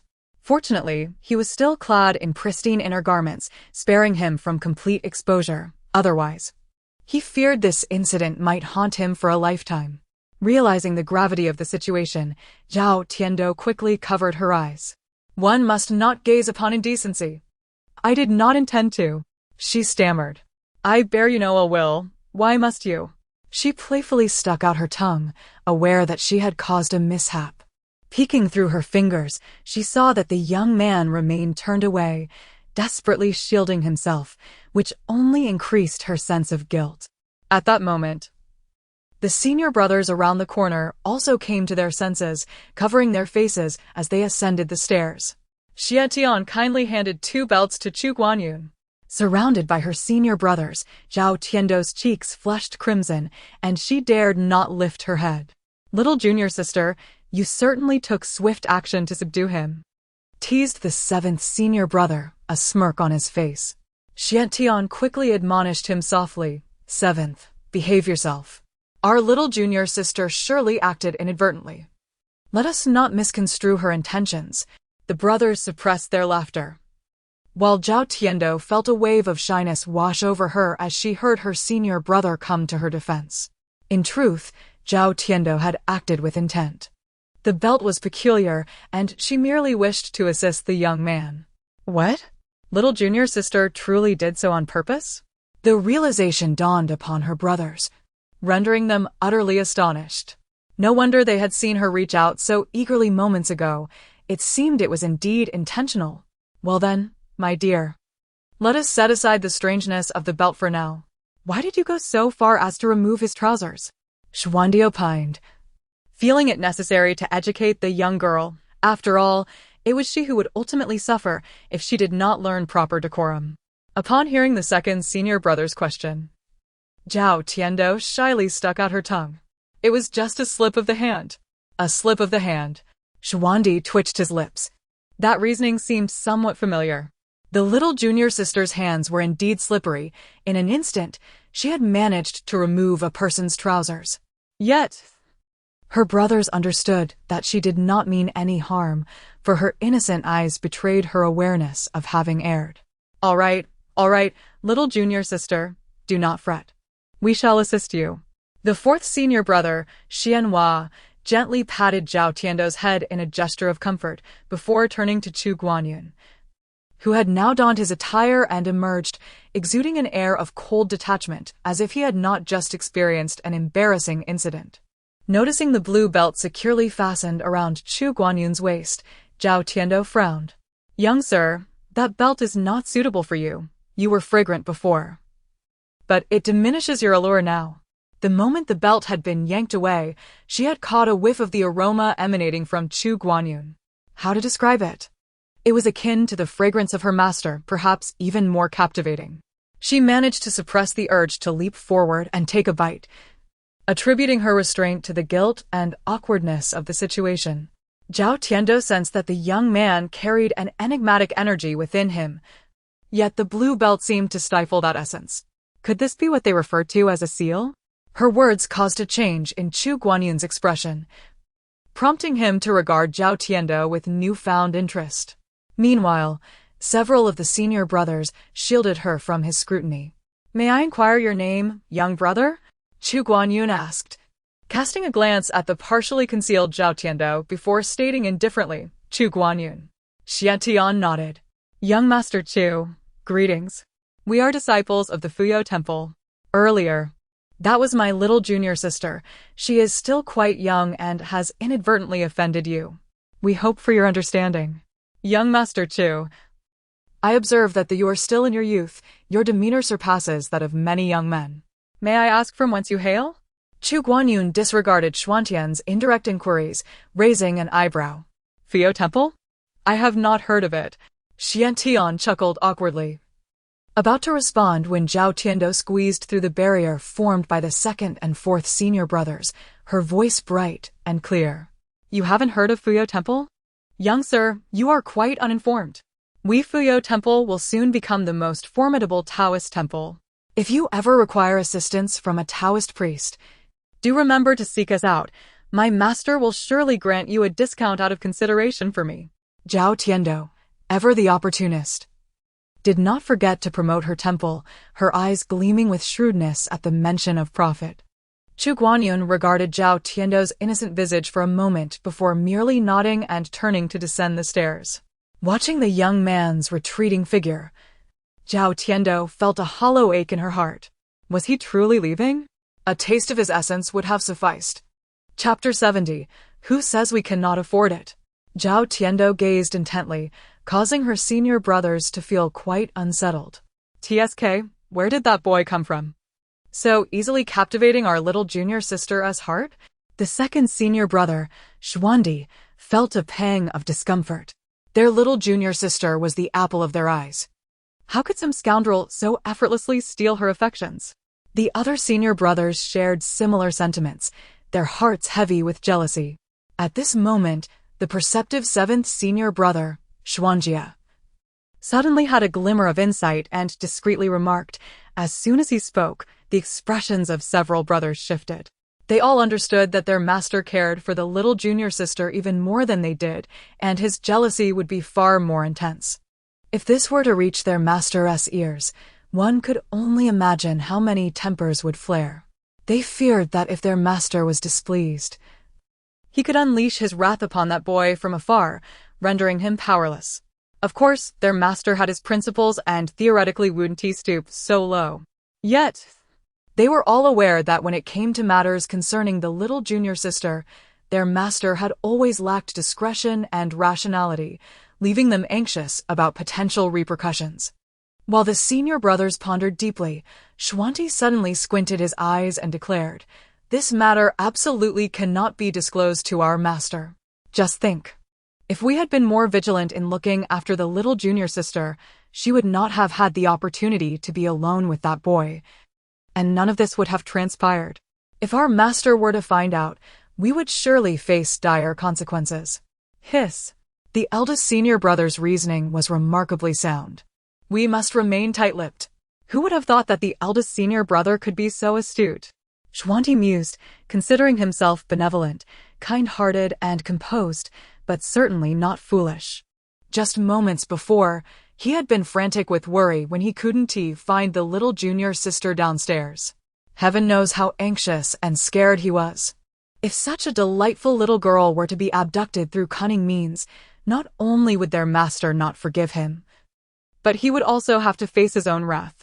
The 5 senior brothers quickly reached a consensus. The yin-yang shop was indeed quite splendid. Each brother had found their own favorite trinkets. When they approached the counter, They laid their items before the clerk and stood there expectantly. The clerk, taken aback by their attire and demeanor, inquired who among them would settle the bill. With shrewd eyes, the clerk scrutinized the five, ultimately directing his gaze toward the eldest and most composed, Xuanti. Esteemed Taoist, shall we settle the account? If you all are to pay together, it comes to exactly 100 taels. Upon hearing the price, the brothers collectively inhaled sharply. Xuanti's countenance shifted, hesitating at the thought of 100 taels, which equated to 2 large ingots of silver. Could the clerk have calculated this so precisely? Observing the perplexed expressions on their faces, the clerk realized they were financially constrained and immediately adopted a stern demeanor. Are you 5 from out of town? Our yin-yang shop is not a place for impoverished Taoists like you. Even our most basic low-tier talismans are priced at this rate. Surely, you don't have enough for even a small yellow talisman? The clerk's disdain was evident, as he gestured to signify that even the simplest low-tier talisman required 10 taels. Passers-by cast curious glances, some departed immediately while others lingered to mock. The senior brothers' expressions darkened, their hands clenching in frustration. They were indeed poor, yet how could this old fox change his demeanor so swiftly, revealing his true nature? Xuanti bit his lip, about to lead everyone away when Zhao Tiando unexpectedly appeared and approached the counter. Who says we cannot afford it? The clerk, taken aback, blinked in surprise. Who is speaking? At that moment, a small chubby hand slowly rose from the front of the counter, revealing 2 large ingots in its palm. The clerk, eyes glimmering at the sight of money, straightened his posture and leaned forward to peer at Zhao Tiando. Oh, this little Taoist is truly adorable. Are you all together? Zhao Tiando nodded. Indeed, they are my senior brothers. The clerk felt a twinge of regret. Why hadn't he, this little brat, revealed the silver sooner? Little ancestor, do you wish to make a purchase? Please hand over the money. Though the clerk was curious as to why 5 grown men were so eager to solicit money from a small child, he understood that he must seize the opportunity for business. However, Zhao Tiando shook her head, stating seriously, I will pay, but you must apologize first. Each of my 5 senior brothers deserves an apology before we proceed with the purchase. Zhao Tiando's assertive demeanor instantly lightened the mood of her previously disgruntled senior brothers, who eagerly stepped forward to support their little junior sister. Yes, if you do not apologize, we shall not buy. Who says we cannot afford it? Indeed. Is this how you conduct business? The 7th and 6th senior brothers echoed, refusing to make a purchase without an apology. The irritable 2nd senior brother, having already tolerated enough for the sake of the eldest brother, decided against further restraint and hefted a small mallet upon his shoulder. Listen to my little junior sister. Apologize, or else you shall face the consequences of my little mallet today. Chapter 71. The 5 brothers, fierce guardians. The shopkeeper, evidently encountering a formidable challenge for the first time, hastily retreated to the corner of the counter, trembling as if seized by a fit. Don't cause any trouble. Zhao Tiando, with a smile that radiated innocence, shook her head and replied, we mean no harm. However, my 2nd brother's hands are quite slippery. We cannot assure you that, should he slip, the club won't inadvertently find its way to your head. Xuandi, upon hearing this, twitched his lips, thinking to himself that he was not akin to this little girl, prone to such clumsiness. Yet, he had discerned the clever tactics of his little junior sister. Despite her seemingly meek and innocent demeanor, she concealed a cunning little fox within. It was undoubtedly her intention to intimidate the shopkeeper. Thus, Xuandi narrowed his eyes fiercely at the shopkeeper, brandishing the club with a menacing whoosh. A growing crowd gathered, yet no one dared to intervene, adhering to the principle of avoiding unnecessary conflict. The regular patrons of the shop were either high-ranking individuals seeking auspicious items or Taoists with substantial needs. They were well aware of the shopkeeper's nature and preferred not to wade into murky waters. Terrified of the club in Xuandi's grasp, the shopkeeper could only grit his teeth and apologize to the brothers. I apologize, dear young sirs. It was my oversight. Zhao Tiando pouted. Is that all? The shopkeeper, His face flushed with anger, shot a glare at Zhao Tiando. You little brat, you talk too much. If you didn't speak, no one would think you're mute. Frustrated. He had never encountered such a troublesome young girl before. The shopkeeper, unable to discern who wielded authority, dared to raise his voice at Zhao Tiando, instantly igniting the ire of her brothers. What did you say? My little junior sister is not someone you can bully. Old 7, stop wasting words with him. Let us demolish this shop. For daring to insult our little sister, he must pay the price. Xianjia, equally eager to defend, rolled up his sleeves and stepped forward. Although his pronounced belly jiggled, it did nothing to diminish his imposing presence. Xuandi, without hesitation, swung his club down upon the counter, shattering a corner into splinters. The commotion startled the onlookers, who promptly retreated to a safe distance. The eldest and fourth brothers, though they did not verbally chastise, stood in unison, glaring at the shopkeeper while protecting Zhao Tiando. 5 individuals, 5 pairs of eager hands, and 10 piercing eyes bore down on the shopkeeper like wolves, their fury palpable enough to feel like blades slicing through the air.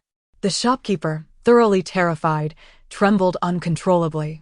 What had he said to provoke such murderous intent from these youthful warriors, as if they were deities of death? Were Taoists not meant to assist the common folk in vanquishing demons? Why did he feel that these 5 were the true demons? Gulping audibly, the shopkeeper finally realized that these 5 were fiercely protective of the young girl. Had he merely uttered a careless remark? To see them rally in her defense, was it her fortune or his misfortune? Zhao Tiando, taken aback by the intensity of her brother's reactions, could not help but smile warmly, feeling a swell of happiness. How wonderful it was to have brothers who cared for her, who brought her joy and fulfilled her wishes. Now, when she was bullied, they rushed to her aid without hesitation, seeking to avenge her. This must be what happiness truly meant. However, she pondered. Should their master find out about the trouble they had stirred in the shop, he would undoubtedly scold them. Damaging property could attract the attention of the authorities, especially her second brother, whose club was no less formidable than his iron hammer. It could very well cause grievous harm. Contemplating this, Zhao Tiando approached Xuandi and clung to his pant leg. Second brother, if this continues, this poor uncle might be frightened to death. Just let him apologize again. Xuandi glanced at the shopkeeper, who looked as though he might faint, and finally relented. For my little sister's sake. I'll spare you this time. Now apologize. The shopkeeper, scrambling to the counter, leaned heavily on it, barely managing to keep himself upright. I am sorry. I'm truly sorry. I was wrong to underestimate you, to judge by appearances, to call you poor Taoists, and to speak ill of this young lady. It was my fault, all my fault. Now that S more like it, Zhao Tiando nodded in satisfaction, then, with a bold stance, declared, if apologies were effective, what need would there be for the police? So, dear uncle, what discount will you offer us on these 5 items? The shopkeeper, perplexed by the first half of her statement, realized the implication of the latter. Here he was, sincerely apologizing for the first time, only to find his apology rejected. Did you say a discount? 1%. Zhao Tiando's eyes sparkled with delight as she caught the shopkeeper attempting to say 9, but mistakenly raised a single finger, likely due to a moment of confusion. The shopkeeper, feeling as though he had swallowed a fly, found the words stuck in his throat, unable to articulate further. Yet all eyes were upon him, and he had indeed indicated a 1, feeling as if he could perish from embarrassment. Reluctantly, the transaction proceeded. The originally substantial profit was slashed by 90%, and Zhao Tiando, leaving only a small silver ingot, collected 5 genuine talismans and departed with her brothers, triumphant. Chapter 72. Encountering the young master of cloud observation, the shopkeeper glared at the small silver ingot that had rolled across the counter to land before him, his face contorted with anger. On their return journey, the senior brothers continuously gave Zhao Tiando a thumbs up. Xuantian, with an expression of awe, remarked, "Little junior sister is quite the orator. I, as the most foolish, must learn more from her in the future." Flattered by her elder brother's praise, Zhao Tiando blushed, a rosy hue creeping across her cheeks as she giggled and said, "Oh, it's nothing. I also learned from others. When out in the world, one must not let oneself be at a disadvantage." The shopkeeper was indeed at fault. He brought this upon himself. Her senior brothers looked at the diminutive yet astute Xuantian with astonishment, pondering the profound truths she seemed to grasp, marveling at her remarkable upbringing. Outside Tianbao Pavilion, a crowd had gathered, signaling something lively was afoot. Zhao Tiando felt a surge of excitement and eagerly attempted to push her way forward. Xuandi, noticing her enthusiasm, swiftly lifted her onto his shoulder, grasping the collar of her small garment. The brothers followed suit, seamlessly moving to the front, with Xuandi parting the throng on either side. Upon witnessing the spectacle, the townsfolk parted to make way. Elevated on Xuandi's shoulder, Zhao Tiando's view broadened, and the air around her felt invigorating, her excitement making her cheeks flush. "How wonderful! Second brother, let us go." Seeing their little junior sister so elated, the brothers couldn't help but smile, their faces lighting up in shared joy. Just as Xuandi was about to turn and lead his junior sister away, Zhao Tiando's keen eyes spotted someone ahead, her gaze sparkling with excitement as she waved her small hands frantically towards the entrance of Tianbao Pavilion. "Young master, it's me, young master of cloud observation." Eager to reach Chu Guanyun, she squirmed restlessly on Xuandi's shoulder. The brothers, witnessing her fervor, shook their heads in resignation.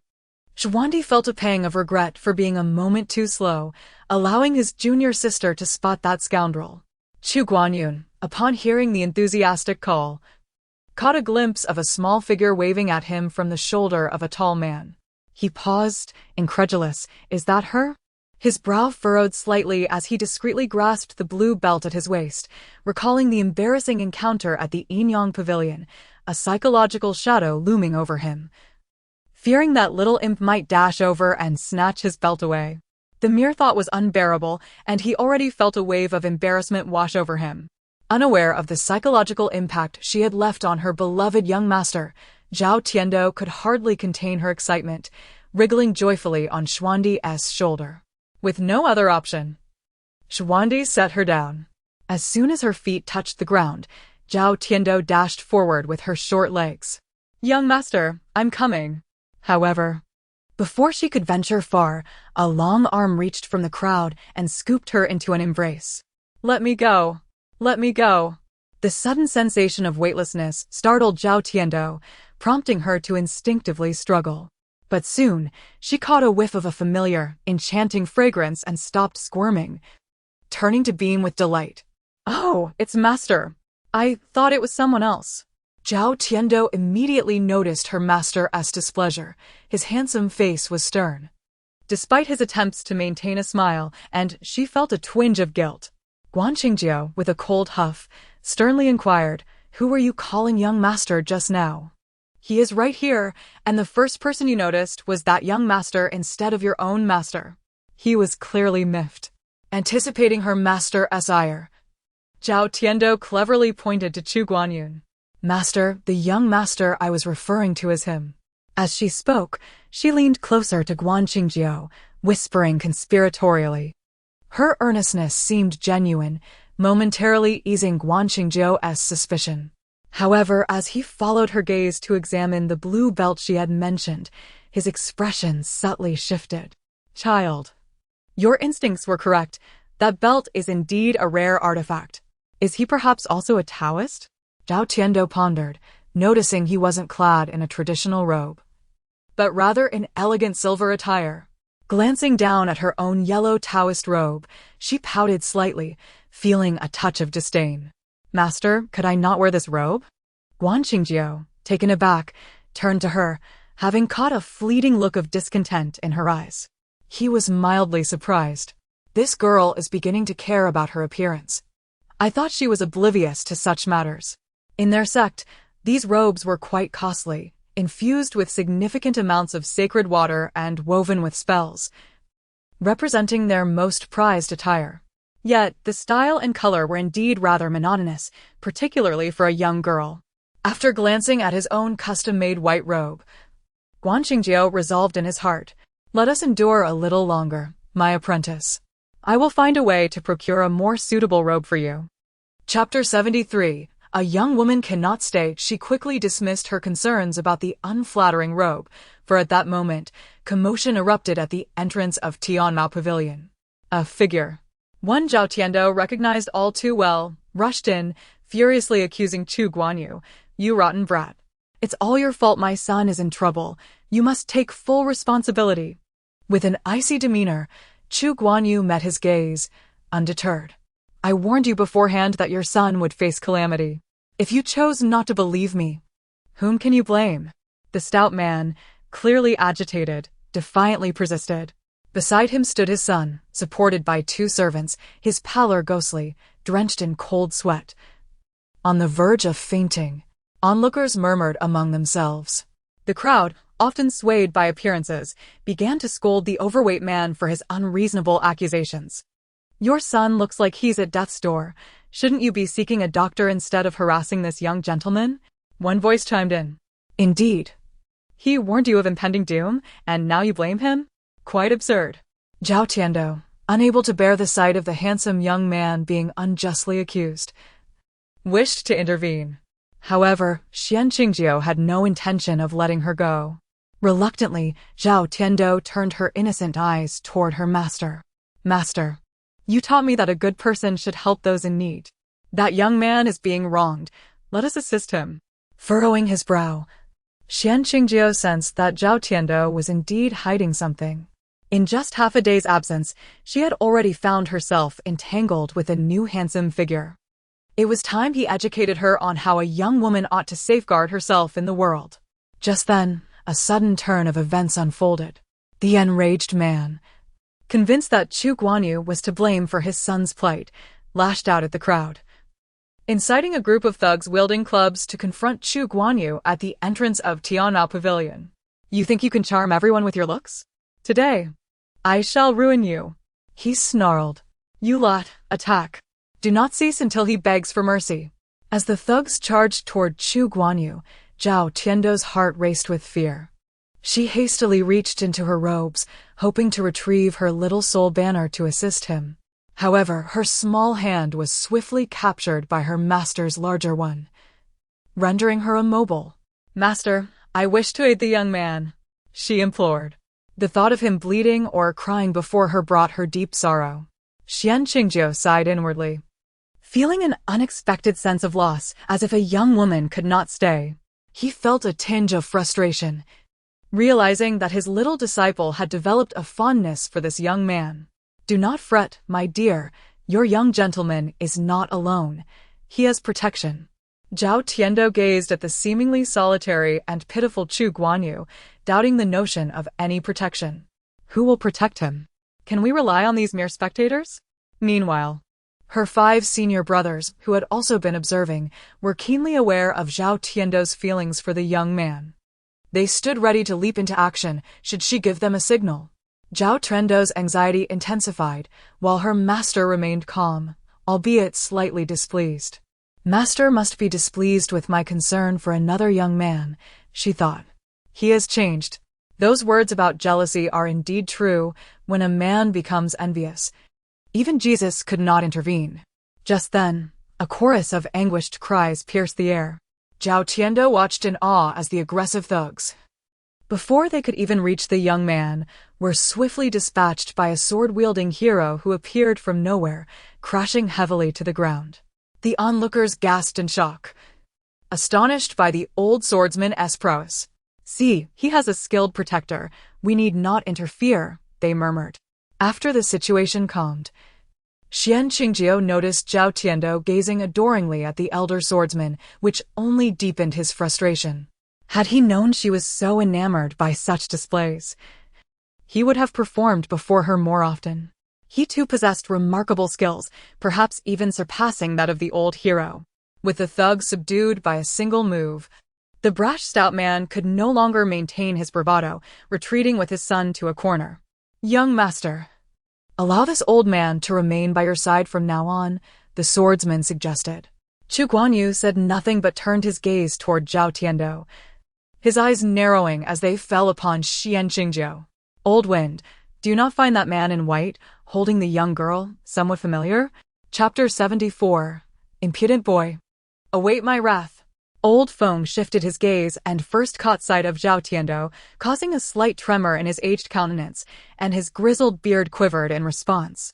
It was that little girl, the one who had nearly caused the young master's exposure by pulling off both his belt and waistband.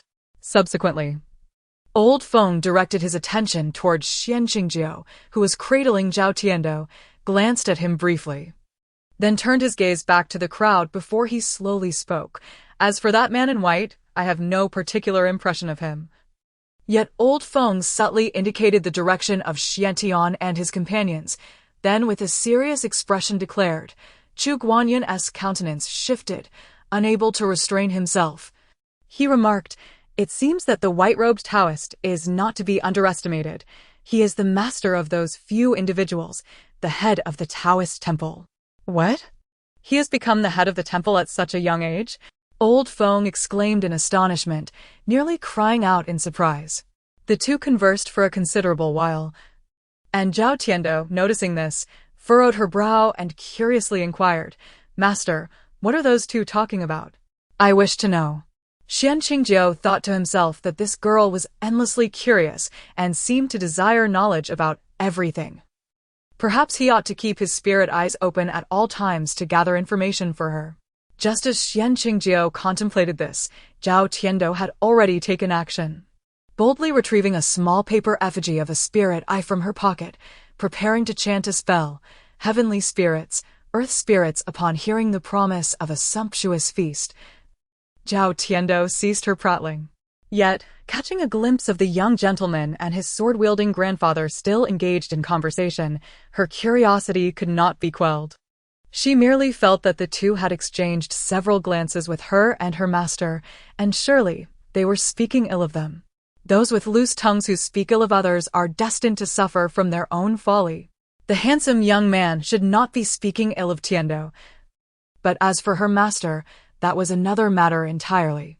If Xian Qingjiu could hear the musings of Zhao Tiando, he would likely burst into laughter, as her thoughts always diverged from those of others, veering into the peculiar. After a while, the crowd gradually dispersed. The 5 senior brothers arrived in succession, exchanging glances and preparing to keep their lips sealed about the matters that had transpired in the yin-yang shop. However, Xian Qingjiu soon broke the silence, asking, "Have you all found anything of interest?" As soon as the topic of purchasing items arose, the senior brothers instinctively thought of the yin-yang shop. Nevertheless, since Xian Qingjiu had only inquired about buying, they managed to navigate the situation with ease. Yet, unexpectedly, the oblivious 7th brother, Xian Jiesa, seemed to have an attack of conscience and, shaking his head, inadvertently confessed, "Of course, we found treasures in the yin-yang shop, but we did not stir up any trouble." Fortunately, it was Xian Jiesa who spoke, and Xian Qingjiu merely cast a suspicious glance without pursuing the matter further. After all, based on Xian Jiesa's past behavior, he was indeed the one most prone to causing disturbances and had frequently faced Xian Qingjiu's admonitions. Thus, his self-imposed emphasis on their lack of mischief was understandable.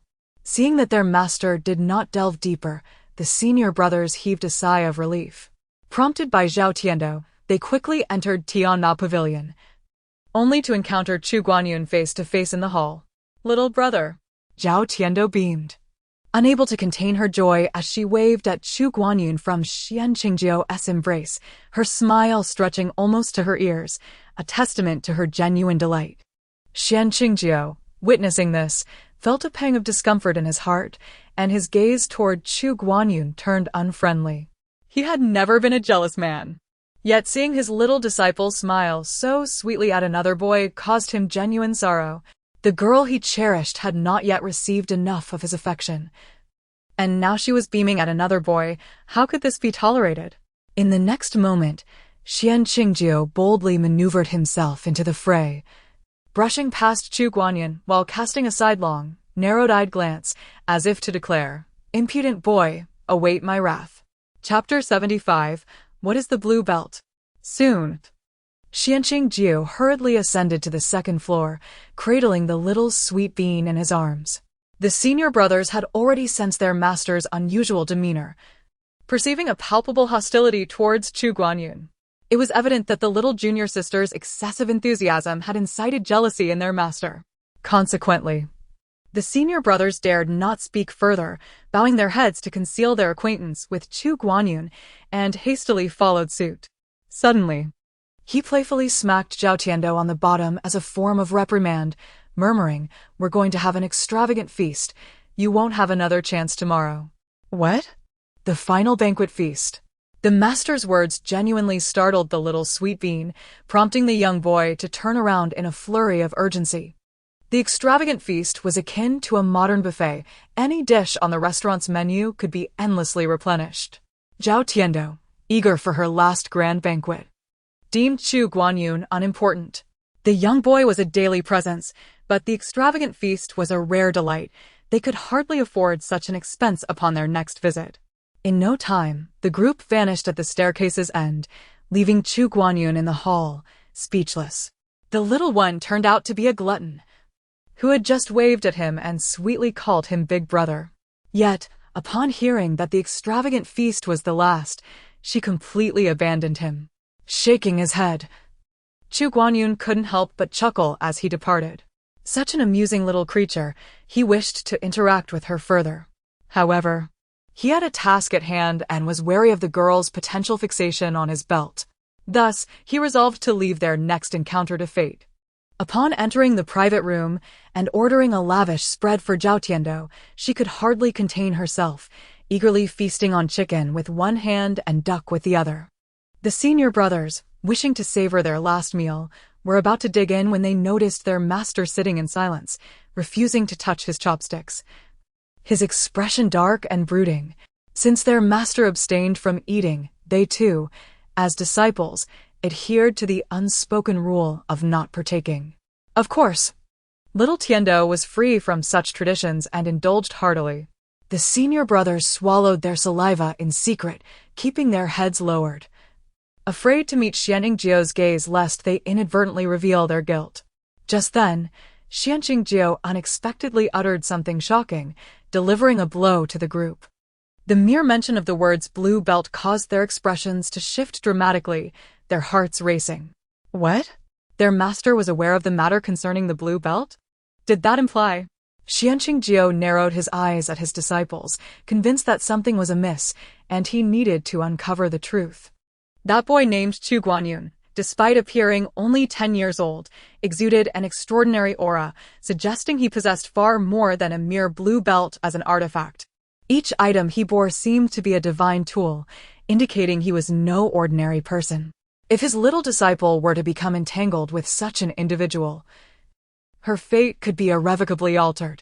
He had introduced the young girl to the mystical arts not to subject her to tumultuous trials, but to guide her in mastering profound skills while living a simple life. His intention was to teach her because her innate talent was truly remarkable. Failing to educate her would be a waste.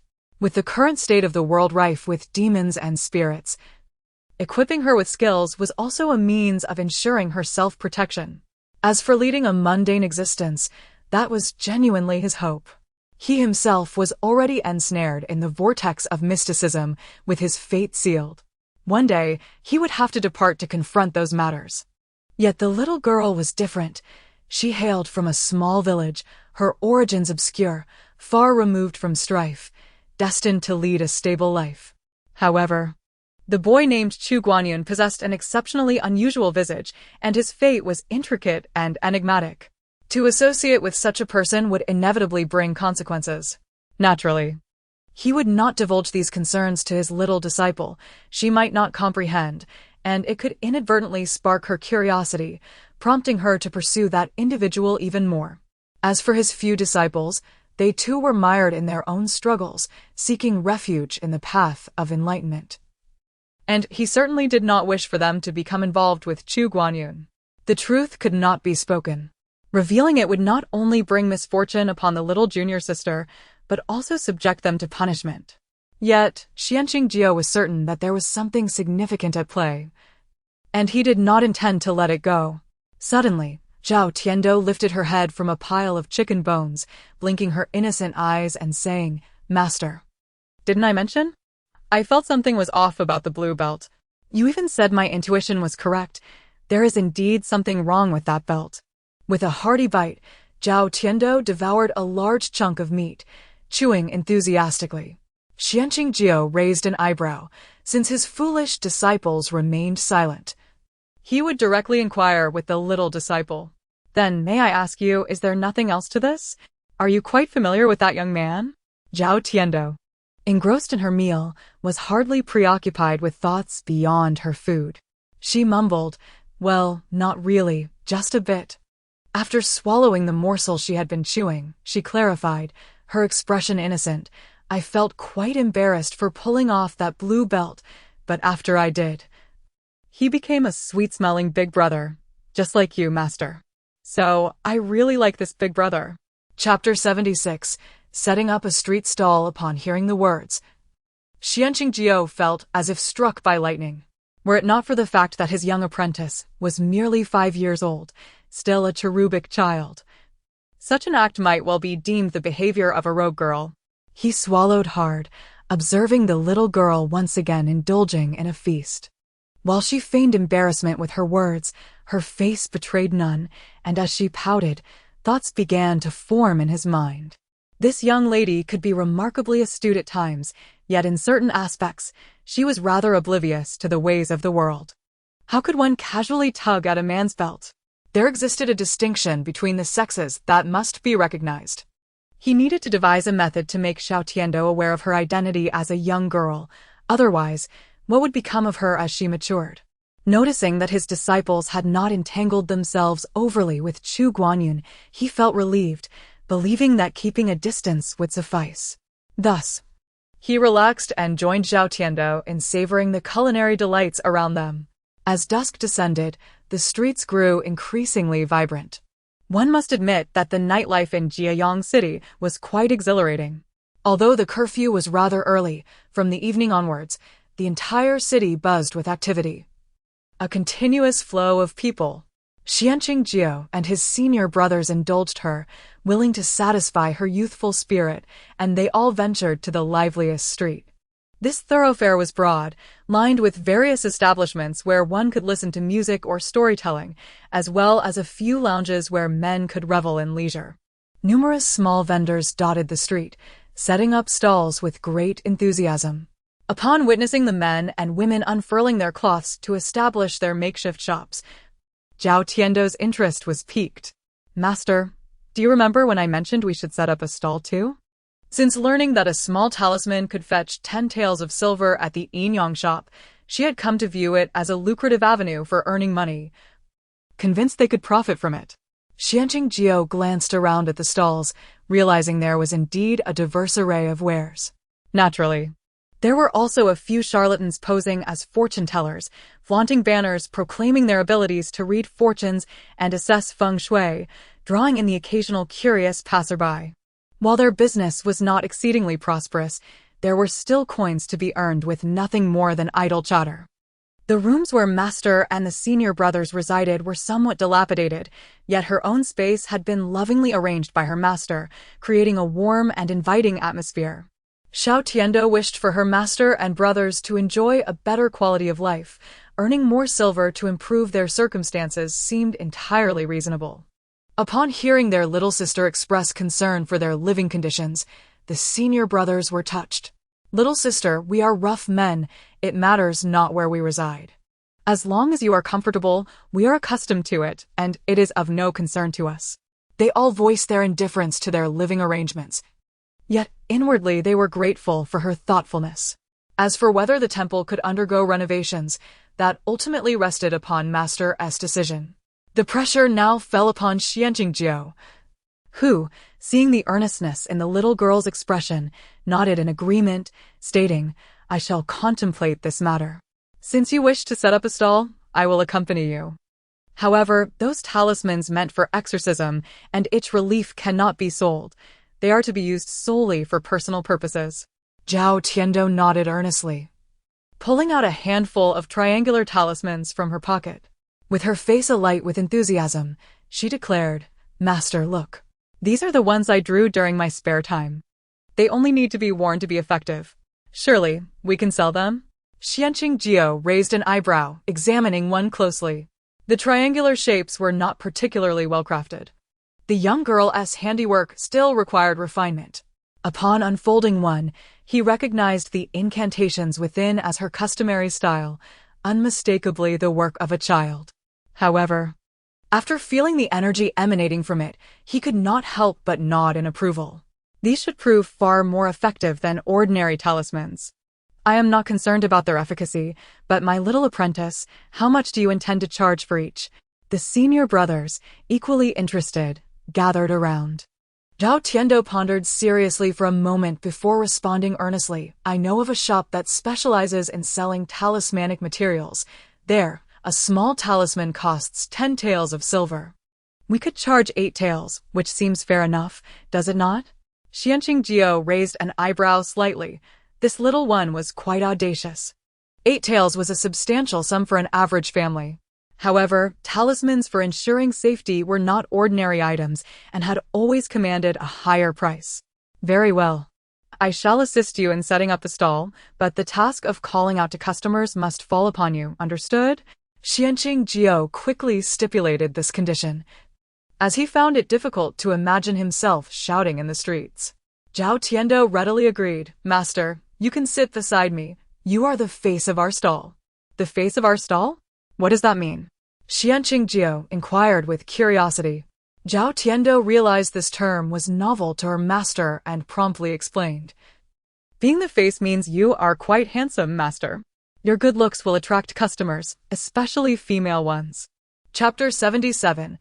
The enthusiastic call Xianqing Jio. The little fellow is quite perceptive. Although he disdains relying on allure to attract customers, he feels quite pleased at being complimented by his young disciple for his handsome appearance. Soon, the small stall at the Fuyo temple was set up. A large piece of yellow cloth was spread on the ground, with 2 small cushions on either side, where the diminutive Zhao Tiando and the ethereal Xianqing Jio sat in a meditative posture. Behind them were 3 senior brothers responsible for logistics. The eldest and 4th brothers were not adept at attracting customers, thus they handled the accounting. The 2nd brother, impulsive in nature and with a somewhat fierce appearance, was relegated to a stool at the back by Zhao Tiando, as he might scare off customers with his temperament. Meanwhile, the more lively 6th and 7th brothers stood on the street, ever ready to call out to passers-by. The stall, composed of Taoist priests, quickly drew the attention of an increasing number of pedestrians. People stopped or strolled slowly, casting curious glances at Zhao Tiando and the others, yet no one approached. Zhao Tiando, undeterred, gradually displayed her inventory and beckoned Xianqing Jio to contribute some of his offerings.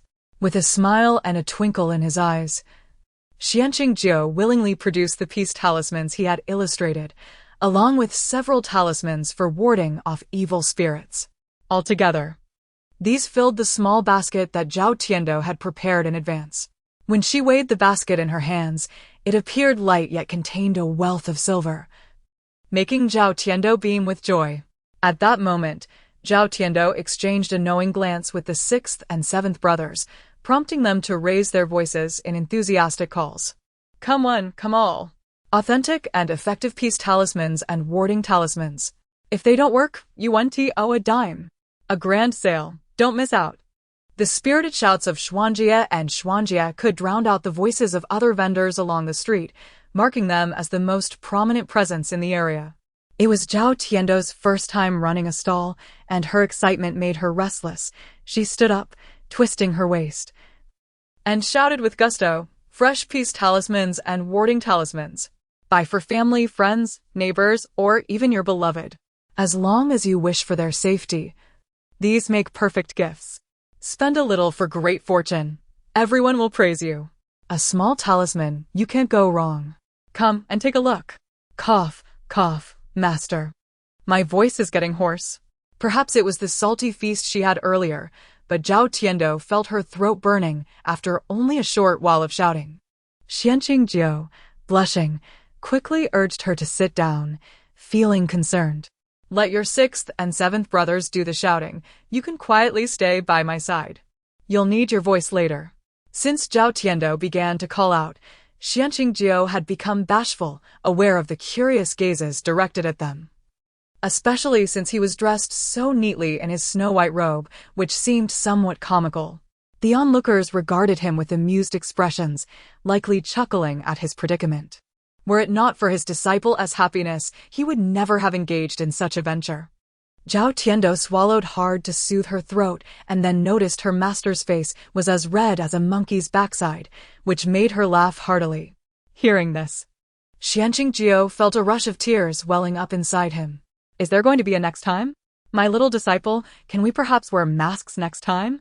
Xuanqing indeed valued his dignity, but he was not one to put on a facade. However, to boldly promote their wares like this posed a considerable challenge for him. Before long, the calls of the senior brothers attracted their first customer, a frail elderly woman who leaned on a wooden cane as she approached. With kind eyes, she looked at Zhao Tiando and asked, "Little child, how much for the peace talismans?" Zhao Tiando seized her playful demeanor and became earnest. This could very well be their auspicious beginning, and she was determined to serve the elderly lady well. Quickly, she seized a triangular peace talisman and showcased it in front of the old woman, gesturing like a gun. 8 taels of silver, 2 taels cheaper than the Yinyang shop. At first, upon hearing the price of 8 taels, the elderly woman thought it somewhat steep. However, the latter part of Zhao Tiando's statement made her face change instantly, as she promptly produced 8 taels of silver to make the purchase. Watching the old lady leave unsteadily, Zhao Tiando felt a bit bewildered. Was business really this simple? Yet, it was not so. This initial sale had gone too smoothly, leaving Xuanqing and the senior brothers equally astonished. Chapter 78. Business Thrives. Disruptors emerge with 8 taels of silver in hand. It was a momentous occasion for little Sweet Bean, marking her first taste of success. The weight of the silver felt significant, and Xuanqing was pleasantly surprised by the ease of earning such a sum, far surpassing his previous efforts in exorcism. The crux of the matter was that with merely a talisman, one could acquire 8 taels, indeed, a reason to revel in secrecy. It appeared that sacrificing a bit of charm to sit here under public scrutiny was not such a daunting prospect after all. The senior brothers were equally elated.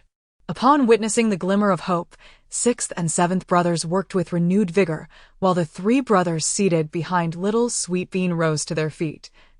Despite having little to do, as standing added to the overall ambience. Soon, the 2nd and 3rd customers approached the stall. Little Sweet Bean employed the same persuasive rhetoric and earnestly guaranteed the efficacy of the talismans, leading the customers to purchase without hesitation. The 8 taels transformed into 16, then 32, and her little purse swelled visibly. Excitedly rubbing her hands together, she turned to Xuanqing and mischievously blinked. "What do you think, master? Setting up a stall is the least investment-intensive method to wealth, and it's so much fun. With joy and ease, we earn silver. If we ever find ourselves short on funds, we can always return to this venture." Xuanqing chuckled, unable to refute his little disciple's words. Since her arrival at the temple, he found himself transformed in many ways, and the temple's fortunes gradually improved. Seeing his somewhat clumsy disciples reveling in the experience brought him immense joy.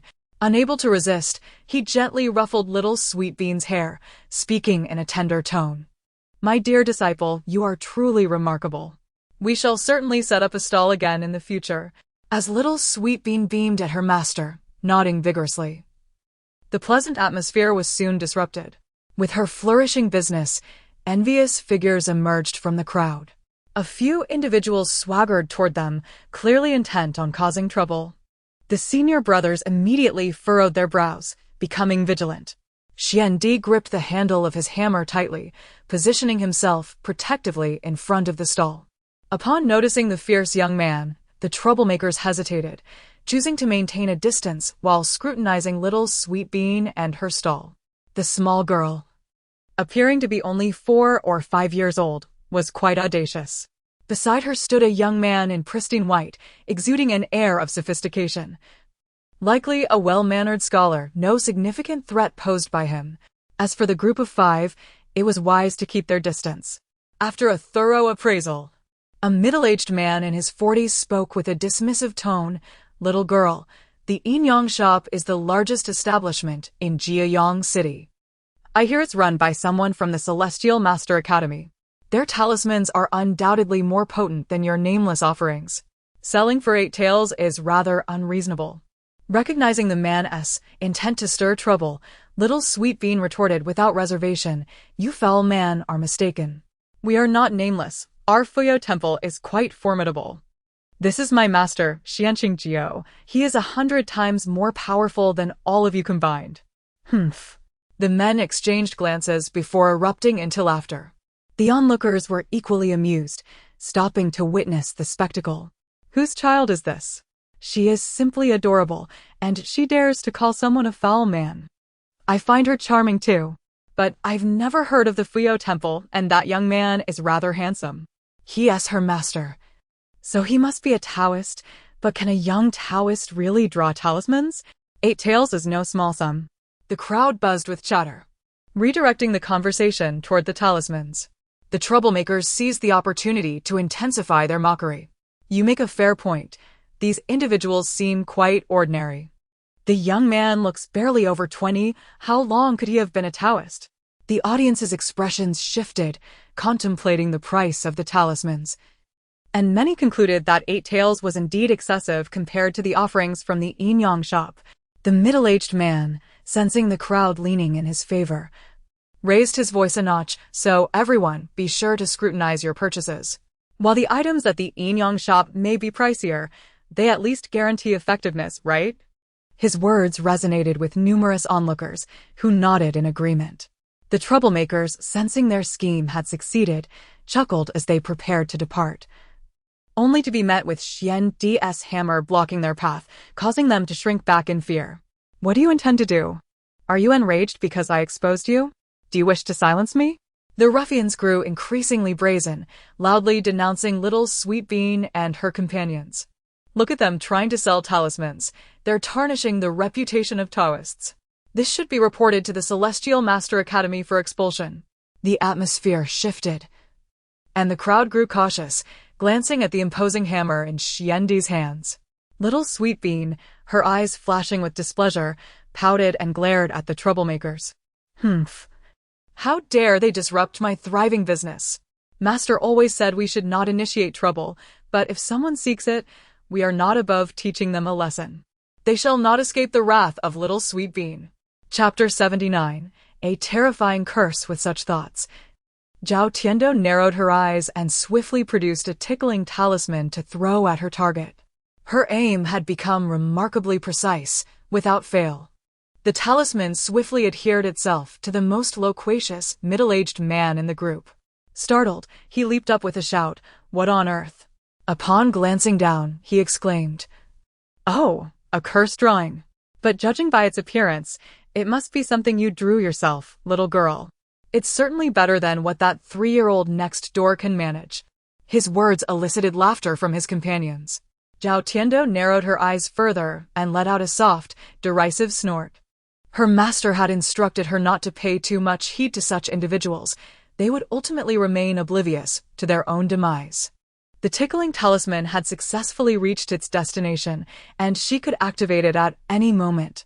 The man continued to provoke her, dismissing Zhao Tiando entirely, especially regarding the crookedly drawn talisman. Yet, as he furtively tugged at the paper, he discovered, to his horror, that it clung to him like an adhesive plaster, impossible to remove. Panic surged within him. His companions, noticing his distress, rushed to inspect the situation. The middle-aged man's complexion began to betray his anxiety as a chill coursed through him, leaving him stuttering, This is truly bizarre. No matter what I do, it won't come off." His companions merely scoffed, oblivious to the peculiar sensation that enveloped him, as the talisman was not affixed to them. "Undress. Yes, if I strip, I can get rid of this thing." The man, grasping onto this lifeline, regained a semblance of bravado. He easily shed his outer garment and tossed it aside, rolling up his sleeves with a scowl directed at Zhao Tiando. However, before he could utter a word, his followers stared in horror at his back, their hearts racing. "Hey, didn't you just take off your clothes? Why is that talisman still on your back?" A sudden gust of wind sent shivers down his spine, causing goosebumps to erupt all over him. He turned and felt the thin talisman still clinging there, and his face paled in an instant, retreating in fright until he collapsed onto the ground. The onlookers, witnessing the spectacle, turned their astonished gazes toward Zhao Tiando, whose face was alight with mirth. At that moment, no one regarded her smile as innocent. Rather, it ignited an instinctive fear within them. Do not underestimate this talisman. If you persist in your misdeeds, it shall follow you for life, trailing behind you by day and creeping onto your face by night. And then, stop. Please, I didn't mean to. Spare me, oh noble lady. We were hired to cause trouble. Don't frighten me. Terrified, he spilled all his secrets in a desperate frenzy. Zhao Tiando, seated on her mat, laughed heartily. She turned to Su Qingjiu and said, "Master, this man is such a coward. I haven't even done anything yet. The talisman hasn't even activated. And he is already terrified. What gall he had to commit misdeeds." Su Qingjiu chuckled softly. Fear was warranted, despite her seemingly innocent demeanor when the atmosphere turned tense. She exuded an uncanny aura that could unsettle anyone. Had he not known of her capabilities, he too might have broken into a sweat. With the truth laid bare, the man faced the scorn of the onlookers. At that moment, some previously timid citizens gathered their courage to confront the wrongdoers, pointing fingers and expressing their indignation. "How much silver did you receive from the yin-yang shop to act so recklessly? Those who have purchased peace talismans know they are hardly effective. My husband was injured last month while escorting goods, and that peace talisman was nothing but a decoration. I've seen truly effective peace talismans that can avert disasters, but ever since that master stopped overseeing the yin-yang shop, it has only declined. Now not only are their items ineffective, but they're also engaging in such underhanded activities. I will never patronize that place again." As the crowd spoke, more and more eyes turned toward Zhao Tiando's stall. Spending 8 taels of silver to try a peace talisman no longer seemed unreasonable. In no time, Zhao Tiando's stall witnessed an unprecedented surge in business, with citizens eagerly exchanging their coins for talismans, some even purchasing one for each family member. Soon, her talismans were completely sold out, and her money pouch bulged more than ever. After the last protective talisman was sold, Zhao Tiando spread her hands and shook her head at the crowd. Shortly thereafter, the group pushed through the throng and departed. Upon returning to Tianbao Pavilion, her 7th senior brother, still buzzing with excitement, inquired, "Little junior sister, don't we still have plenty of peace talismans and protective charms? Business is thriving. Why did we close up shop so early?" Zhao Tiando smiled mysteriously, her cleverness shining through. 7th senior brother, rarity enhances value. If there are too many good items, they lose their allure. Only scarce goods can whet their appetites, ensuring future sales will be plentiful. The principles of market economics. Little Tiando has certainly learned a thing or two. Who would have thought? This seemingly naive little zombie possesses an abundance of peculiar knowledge. Setting up a stall? A challenge she easily overcomes. Chapter 80. How much silver did we earn tonight?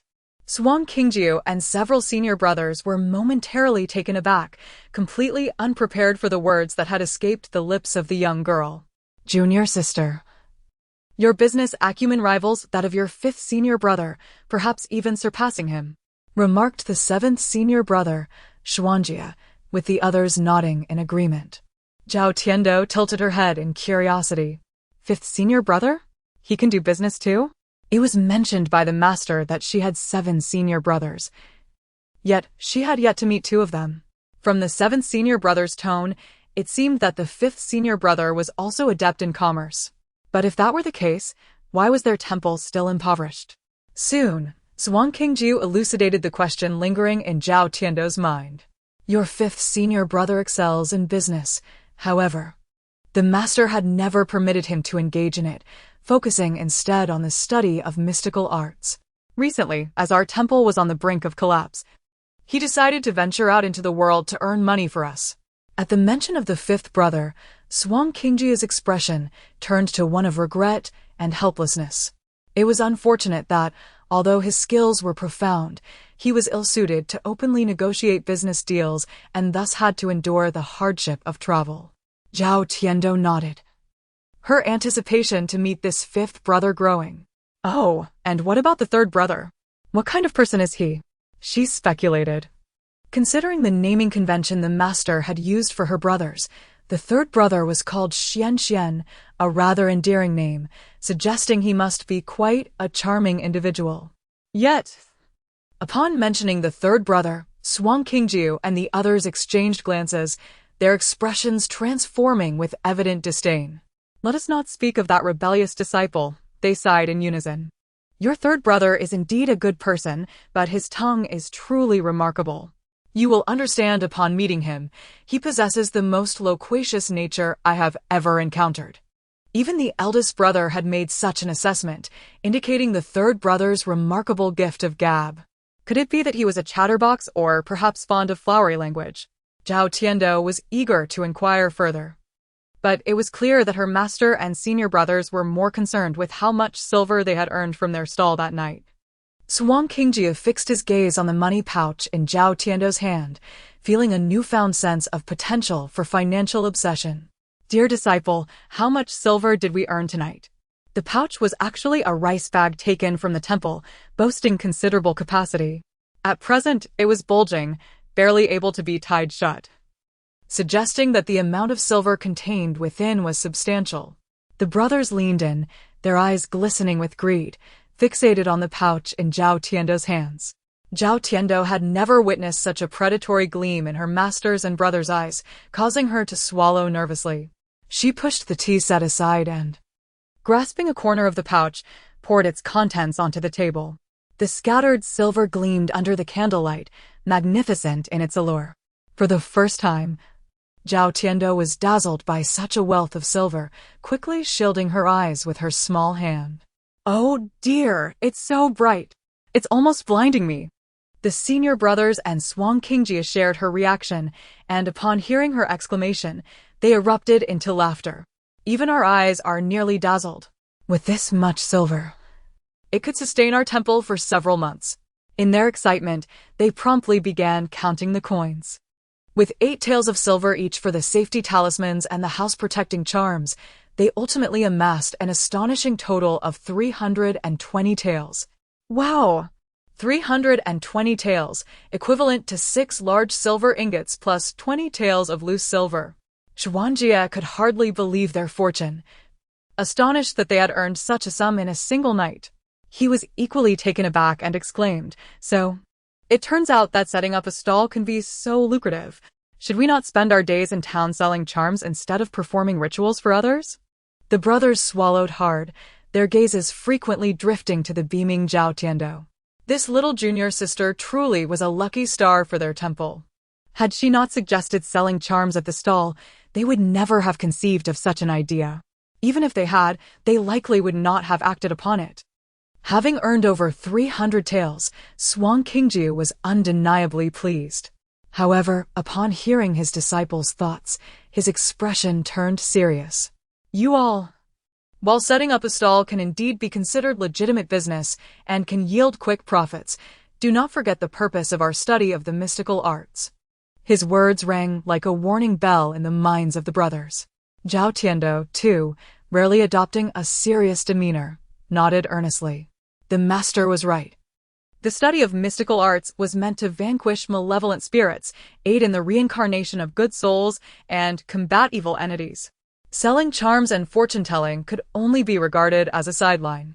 Seeing Zhao Tiando's astuteness and her well-reasoned arguments, Xuanqing couldn't help but ruffle her hair in admiration. Our little girl truly understands. You all have followed me for so many years, yet lack her clarity. It is quite disappointing. The brothers lowered their heads, reflecting on the fact that they had already been bested by their junior sister. Since they were already outmatched, they were not permitted to slack off any longer. Yet in the next moment, the earnest Xuanqingji cleared his throat, raising a fist to his mouth, and said softly, "Of course, for the sake of livelihood. It is acceptable to occasionally set up a stall or even assist others with fortune-telling. These matters are not insurmountable, and we can discuss them in the future." Chapter 81. When the master is indifferent, the little junior sister cares for us. Upon hearing this, the senior brothers nearly stumbled in disbelief. Well, the master only pretends to be serious. He is undoubtedly captivated by the little junior sister's street vending. It is quite remarkable. There were times when the temple might go 2 or 3 months without a single transaction. On the rare occasion that a couple of small deals came through, they were often trivial, and the master would take them out, which felt somewhat like using a butcher's knife to slaughter a chicken. It seemed a waste of resources and hardly yielded any silver. Now, however, with the little junior sister leading them, not only has the temple's business improved, but she has also devised a street vending strategy that can effortlessly earn several large gold ingots in no time. Although the master is not one to be swayed by money, who does not appreciate glistening silver? With more funds, they can renovate the temple and upgrade their tools and magical artifacts, ensuring that business continues to flourish. Whatever the master decrees, they will undoubtedly comply. However, I propose that the little junior sister should manage the distribution of these funds, as she has a fondness for food that we ought to indulge. At this moment, the 6th senior brother spoke up. While he voiced these thoughts, it was clear that his heart was also set on delectable treats. Xianqingjiu could not help but cast him a sidelong glance, yet he nodded in agreement, gathering the silver on the table into a money pouch before returning it to Zhao Tiando. "My dear disciple, your efforts have brought forth this wealth. You shall decide how to spend it. Just reserve a bit of change for some good food, and the rest you may allocate as you see fit." Xianqingjiu was profoundly moved. To have such an exceptional little disciple in this lifetime was truly a blessing from a previous life. It must be that he had accumulated an abundance of virtue in his past existence to be rewarded with such a treasure, a little gem in this life. The senior brothers licked their lips, gazing longingly at the large pouch of silver in the master's possession, yet no one dared to reach out for it. They could only watch in yearning.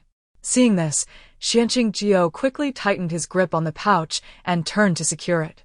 Zhao Tiando, concealing her own little purse, turned to find her senior brothers looking pitiful, and to her surprise, the master hastened to hide the pouch even more.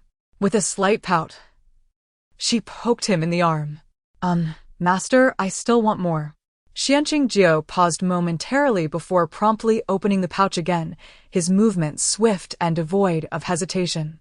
Observing the stark contrast in the master's treatment of them and the little junior sister, the senior brothers couldn't help but feel a sense of grievance. If only they were girls, they wondered if the master would be a bit kinder to them. Just then, Zhao Tiando dug into the pile of silver, and Xianqingjiu, with no objections, even encouraged her to take a little more. This time, Zhao Tiando exerted all her strength, grabbing a handful and dumping it onto the table, declaring, "Senior brothers, take this and spend it. It's only a small amount. Don't deprive yourselves. If you wish to spend, then spend." The senior brothers felt a wave of emotion upon hearing this, and they all looked up at Master Xianqingjiu with a smug expression. If the master does not care for us, our little junior sister will. They realized that as long as they associated with the little junior sister, they too could enjoy their share of wealth and good food. Xianqingjiu felt a twinge of frustration and cast a wistful glance at Zhao Tiando. Yet, what could he do? The little disciple he had pampered so much, even if she turned against him, he would have to accept it with a tearful heart. The senior brothers happily divided the silver generously bestowed by their little junior sister before leaving the room with satisfied expressions. Early the next morning, Zhao Tiando and her companions prepared to depart, loading a large wagon with their year's worth of materials and leaving Jieyang City behind. By midday, as the city buzzed with activity, a throng of townsfolk gathered on a bustling street, eagerly anticipating the return of the previous day's stall. Are you here to wait for them? So am I. Us too. Everyone soon realized they were all there for that very stall. Several regular street vendors, witnessing this crowd, assumed it was a line of customers seeking to return merchandise, watching the spectacle with amusement. After all, the previous night's sales had been astonishing. A mere triangular talisman was priced at 8 taels of silver, which was exorbitant, particularly since it was being sold by a young girl. They could not fathom why the townsfolk would think so highly of it. An elderly fortune teller nearby remarked enviously, so, in the future, think twice before purchasing such items. Do not let excitement cloud your judgment. 8 taels of silver for a peace talisman is enough to cover the expenses of a typical family for over 10 days.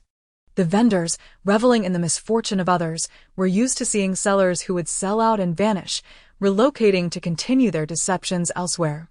They speculated that the individuals clad in Taoist robes from the previous night were likely just children out for a stroll, seeking sympathy while plotting to swindle the unsuspecting. As everyone exchanged worried glances, they couldn't help but feel anxious. Given how well business had been the day before, surely that stall would return today, wouldn't it? Chapter 82. The buyers of talismans chased out of the city indeed. I shall remain here today, resolute in my determination to await the return of that stall. At that moment, a matron produced a small stool and settled herself by the roadside, embodying the spirit of one who would wait until the end of time for the stall's arrival.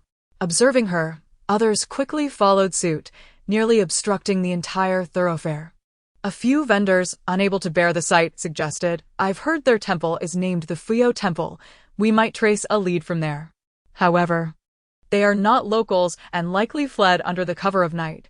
The merchants present speculated that the throng of buyers were seeking explanations, displaying an eagerness fueled by envy over the bustling business of Zhaotiando and others the previous night, thus exaggerating their claims.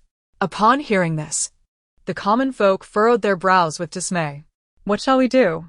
My master has commanded that if I fail to acquire a talisman from this establishment today, I am to be dismissed. You have it worse than I, my young lady, believing in the efficacy of the talismans, has sent me to procure one as well. Yet she has heard that their supply is limited, so there's no pressure. Curious passers-by inquired about the situation, unable to suppress their intrigue, and interjected. Is the talisman truly so miraculous? Is it superior to those from the Inyang shop? An excited matron interjected, Indeed. My husband swears by them. The talismans are exceptionally potent. The Inyang shop sells each for 10 taels, and though I've purchased 1 or 2, they proved ineffective, leading me to abandon further purchases. The collective enthusiasm sparked by the crowd's chatter ignited their curiosity, drawing even more onlookers into the fray. The vendors, witnessing this, were struck with alarm, feeling as though they had become jesters encouraging others to report to the authorities, only to realize that the crowd was not there to cause trouble but rather to seize the talismans. Were those talismans truly so effective as the little girl had claimed? While a few endorsements may be dubious, the sheer volume of praise suggested their authenticity. Unease settled among the vendors, particularly those offering fortune-telling services, who grew increasingly restless. If that group returned to set up their stall again tonight, how would they sustain their business? With the crowd gravitating toward the talismans, their own stalls would surely suffer neglect. Just then, a waiter from the Tiana Pavilion happened to be out on an errand and overheard the discussions regarding the Fuyo Temple. He stepped forward to join the conversation, casually stating, The Fuyo Temple?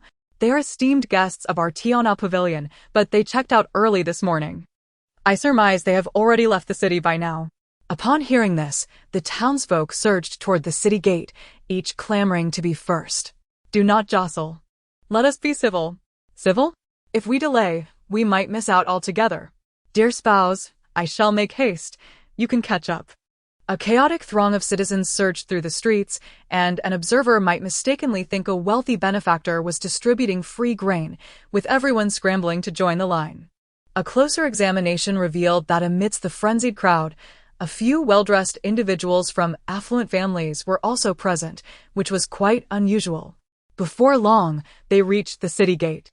The guards, bewildered by the commotion, observed the mass of people rushing out and began to fret.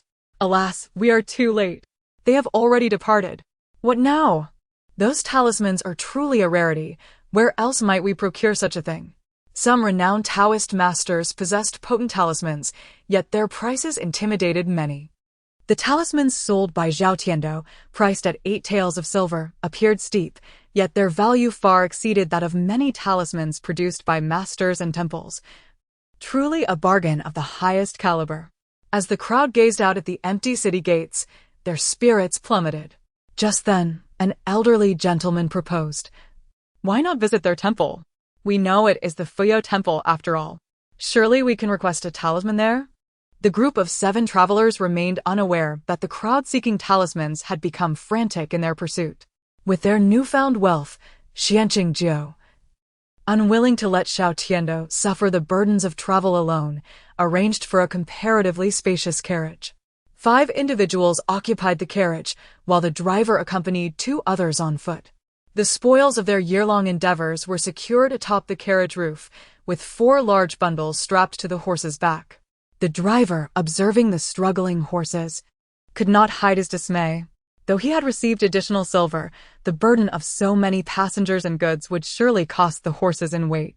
The thought pained him. Meanwhile, seated beside him was Xuandi, diligently polishing his large iron hammer with a rag. In this moment, the driver dared not move, silently lamenting his fate. Eventually, as twilight approached, they exited the official road, anticipating a shortcut.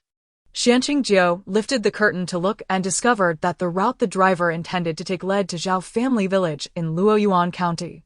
This was unacceptable. Chapter 83. Is this not the hometown of Sweet Bean? Master Che, could we possibly take a detour and head east? Xianqing suggested calmly. Upon hearing the request to take a longer route, the carriage driver immediately expressed his discontent. Young man, the mountain you wish to reach is quite distant. If we bypass the village ahead, it will take at least half a day's journey longer. My horses cannot bear that. The driver grimaced, regretting his decision to accept their generous offer, as he felt compelled to comply at the time. Yet now, this young Taoist was making such an unreasonable demand. He glanced at his 2 lean horses, feeling a pang of regret. Noticing the driver's hesitation, Xianqing furrowed his brow and unhesitatingly produced some silver coins from his purse, offering them to the driver. Master Che, I will add a bit more silver if you could change our route. The driver looked at the handful of silver in Xianqing's palm, realizing it could sustain his family for several months.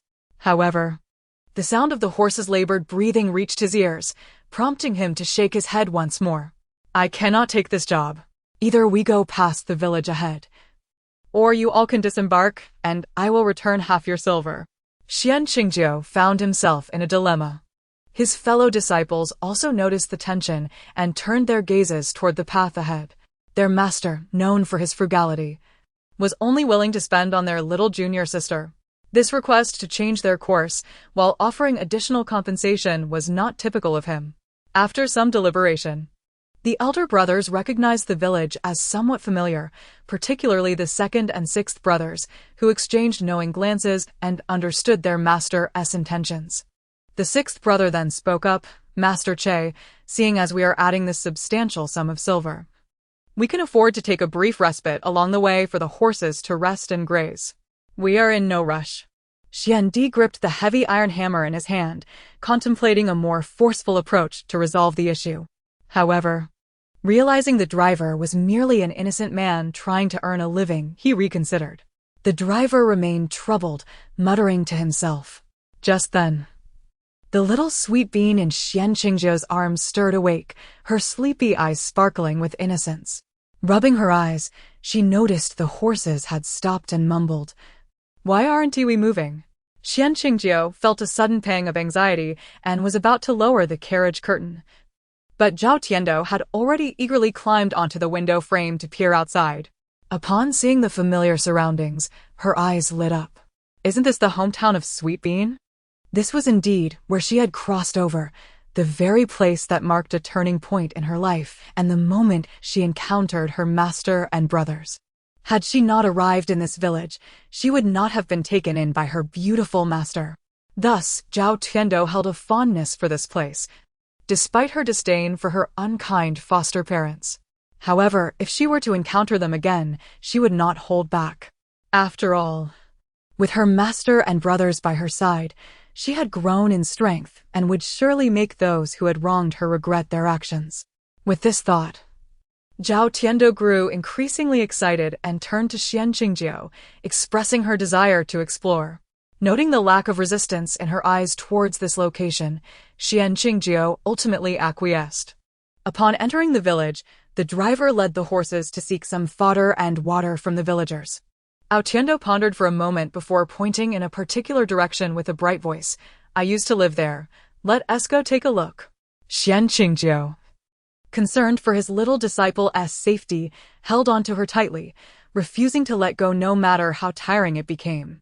Meanwhile, Xian Di and Xian Jia exchanged a glance and forged ahead, clearing the way. Xian Tian, along with Xian Huang and Xian Jia, followed closely behind Zhao Tiando, their hearts set on protecting her. As they entered the village, a bustling atmosphere surrounded them, yet it lacked the usual liveliness. At that moment, a woman approached, eyeing the newcomers curiously.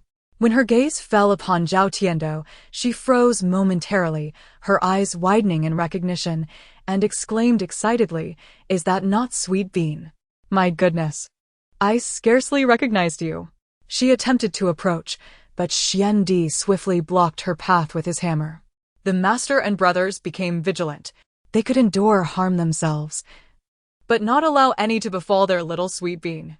The woman had never encountered such a display before and was taken aback, paling slightly. She was one of the few villagers who had shown Sweet Bean kindness in the past, having defended her when Zhao Qian and Sun Juer bullied her. Regrettably, Zhao Qian and Sun Juer were notorious tyrants in the village, intimidating everyone and threatening consequences for anyone who dared interfere in their affairs. From that time on, those few who cared for Sweet Bean had disappeared from her life, perhaps struggling to manage their own difficulties and unable to involve themselves in her plight. Zhao Tiando held no grudge against them. They did not join in the bullying alongside Zhao Qian's family. The true villains were Zhao Qian and Sun Juer. Chapter 84. A confrontation between Zhao Qian and Sun Juer. Good lady, I am Zhao Tiando, and this is my master, along with my senior brothers. Little Tiando spoke up willingly, her tone gentle. Xian Di could discern that the woman before them was not malevolent, at the very least. She posed no objection to the younger apprentice, so he retreated to the side with the iron hammer in hand. The lady, filled with trepidation, carefully navigated around Xian Di until she reached Zhao Tiando. Due to being cradled in her master's arms, little Tiando looked down upon the woman, who could only smile up at her. "Not long ago, I heard your family encountered some troubles. I intended to visit you, but discovered you had already left the village. It seems you have found a benefactor, which is surely for the best, far better than remaining here." The lady observed that although Zhao Tiando had not changed much in appearance, she now radiated a fair and youthful glow, her face adorned with an innocent smile that spoke of happiness. Unable to restrain her curiosity, the lady scrutinized Xian Qingjiu closely and could not help but praise him. "Oh my, this young man is remarkably handsome. Tiando, is he truly your master? What is it that you all do?" Having spent her entire life in the village, the lady was aware that Zhao family village was notoriously impoverished, and it was rare for anyone to afford a Taoist priest, leaving her somewhat ignorant of Taoist robes. Little Tiando was more than eager to introduce her master, beaming as she said, "Good lady, my master is the head of the Fuyo Temple. Do not be deceived by his youth. His abilities are extraordinary. Under his guidance, I have gained considerable skills and am now recognized as a budding Taoist priestess." The lady's expression flickered, and admiration blossomed on her simple face.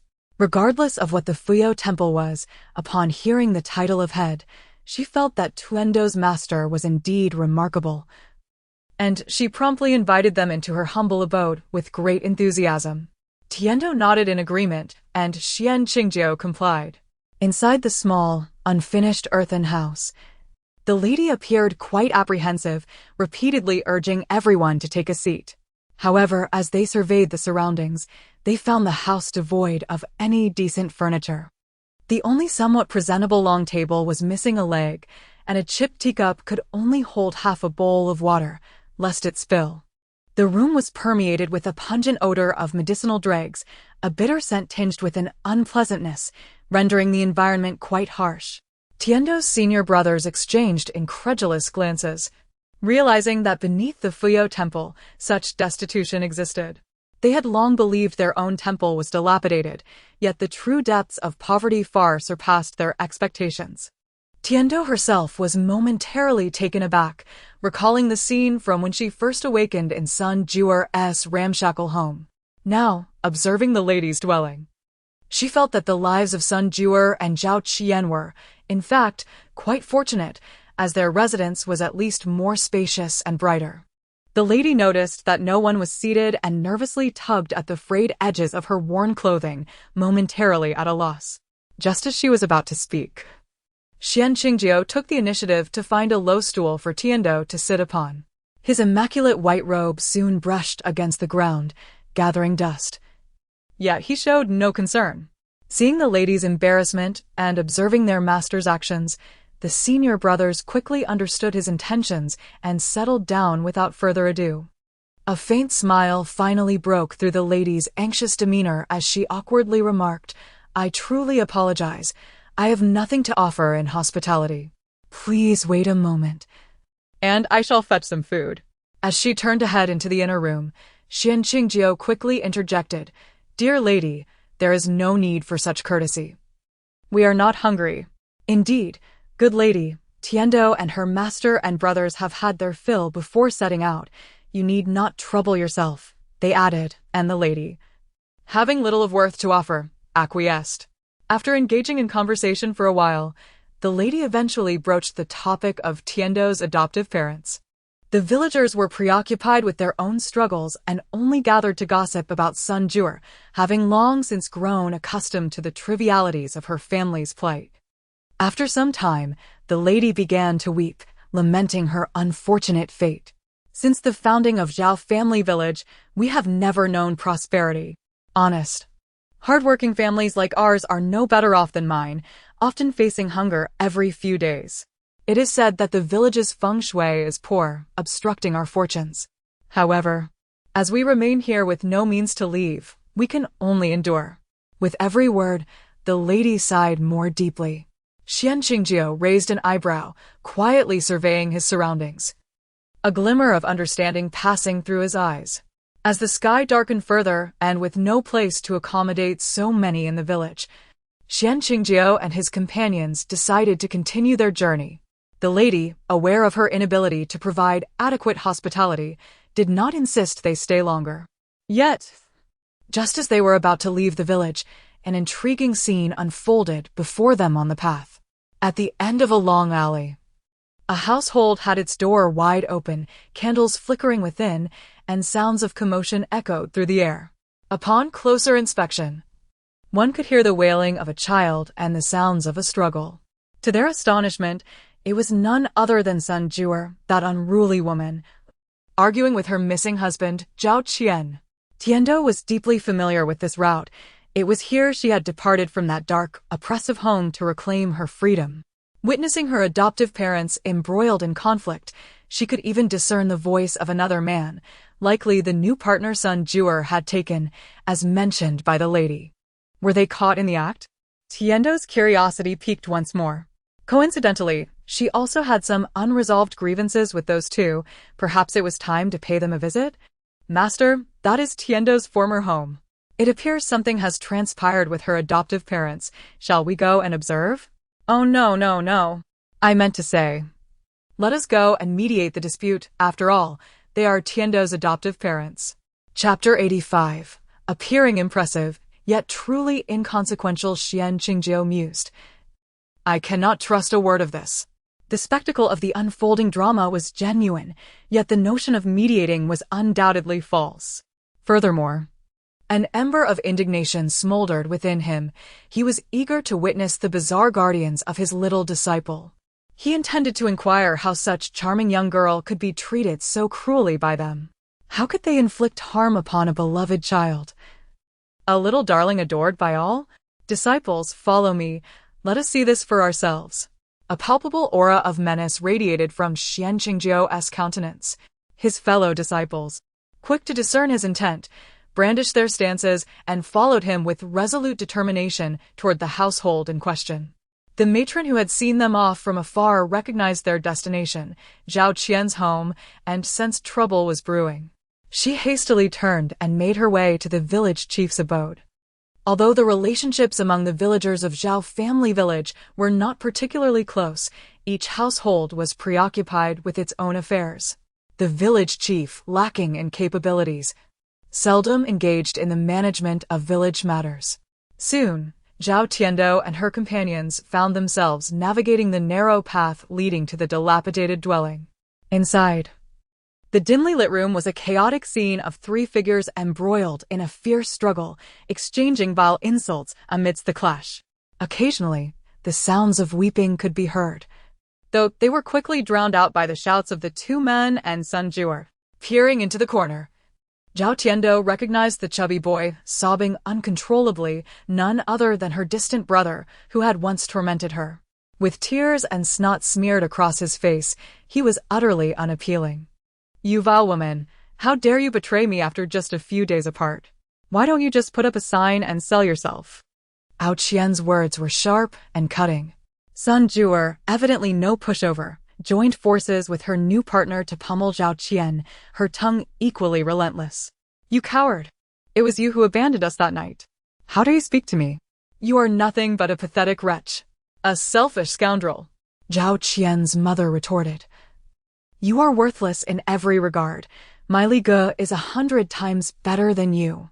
Men cannot abide being told they are inadequate, especially when compared unfavorably to another, igniting their fury.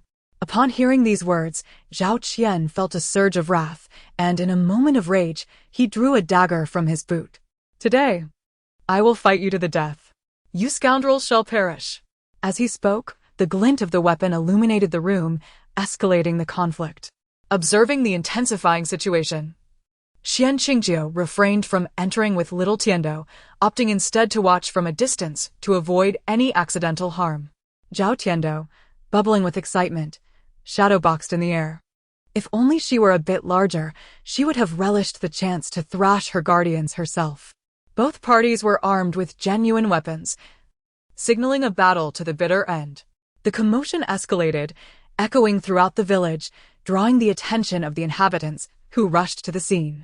Soon, two groups arrived at the battleground. The villagers surrounded Zhao Qian's home, their expressions a blend of anxiety and excitement, pointing and murmuring amongst themselves. Life in the village was dreary, devoid of entertainment. The villagers found their amusement in watching the unfolding drama and gossiping about familiar faces. The spectacle of a couple fighting alongside an intruder was too enticing to resist. Meanwhile, the matron had arrived with the village chief and his two sons. The village chief, a frail old man in his 50s or 60s, though clad in tattered clothing, maintained an air of orderliness, suggesting a meticulous nature. However, his disinterest in the village's welfare rendered him an unpopular figure among the villagers. "Fools, wielding knives and causing chaos," the village chief bellowed, attempting to charge into the fray, only to be restrained by his sons. "Father, are you insane? Zhao Qian and Sun Juer are lunatics. What business do you have with them?" The chief, grim-faced, still wished to intervene, aware that should a life be lost, the repercussions would be dire, even for him as the village chief. At that moment, Zhao Qian and Sun Juer, realizing the gathering crowd outside, instinctively paused in their struggle. Zhao Tiando scrutinized the scene closely and noted that neither side bore any wounds. Their blades remained unsullied, glimmering with an almost silver sheen. The three adults, though breathless and perspiring, had escaped any serious injury. Ao Tiando's disappointment was palpable. What a letdown! All this commotion and no one has been hurt? They appear formidable, yet are utterly ineffectual. Pouting, She thought to herself that the blades of these three were far less menacing than her own little tiger's teeth. With such glaring openings and ample opportunity, why do they not aim for each other's throats? Are they genuinely engaged in a fight? Even zombies know to bite at the neck with precision. How can these three adults be so inept? Zhao Tiando could not help but question whether these individuals possessed the courage to truly strike. Chapter 86. Fellow Villagers, Sweet Bean. I am living happily upon hearing Sweet Bean's jest. Xianqingjiao and his senior brothers could not help but chuckle. This girl truly relished in the chaos, seemingly eager for disorder to ensue. Nevertheless, she was indeed correct. What a letdown! We were all stirred for nothing. Xianjia, following his junior sister's lead, joined in the banter, instantly attracting the attention of the onlookers. The villagers were taken aback by the peculiar sight of 6 young men accompanied by a little girl. When had such a strikingly handsome group graced their village? Upon closer inspection, they noted that the gentlemen were all clad in Taoist robes. In a village where every household struggled, and with a village head who was notably ineffectual, where could such priests have come from? Amid their perplexity, an elderly woman suddenly gasped, pointing at the child in Xianqingjiao's arms with a look of horror. That is the child from the Zhao family. That one, she stammered, unable to articulate further, which only intensified the villagers' curiosity. What is it, Auntie? Why are you so flustered that you can't even speak? The old woman, her eyes wide with shock, fixated on Zhao Tiando, quickly capturing her attention. Peering out from her master's embrace, Zhao Tiando exchanged a glance with the elder. Instantly, the woman's pupils dilated, and she exclaimed, "It is her, the Zhao girl from the Zhao family." Upon hearing this, the villagers turned their gaze towards Zhao Tiando, and upon closer inspection, they indeed recognized her. She had blossomed into a striking beauty, resembling a porcelain doll. Had it not been for her unchanged features, they might have struggled to identify her. Indeed. However, Auntie, you ought to choose your words with care. What do you mean by that girl? Clearly, it was Zhao Qian and Sun Jua who lacked humanity in their treatment of her. Yet, I had heard that Zhao Tiando had perished that night, the very night when Zhao Qian fled, a tale many had heard, but had since lost sight of her. It was the first time they had laid eyes on her again after so long, and she had changed remarkably. The village head also caught wind of the commotion and scrutinized Zhao Tiando closely. Upon realization, his hands trembled in shock. The old woman leaned in to whisper to the village head, whose expression shifted continuously until a faint smile of relief emerged. Deep down, he felt a sense of guilt towards Zhao Tiando. He had never intervened in the abuse she suffered at the hands of Zhao Qian and his wife. By the time he grasped their intentions, Zhao Tiando had already been reduced to a pitiful state under their oppression. Soon after, news of her misfortune spread, and she vanished from the village. Everyone speculated that she had likely met a grim fate and was buried somewhere. As the village head, he bore a great responsibility for what had transpired. Thank heavens she was alive and well. The villagers quickly gathered around Zhao Tiando, their emaciated faces, while not overly warm, at least bore more kindness compared to the cold indifference or outright malice they often encountered. Zhao Tiando had not personally interacted much with these villagers, and thus their faces were not prominent in her memories. They expressed their concern for her well-being, marveling at her transformation and assuring her of their happiness for her newfound joy. With a bright smile, Zhao Tiando replied, "Thank you, dear villagers. I, Sweet Bean, am truly happy now, surrounded by my loving master and brothers. Rest assured." As she spoke, she affectionately hugged Xianqingjiao's neck, nuzzling her face against him. How wonderful it was to have a master. Look, even the villagers were blessing and envying her. My dear disciple, how fortunate I am to have encountered you. You are indeed my happiness, her master replied warmly. This heartwarming scene brought tears to the eyes of the villagers, who had long been preoccupied with their own affairs and had not experienced such joy in ages. It was indeed better to leave the village. Yet they remained trapped in the harsh realities of Zhao family village, yearning for the day they could also wear smiles of contentment like hers. At that moment, Zhao Qian emerged, gripping Sun Juer by the hair, with her and her wild companion each holding on to Zhao Qian, their trio squeezing through the doorway like a single entity. Village head, tell me, how should we deal with a woman who strays from her duties at home and steals a man? The village head, who had just been smiling at Zhao Tiando, felt his expression darken at the sound of such brutishness in his ear. Chapter 87. The senior brothers take turns slapping Sun Juer in the face of the village chief's scolding. The shameless couple showed no signs of remorse, instead becoming increasingly boisterous. Amidst Zhao Qian's furious tirade, the sharp-eyed Sun Juer suddenly spotted a familiar figure in the crowd. Sun Juer, with her fierce appearance and twisted features, looked particularly harsh. As she struggled with Zhao Qian, her clothes were in disarray, and her straw-like hair was haphazardly piled on her head, presenting a rather comical sight.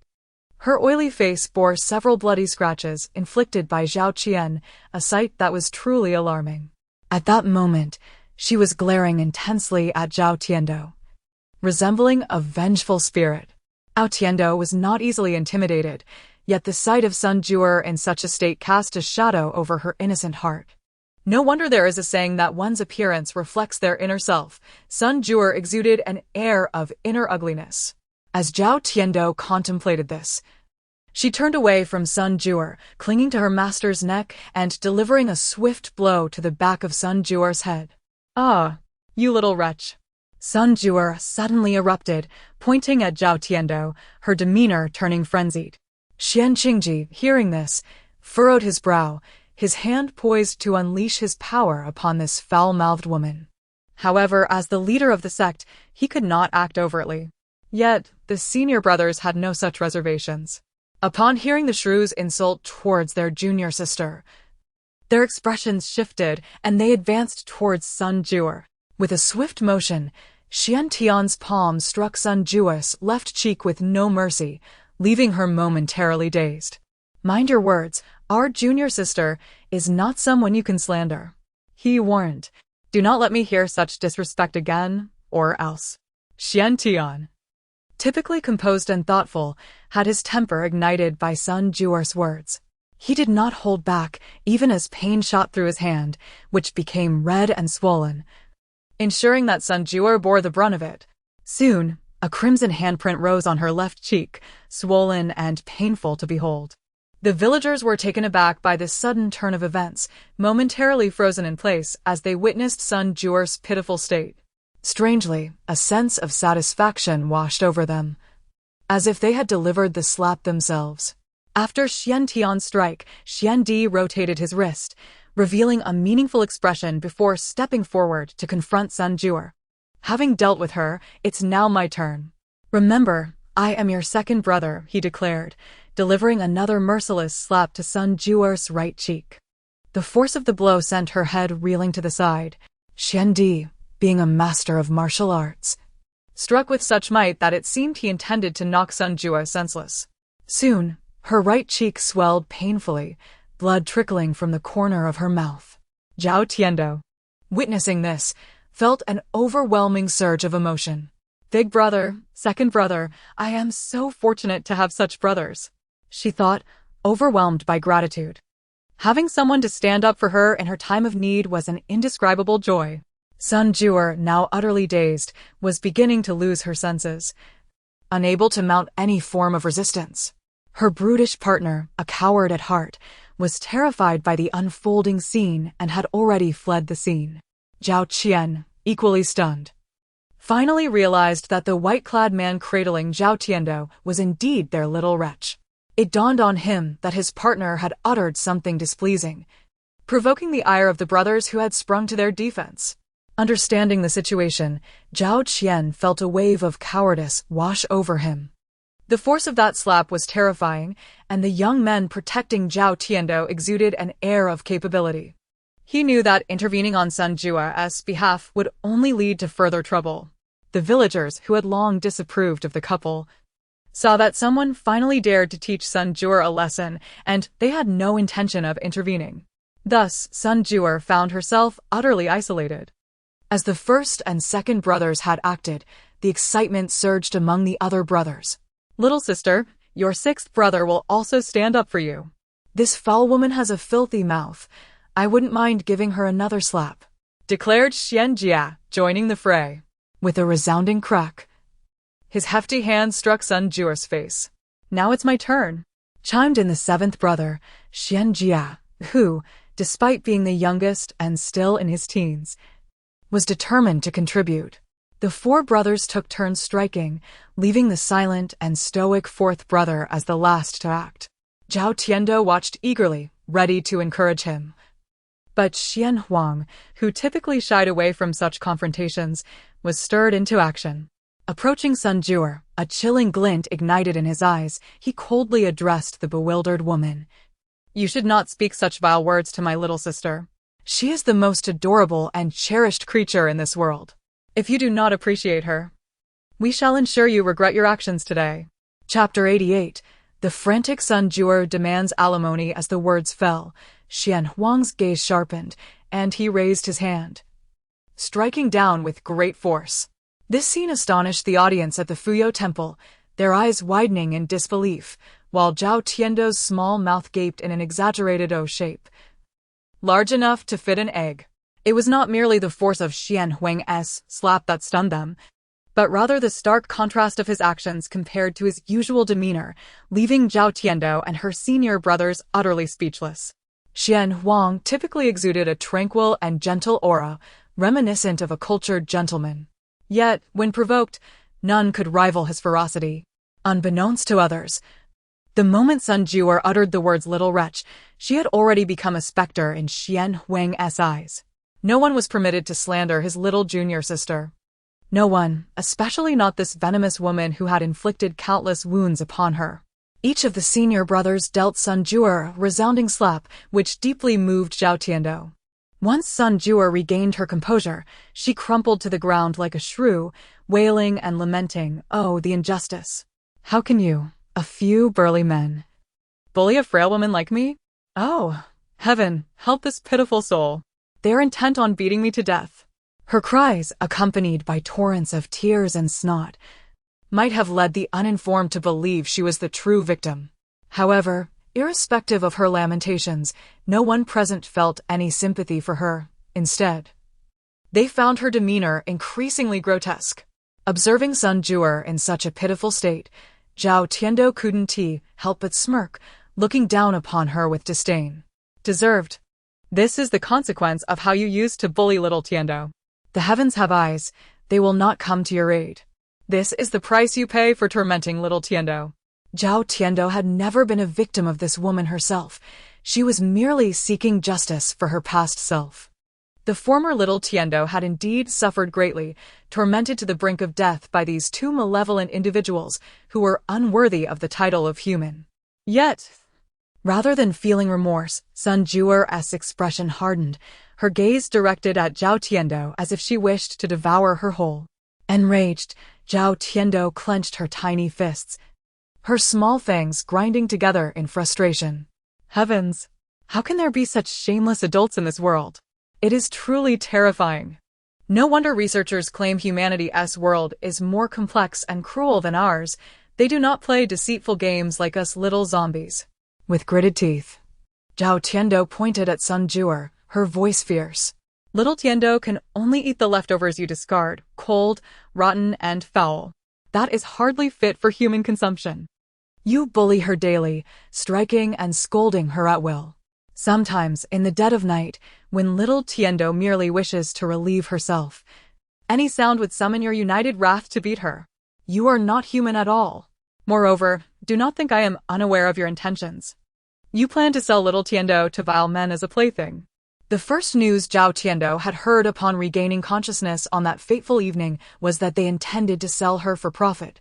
From fragmented memories, she could discern that these two wicked individuals planned to wait until she matured, then sell her off like a commodity.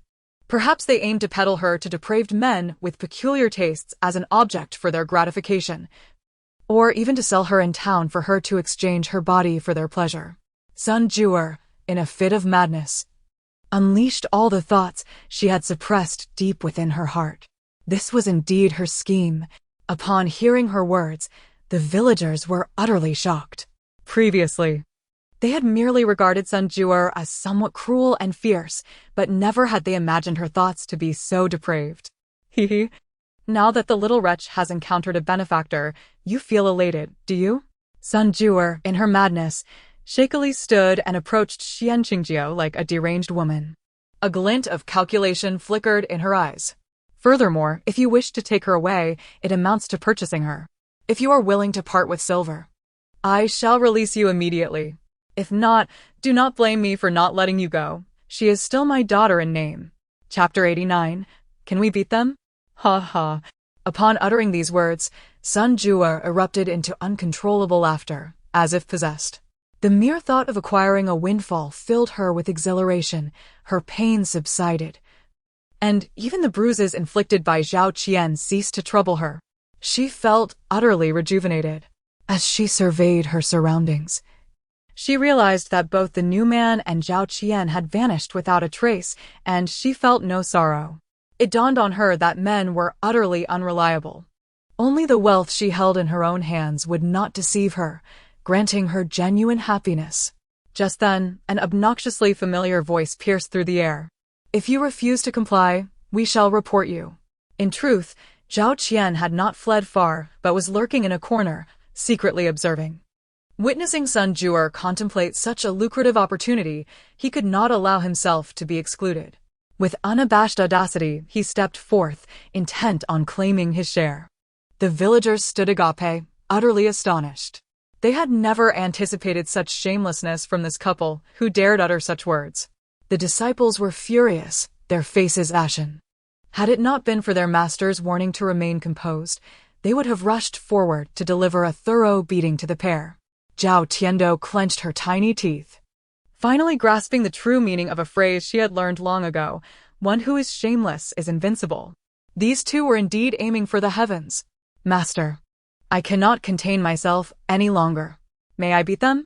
Her small fists tightened, and an instinctual bloodlust surged within her, conjuring images of sinking her little fangs into their vital arteries. However, she reminded herself that she was now a civilized human being and could not indulge in such impulsiveness.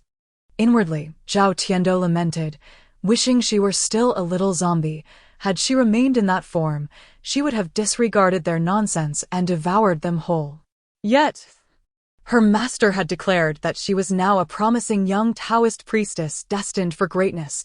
With myriad ways to punish evildoers, she could no longer bite indiscriminately. Thus, Zhao Tiando suppressed her urges and sought Su Qingjiu's counsel. The glacial look in Su Qingjiu's eyes revealed his own pent-up fury. No one desired to eliminate Zhao Qian and Xuanjuer more than he, after enduring 5 years of torment inflicted upon his cherished protege. They showed no remorse and now had the audacity to demand alimony. Treating his precious disciple as mere property, they expected compensation for taking her away. Such abuse and commodification were intolerable. Taking a deep breath, Su Qingjiu squinted, formulating a plan. He gently patted Zhao Tiando's back and whispered reassuringly, "My dear disciple, leave this matter to me. I shall ensure your grievances are avenged." With her master's soothing words and promises, Zhao Tiando's inner fury subsided slightly. Yet, the sight of Xuanjuer and Zhao Qian's despicable demeanor still made her heart race with indignation. Zhao Qian returned, and Xuanjuer, momentarily startled, quickly prepared to retaliate. However, Zhao Qian suddenly produced a piece of paper, his expression dripping with mockery. "You vile creature, do you wish to claim it all for yourself? I assure you, that will not happen. This document is in my possession. You best behave." Zhao Qian, growing increasingly aggressive, seized the village chief by the collar, threatening him. "You old fool. This adoption agreement was arranged by you. You must take responsibility." The chief's 2 sons attempted to come to his aid, but Zhao Qian was solely focused on securing a sum of money for his escape, violently tightening his grip around the chief's throat. The villagers retreated, fearing Zhao Qian's potential for extreme actions. "You are Zhao Tiando's master, correct? And you are her senior brothers? Do not think your numbers intimidate me. Pay up. Raising her for 5 years is no trifling matter. Just look at how lovely she is.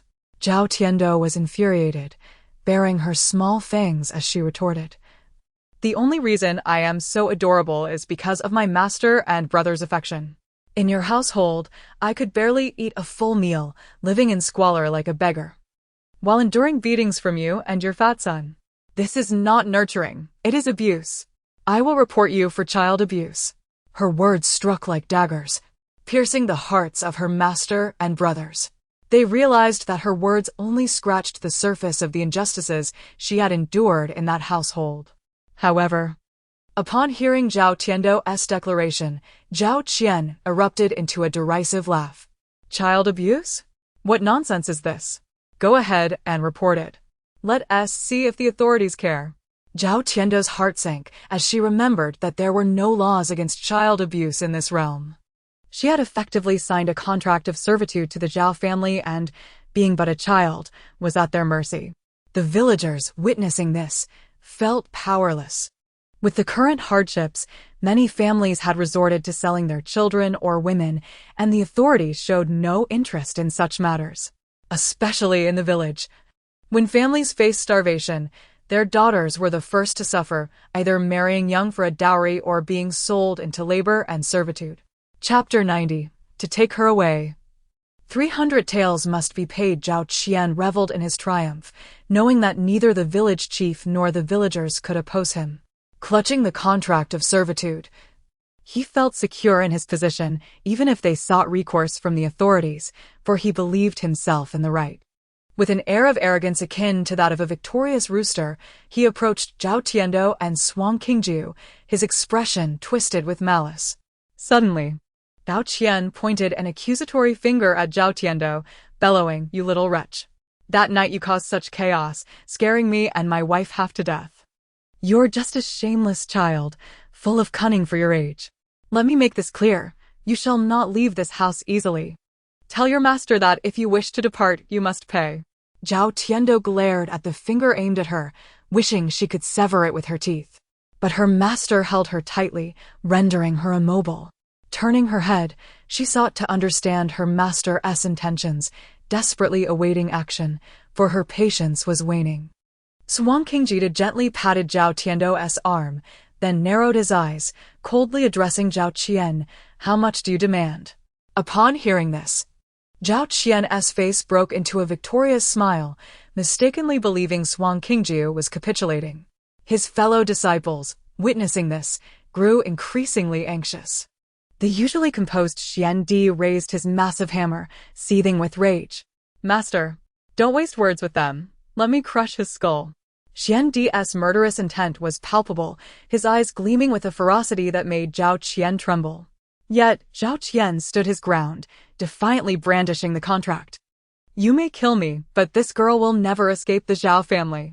Even in death, she remains one of us." Xuandi could hardly contain his fury, yearning to shatter Zhao Qian's head. However, he understood the significance of the contract. Little Tiando was already registered as a Zhao, and without Zhao Qian's consent, she could never truly sever ties with the family. Thus, he reluctantly suppressed his rage, gritting his teeth as he drove the hammer into the ground, creating a deep pit. Zhao Qian, sensing the tension, recoiled slightly but grew even more brazen. Although he had received little formal education and could barely read, he understood that the paper in his hands was akin to unassailable law. With the entire village witnessing, they were powerless to act against him in broad daylight. He would bide his time for a more opportune moment under the cover of darkness. Straightening his clothes with an air of self-importance, Zhao Qian began to enumerate the expenses he incurred in raising Zhao Tiando. As he spun his web of deceitful calculations, Sun Ju-er, having regained her composure, joined in the demand for money, occasionally interjecting, causing the villagers to shake their heads in disbelief. With each passing moment, Xuandi and the others grew more incensed, their murderous intent nearly boiling over. Xuan Qingji's expression remained devoid of warmth, his gaze icy, having long since regarded Zhao Qian and his wife as mere obstacles. Zhao Tiando, biting her lip, felt a deep sense of injustice. The tales her master spoke of were familiar, but they all pertained to their corpulent son. She had not tasted meat in 5 years, and a freshly cooked meal was a rare treat. Xuanqingjiu, upon hearing this, felt a pang of heartache, tightening his embrace around the small girl. At last, Zhao Qian and his wife concluded their calculations, extending a hand with false pride. So, your master demands payment, does he? For the past 5 years of raising her, we shall be lenient. 200 taels of silver. Additionally, if you wish to purchase this girl, another 100 taels, making it a total of 300 taels.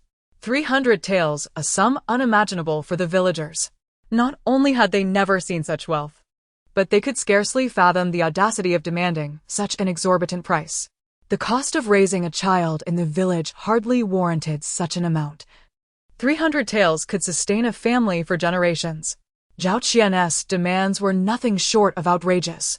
Believing himself astute and magnanimous, Zhao Qian recalled his brief time away from home, knowing that the protectors of Zhao Tiando were Taoists, who he presumed must possess wealth. 300 taels would ensure his extravagant lifestyle. Even if they could not muster the funds, he would not suffer loss. He could simply keep Zhao Tiando and sell her in a distant place for a handsome profit. As Zhao Qian's schemes played out across his face, Xuanqingjiu discerned that this man was entirely untrustworthy. Handing over 300 taels would only invite further complications. In truth, he had no intention of parting with such a sum. The girl was not a commodity, but a priceless treasure to him, and he would not allow anyone to take her away. At that moment, a plump child burst forth from Zhao Qian's house, dancing and clapping with glee. Father, Mother, are you not going to fight anymore? This is wonderful. Father, 300 taels is hardly enough. Mother, you said selling her to the brothel would earn us much more. I want even more to marry a beautiful bride in the future. The sudden appearance of Zhao Qian and Sun Juo's son, spouting such vile words, left the villagers in disbelief. How could a child so young express such cruel sentiments? It was evident how dreadful this family was, having corrupted even a child under 10 into a creature of malice.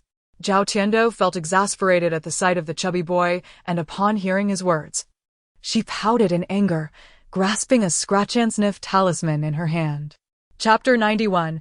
Completely breaking ties with the Zhao family. Little fatty, I've been tolerating you for quite some time. Today, let me show you the power of the itchy spell. Zhao Tiando's eyes widened as she prepared to throw the spell. However, the sharp-eyed Xuanqingjiu immediately restrained Zhao Tiando's small hand and subtly shook her head. Zhao Tiando's expression turned pitiful as she gazed up at Xuanqingjiu, who gently patted her back, offering comfort. My dear disciple, let us wait a moment longer. There are too many people here. Do not act rashly. Soon, you shall witness how your master utilizes our Taoist methods to ensure these 3 bullies receive their just deserts. Hearing her master's words, Zhao Tiando could not help but feel a sense of anticipation. At that moment, Xuanqingjiu casually cast a glance at Zhao Qian and slowly retrieved 3 pieces of paper from within his robes, initially mistaking them for the infamous talisman paper. Zhao Qian instinctively stepped back in fear. However, upon realizing that what Xuanqingjiu held was not a spell but rather silver notes, his excitement surged. Rubbing his hands together with an unscrupulous grin, he lunged to snatch the notes, but was effortlessly dodged by Xuanqingjiu. A shadow of malice flickered across Zhao Qian's face. What? Are you having second thoughts? Have I overestimated the worth of that wretched girl in their eyes? 300 taels certainly a loss to trade for this troublesome girl. If it were him, he would reject the offer without a second thought. Not even his own daughter would warrant such an expense. Could it be that he was indeed demanding too much, and the young Taoist was reconsidering the deal? Xuanqingjiu's expression turned cold. A hand for a hand, provide me with the signed document, and I shall exchange it for these 3 silver notes. However, with a foolishly greedy glimmer in his eye, Zhao Qian rushed inside to sign his name, even going so far as to provide a seal before hastily returning to the village chief. Old man, bear witness to this transaction, lest certain individuals attempt to backtrack later. Zhao Qian's motives were clear. He held no faith in Zhao Tiando's capabilities, nor did he trust Xuanqingjiu and his companions. In the event that the girl proved useless, he wanted to ensure there would be no repercussions for himself. By severing their escape route early on, he could flaunt his 300 taels elsewhere. What a delightful prospect! Zhao Qian's scheming was evident. But he could not escape Xian Qingjio's keen gaze. Xian Qingjio stepped forward, handing the 3 silver notes to the village chief. I kindly ask you to act as a witness. From this day forth, my little disciple shall have no ties to the Zhao family. The village chief, initially reluctant to involve himself, had witnessed the despicable nature of the Zhao trio that day. He hoped Zhao Tiando could find a better life elsewhere and thus consented. The document is in order. Rest assured, she is no longer a member of the Zhao family. Xian Qingjio nodded in satisfaction. Taking the contract of Zhao Tiando's servitude and crumpling it in his palm, unnoticed by others as it disintegrated into ash. With the destruction of that document, the girl was free, entirely liberated from her entanglement with the Zhao family. Seeing this, Zhao Qian swiftly snatched the silver notes from the village chief's hands, inspecting them closely. A triumphant grin spread across his face. Ha ha ha, excellent.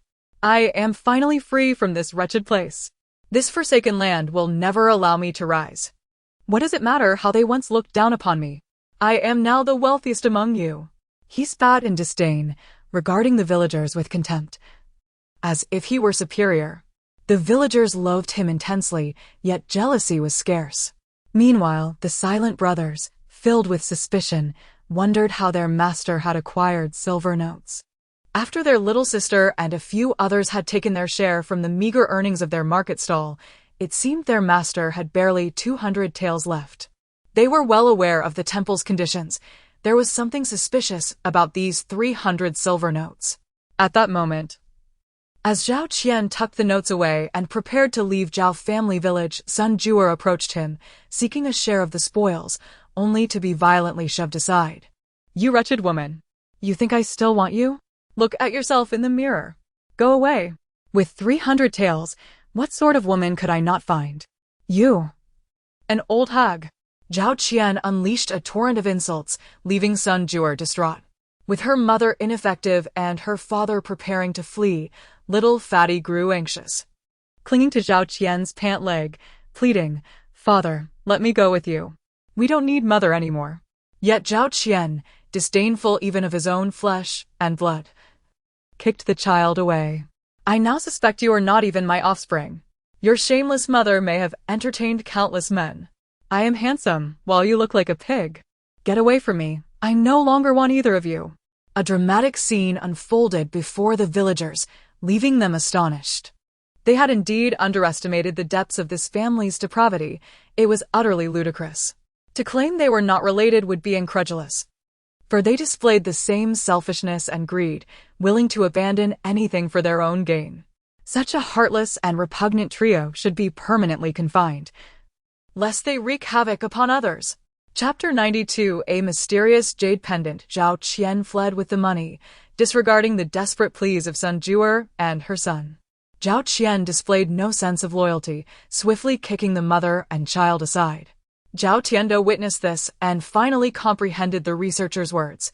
Humanity, at times, can be so cold-blooded that even their zombies would pale in comparison. Fortunately, she was no longer part of the Zhao family, and seeing the pitiful state of Sun Juer and her son evoked no sympathy within her. However, a thought crossed Zhao Tiando's mind, and furrowing her brows, she leaned closer to Xian Qingjio, feeling a mix of discomfort and indignation. Master, I am not content not having punished them myself. Moreover, why did you give Zhao Qian the silver? It's not easy to make money for our temple. Why not just seize the indenture and tear it up? Their family likely spent not even a single copper coin raising Tiando for 5 years. It irks me. If there had been no villagers present, she would have sought revenge herself, but her master seemed unwilling to let her take action, leaving her feeling quite frustrated. Xian Qingjio offered Zhao Tiando a reassuring glance, signaling her to remain calm before preparing to leave with his fellow disciples. At that moment, the villagers gathered around to congratulate Zhao Tiando, wishing her a life of prosperity from now on. The village chief stepped forward, his old face a mix of relief and self-reproach as he sighed, as the village chief. I never imagined that couple could be so shameless, allowing you to suffer for 5 years. Zhao Tiando, naturally cheerful and lacking malice, did not truly blame the village chief or the villagers. It was evident that everyone was struggling, and it was only right for her not to impose her troubles upon them. Seeing that Zhao Tiando bore no ill will, the village chief nodded and signaled to one of his sons. The chief's eldest son stepped forward, carefully retrieving a jade pendant from a cloth pouch and presenting it to Xuanqing. Master Tiando, this pendant has been in my care. It was found in Tiando's swaddling. The village chief then recounted the events of that fateful night. 5 years ago, on a snowy winter night, Bao Qian and Sun Juer had come to him with a small infant, sweet-talking him into adopting the girl, Zhao Tiando. Initially, the village chief refused, intending to report them the next day. However, knowing that abandoning a child in winter could only stem from cruel circumstances, he feared that reporting them would yield no assistance. Moreover, Zhao Qian and Sun Juer persisted with threats, leaving him no choice but to acquiesce. During that encounter, the village chief had held little Tiando and discovered the jade pendant. Aware of Zhao Qian and Sun Juer's greed, he realized this might be the only item to prove her identity and secretly hid it to prevent her from being sold. Holding the pendant, Xuanqing felt a tumult of emotions. The jade was of exceptional quality, far beyond what a common family could afford. Little Tiando's origins might not be so simple. Suddenly, the deranged Sun Juer, upon seeing the pendant, rushed forward, screaming that it belonged to her, her face contorted in rage. The villagers could no longer bear to watch. Several men rushed forward to bind Sun Juer, shouting at her in anger. Zhao Tiando stared in astonishment at the jade pendant in her master's palm. Swallowing hard as she asked, "Master, could this be something left for me by my parents?" Xuanqing could not confirm this, but noticing the glimmer of hope in her eyes, he changed his response. "It must be, dear disciple. I, along with your fellow disciples, will surely find your parents." Regardless of whether her family would accept her in the end, she would always be the cherished treasure of the Fuyou Temple, the apple of Xuanqing's eye. And he would continue to care for her deeply. If his dear disciple wished to find her true parents, he would assist her in that quest. After carefully placing the pendant close to his heart, Xuanqing pondered before asking, "Is there a place in the village where we might find lodging? My disciples and I would like to stay the night before departing." His disciples were momentarily taken aback. Their master had just signaled for them to leave. Yet now he wished to stay. Did the appearance of the jade pendant prompt him to seek further information? Zhao Tiando snuggled into Xuanqing's embrace, and upon hearing they could stay the night, her gaze involuntarily drifted toward the bound Sun Juer. The night was dark and full of opportunities. Her chance had come. The village chief offered them a small courtyard, warmly inviting Zhao Tiando and her companions to stay. Feeling guilty toward Zhao Tiando, he was particularly hospitable, ushering them into the courtyard and instructing his wife to present their best food to entertain them. As Zhao Tiando looked at the meager offerings of pickled vegetables, soybeans, and yellowed rice mixed with soybeans, she found her appetite waning. How could such a meal satisfy a little zombie like her? However, her attention was caught by the village chief's little grandson, who was gazing longingly at her bowl of rice, drool pooling at the corner of his mouth, his dirty hands clutching his belly in hunger. Moved by compassion, Zhao Tiando hurried over and offered her bowl. "Little brother, Tiando is not hungry. You can have this." The village chief's grandson hesitated, glancing at his grandfather, but upon seeing him silent, he accepted the bowl and quickly began to eat. Xuanqing and his disciples, witnessing this, felt a pang of sympathy and laid down their chopsticks. "Village chief, we are not hungry. It seems your family hasn't eaten yet. Please keep the food for yourselves. There's no need to entertain us." The village chief and his family exchanged embarrassed glances as their stomachs growled in unison, leading to an awkward laughter. "Forgive us.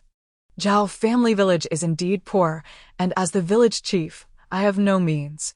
Chapter 93. Why is our village so poor? At the suggestion of Xianqing, the senior brothers relinquished their bowls and chopsticks, allowing the village chief's family to fill their stomachs. They had brought along provisions, including the beloved marinated beef of sweet dough, which they also shared. The chief's family gazed in awe at the fluffy white steamed buns and the thick slices of beef, their hunger growing more pronounced. "Please, eat without reservation," they urged, feeling embarrassed that they were the ones dining on the travelers' provisions, including the unimaginable luxury of beef.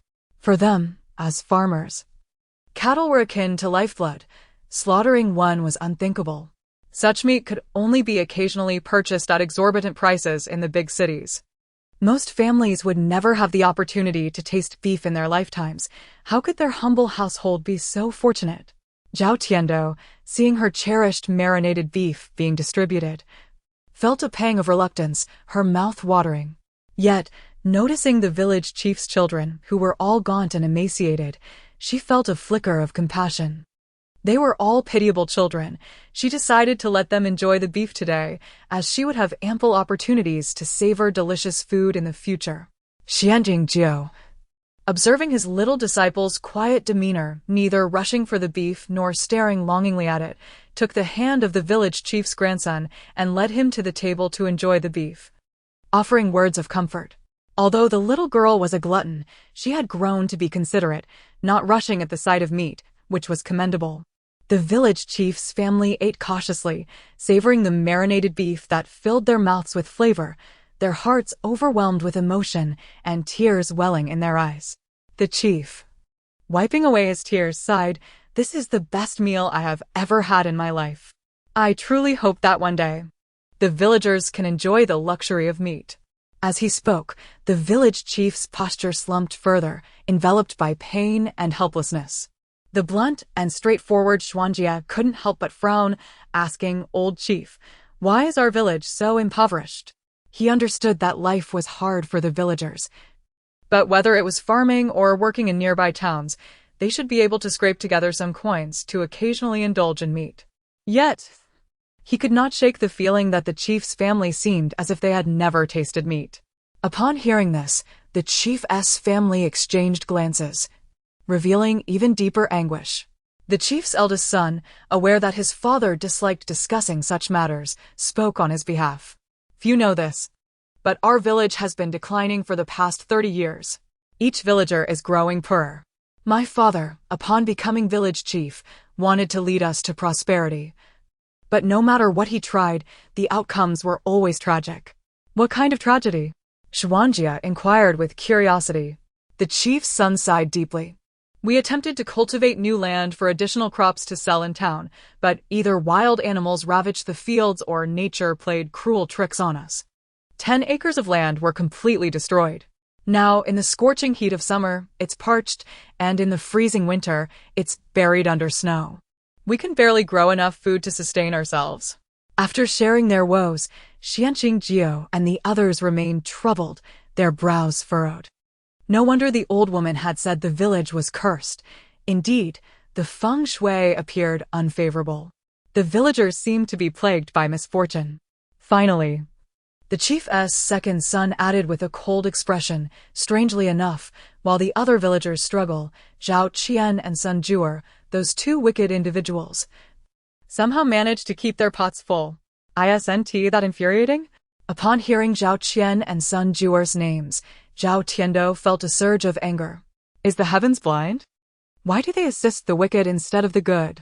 Although she did not know the specifics of their misdeeds, she sensed they were far from innocent. She recalled the filthy silver coins she had unearthed from Sun Jua's sturdy apron. It was undoubtedly tainted. The village chief's family felt equally helpless. They could not comprehend why the innocent villagers were overlooked by fate while the malicious couple thrived. Throughout this exchange, Xianqing remained silent, his gaze deepening as he pondered the situation. Listening intently, Xianqing and his brothers allowed Zhao Tiando to slip away, stealthily retreating to the door, and eventually making her way out of the courtyard. She memorized the path from the chief's house to Zhao Qian's and soon arrived at their residence. Xian had fled with the money, and the villagers had considered expelling Sun Jue from the village. However, given that she had a son to care for, they allowed her to stay for the time being. At that moment, Zhao Tiando heard the commotion inside, the incessant wailing of the chubby boy echoing through the air, which brought a smile to her face. "Serves you right for bullying me, little fatty. Getting a beating from your mother, huh?" She chuckled softly and peered through a crack, her eyes widening in shock. To her astonishment, Sun Jue was wielding a whip, striking the chubby boy. She recognized that whip all too well. It was the very one Zhao Qian and Sun Jue used to torment her. Chapter 94. Punishment of Sun Jue and her son, you heartless wretch. Just like that vile Zhao Tiando, both are ungrateful wretches. I commanded you to oppose me, and now you shall face the consequences. With that, Sun Jue raised her whip and brought it down heavily upon the chubby boy's rear. The once dull-colored trousers quickly became stained with crimson. The boy, who had been crying out for mercy, eventually succumbed to the pain and lost consciousness. In a fit of rage, Sun Jue lashed out a couple more times before finally pausing. Though her actions ceased, her tongue did not. She continued to curse Zhao Qian repeatedly. "You heartless creature. If he is not your son, then who is? You are all the same, devoid of compassion. I was truly blind to have followed you." Zhao Tiando recalled how, at that moment, the chubby boy had eagerly turned to his father, seeing him take all the silver notes, while his mother's power was waning. He had brazenly declared his abandonment of her. Such a ruthless betrayal stings the heart. Not only was Sun Jue abandoned by her unfeeling husband, but she was also scorned by her own son. It is a most disheartening reality, akin to raising a wolf that turns against its caretaker. Anyone would feel a chill in their heart, especially someone like Sun Jue, who possessed little maternal affection to begin with. Zhao Tiando could only imagine the boy's future, filled with turmoil and suffering. Yet, what did this have to do with her beloved Tiando?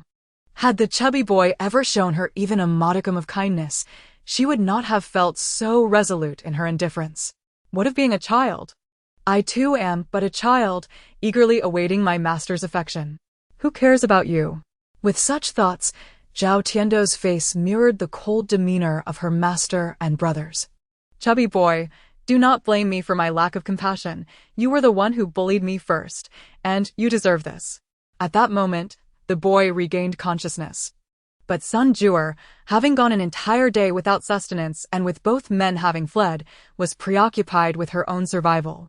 Seeing the boy awake, she had lost the will to strike him further.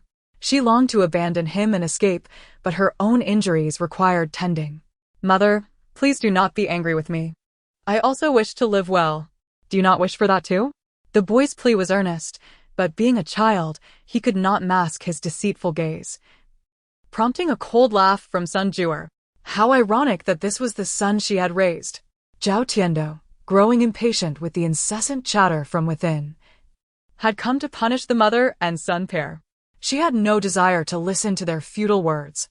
Resolutely, she produced a small paper figure and tossed a tickling charm at it. "Go, little Danksy, affix this charm to that wicked woman." The paper figure complied and swiftly entered the earthen house, successfully placing the charm upon Sun Jue. Zhao Tiando had initially prepared a smaller version of the charm for the boy, as it was less potent. However, witnessing the boy's brutal treatment at the hands of his own mother, she decided to spare him.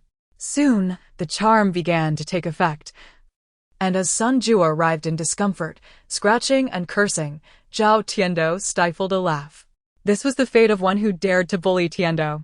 But then, to her astonishment, while frantically scratching, Sun Jue began to curse Zhao Qian and the boy, and even included Zhao Tiando, along with her master and brothers in her tirade. Could she tolerate this? Zhao Tiando's expression hardened as she retrieved her soul banner and summoned a spell. Shadows erupted from the incantation. Waving her banner, she pointed towards the inner room.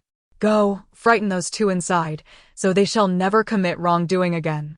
The summoned spirits floated away, and soon the earthen house echoed with terrified screams. Zhao Tiando peered in and was amused to see the spirits at play, rummaging through the room. even lifting Sun Jur into the air, causing her to lose control of her bodily functions. The chubby boy fared worse, fainting in terror upon seeing a ghostly visage. The cacophony of ghostly wails resonated in Sun Jur's mind, nearly driving her to madness as she fell to her knees, desperately bowing to the air. "Do not kill me. I promise never to do wrong again. I will not commit any misdeeds from now on." With each thud of her head against the ground, the chaos within the room gradually subsided. The disheveled furniture returned to order, and Sun Jur lay there, drenched and pale, her eyes vacant, neglecting even the itchiness that plagued her. Seeing this, Zhao Tiando waved her hand to dismiss the tickling charm and gracefully vanished down the narrow path. Chapter 95. Sweet Bean brings hope to the village. At this moment, Master and the senior brothers were engaged in conversation with the village chief when, quite unexpectedly, a small figure slipped through the door's crack. Xuanqing couldn't help but chuckle. This girl had likely sneaked out to punish that mother and son pair. Now that she had grown capable of protecting herself, and given that the village harbored no malevolent spirits, Xuanqing felt at ease and refrained from saying anything. Upon returning to the room, Sweet Bean discovered that her master was holding her jade pendant, and the expressions of her senior brothers appeared somewhat solemn. She hurried over, her little feet pattering on the floor. Xuanqing scooped her up and placed her on his lap, then carefully wound a red thread around the pendant and hung it around her neck, advising her earnestly, "My dear disciple, this pendant may very well be a relic left by your family.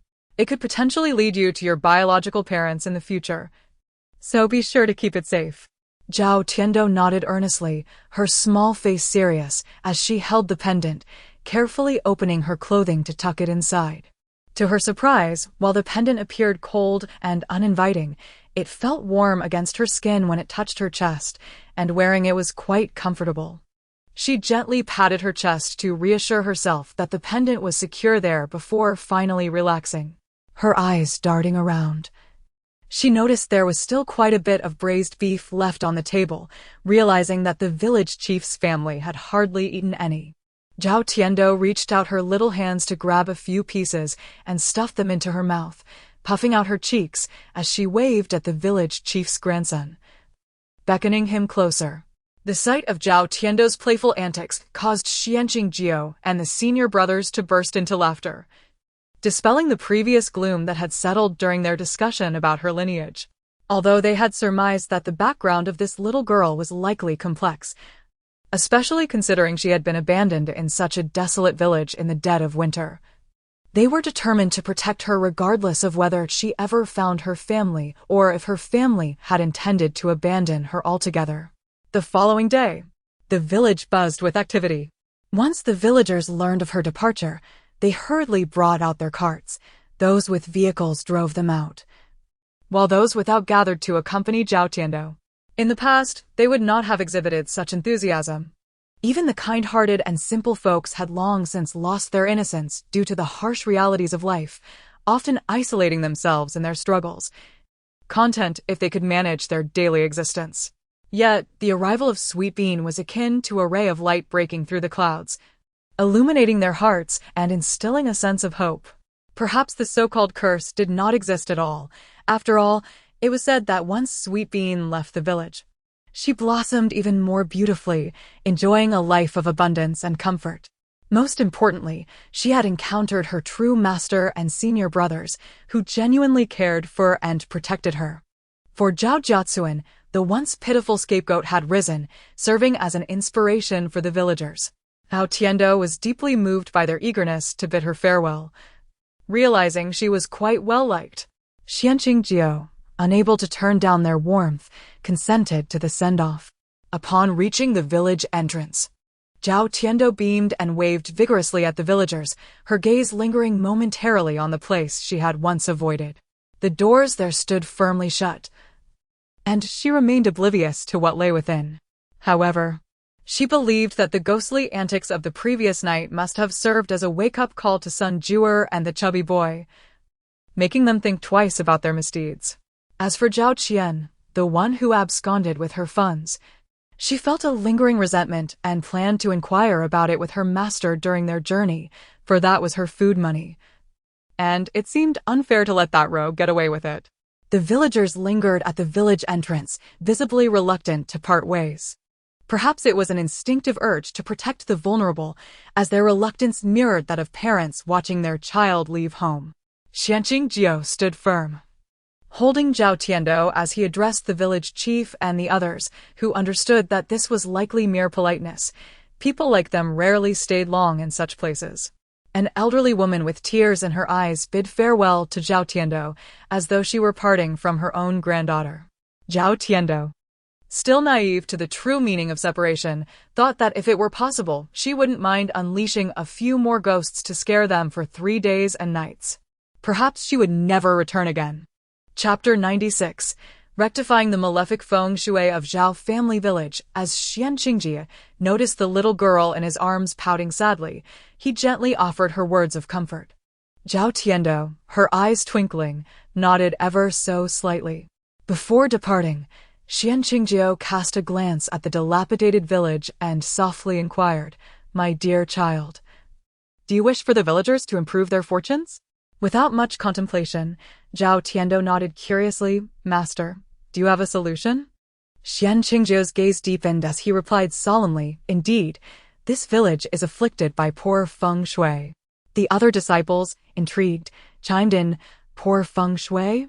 No wonder many villagers claim the land is cursed. Xuanqing affirmed, "This area possesses malevolent energies, repelling wealth and fostering negativity. Prolonged exposure will undoubtedly affect the fortunes of those who dwell here. However, remedying this adverse feng shui is quite feasible." He then turned to Zhao Tiando, earnestly asking, "Child, with just a word from you, I can assist these villagers in rectifying their feng shui. What say you?"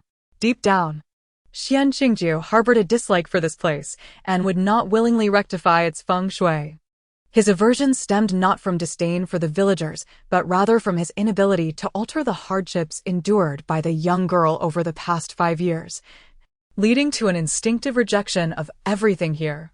Yet it seemed that the little girl was unconcerned, displaying a far greater level of openness than he, which lightened his heart, prompting him to share this matter with her.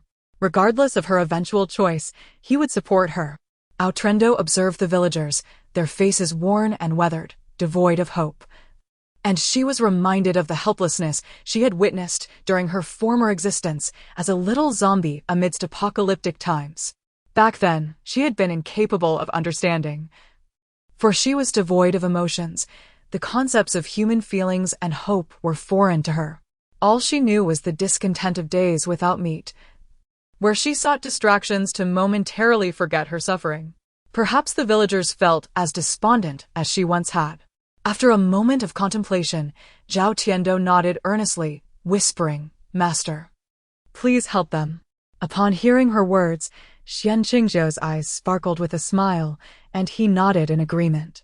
Her kind-heartedness was commendable, and as long as it wasn't naively foolish, it would surely benefit her future accumulation of virtue and higher achievements in her path. The villagers, unaware of the discussion between the master and disciple, refrained from interrupting. "Is it true, Master Dao? Is our village truly cursed?" one queried. "I've heard that hiring a Taoist to rectify feng shui can be quite costly, and we may not even gather enough funds."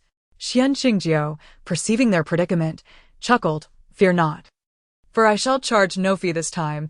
I will rectify the feng shui of your village free of charge." Upon hearing this, the villagers were overwhelmed with gratitude, eager to kneel in thanks, but Xuanqing swiftly halted them, adding, "You need only express your gratitude to Tiando, for it is her presence that has inspired my willingness to assist." The villagers turned their appreciative gazes toward the little girl. "Child, we have never aided you in the past, yet you selflessly wished to help us. We are profoundly grateful. Indeed, little one, when you suffered, we did not step forward to support you, yet you are still willing to assist us. You are truly a reincarnation of a bodhisattva. You shall undoubtedly become a formidable Taoist in the future." Hearing their words of gratitude, Zhao Tiando's face lit up with joy, her heart swelling with delight. It was a beautiful feeling to be able to help others. Being perceived as a bodhisattva in their hearts was truly wonderful. Thus, with the feng shui set right, the villagers believed wholeheartedly that brighter days were on the horizon. They expressed their immense gratitude before bidding farewell to Zhao Tiando with heavy hearts. On the way back, Xian Jia could no longer contain his curiosity and finally spoke up, his brow furrowed as he looked at Zhao Tiando. Little junior sister. The villagers were aware of the bullying you endured from the Zhao family, yet they did nothing to help you. Why do you wish to assist them? The senior brothers shared his confusion, feeling a sense of injustice, believing it unfair that those villagers would benefit from her kindness. Zhao Tiando, unfazed, grinned broadly. Because I want to. In the face of adversity, being able to refrain from harming others is already a significant achievement. That's what my little motivational sayings tell me. While the villagers may have shown some indifference, they had not committed any wrongdoing. Many others had behaved worse. Countless individuals thrived on exploiting the misfortunes of others, while the villagers merely endured their hardships, striving to survive. Her words struck a chord with the senior brothers, who could not help but admire her. To refrain from harming others amidst adversity is merely the mark of an ordinary person. Yet Zhao Tiando? She had traversed through her trials and still retained her humanity, refusing to blame those who could have helped but chose not to. Such resilience was not something the average individual could achieve. At that moment, the fourth senior brother, Xian Huang, finally grasped their master's intentions. The master was aiding the little junior sister in accumulating blessings and performing good deeds. In their profession, it was essential to not only amass hidden virtue, but also to gather merit and the faith of ordinary people to progress further. The little junior sister had effortlessly gained the faith of the entire Zhao family village, marking a significant triumph. Chapter 97. The silver note transformed into a ghostly scribble along the journey. Little Sweet Bean was enveloped in joy, yet she did not neglect the circumstances surrounding another rogue.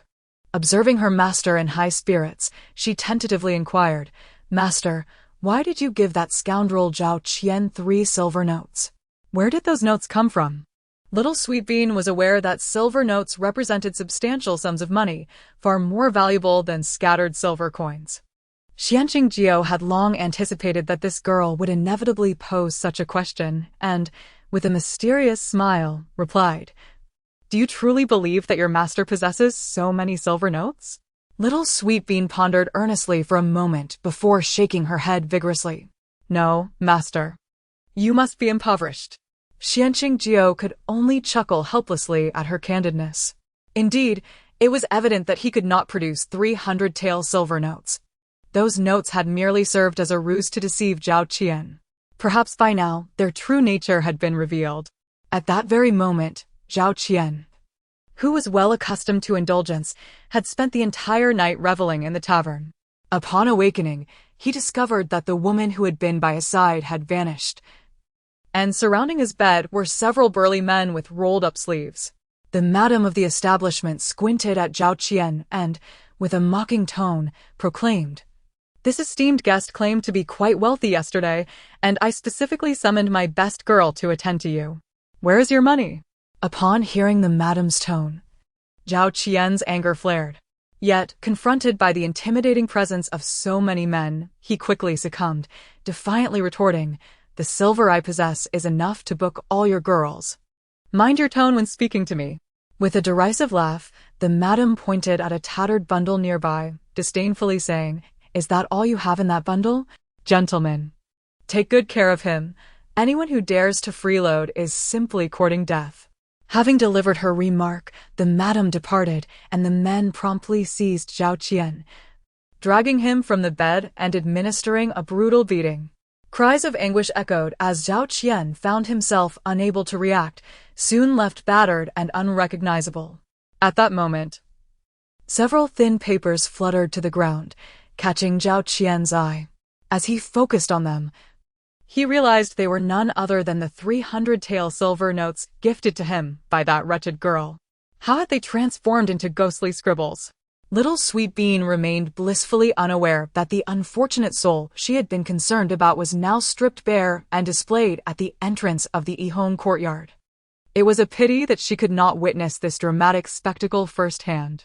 With the villagers' assistance, Little Sweet Bean and her companions successfully arrived at the Fuyo Temple. The villagers insisted on carrying their bundles up the mountain before departing without asking for a single coin. Returning to the temple, Little Sweet Bean remained energetic and, before Xianqingjiu could suggest she take a rest, she wandered off into the flower fields. The small mound still stood proudly amidst the blossoms, the gravestone pristine and even freshly washed, undoubtedly by Uncle Lucier, who regularly tended to it. Kneeling before the small grave, Little Sweet Bean grinned. "Little paper man, I've come to see you. Today, I've brought a little companion to keep you company." With that, she rummaged through her pocket and carefully unfolded a crumpled piece of paper, revealing a lifelike paper eye. Yet this eye was lifeless, having met its end at the hands of Little Sweet Bean herself. At that moment, her senior brothers, having returned with the year's supply of crafting materials, rushed over. They spotted their little junior sister squatting in the flower field, seemingly engrossed in some task. Curiosity drew them closer, only to find her wielding a small shovel, diligently digging a hole. To the left, atop the once pointed mound, a new paper figure had appeared, resembling the paper eye. However, this figure had already been activated and could no longer be used. It was crumpled and, at a glance, appeared somewhat pitiable. Her senior brothers stifled their laughter. It seemed another little paper figure had been sacrificed, and their junior sister was now preparing a grave for it. Before long, a small pit had been excavated, and Little Sweet Bean hurriedly placed the lifeless paper eye into the hole and covered it with earth, forming a small mound. She carved an inscription, erected a gravestone, and, with a flourish, completed the task in one seamless motion. Finally, brushing the dirt from her hands, she stood and reverently bowed to the two little mounds.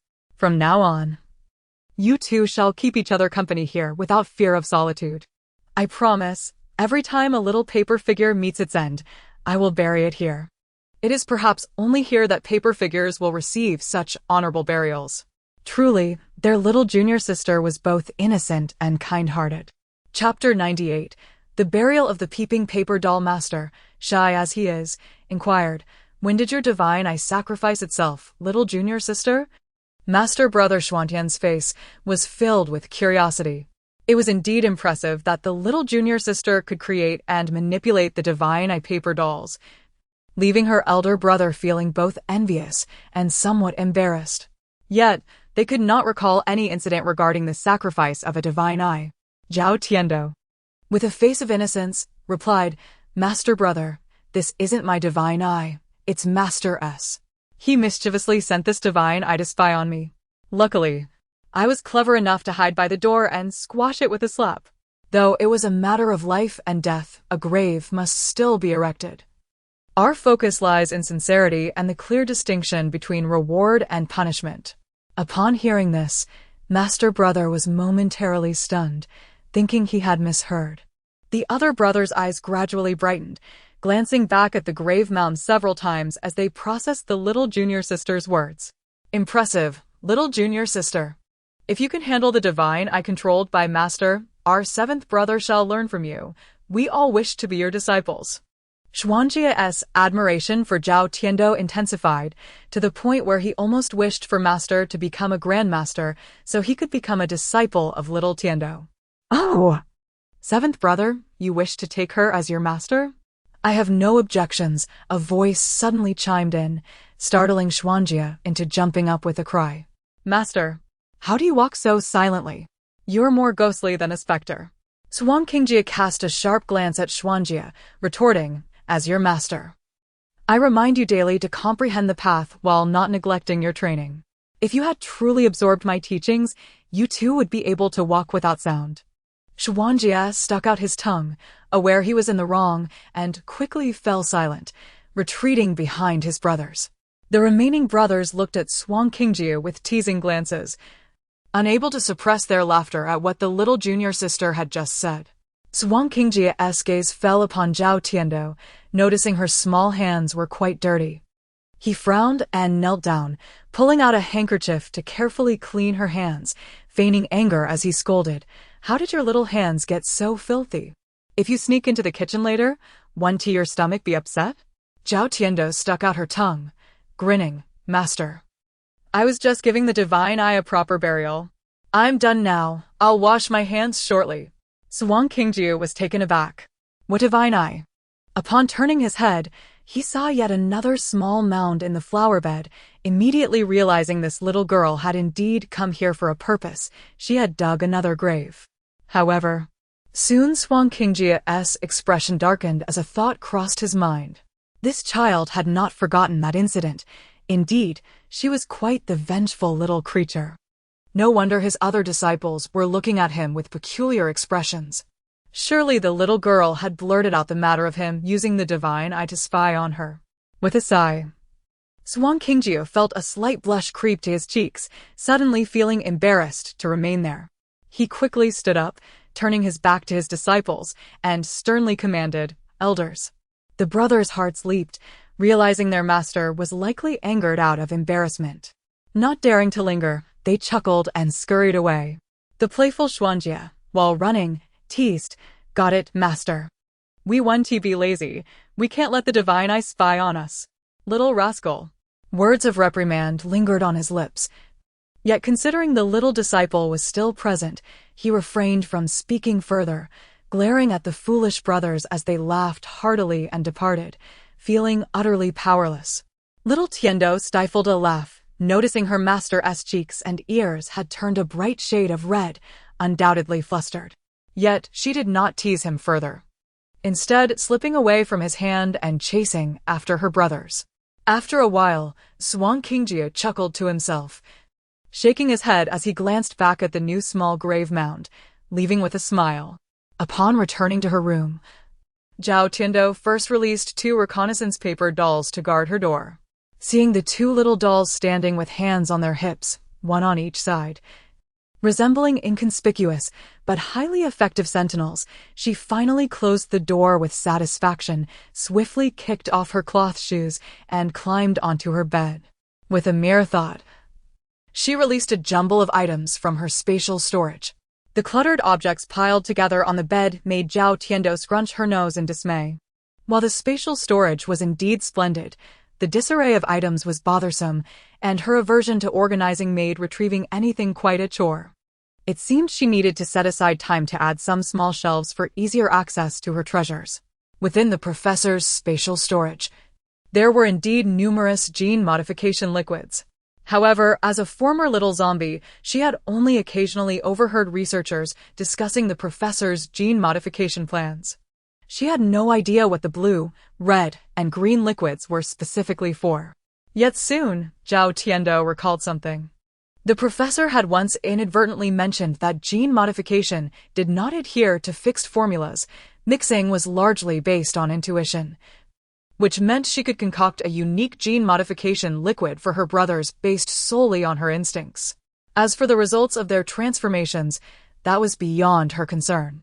Her brothers would simply have to accept their fate. Chapter 99. Master prepares a medicinal bath for the little junior sister. The senior brothers are unhappy in an instant.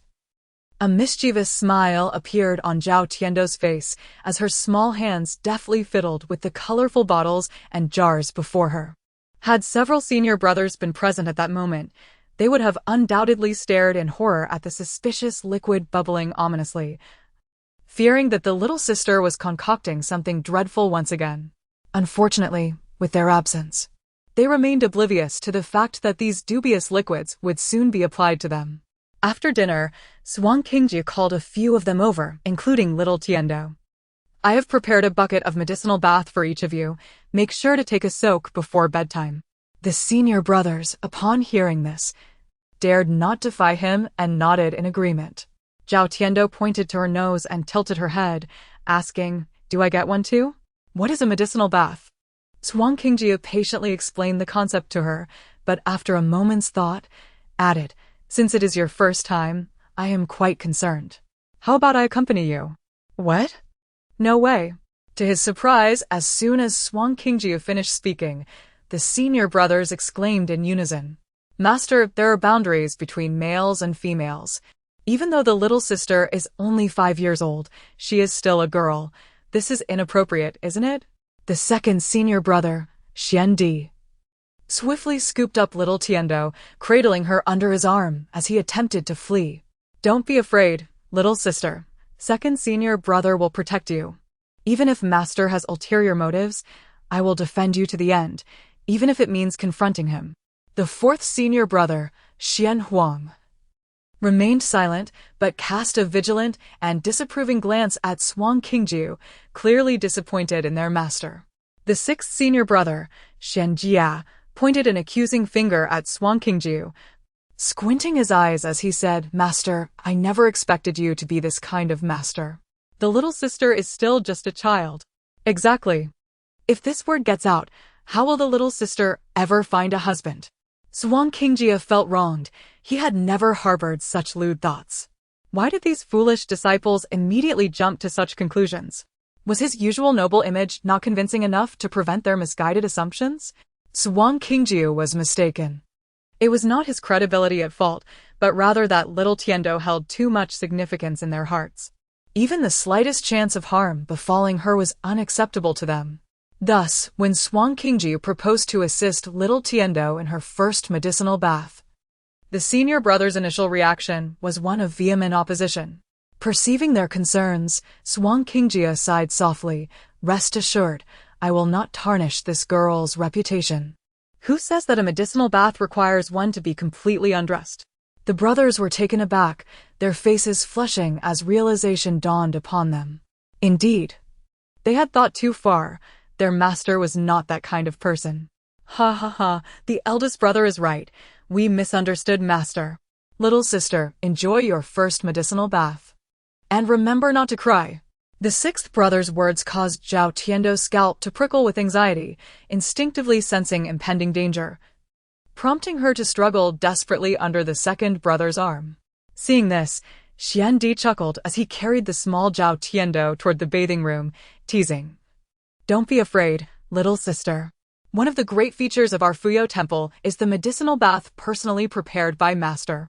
Though the first experience may be quite painful, it is immensely beneficial for the body. Soaking will prevent illness, strengthen the physique, and even enhance one's magical abilities to some extent."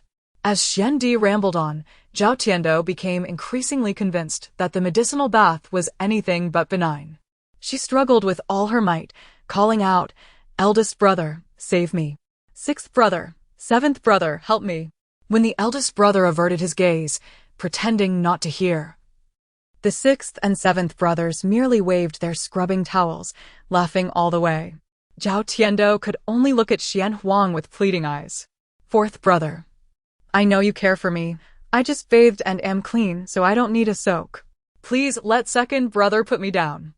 Xuanhuang felt a pang of sympathy, worrying that the little one might indeed cry out in pain once submerged. Yet, he also recognized the remarkable benefits of the medicinal bath concocted by their master. If the little sister could begin nurturing her body early on, it would undoubtedly be advantageous. She would have to endure this experience eventually. After a moment of contemplation, Xuanhuang spoke up to comfort her. "Little sister, the medicinal bath is not as terrifying as they say. Master cares for you deeply. How could he allow you to suffer? Trust him. Encountering the medicinal bath is inevitable. And the sooner you do, the sooner you can learn to soar and ignite flames like master." Upon hearing this, Zhao Tiendo immediately ceased her cries and protests, her eyes widening with excitement as she turned to Xuanhuang. "Is what fourth brother said true? Just like that night with master, if I take a medicinal bath, I can learn lightness skills and ignite fire with my fingers?" That night, Zhao Tiendo had witnessed Xuanqingji's lightness skills and his ability to conjure fire, and her heart yearned for it. Xuanhuang, having been present, certainly understood this. This revelation ignited Zhao Tiendo's enthusiasm, and she began rubbing her hands together, urging Xuandi to hurry and toss her into the medicinal bath so she could quickly master lightness skills and fire conjuring.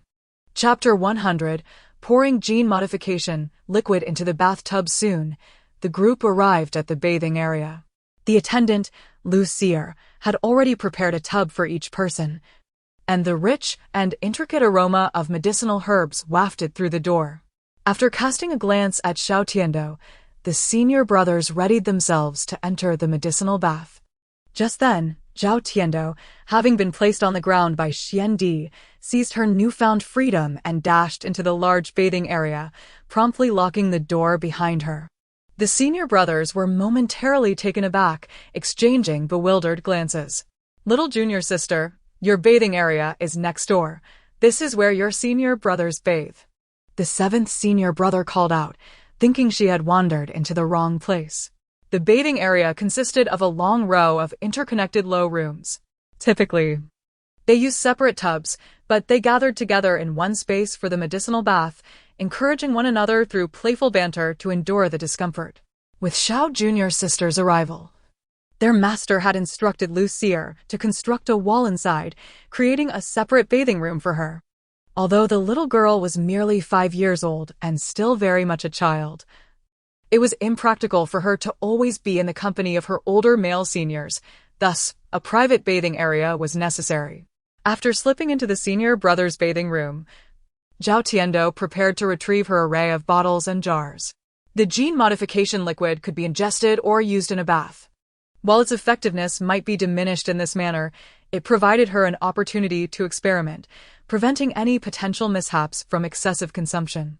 Hearing the calls of her brothers outside, she murmured, "Brothers, this is for your own good. If anything peculiar arises from the gene modification, do not blame me." With that, Xuantian twisted open the cap and poured the gene modification liquid into each of the 5 tubs. The small bottle's contents did not visibly alter the liquid, and after giving it a stir with her tiny hand, she skipped away, satisfied. The senior brothers, seeing her emerge unscathed, felt reassured and entered the bathing area without further thought.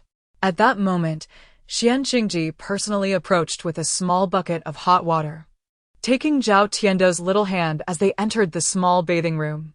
Observing her master's busy figure, the pungent smell of the medicinal concoction filled the air, causing her brows to furrow in concern. "Master, why is the medicinal broth so dark?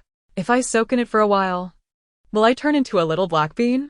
With her fair complexion, she envisioned herself growing into a beautiful maiden, and the thought of being stained dark from the medicinal bath was disheartening. Though her understanding was limited, she had absorbed enough peculiar knowledge to know that one white can cover 100 flaws.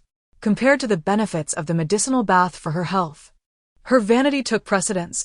Who wouldn't wish to remain beautiful? Xuanxuan, hearing her words, couldn't help but smile. "You, my dear, are concerned about the unattractiveness of the robe and fretful over the bath darkening your skin. It seems you are not foolish and have an appreciation for beauty." Xuantian, slightly puffing her chest in pride, replied, "Of course. Beauty should be cultivated from a young age. Although I have never worn beautiful clothes, my sense of aesthetics has always been on point. Otherwise, how could I have attracted a master as handsome as you?" Xuanxuan chuckled again, bemused by her spirited nature. Although sometimes her words were difficult to comprehend, the little girl was certainly growing clever and could not be easily deceived. With that, he rolled up his sleeves and plunged his strong, white arms into the medicinal broth. After a moment, he withdrew them, revealing only a slight reddening. There was no dark staining from the concoction. "See? You can rest easy with the bath I've prepared. Now hurry and undress to get in." Nodding in response, Xuantian began to remove her garments with a combination of hands and feet. As she shed her layers, she pouted internally, reflecting on how, despite the mild weather, her master always insisted on dressing her in multiple layers, fearing she might catch a chill. If the garments were thicker, she mused, he might have bundled her up like a ball. There was a certain chill one felt when one's master deemed them cold. With no other option, she sighed and obediently continued to undress. Finally, she was left with only her long, delicate undergarment. Looking down at the soft fabric, She thought it a shame to let it soak in the dark medicinal broth, and thus she prepared to remove it as well. However, upon noticing her undressing, Xuanqingji was taken aback, his face flushing as he quickly covered his eyes. No, no, my dear disciple, that is enough. You cannot remove any more. He realized she was still a child, unaware of the need for modesty between genders. Though she lacked this understanding, he, as her master and a grown man, felt it necessary to guide her. After all, as children grow, they must learn to avoid such impropriety. At 5 years old, she was not too young to begin understanding. Halting her movements, Zhao Tiando recalled what she had learned previously and obediently stopped, instead finding a small garment to wear. She then extended her arms towards Xuanqingji with a cheeky grin. Master is shy, but I know that men and women must maintain boundaries, so I have put on my little white shirt. Now, please carry me into the tub. Upon hearing this, Xuanqingji swallowed hard, carefully lifting Zhao Tiando into the bathtub. Chapter 101. I added a touch of something to your medicinal bath as Zhao Tiando entered the tub. Her petite frame quivered involuntarily for a moment. However, once the warm medicinal liquid enveloped her entirely, leaving only her little head exposed, she could not help but close her eyes in bliss. Ah, how delightful it is to soak in a medicinal bath. Why do the senior brothers seem to fear it so much? Zhao Tiando tilted her head, a look of confusion adorning her face. The thin wall allowed her voice to travel easily, and her words quickly reached the adjacent large bathhouse. Upon hearing her, the senior brothers immediately began to shout in unison. Oh, our master's medicinal baths only get better the longer we soak. One word, refreshing. It is indeed pleasant. Our master's baths have never disappointed us. Little junior sister should enjoy it fully. If you feel any discomfort, do let master know and do not endure it. Ultimately, it was the eldest brother, Xuantian, who, despite gritting his teeth through the pain, managed to voice his concern. Yet after each had spoken a word, silence fell upon them. For the stinging sensation induced by the medicinal bath left no room for light-hearted conversation. Had Zhao Tiando been able to see the expressions on her brothers' faces, she would have stifled a giggle. Each brother, stubborn in their demeanor, refused to show weakness, yet their tightly clenched jaws and pallid faces, coupled with beads of sweat forming like pearls on their brows, betrayed the discomfort they were enduring. At that moment, Zhao Tiando felt utterly comfortable and, hearing that her brothers seemed to be enjoying themselves as well, she joyfully splashed about in the bath, giggling. You all feel good too, right? Tiando does. It's truly wonderful, far more enjoyable than a hot bath, oh no, even better than soaking in a hot spring. Master's medicinal bath is splendid. Initially, the brothers thought that their little junior sister was merely putting on a brave front, displaying her resilience at such a young age, which made them feel a pang of sympathy. However, upon closer inspection, they began to sense something was amiss, and while enduring their own discomfort, they whispered among themselves. I too feel it. Do you think Master might have specially concocted a bath for little junior sister that wouldn't torment her body? Xuantian shook his head, resolutely stating. That is unlikely. Master has previously mentioned that the process of a medicinal bath is inherently painful. To strengthen the body and enhance one's skills, one must endure a certain level of suffering. The brothers nodded in understanding. They recognized that the path of cultivation was one that defied nature itself.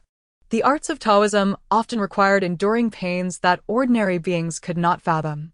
They held a love-hate relationship with the medicinal baths prepared by their master. They merely hoped that their little junior sister was genuinely comfortable, for they were concerned that her frail frame might not withstand it, fearing she might burst into tears at any moment. However, as time passed, little Tiando did not emit a single sound of distress. Instead, she occasionally let out soft, contented hums and even cheerfully engaged them in conversation. The brothers, having been nearly drained by the torment of the medicinal bath, found themselves lacking the energy to converse with her. Noticing their dwindling chatter, Zhao Tiando anxiously inquired of Xuanqingji, Master, why are the senior brothers so quiet? Is it because they're too comfortable and have fallen asleep? It's dangerous to sleep while bathing. I'm a bit worried. Do not worry. Your brothers are well accustomed to the process of medicinal baths, Xuanqingjitu assured her, concealing his amusement. His little disciple was sometimes quite naive. Her brothers were not asleep due to comfort. It was more likely that they had succumbed to the pain and fainted. Yet he refrained from voicing this thought, not wanting to heighten her concerns. The medicinal bath he prepared for her was distinct from those of the other disciples. Given her delicate skin and tender age of merely 5, she could not endure the same rigors as the others. Thus, he had invested considerable effort into crafting this particular bath, ensuring it would be devoid of discomfort and instead warm her little body. As for the baths of the brothers next door, they were tougher and could withstand it. He deemed it unworthy of his time to remove the harsher elements. Let them endure the pain. After all, it was not he who would suffer, and as long as his little disciple was comfortable and benefited from the bath, everything else was inconsequential. Unbeknownst to the brothers, they had merely been brushed aside with a dismissive thought in their master's mind. At this moment, they had reached their limit of endurance. Coincidentally, Zhao Tiando, estimating the passage of time, surmised that the genetic modification serum should soon take effect. Tentatively, she asked, "Senior brothers, how are you feeling now? Have you noticed anything different?" No sooner had Zhao Tiando's words left her lips than the brothers felt an additional sensation of itchiness accompanying their bone-deep pain. This itchiness intensified, to the point where even the most resilient among them, Xuandi, began to squirm and rub against the sides of the tub, striving to overshadow the pain. "Oh dear, why do I feel increasingly itchy?" Seventh Brother Xuanjia suddenly recalled something, his pupils widening in shock. "Little junior sister, you didn't use an itching charm on us, did you?" He had suspected that her abrupt entrance and the closing of the door had something to do with playing tricks on them. Upon hearing her brothers mention the itch, Zhao Tiando felt a rush of validation. The activation of the genetic modification serum indeed altered sensory perceptions. Their sudden itchiness must signify its effectiveness. Enjoy it well, dear brothers. Tiando has added a little something to your medicinal bath. Once you finish soaking, you shall undergo a transformation. Chapter 102. The brothers have grown stronger. As soon as little Sweetbean's words fell, a sense of unease gripped the hearts of the senior brothers. Little junior sister, playing pranks on the brothers is one thing, but a medicinal bath is not to be trifled with. They thought. "You've changed, little junior sister." "Oh, I'm so itchy, my dear little junior sister." The sounds of discomfort echoed from the adjoining room, causing Xianqingjio to feel a strange sensation all over, casting a suspicious glance at Zhao Tiando. "Little one, we need to have a serious talk. I usually let you play around with the brothers, but during the medicinal bath, you must refrain from pranking them. This is a warning." Seeing her master's stern expression, Zhao Tiando nodded in agreement. "Rest assured, master.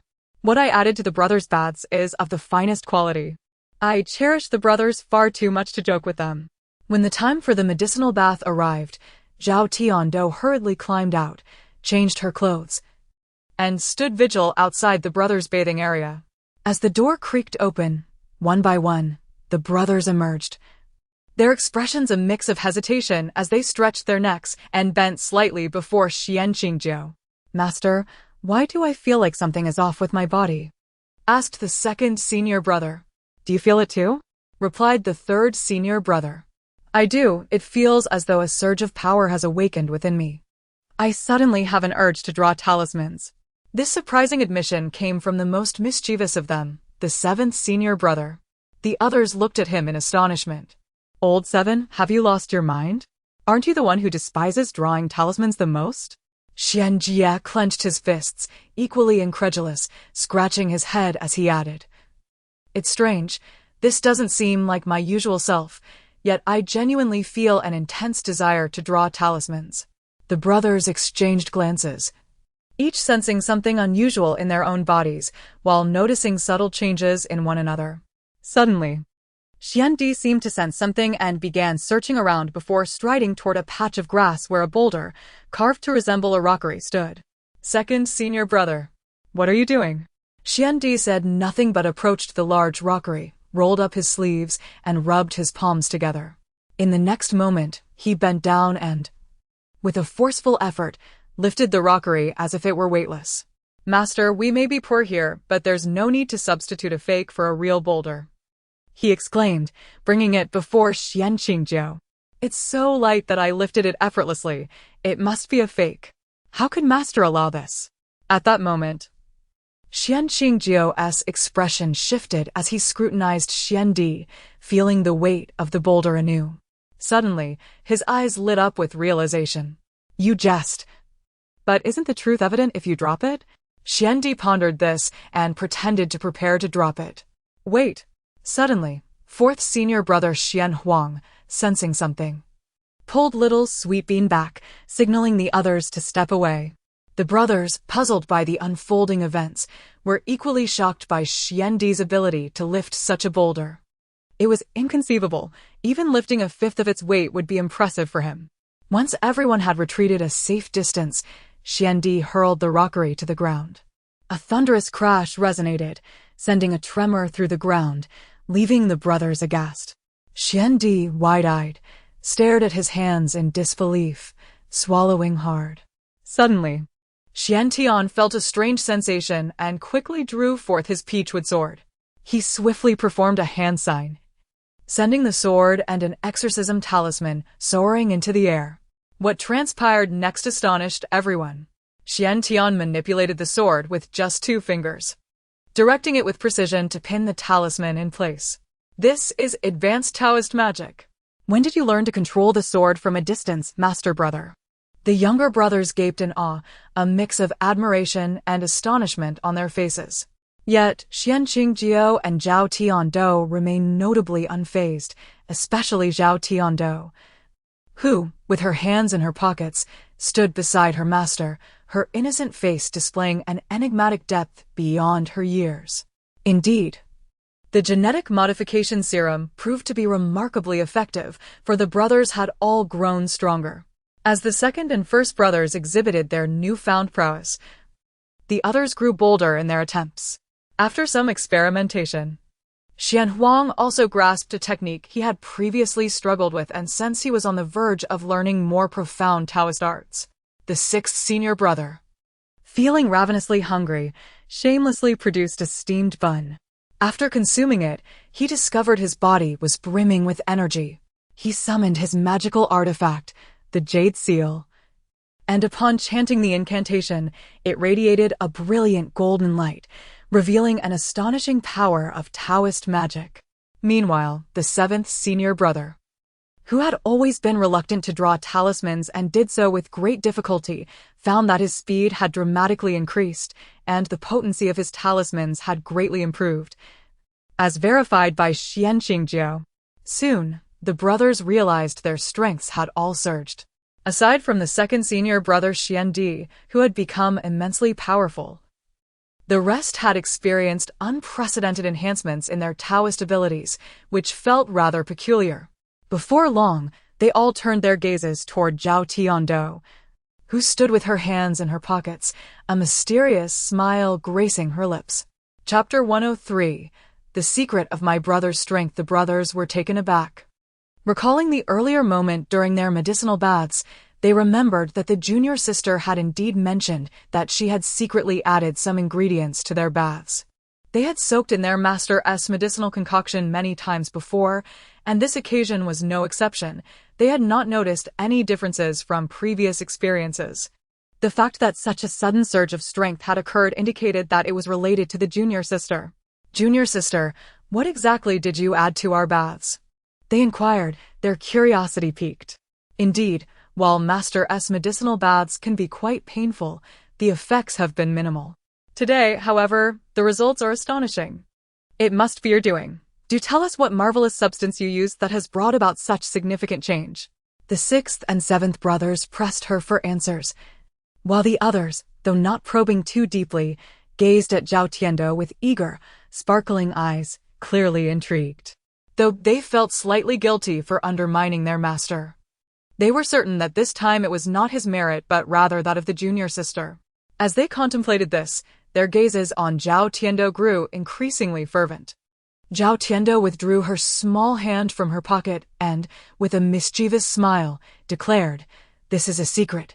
The heavenly mystery must not be revealed. Or else the enhancement of your strengths shall be rendered ineffective." She contemplated revealing the nature of the gene modification liquid, but decided against it. After all, there was little left of it in her spatial realm, and one use was sufficient for her brothers. Further applications would yield diminishing returns. Moreover, she preferred that her brothers did not view her as an anomaly, and for the time being, everything was just fine. Upon hearing her words, her brothers, understanding her sentiment, ceased their inquiries. This young lady had previously stated that secrets ought to be kept, and they found her reasoning quite sensible. It was only natural for her to harbor secrets, as she was unlike ordinary children. Each of them also possessed their own undisclosed secrets, perhaps even unknown to their master, who might not have noticed.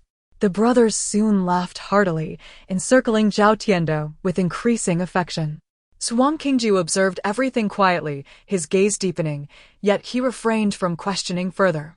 The fact that his disciples had grown stronger brought him joy, but there were still matters he needed to address. With a serious expression, he embraced Zhao Tiando and solemnly addressed his 5 disciples. "This matter ends here. Cherish the goodwill your junior sister has shown you, but do not speak of it carelessly, lest it bring her trouble." Though he was unaware of what ingredients his little disciple had added to the medicinal baths, he was certain that such knowledge must not be disclosed to others. Anything capable of instantaneously enhancing one's spiritual prowess was extraordinary. Even the self-proclaimed righteous masters of the Tianxia Academy would not remain calm upon discovering this, let alone the many ruthless practitioners of dark arts lurking in the world. The brothers nodded solemnly, assuring him that they would not speak thoughtlessly. "Fear not, master. We are well aware of the implications. With our junior sister assisting us so generously, we will protect her rather than harm her." "Yes, our junior sister is our little lucky star, and we understand this well." Seeing her brothers grow stronger and their protective affection towards her, Zhao Tiando felt immense satisfaction. In the days that followed, her brothers, infused with the effects of the gene modification, exhibited boundless energy, diligently applying themselves within the temple. The second brother soon discovered that his strength had increased significantly.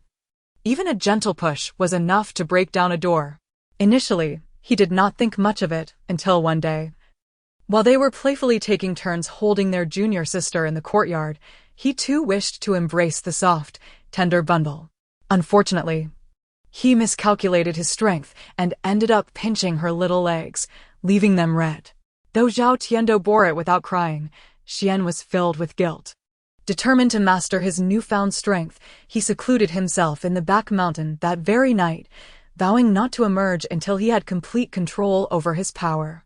The eldest brother, Xuantian, found himself suddenly enlightened in the ways of sword-based magical artifacts, as if a door had opened within him, and he excelled at sword control techniques. Xuanqingjiu presented him with a genuine sharp magical sword, replacing the peach-wood sword he had cherished for many years. Eager to harmonize with his new weapon, Xuantian confined himself to his room, practicing diligently, seeing no one but his junior sister when she sought him out. As for the 4th brother, his innate talent for metaphysics was already superior to that of his peers, and after being enhanced by Zhao Tiando's modifications, his magical prowess surged, instilling him with confidence to tackle more profound mystical arts. The 7th brother discovered a newfound passion for drawing talismans, motivated by a desire to renovate the temple and acquire fine items for his junior sister. He began producing a plethora of talismans. The 6th brother, after diligently following his brother's example for several days, found that the magical energy he had experienced after the medicinal bath had inexplicably diminished, leading him to believe that perhaps his innate talents were simply too lacking, which left him quite dejected. Zhao Tiando, noticing his mood, hurried over, carrying a freshly roasted chicken prepared by Uncle Lucier, and plopped down beside Xian Jiechi, enjoying it heartily. Xianjiechi, feeling downcast and resting his chin on his hand, watched her savoring the chicken when suddenly his stomach rumbled, awakening his appetite. Zhao Tiando tilted her head and, seeing his eyes fixed longingly on the roasted chicken in her hands, tore off half and offered it to him. This chicken is seasoned with cumin, it's delicious. Though Xianjiechi was typically a glutton, he was aware that Zhao Tiando cherished roasted chicken and didn't want to deprive her of her enjoyment. He swallowed hard, smiling as he shook his head. I'm not hungry, junior sister. You should eat it all. Seeing the gentle smile on his face, his eyes crinkling into crescent moons, filled Zhao Tiando with warmth, prompting her to insistently press the half-chicken into his hands. Don't worry, sixth brother. Uncle Lucier has more. If I find myself hungry, I'll just ask him for more. Touched, Xianjiechi gratefully accepted the chicken and devoured it with gusto. To his surprise, as the roasted chicken settled in his stomach, the magical energy he thought had vanished returned to him.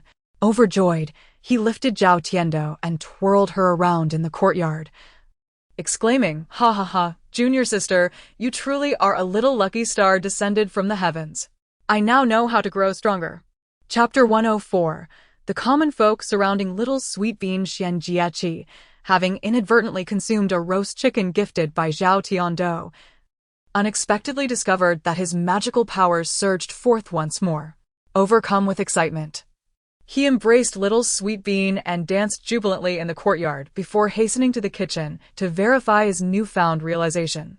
Observing her sixth senior brother, who resembled a jubilant 200-pound child as he skipped away, little sweet bean felt perplexed and bit into a piece of chicken. Could it be that he was off to snatch the second roast chicken that belonged to her? As time passed, Xianqing busied himself with fulfilling the incessant thirst for knowledge of his somewhat foolish disciples, diligently imparting the secrets of Xian arts. Freed from her master's constant supervision, little sweet bean roamed the temple like a liberated magpie, enjoying her days exploring various corners with unrestrained delight. At that moment, her senior brothers were engaged in the learning hall, studying new talisman designs under Xianqing's guidance. When Lucier hurriedly arrived, just as mealtime approached, Xianqing remarked, "Lu uncle, simply inquire with the young lady about lunch. Let her decide." Lucier shook his head. "As for what to eat, I just saw the little girl conversing with those two small mounds in the flower field. I should ask her directly." Scratching his head, he continued, "No, master. While I was ascending the mountain, I noticed a considerable number of people gathering at the foot of the mountain, some dressed quite lavishly. I thought they might be seeking our exorcism temple, so I came to report." Upon hearing this, Xianqing immediately straightened his posture, and the senior brothers hastily put down their brushes, their faces alight with excitement. "Master, it seems work has arrived." "Lao Qi, quickly check it out." As Xuantian spoke, Xianjiechi dashed out, swiftly making his way to the temple's entrance. Little Sweet Bean, who was adorning the small mounds with flowers, noticed seventh senior brother rushing out of the learning hall, and her eyes brightened. She sprang up from the ground and followed him. Reaching the temple gate, Zhao Tiando could hear the cheerful chatter from outside, indicating a sizable crowd. Her small face frowned. Could it be that someone was causing trouble at their temple? How unreasonable. After all, they had finally settled into a blissful routine. Who was so blind as to disrupt her peaceful existence? That's her. Everyone, quickly surround her. Don't let her escape. Oh dear, this little ancestor has been elusive in our search. Hurry, everyone. Before Zhao Tiando could grasp the situation, a vast shadow loomed over her, and she found herself encircled. Looking up, she noticed that many of the uncles and aunts resembled familiar faces. "Little junior sister. Are you all right?" they exclaimed. "Let us through. We mustn't harm our little sister." Xianjiechi grew anxious, having discerned the intentions of the crowd. He knew they were not ill-intentioned. However, seeing his petite junior sister surrounded by a throng of common folk set his heart racing. At that moment, Tiando raised a hand and called out, "I'm fine, seventh senior brother. Villagers, please don't crowd around me. Let us enter the temple first, shall we? The situation spiraled out of control as everyone rushed to surround Zhao Tiando, each clutching silver coins, eager to offer them to her. To an outsider, it would seem that the crowd was possessed, fervently attempting to gift away their money. Though Zhao Tiando was taken aback by the sight of so much silver gleaming before her. Her master had taught her not to take what did not belong to her, lest she jeopardize her fortune and blessings. Thus, she resolved to usher the villagers into the temple first. At that moment, her senior brothers and Xuanqing also hurried over. Upon hearing little Sweet Bean's soft voice amid the throng, they quickly pushed through the crowd to rescue her. Xuanqing, after ensuring that his little disciple was unharmed, breathed a sigh of relief. Inside the main hall, when Xuanqing and the senior brothers learned of the villagers' intentions, they were utterly astonished. You traverse mountains and rivers to visit our exorcism temple just to purchase our protective talismans? No, we also want the house-protecting talismans. Those are indeed magical symbols. Incredibly effective. I came hoping to purchase a substantial quantity. Is that all right? The crowd clamored, turning the solemn hall into a bustling marketplace. Xuanqing, unaccustomed to such scenarios, felt overwhelmed, his temples throbbing as he sought assistance from his little disciple in his arms. Understanding her master's discomfort with such scenes, Zhao Tiando hopped down and stepped onto the dais. Reaching into her space, she produced a handful of house-protecting talismans and looked towards her senior brothers. Recently, I have been preoccupied with conversing with the small paper figures and haven't been able to stock up on protective talismans. Please, senior brothers, contribute your supplies. The senior brothers exchanged glances, stifling laughter as they retrieved the protective talismans they had drawn over the past few days, handing them to little Sweet Bean. Seeing the table filled with triangular protective talismans and house-protecting charms, the villagers grew ecstatic, quickly pulling out their coins. I'll go first. 10 protective talismans and 50 house-protecting charms. With that, a small wooden box landed before little Sweet Bean. Upon opening it, she was nearly blinded by the dazzling array of silver coins inside. Chapter 105. The hunger marketing of little Sweet Bean. The man was clad in a dark red brocade robe, his rotund figure suggesting a life of luxury. However, the dark circles under his eyes and his weary expression indicated that he had not slept well for several nights, likely due to troubles at home or among those close to him. Zhao Tiando glanced at the talismans beside her and pondered, why not? I have brought my money. Look, this box is brimming with silver ingots. Surely that is sufficient? The uncle grew anxious, and the onlookers also began to fret. Ever since they purchased the safety talismans or house-protecting charms from the little Taoist priestess at the street stall, they had been unable to forget them. Those were the most effective talismans they had ever used, truly warding off misfortunes. Although those misfortunes were not catastrophic, when one faces bad luck, it often comes in waves. Relentless and unending, thus, they felt it prudent to have some safety talismans on hand.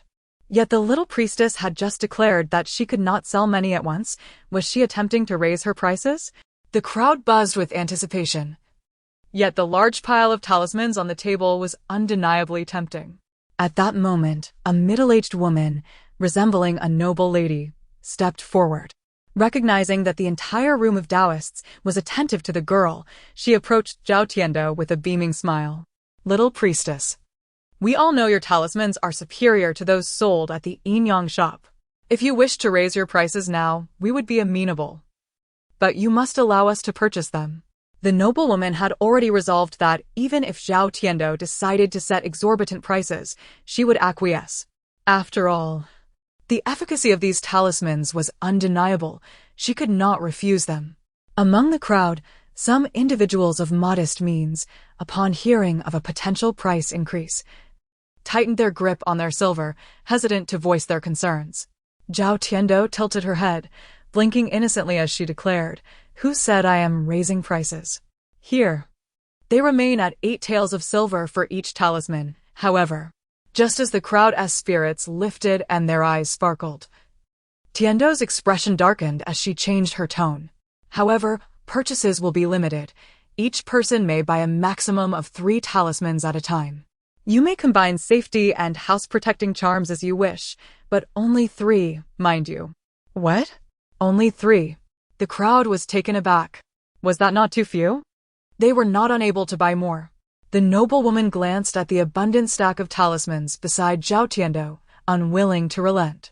Little priestess, seeing as you have so many talismans, even if each of us buys 3, you won't sell out. Why not allow us to purchase a few more? Yet Zhao Tiando, hands on her hips and with an indignant expression, firmly replied, "No, these talismans were painstakingly crafted by my senior brothers. It takes immense effort. If I were to sell them all at once, my brothers would have to toil even harder to create more, and there are others who wish to buy as well. I cannot bear to see them struggle so." With that, Zhao Tiando approached her visibly exhausted senior brother, turning his face towards the crowd with a worried expression. "Look, my senior brother has developed panda eyes from working on these talismans. It pains me to see him like this, which is why each person can only buy 3. There are no more available." Though the crowd did not fully comprehend what panda eyes meant, they could clearly see the fatigue etched on the young man's face, his eyelids almost drooping to his cheeks. They began to wonder if indeed crafting these talismans required considerable effort. Unintentionally showcased by his junior sister, Xuantian swallowed hard, realizing she was putting on a show. Although he didn't fully understand why she didn't sell all the talismans for silver, he knew she had her reasons. Even without a clear rationale, he would unconditionally support her. Whatever his junior sister said or did was always right. Thus, when Zhao Tiando held his face while speaking, Xuantian made an effort to appear pitiful, even though in his heart, he thought that his weariness stemmed from daily sword training and cultivation, bearing no relation to talisman crafting. Nevertheless, the crowd believed her, and Zhao Tiando achieved her goal. After the eager buyers departed, her senior brothers surrounded her, curious to ask, "Little sister, why did you not sell the remaining talismans to them?" Zhao Tiando handed over the 400 taels of silver she had earned to Xuanqingjiu for safekeeping. Then, while collecting the rest of the talismans, she replied mysteriously, "Brothers, this is called hunger marketing. You understand the value of scarcity, do you not?" Upon hearing this, her brothers comprehended and could not help but admire Zhao Tiando. "Little sister, you are truly knowledgeable. In matters of commerce, only your 5th brother excels. But I see you are far more capable. You have secured us such a substantial sum." Xuanjia's admiration for Zhao Tiando grew, and he began to doubt even the 5th brother's prowess. The others also praised her, showering her with compliments, and she beamed with delight. Xuanqingjiu, pleased as he counted the silver from his little disciple, couldn't help but lift Zhao Tiando high into the air, planting a gentle kiss on her cheek. "Good disciple. You are indeed a treasure to me. With this, we will have sufficient funds to repair the temple. I shall begin preparations tomorrow." Chapter 106. The disciple from a wealthy family. Upon hearing the news that the temple was finally to be renovated, the senior disciples were filled with immense joy, nearly brought to tears by their excitement. No one yearned more for the prosperity and strength of the demon suppression temple than they did. In their early days at the temple, each of them had harbored disdain, with nearly every senior brother contemplating escape. Yet, as they delved deeper into their master's teachings, they gradually came to accept the temple's environment.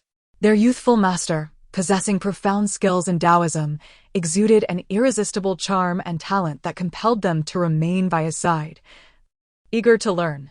The senior brothers understood that the demon suppression temple held significant importance for their master, who wished for it to flourish under his guidance more than anyone else. However, his disposition was ill-suited for the mundane affairs of the world, resulting in the temple's stagnation. But now, with the arrival of the fortunate little sweet bean, their master had begun to embrace the human experience, and the temple was progressing toward a brighter future. "Master, we shall assist you," one of them declared. "Indeed, I have some knowledge about carpentry and such. Allow me to prepare, for as the head of the temple, you should not trouble yourself with such trivial matters." At that moment, the usually unassuming 6th senior brother unexpectedly volunteered. eager to descend the mountain in search of someone to renovate the temple. Xuanqing glanced at the enthusiastic Xuanjia, observing his resolute gaze, which suggested that his intentions were sincere rather than motivated by mere appetite, and thus nodded in agreement. On the following day, early in the morning, the sixth senior brother indeed accompanied Uncle Lu Si down the mountain. Zhao Tiando wished to join them. However, her master disapproved, leaving her to wistfully watch the two retreating figures before carrying her to the study. "Master, why have you brought me to the study?" Zhao Tiando inquired. Her master often indulged her with special attention and encouraged her to read and practice her calligraphy, all of which she diligently completed. Xianqing Jiao glanced at Zhao Tiando, contemplating, and with a solemn expression, asked, "Disciple, let me inquire once more. Do you truly wish to find your family?" Taken aback by the sudden question, Zhao Tiando hesitated momentarily. "Master, I have never experienced a parent's love, nor do I know the essence of having siblings. I wonder if my grandparents would spoil me, as I have never felt such affection. I long to know, having lived two lives, albeit as a child in both." She had never matured or encountered the world of adults. Yet, even during her time as a little zombie, she envied those children who lived with their parents, always contemplating whether having a complete family would make her a happy little one. In this life, she was fortunate to have a caring master and elder brothers, which brought her happiness. Nonetheless, a deep-seated yearning for a family persisted within her heart. If she could not endeavor to fulfill this dream, it would likely remain a lingering thought. Seeing the genuine emotions reflected in the child's eyes, Xianqing Jiao found it impossible to refuse her. With a gentle sigh, he caressed Zhao Tiando's head and then retrieved a jade pendant from around her neck. Although Zhao Tiando lacked understanding of worldly affairs, she was astute. Noticing her master's demeanor, her heart tightened with anxiety, and she furrowed her brow, asking, "Is there news about my family? Do they no longer want me?" With a hint of a sob in her voice, Zhao Tiando clenched her small hands, striving to suppress her tears. Witnessing her distress tugged at Xianqing Jiao's heart, prompting him to lift her into his arms and softly comfort her. "Of course not, dear disciple. You are so lovable that anyone would delight in you. How could they ever abandon you? However, I have uncovered some information regarding this jade pendant and was just about to share it with you. At least they haven't forsaken me. Master, what have you discovered? Even if it is bad news, I will accept it willingly. You need not worry about me." Xianqing Jiao strolled slowly around the study, gently patting her back in solace as he spoke. "Disciple, this jade pendant is not ordinary. While the design is one that common folk can use, I have learned that the jade itself is of exceptional quality, suitable only for the affluent and powerful. Do you understand what I mean?" Zhao Tiando nodded earnestly, her mouth agape in realization. "I understand, Master. You mean I am a child of a wealthy family. That is quite good. If the family is affluent, there is no worry of scarcity," she thought simply, her innocent perspective causing Xianqing Jiao to chuckle. He had intended to prepare her for the complexities of her background, especially given that such a lineage could lead to intricate stories and perhaps unfavorable outcomes, particularly since she had been abandoned in a desolate place like Zhao family village during a snowstorm. Yet, witnessing her untainted joy as she declared herself a child of wealth, he found himself unable to voice the darker implications. Perhaps it is best to let her remain blissfully ignorant, he mused, considering that she was merely 5 years old and should not bear the weight of such complexities. He resolved to shield her from the burdens of adulthood for now, allowing her to revel in her innocence while he took on the weight of her worries. Chapter 107. New clothes. Ever since the little sweet bean discovered the possibility of being the child of a wealthy family, her spirit soared. As she wandered through the temple, her cherubic face radiated joy. Even when Lucier failed to prepare her favorite roast chicken, she merely smiled and brushed it off. Swan Qingjiu, aware of his little disciple's elation, felt an increasing sense of concern. While he wrestled internally with whether to provide some cautionary advice to the young girl, renovations at the temple commenced. Throughout the day, masons and laborers hired from the town bustled in and out of the temple, Every craftsman who encountered Zhao Tiando praised her effusively. "This girl is quite a beauty.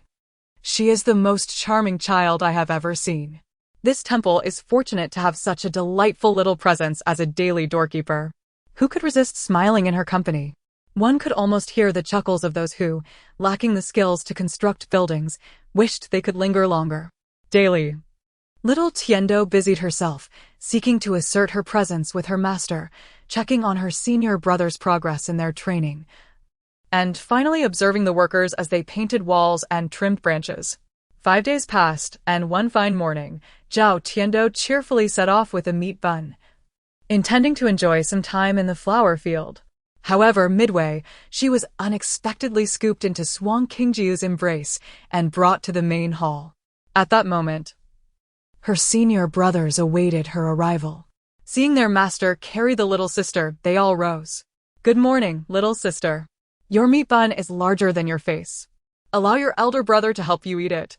Tiendo waved her hands and beamed at her brothers. "Good morning, sixth brother, that won't do. This meat bun is a specially made oversized version by Uncle Lucier for me. If you wish for one, you can ask him to make you one tomorrow." Hearing this, Xuanjia was momentarily taken aback, closing his mouth, only to be met with teasing from the others. He mumbled, "Uncle Lucia only grants privileges to little sister. If I were to ask for an oversized bun, he'd surely send me flying with a punch." Tiendo, catching wind of Xuanjia's complaint, burst into laughter, taking a hearty bite of her large meat bun, fearful that he might attempt to snatch it away. Lucier frequently descended the mountain to procure ingredients, leading him to begin transforming the back mountain into a space for his own farming endeavors. While Tiendo believed her small stomach could accommodate the appetite of 2 adults, she still fell short compared to her sixth brother's voracity. If the 2 of them continued to eat like this, the temple might soon find itself overwhelmed. Once Xuanqingjia settled Tiendo in her seat, the senior brothers followed suit. Curious, Xuantian inquired, "Master, why have you summoned us?" Since the townsfolk from Jiayang City had come to seek talismans and had profited, the temple had been devoid of other tasks. Was it possible that a new business opportunity had arisen, prompting their master to send them down the mountain? Xuanqingjia gestured toward a side, and Xuantian immediately understood, hastening to the indicated spot to discover a wooden box. Upon opening it, he exclaimed, "New clothes?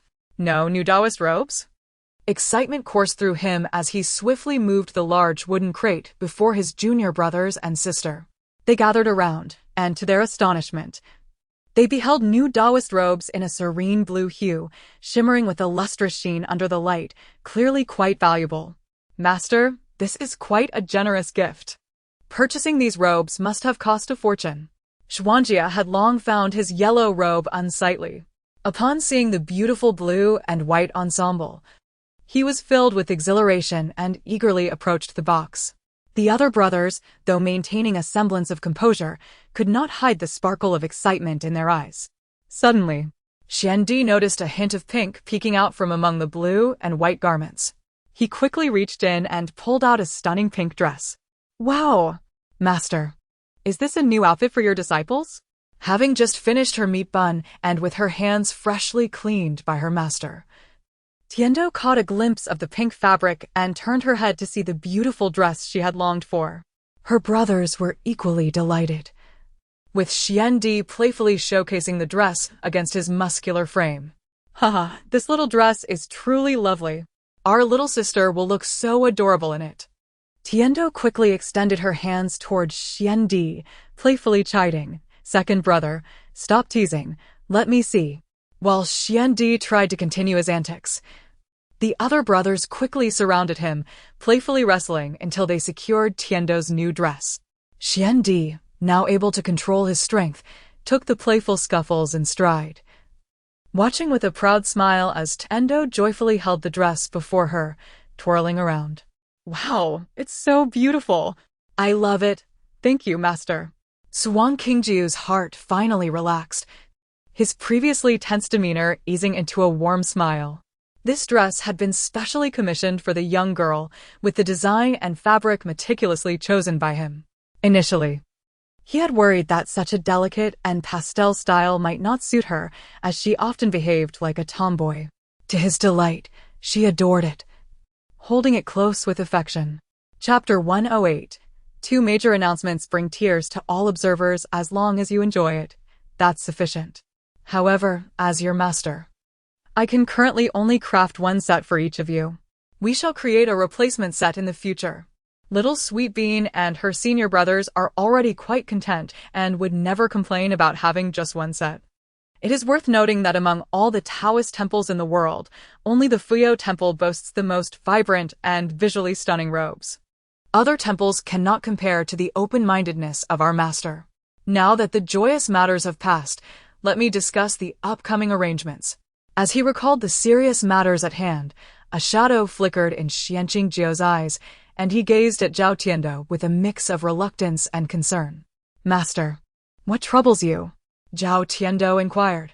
Xuanqing Jio reached out and gently pinched little Sweet Bean's cheek, momentarily lost in the soft, delightful sensation, reluctant to divulge the forthcoming matters. Yet, reflecting on the joy this girl had experienced these past few days, entirely due to that jade pendant and her heritage, he felt an overwhelming guilt at the prospect of not revealing the truth to her. He feared that once she learned the reality, she would be disappointed in her master.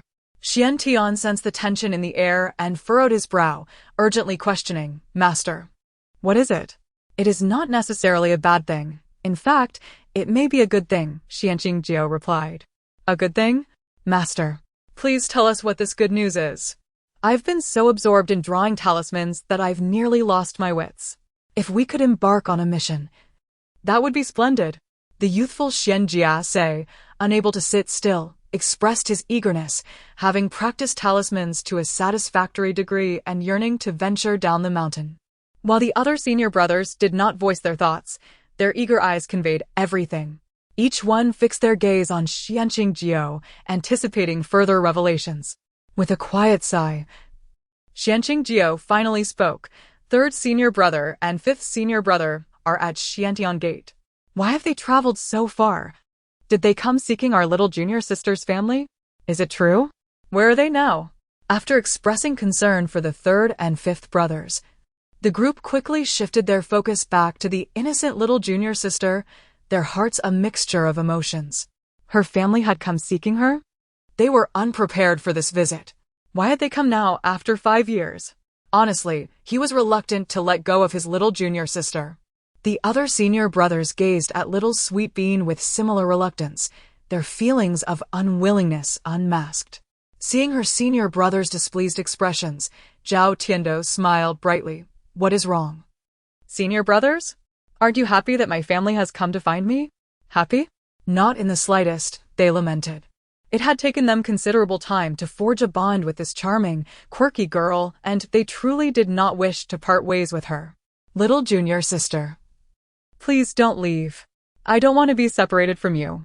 Xian Jia blurted out, his heart laid bare, though the other senior brothers remained silent. Their downcast eyes and reddened eyelids spoke volumes of their sorrow. Zhao Tiando pouted, her nose tinged with sadness as realization dawned upon her. How could her senior brothers trust that her family would allow her to pursue a perilous path as a little Taoist nun? The likelihood was high that any family would be reluctant to let their daughter enter a Taoist temple to study the mystical arts, even if they consented. Surely it would be to a nunnery, not to a temple filled with men. After all, little Sweet Bean was still young. Such matters were beyond her understanding. Innocently pouting, she turned to her master for assistance, hoping he might comfort her senior brothers. However, she was taken aback to find her master's eyes glistening with unshed tears, his once clear gaze now shimmering with emotion. Overcome, Zhao Tiando burst into tears. Master, please don't be sad. Senior brothers, don't be sad either. Seeing you all upset makes me want to cry too.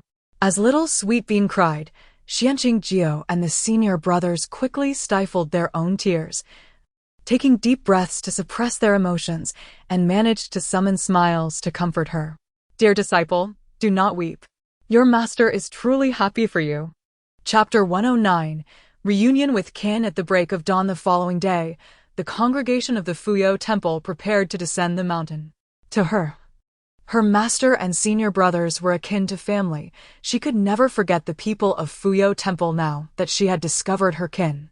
For her, her master and senior brothers had been the most benevolent figures since her arrival in this world.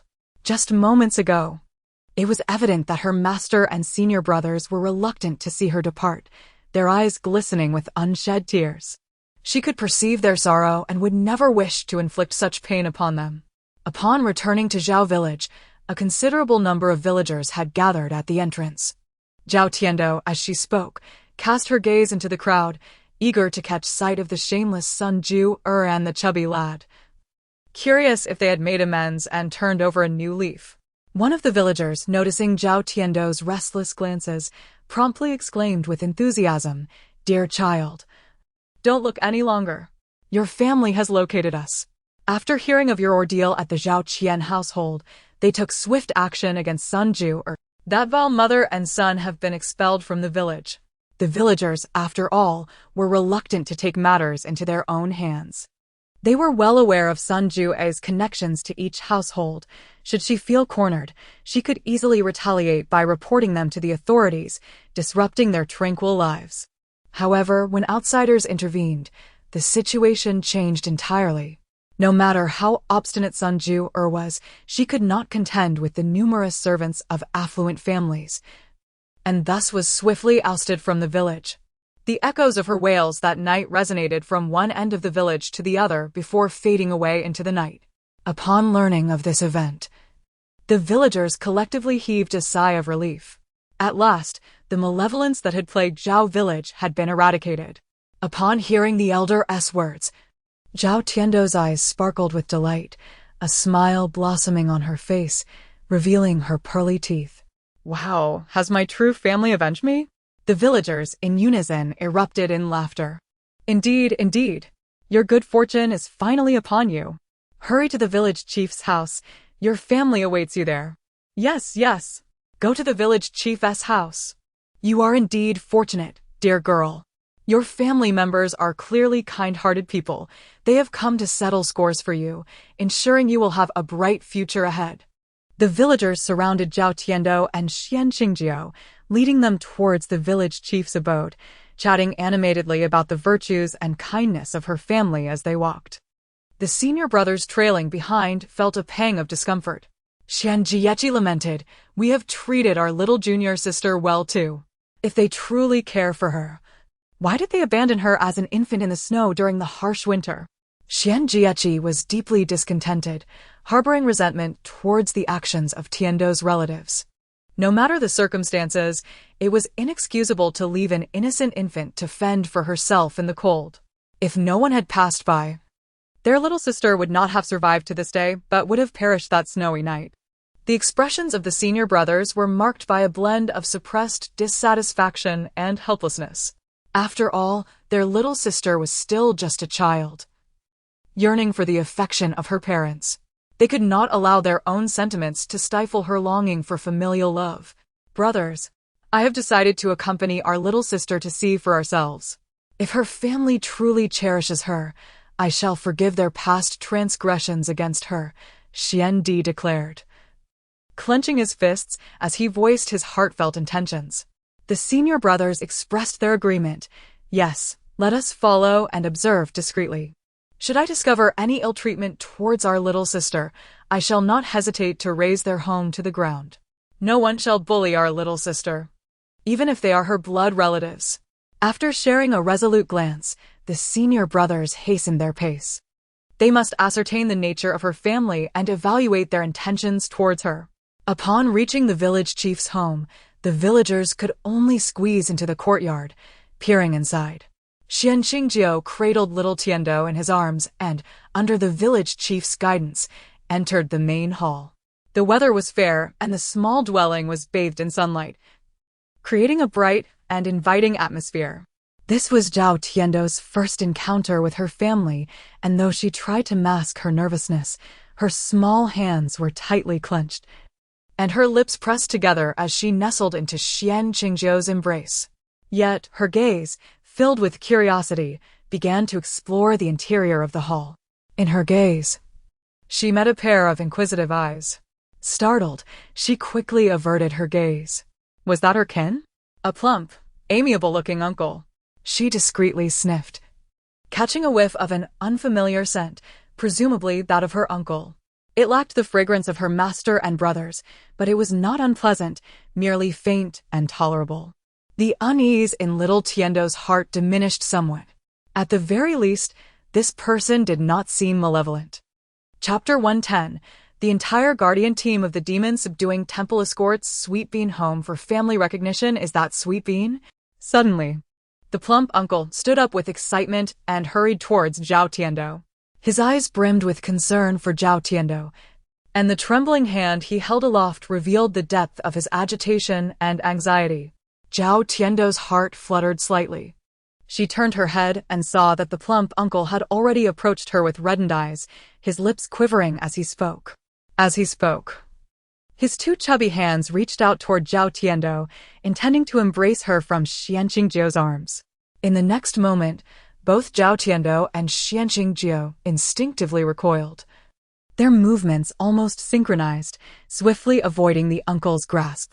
Xuanqing's thoughts were straightforward. His precious little disciple remained his disciple, and he was not about to allow anyone else to interfere. Zhao Tiendo shared a similar sentiment, although the uncle appeared somewhat benign.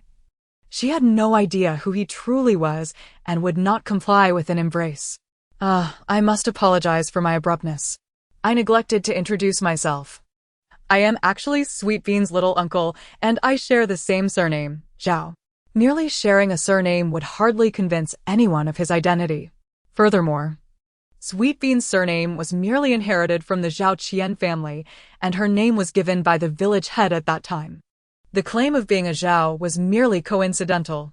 Once everyone was seated, the village head acted as a witness, producing a document and handing it to Xuanqing.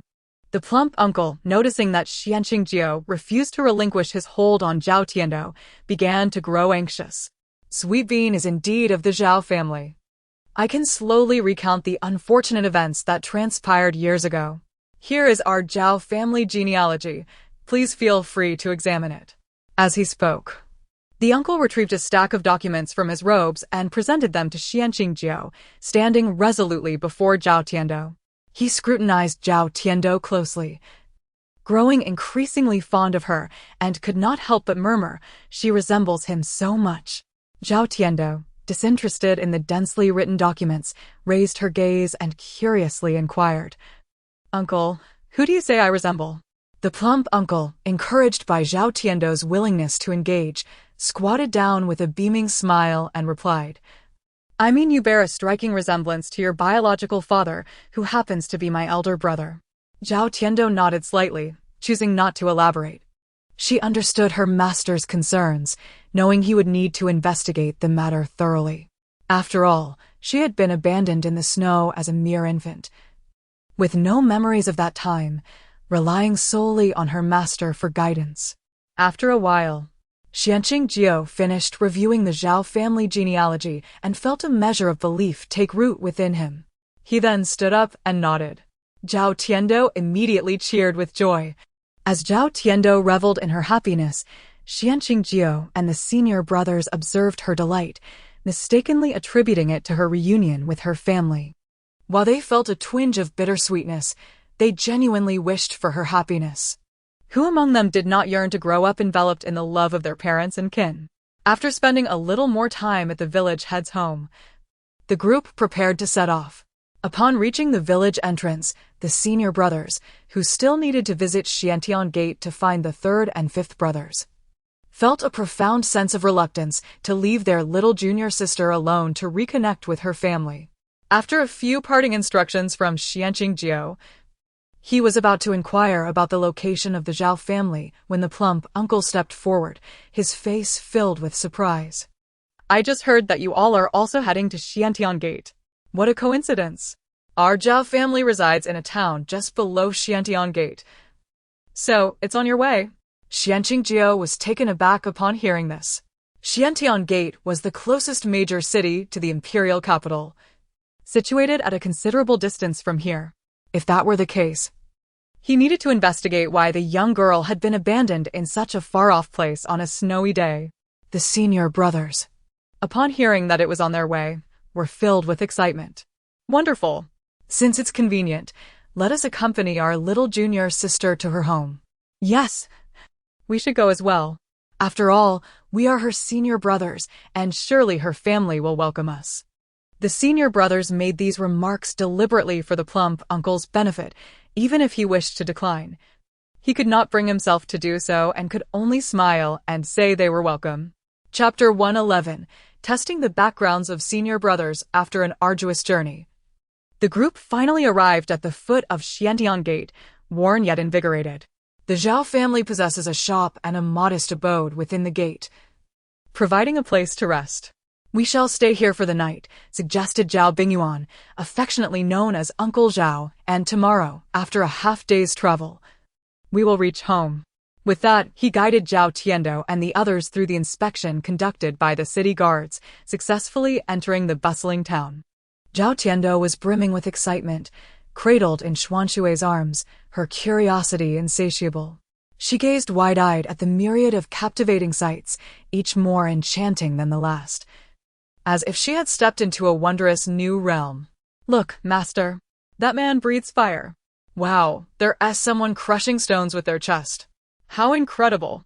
Little Tiendo exclaimed joyfully, her heart alight with delight at witnessing such street performances for the very first time, having only seen them portrayed in dramas before. The grandeur of the city, the largest at the foot of the imperial capital, was indeed extraordinary, far more vibrant than Jiayang City. Xuantian observed with a sense of wonder, though his expression remained unperturbed, as if he were accustomed to such sights. The other senior brothers, apart from the sixth brother, Xianke, who shared Tiendo's enthusiasm, seemed rather composed, merely accompanying her delight without displaying any astonishment. Meanwhile, Zhao Bingyuan, keenly observing their demeanor, noted that these young disciples, having descended from the mountain, exuded an air of hidden depth. Typically, common Taoist practitioners, when encountering the opulence of Xuantian Gate, would be captivated, their eyes inevitably drawn to the lavish spectacle. Yet, these young disciples maintained an unruffled demeanor amidst the lively streets, their poise unmistakable. As various dignitaries mingled about, the group stood out, not merely due to their appearances, but rather through their distinct aura. Zhao Bingyuan, intrigued, could not resist making a subtle remark to Xuanxuan. Master Xuanxuan, at such a tender age, you have already established yourself as a figure of esteem, surrounded by such uniquely talented disciples. Truly commendable. Xuanxuan merely nodded, unimpressed, hearing the compliment. The senior brothers swelled with pride, yet feigned humility. Good sir, you flatter us. We are but ordinary in comparison to our master, they chimed, acknowledging their own charm while attributing their true grace to their mentor. However, Zhao Bingyuan deftly shifted the conversation, hinting, "Oh, I believe your qualities surpass those of all the passers-by. Surely, you hail from distinguished families?" His implication was clear, unless they were born into affluence. Such refined demeanor could not be cultivated. Zhao Tiando, catching the drift, turned her curious face toward her brothers. So, are you all children of wealthy families? The brothers exchanged surprised glances, their expressions subtly altered. Xuanxuan, catching the meaning behind Zhao Bingyuan's words, chuckled softly and quickly diverted the topic. My dear disciple, are you hungry? Your third and fifth brothers have prepared a banquet at the inn where they are staying. Shall I take you to dine? Upon hearing of food, Zhao Tiando's attention swiftly shifted from her brothers, her hands rubbing together in eager anticipation. Yes, yes. Third brother and fifth brother are so kind. Xuanxuan smiled, realizing that as long as there was food involved, this little one was easily pleased. It seemed unnecessary for him to exert himself in establishing a favorable impression of the third and fifth brothers. Tiando had already accepted them. Zhao Bingyuan, feeling somewhat out of place, was about to speak when Xuantian, sensing the awkwardness, interjected, Zhao, please provide us with your address. We must meet with our other two companions to discuss some matters concerning our temple, so we won't take up more of your time." Understanding the subtle dismissal, Zhao Bingyuan chuckled, providing his address before turning to Zhao Tiando. "Little Tiando, I shall wait for you at the Zhao family residence. I take my leave now." With that, he departed, leaving Zhao Tiando waving goodbye. Once he was gone, she turned to her brothers with a bright smile. "Let us hurry." "The roast chicken? Oh no. I mean, our third and fifth brothers are waiting for us." Xuanxuan and the others couldn't help but chuckle at her enthusiasm. Along the way, Xuanxuan, unable to contain his curiosity, inquired, "Dear child, what do you think of your uncle?"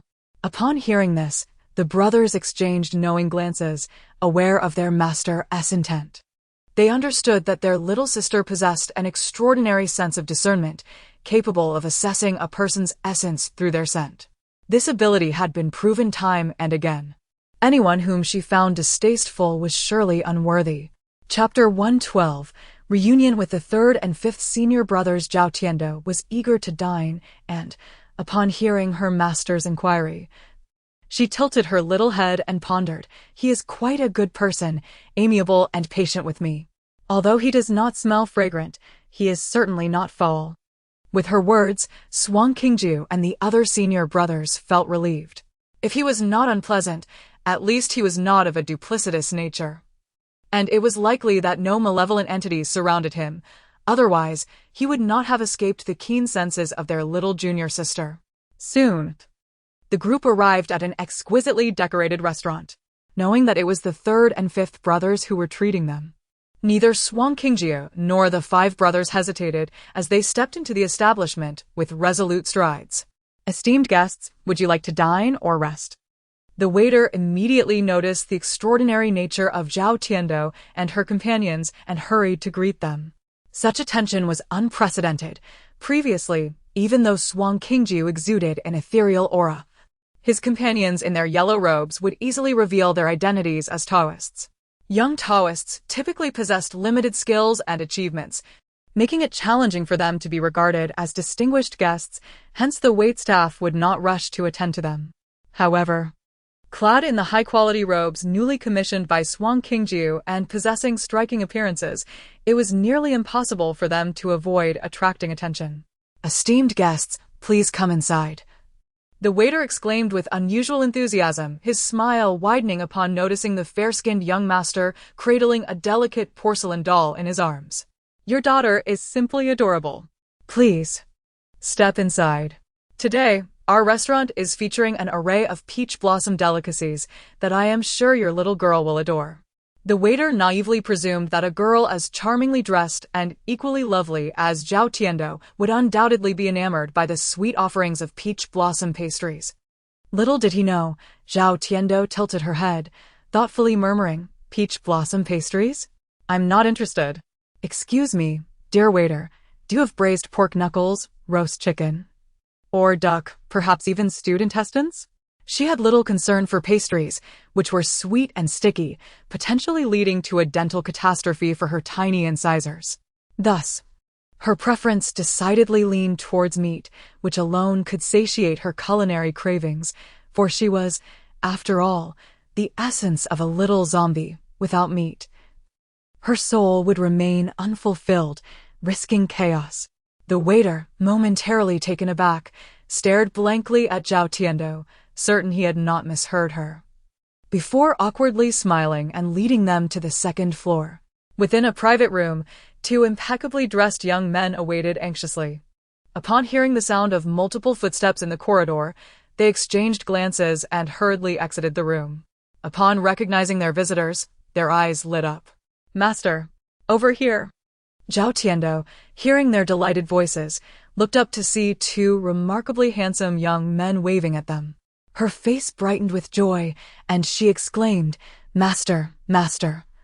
Those must be the third brother Xuantian and the fifth brother Xian. Your fifth brother is named Xuanjiatan, the one dressed in vibrant colors." Zhao Tiando quickly assessed the scene. On the left stood the fair-skinned third brother Xuanxian in his black robe, a name she found utterly endearing. Beside him was a young man clad in resplendent red attire, his hair tied with a red ribbon, adorned with jade pendants that exuded both elegance and flamboyance, distinctly diverging from the understated demeanor of the other brothers. Ah, the fifth brother must be a lover of wealth, hence master bestowed upon him the name Jiatan. It must be so. Zhao Tiando mused aloud, which caused Xuantian to frown, slightly disheartened. Master had chosen dignified names for the other brothers, each derived from profound Taoist concepts. The first four brothers bore names reflecting celestial elements, with no issue at all. Yet for the fifth brother Xuantian, although he was indeed astute and adept in financial dealings, the name Jiatan seemed somewhat incongruous. The sixth brother, known for his gluttony, was aptly named Jiechi, yet it puzzled him why Master had hastily assigned him the name Jiesher, seemingly in jest, which resulted in endless teasing from others and required him to offer explanations. Fortunately, their little junior sister did not share this view of him, otherwise a mere name could tarnish the splendid image he held in her eyes. At that moment, Xianxian and Xuanjian also noticed the little girl cradled by their master. Their hearts brimmed with joy, yet a tinge of apprehension lingered. Could this truly be their little sister? She was charming beyond measure, resembling a porcelain doll. However, her eyes sparkled with mischief, revealing her spirited nature. Observing how adeptly their master held her, it was evident that he was accustomed to carrying her around. Initially, upon reading the eldest brother's letter, they were skeptical that their ethereal master would be so devoted to a little girl, hardly parting from her side. Yet witnessing it firsthand, they couldn't help but exchange surprised glances. Their master had indeed become much more grounded. Chapter 113. The anxious third and fifth brothers, what should we do? Third brother? I seem to be feeling quite nervous. Xuanjia greedily rubbed his hands together, palms slick with sweat, his gaze flickering uncertainly, betraying a lack of confidence. Beside him, Xianxian was no better off. Not only were his palms clammy, but his back was also soaked with perspiration, a level of anxiety he had never experienced before. Do you think I'm not anxious?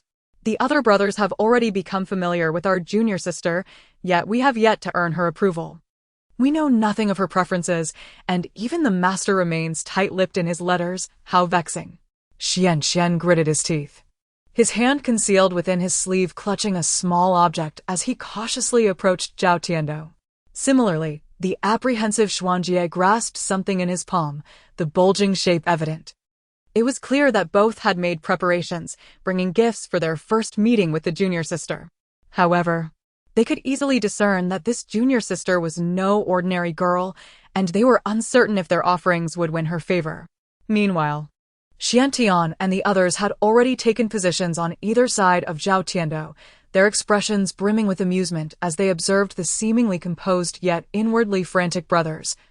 Much to their delight, when their master first introduced the junior sister to them, they had maintained a semblance of calm, thinking that finally there would be some youthful vitality in the temple, no longer just a congregation of men.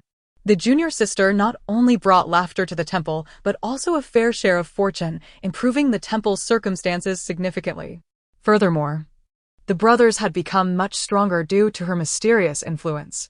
To this day, they had not managed to glean any insights from her about this sudden transformation, which they attributed to the secrets of the heavens, mysteries that could not be probed, but rather fortune bestowed upon them by the junior sister. Over time, they had come to regard the junior sister as their little lucky star, and she, in turn, seemed to enjoy their company, their interactions devoid of any pressure. Watching Xianxian and Xuanjia so tense was a source of great amusement for them. Unbeknownst to Zhao Tiando, her brothers were nearly bursting with their hidden calculations as they vied for her affection.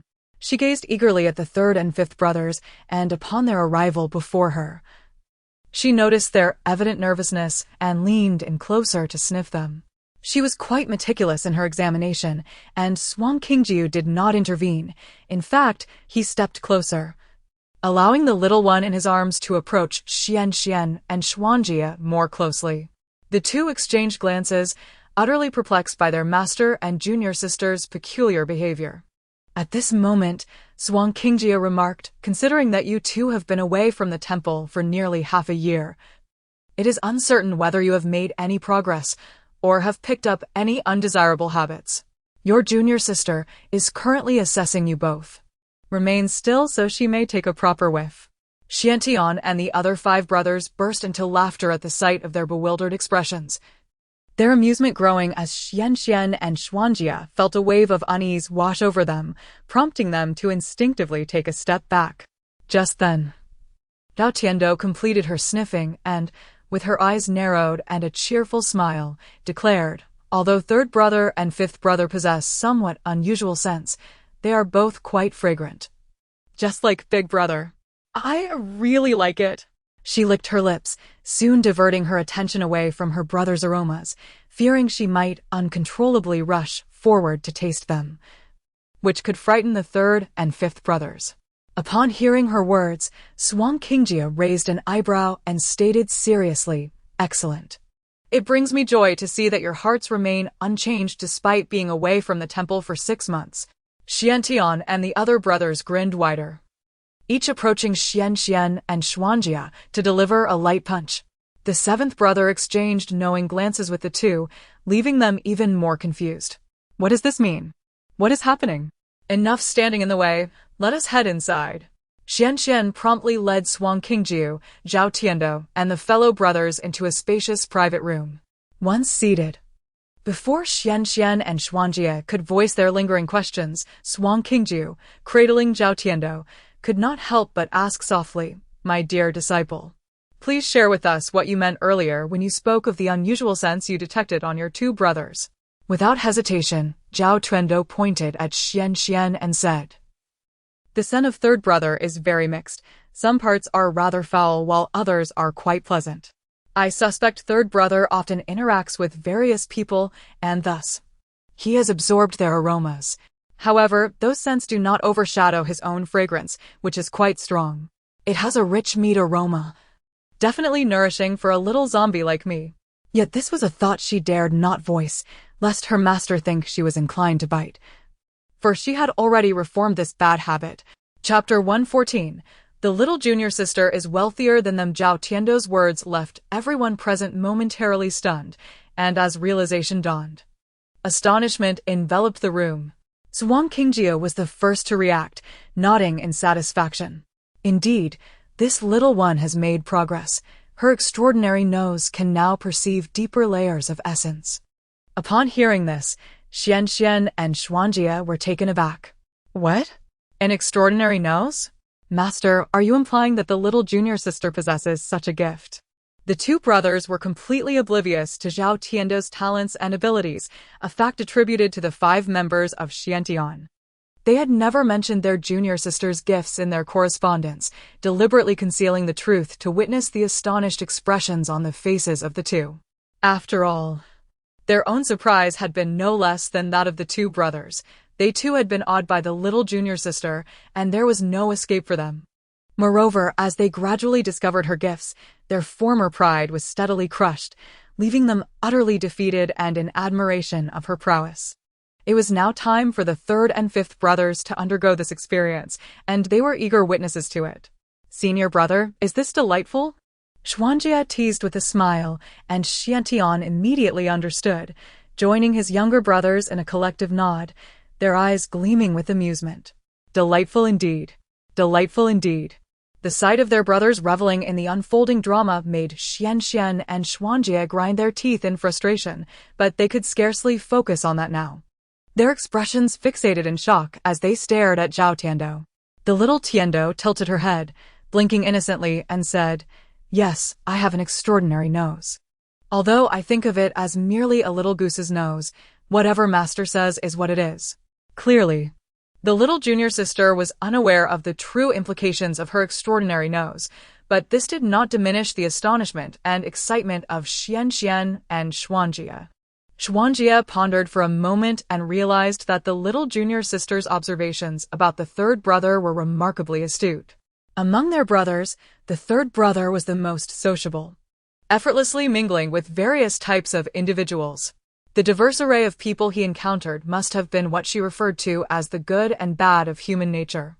After this analysis, Xuanjia couldn't help but feel curious and eagerly fixated on Zhao Tiando, pointing at himself and asking, "What about me? What unusual essence do you detect in me, little junior sister?" He suspected he might have offended the spirits or attracted some malevolent force. However, in recent years, his skills had stagnated due to constant distractions, and he had struggled even to draw a simple talisman. He couldn't discern if he had indeed brought misfortune upon himself. Xuanjia gazed at Zhao Tiando with wide eyes, nervously swallowing. To his surprise, Zhao Tiando shrugged her small shoulders and chirped, "Fifth senior brother. Your scent isn't as mixed as third senior brother's. I could tell right away." "What is it?" Xuanjia asked, his anxiety palpable as he nearly lifted himself off his chair. As a businessman, he was quite concerned about his fortune. Zhao Tiando, seeing his reaction, broke into a smile and pulled out a handful of small silver coins, scattering them across the table. The sound of clinking silver brought a sense of comfort to all present. "Is this the sound of wealth? How delightful!" The fifth senior brother carries a strong scent of silver, exuding an air of coppery odor. Isn't that precisely what describes him? Zhao Tiando looked at Xuanjia with innocent curiosity. As her words echoed in the air, her brothers erupted in laughter, pointing at Xuanjia without restraint. Xuanjia instantly felt deflated, collapsing back into his chair. "Well, little junior sister, you certainly know how to amuse your fifth senior brother, and you've hit the nail on the head." With a resigned laugh, Xuanjia pulled out a small money pouch from beneath the table, scratching his head in slight embarrassment as he handed it to Zhao Tiando. Little junior sister, your fifth senior brother is somewhat of a treasurer here in our temple. However, I must confess, after being away for about 6 months, this is all the silver I've managed to accumulate. Consider it a token of our first meeting." The pouch was plump and adorned with vibrant floral patterns, quite exquisite. However, it appeared smaller than the one Zhao Tiando possessed, looking quite miniature, and even when filled to the brim, it likely contained only a modest amount of silver. Zhao Tiando immediately took a liking to the pouch, finding it far more beautiful than her own. She swiftly pulled out her pouch, emptied its scattered coins, and transferred them all into the one Xuanjia had given her. "Fifth senior brother, I'll give this back to you. I only need this much. A child shouldn't carry too much silver around. Just enough for some roasted chicken will do."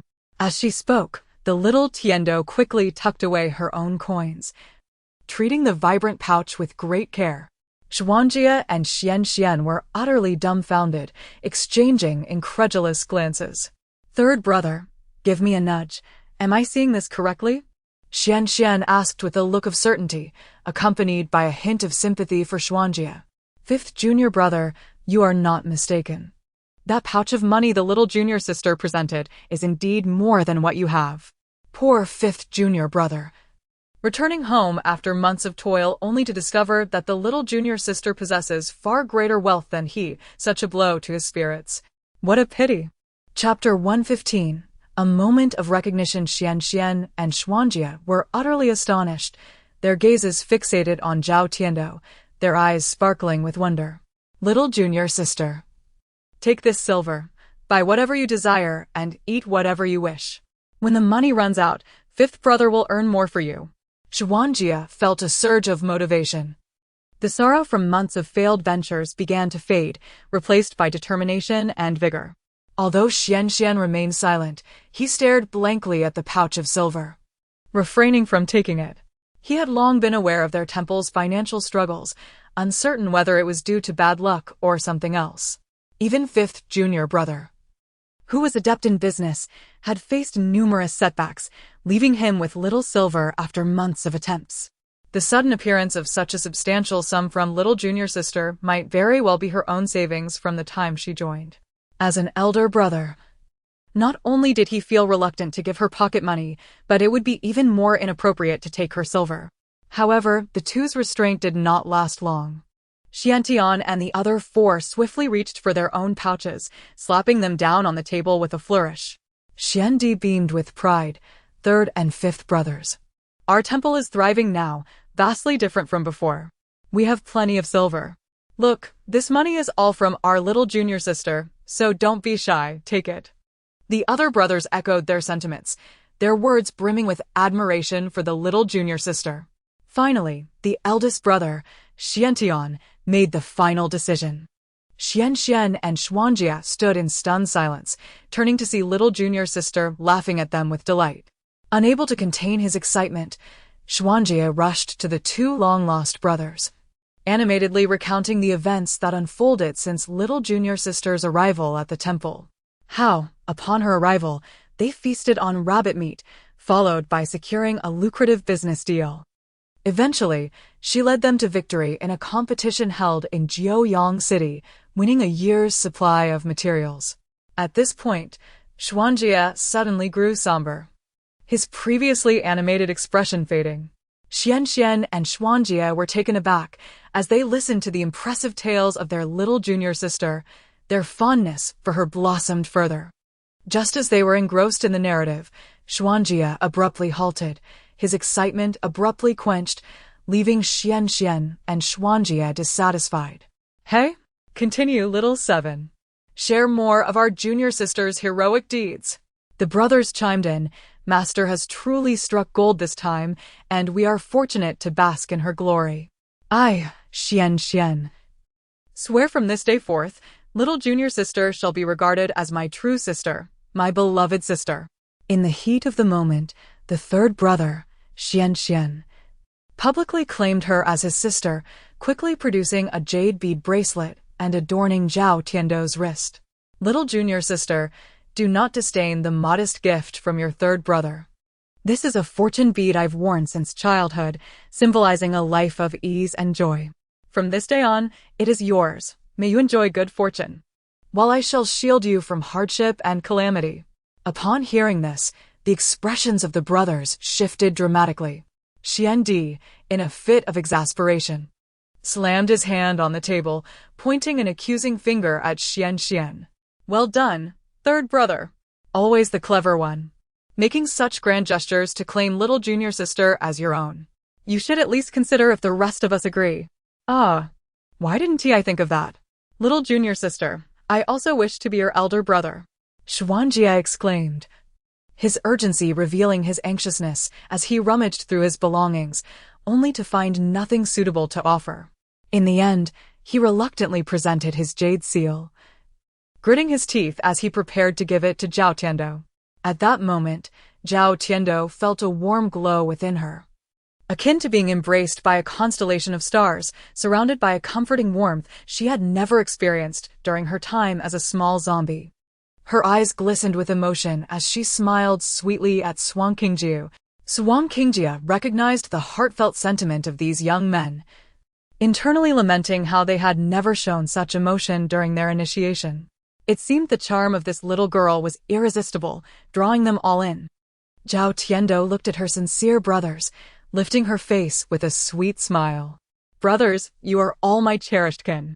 Our master is like a father to me, and I will never forget you. If there is a next life, I wish to be your disciple once more, your little junior sister.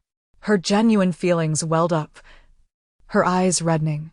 From that moment on, their temple, Fuyou Temple, had united as one, their hearts intertwined. Yet, at the side, Xuanjia suddenly stifled a sob, discreetly wiping away a tear from the corner of his eye, gazing fondly at Zhao Tiando with a sense of reluctant longing. Chapter 116, moving away from the demon-suppressing temple and becoming neighbors with Sweet Bean as the words of the seventh senior brother, Xuanjia, lingered in the air. Xuanxuan's countenance shifted dramatically, and he turned, his emotions surging. What? Little seven, did you just say that our junior sister wishes to acknowledge her kin? Xuanjia nodded, as if the strength had been abruptly siphoned from his very being. He had never anticipated that the junior sister had become an irreplaceable presence in his heart, a bond he could not sever, though they had spent every day together without a second thought. The realization that the girl was likely to have found her family struck him with profound sorrow. She was still so young, destined to be with her parents. With the vastness of the world before them, the prospect of meeting again seemed increasingly remote. Drowning in his sorrow, Xuanjie was unable to explain the situation to Xianxian and Xuanjie, leaving the matter to the more composed Xianwang. After Xianwang elucidated the circumstances, the third and fifth senior brothers finally grasped the full story, falling into a somber silence. Each of them wore a glum expression. Even Xuanqingjiu was not exempt from the mood. Meanwhile, Sweetbean's heart still yearned for familial affection. What kind of father would she have in this world? Surely her mother would be a gentle soul. Moreover, she must have doting grandparents and perhaps even siblings. The thought of a harmonious family living together brought her a sense of happiness. Yet, she lamented that her master, though skilled, would be at a loss without her.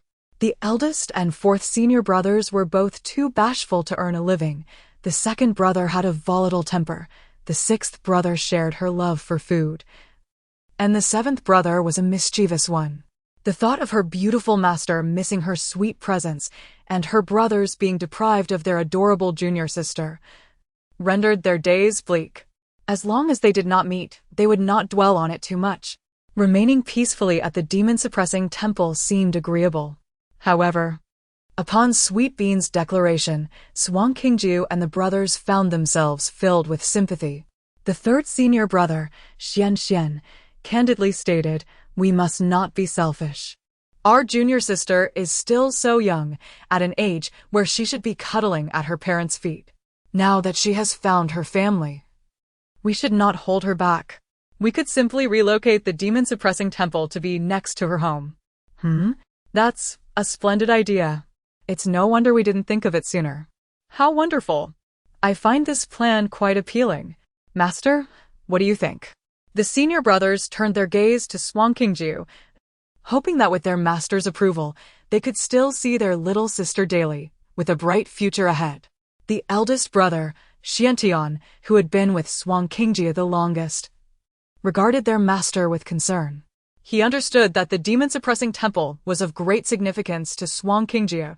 Why would a nondescript temple compel such a gifted master to guard it in silence? Though he was oblivious to the deeper reasons behind it, he sensed that this temple held extraordinary meaning for his master. A revelation washed over him as he glanced at Xuanqingjiu. It dawned on him that their little sister had become so important to him that even the temple paled in comparison. Seeing her master and brothers willing to relocate from the mountain merely to be with her filled Sweetbean with emotion. Just then, dishes were served, and the aroma of meat wafted through the air, instantly captivating her attention. After such a heartfelt discussion, her appetite surged. "Master, don't dwell on it. I will never leave you, so let us eat before the food gets cold." With that, Sweetbean launched into her meal with gusto, transforming from a teary-eyed girl into a vibrant force at the table. Xuanqingjiu and the brothers were accustomed to this sight, watching with affectionate smiles as Sweetbean savored her food. The third and fifth senior brothers, having never seen their junior sister eat before, were taken aback as she devoured a pig's trotter larger than her head in mere moments. The sizable roast chicken met a similar fate. Just when they thought she had reached her limit, Sweetbean turned to tug at Xuanqingjiu's sleeve, her eyes sparkling with desire. "Master, I want that fish. Devoning it is too troublesome." Understanding her request, Xuanqingjiu promptly brought the dish of fish closer, patiently removing the bones for Sweetbean. A small, oily handprint was left on his pristine sleeve, but he paid it no mind, his focus solely on her and the plate of fish. "My goodness. Is this really our ethereal master?" The third senior brother mused. "Our little sister is truly remarkable." It seems the brothers were right. It's time for us to follow her lead. Chapter 117. The Master of the House. Robbers are coming. After a hearty meal, Zhao Tiando patted her round belly with satisfaction. With a playful blink of her eyes, she remarked, "Master, let us all stay at the guest house tonight." Uncle Zhao mentioned that there is a Zhao family residence at Xuantiangmen, which would save us some money on lodging. She waved her little hand, beckoning her fellow disciples to join her, though a hint of unease lingered in her heart. After all, she had never met her family before and feared they might not take a liking to her.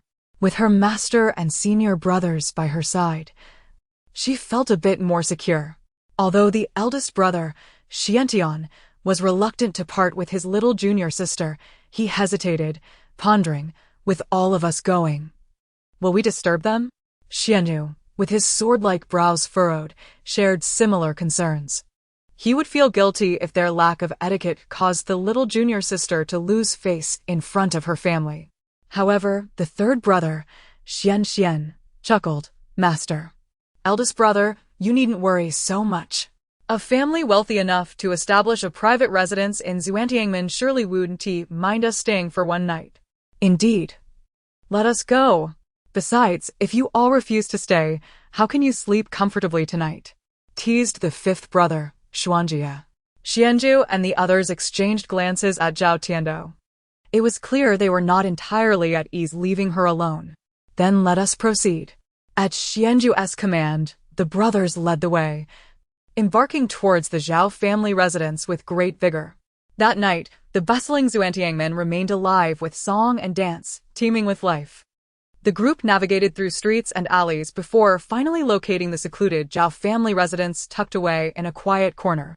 The modest courtyard lay by the riverside, isolated from any neighboring houses. Given its solitary and aged appearance in such a hidden part of the city, the group initially wondered if they had made a mistake. Yet, upon closer inspection, the sign indeed read Zhao Residence. This place, though remote, was tranquil and quite pleasant. In my estimation, if this residence were to be sold, it would fetch a considerable sum. The discerning Xuanjia's eyes sparkled with intrigue as he speculated about the true wealth of his junior sister's family. Perhaps they were indeed of noble lineage. Under the bright moonlight, Xuantian approached and knocked on the door. Soon, a guard peeked out. Startled by the sight of several men before his darkened doorway, one of whom wielded a large iron hammer, the guard's legs weakened, and he stumbled backward down the steps. Master, thieves are here. The guard, despite his fear, managed to shout, realizing the gravity of the situation. Given the remoteness of the courtyard, even a loud call would go unnoticed in the bustling streets nearby, heightening his fear of intruders. Looking at the guard, it was evident he lacked the necessary skills for his position, his physique revealing a life of idleness. Meanwhile, the occupants inside, hearing the commotion, rushed out in a panic. Zhao Tiando stifled a giggle, but when she saw Uncle Zhao brandishing a sword as he rushed out, she quickly apologized. Uncle, it's me, Zhao Tiando. My brother scared you. I'm so sorry. Upon recognizing her, Zhao Bingyuan's tension eased, though he was unaware of the cold sweat forming on his forehead. The brothers, puzzled by the guard's reaction, noted that they had done nothing to warrant such fear.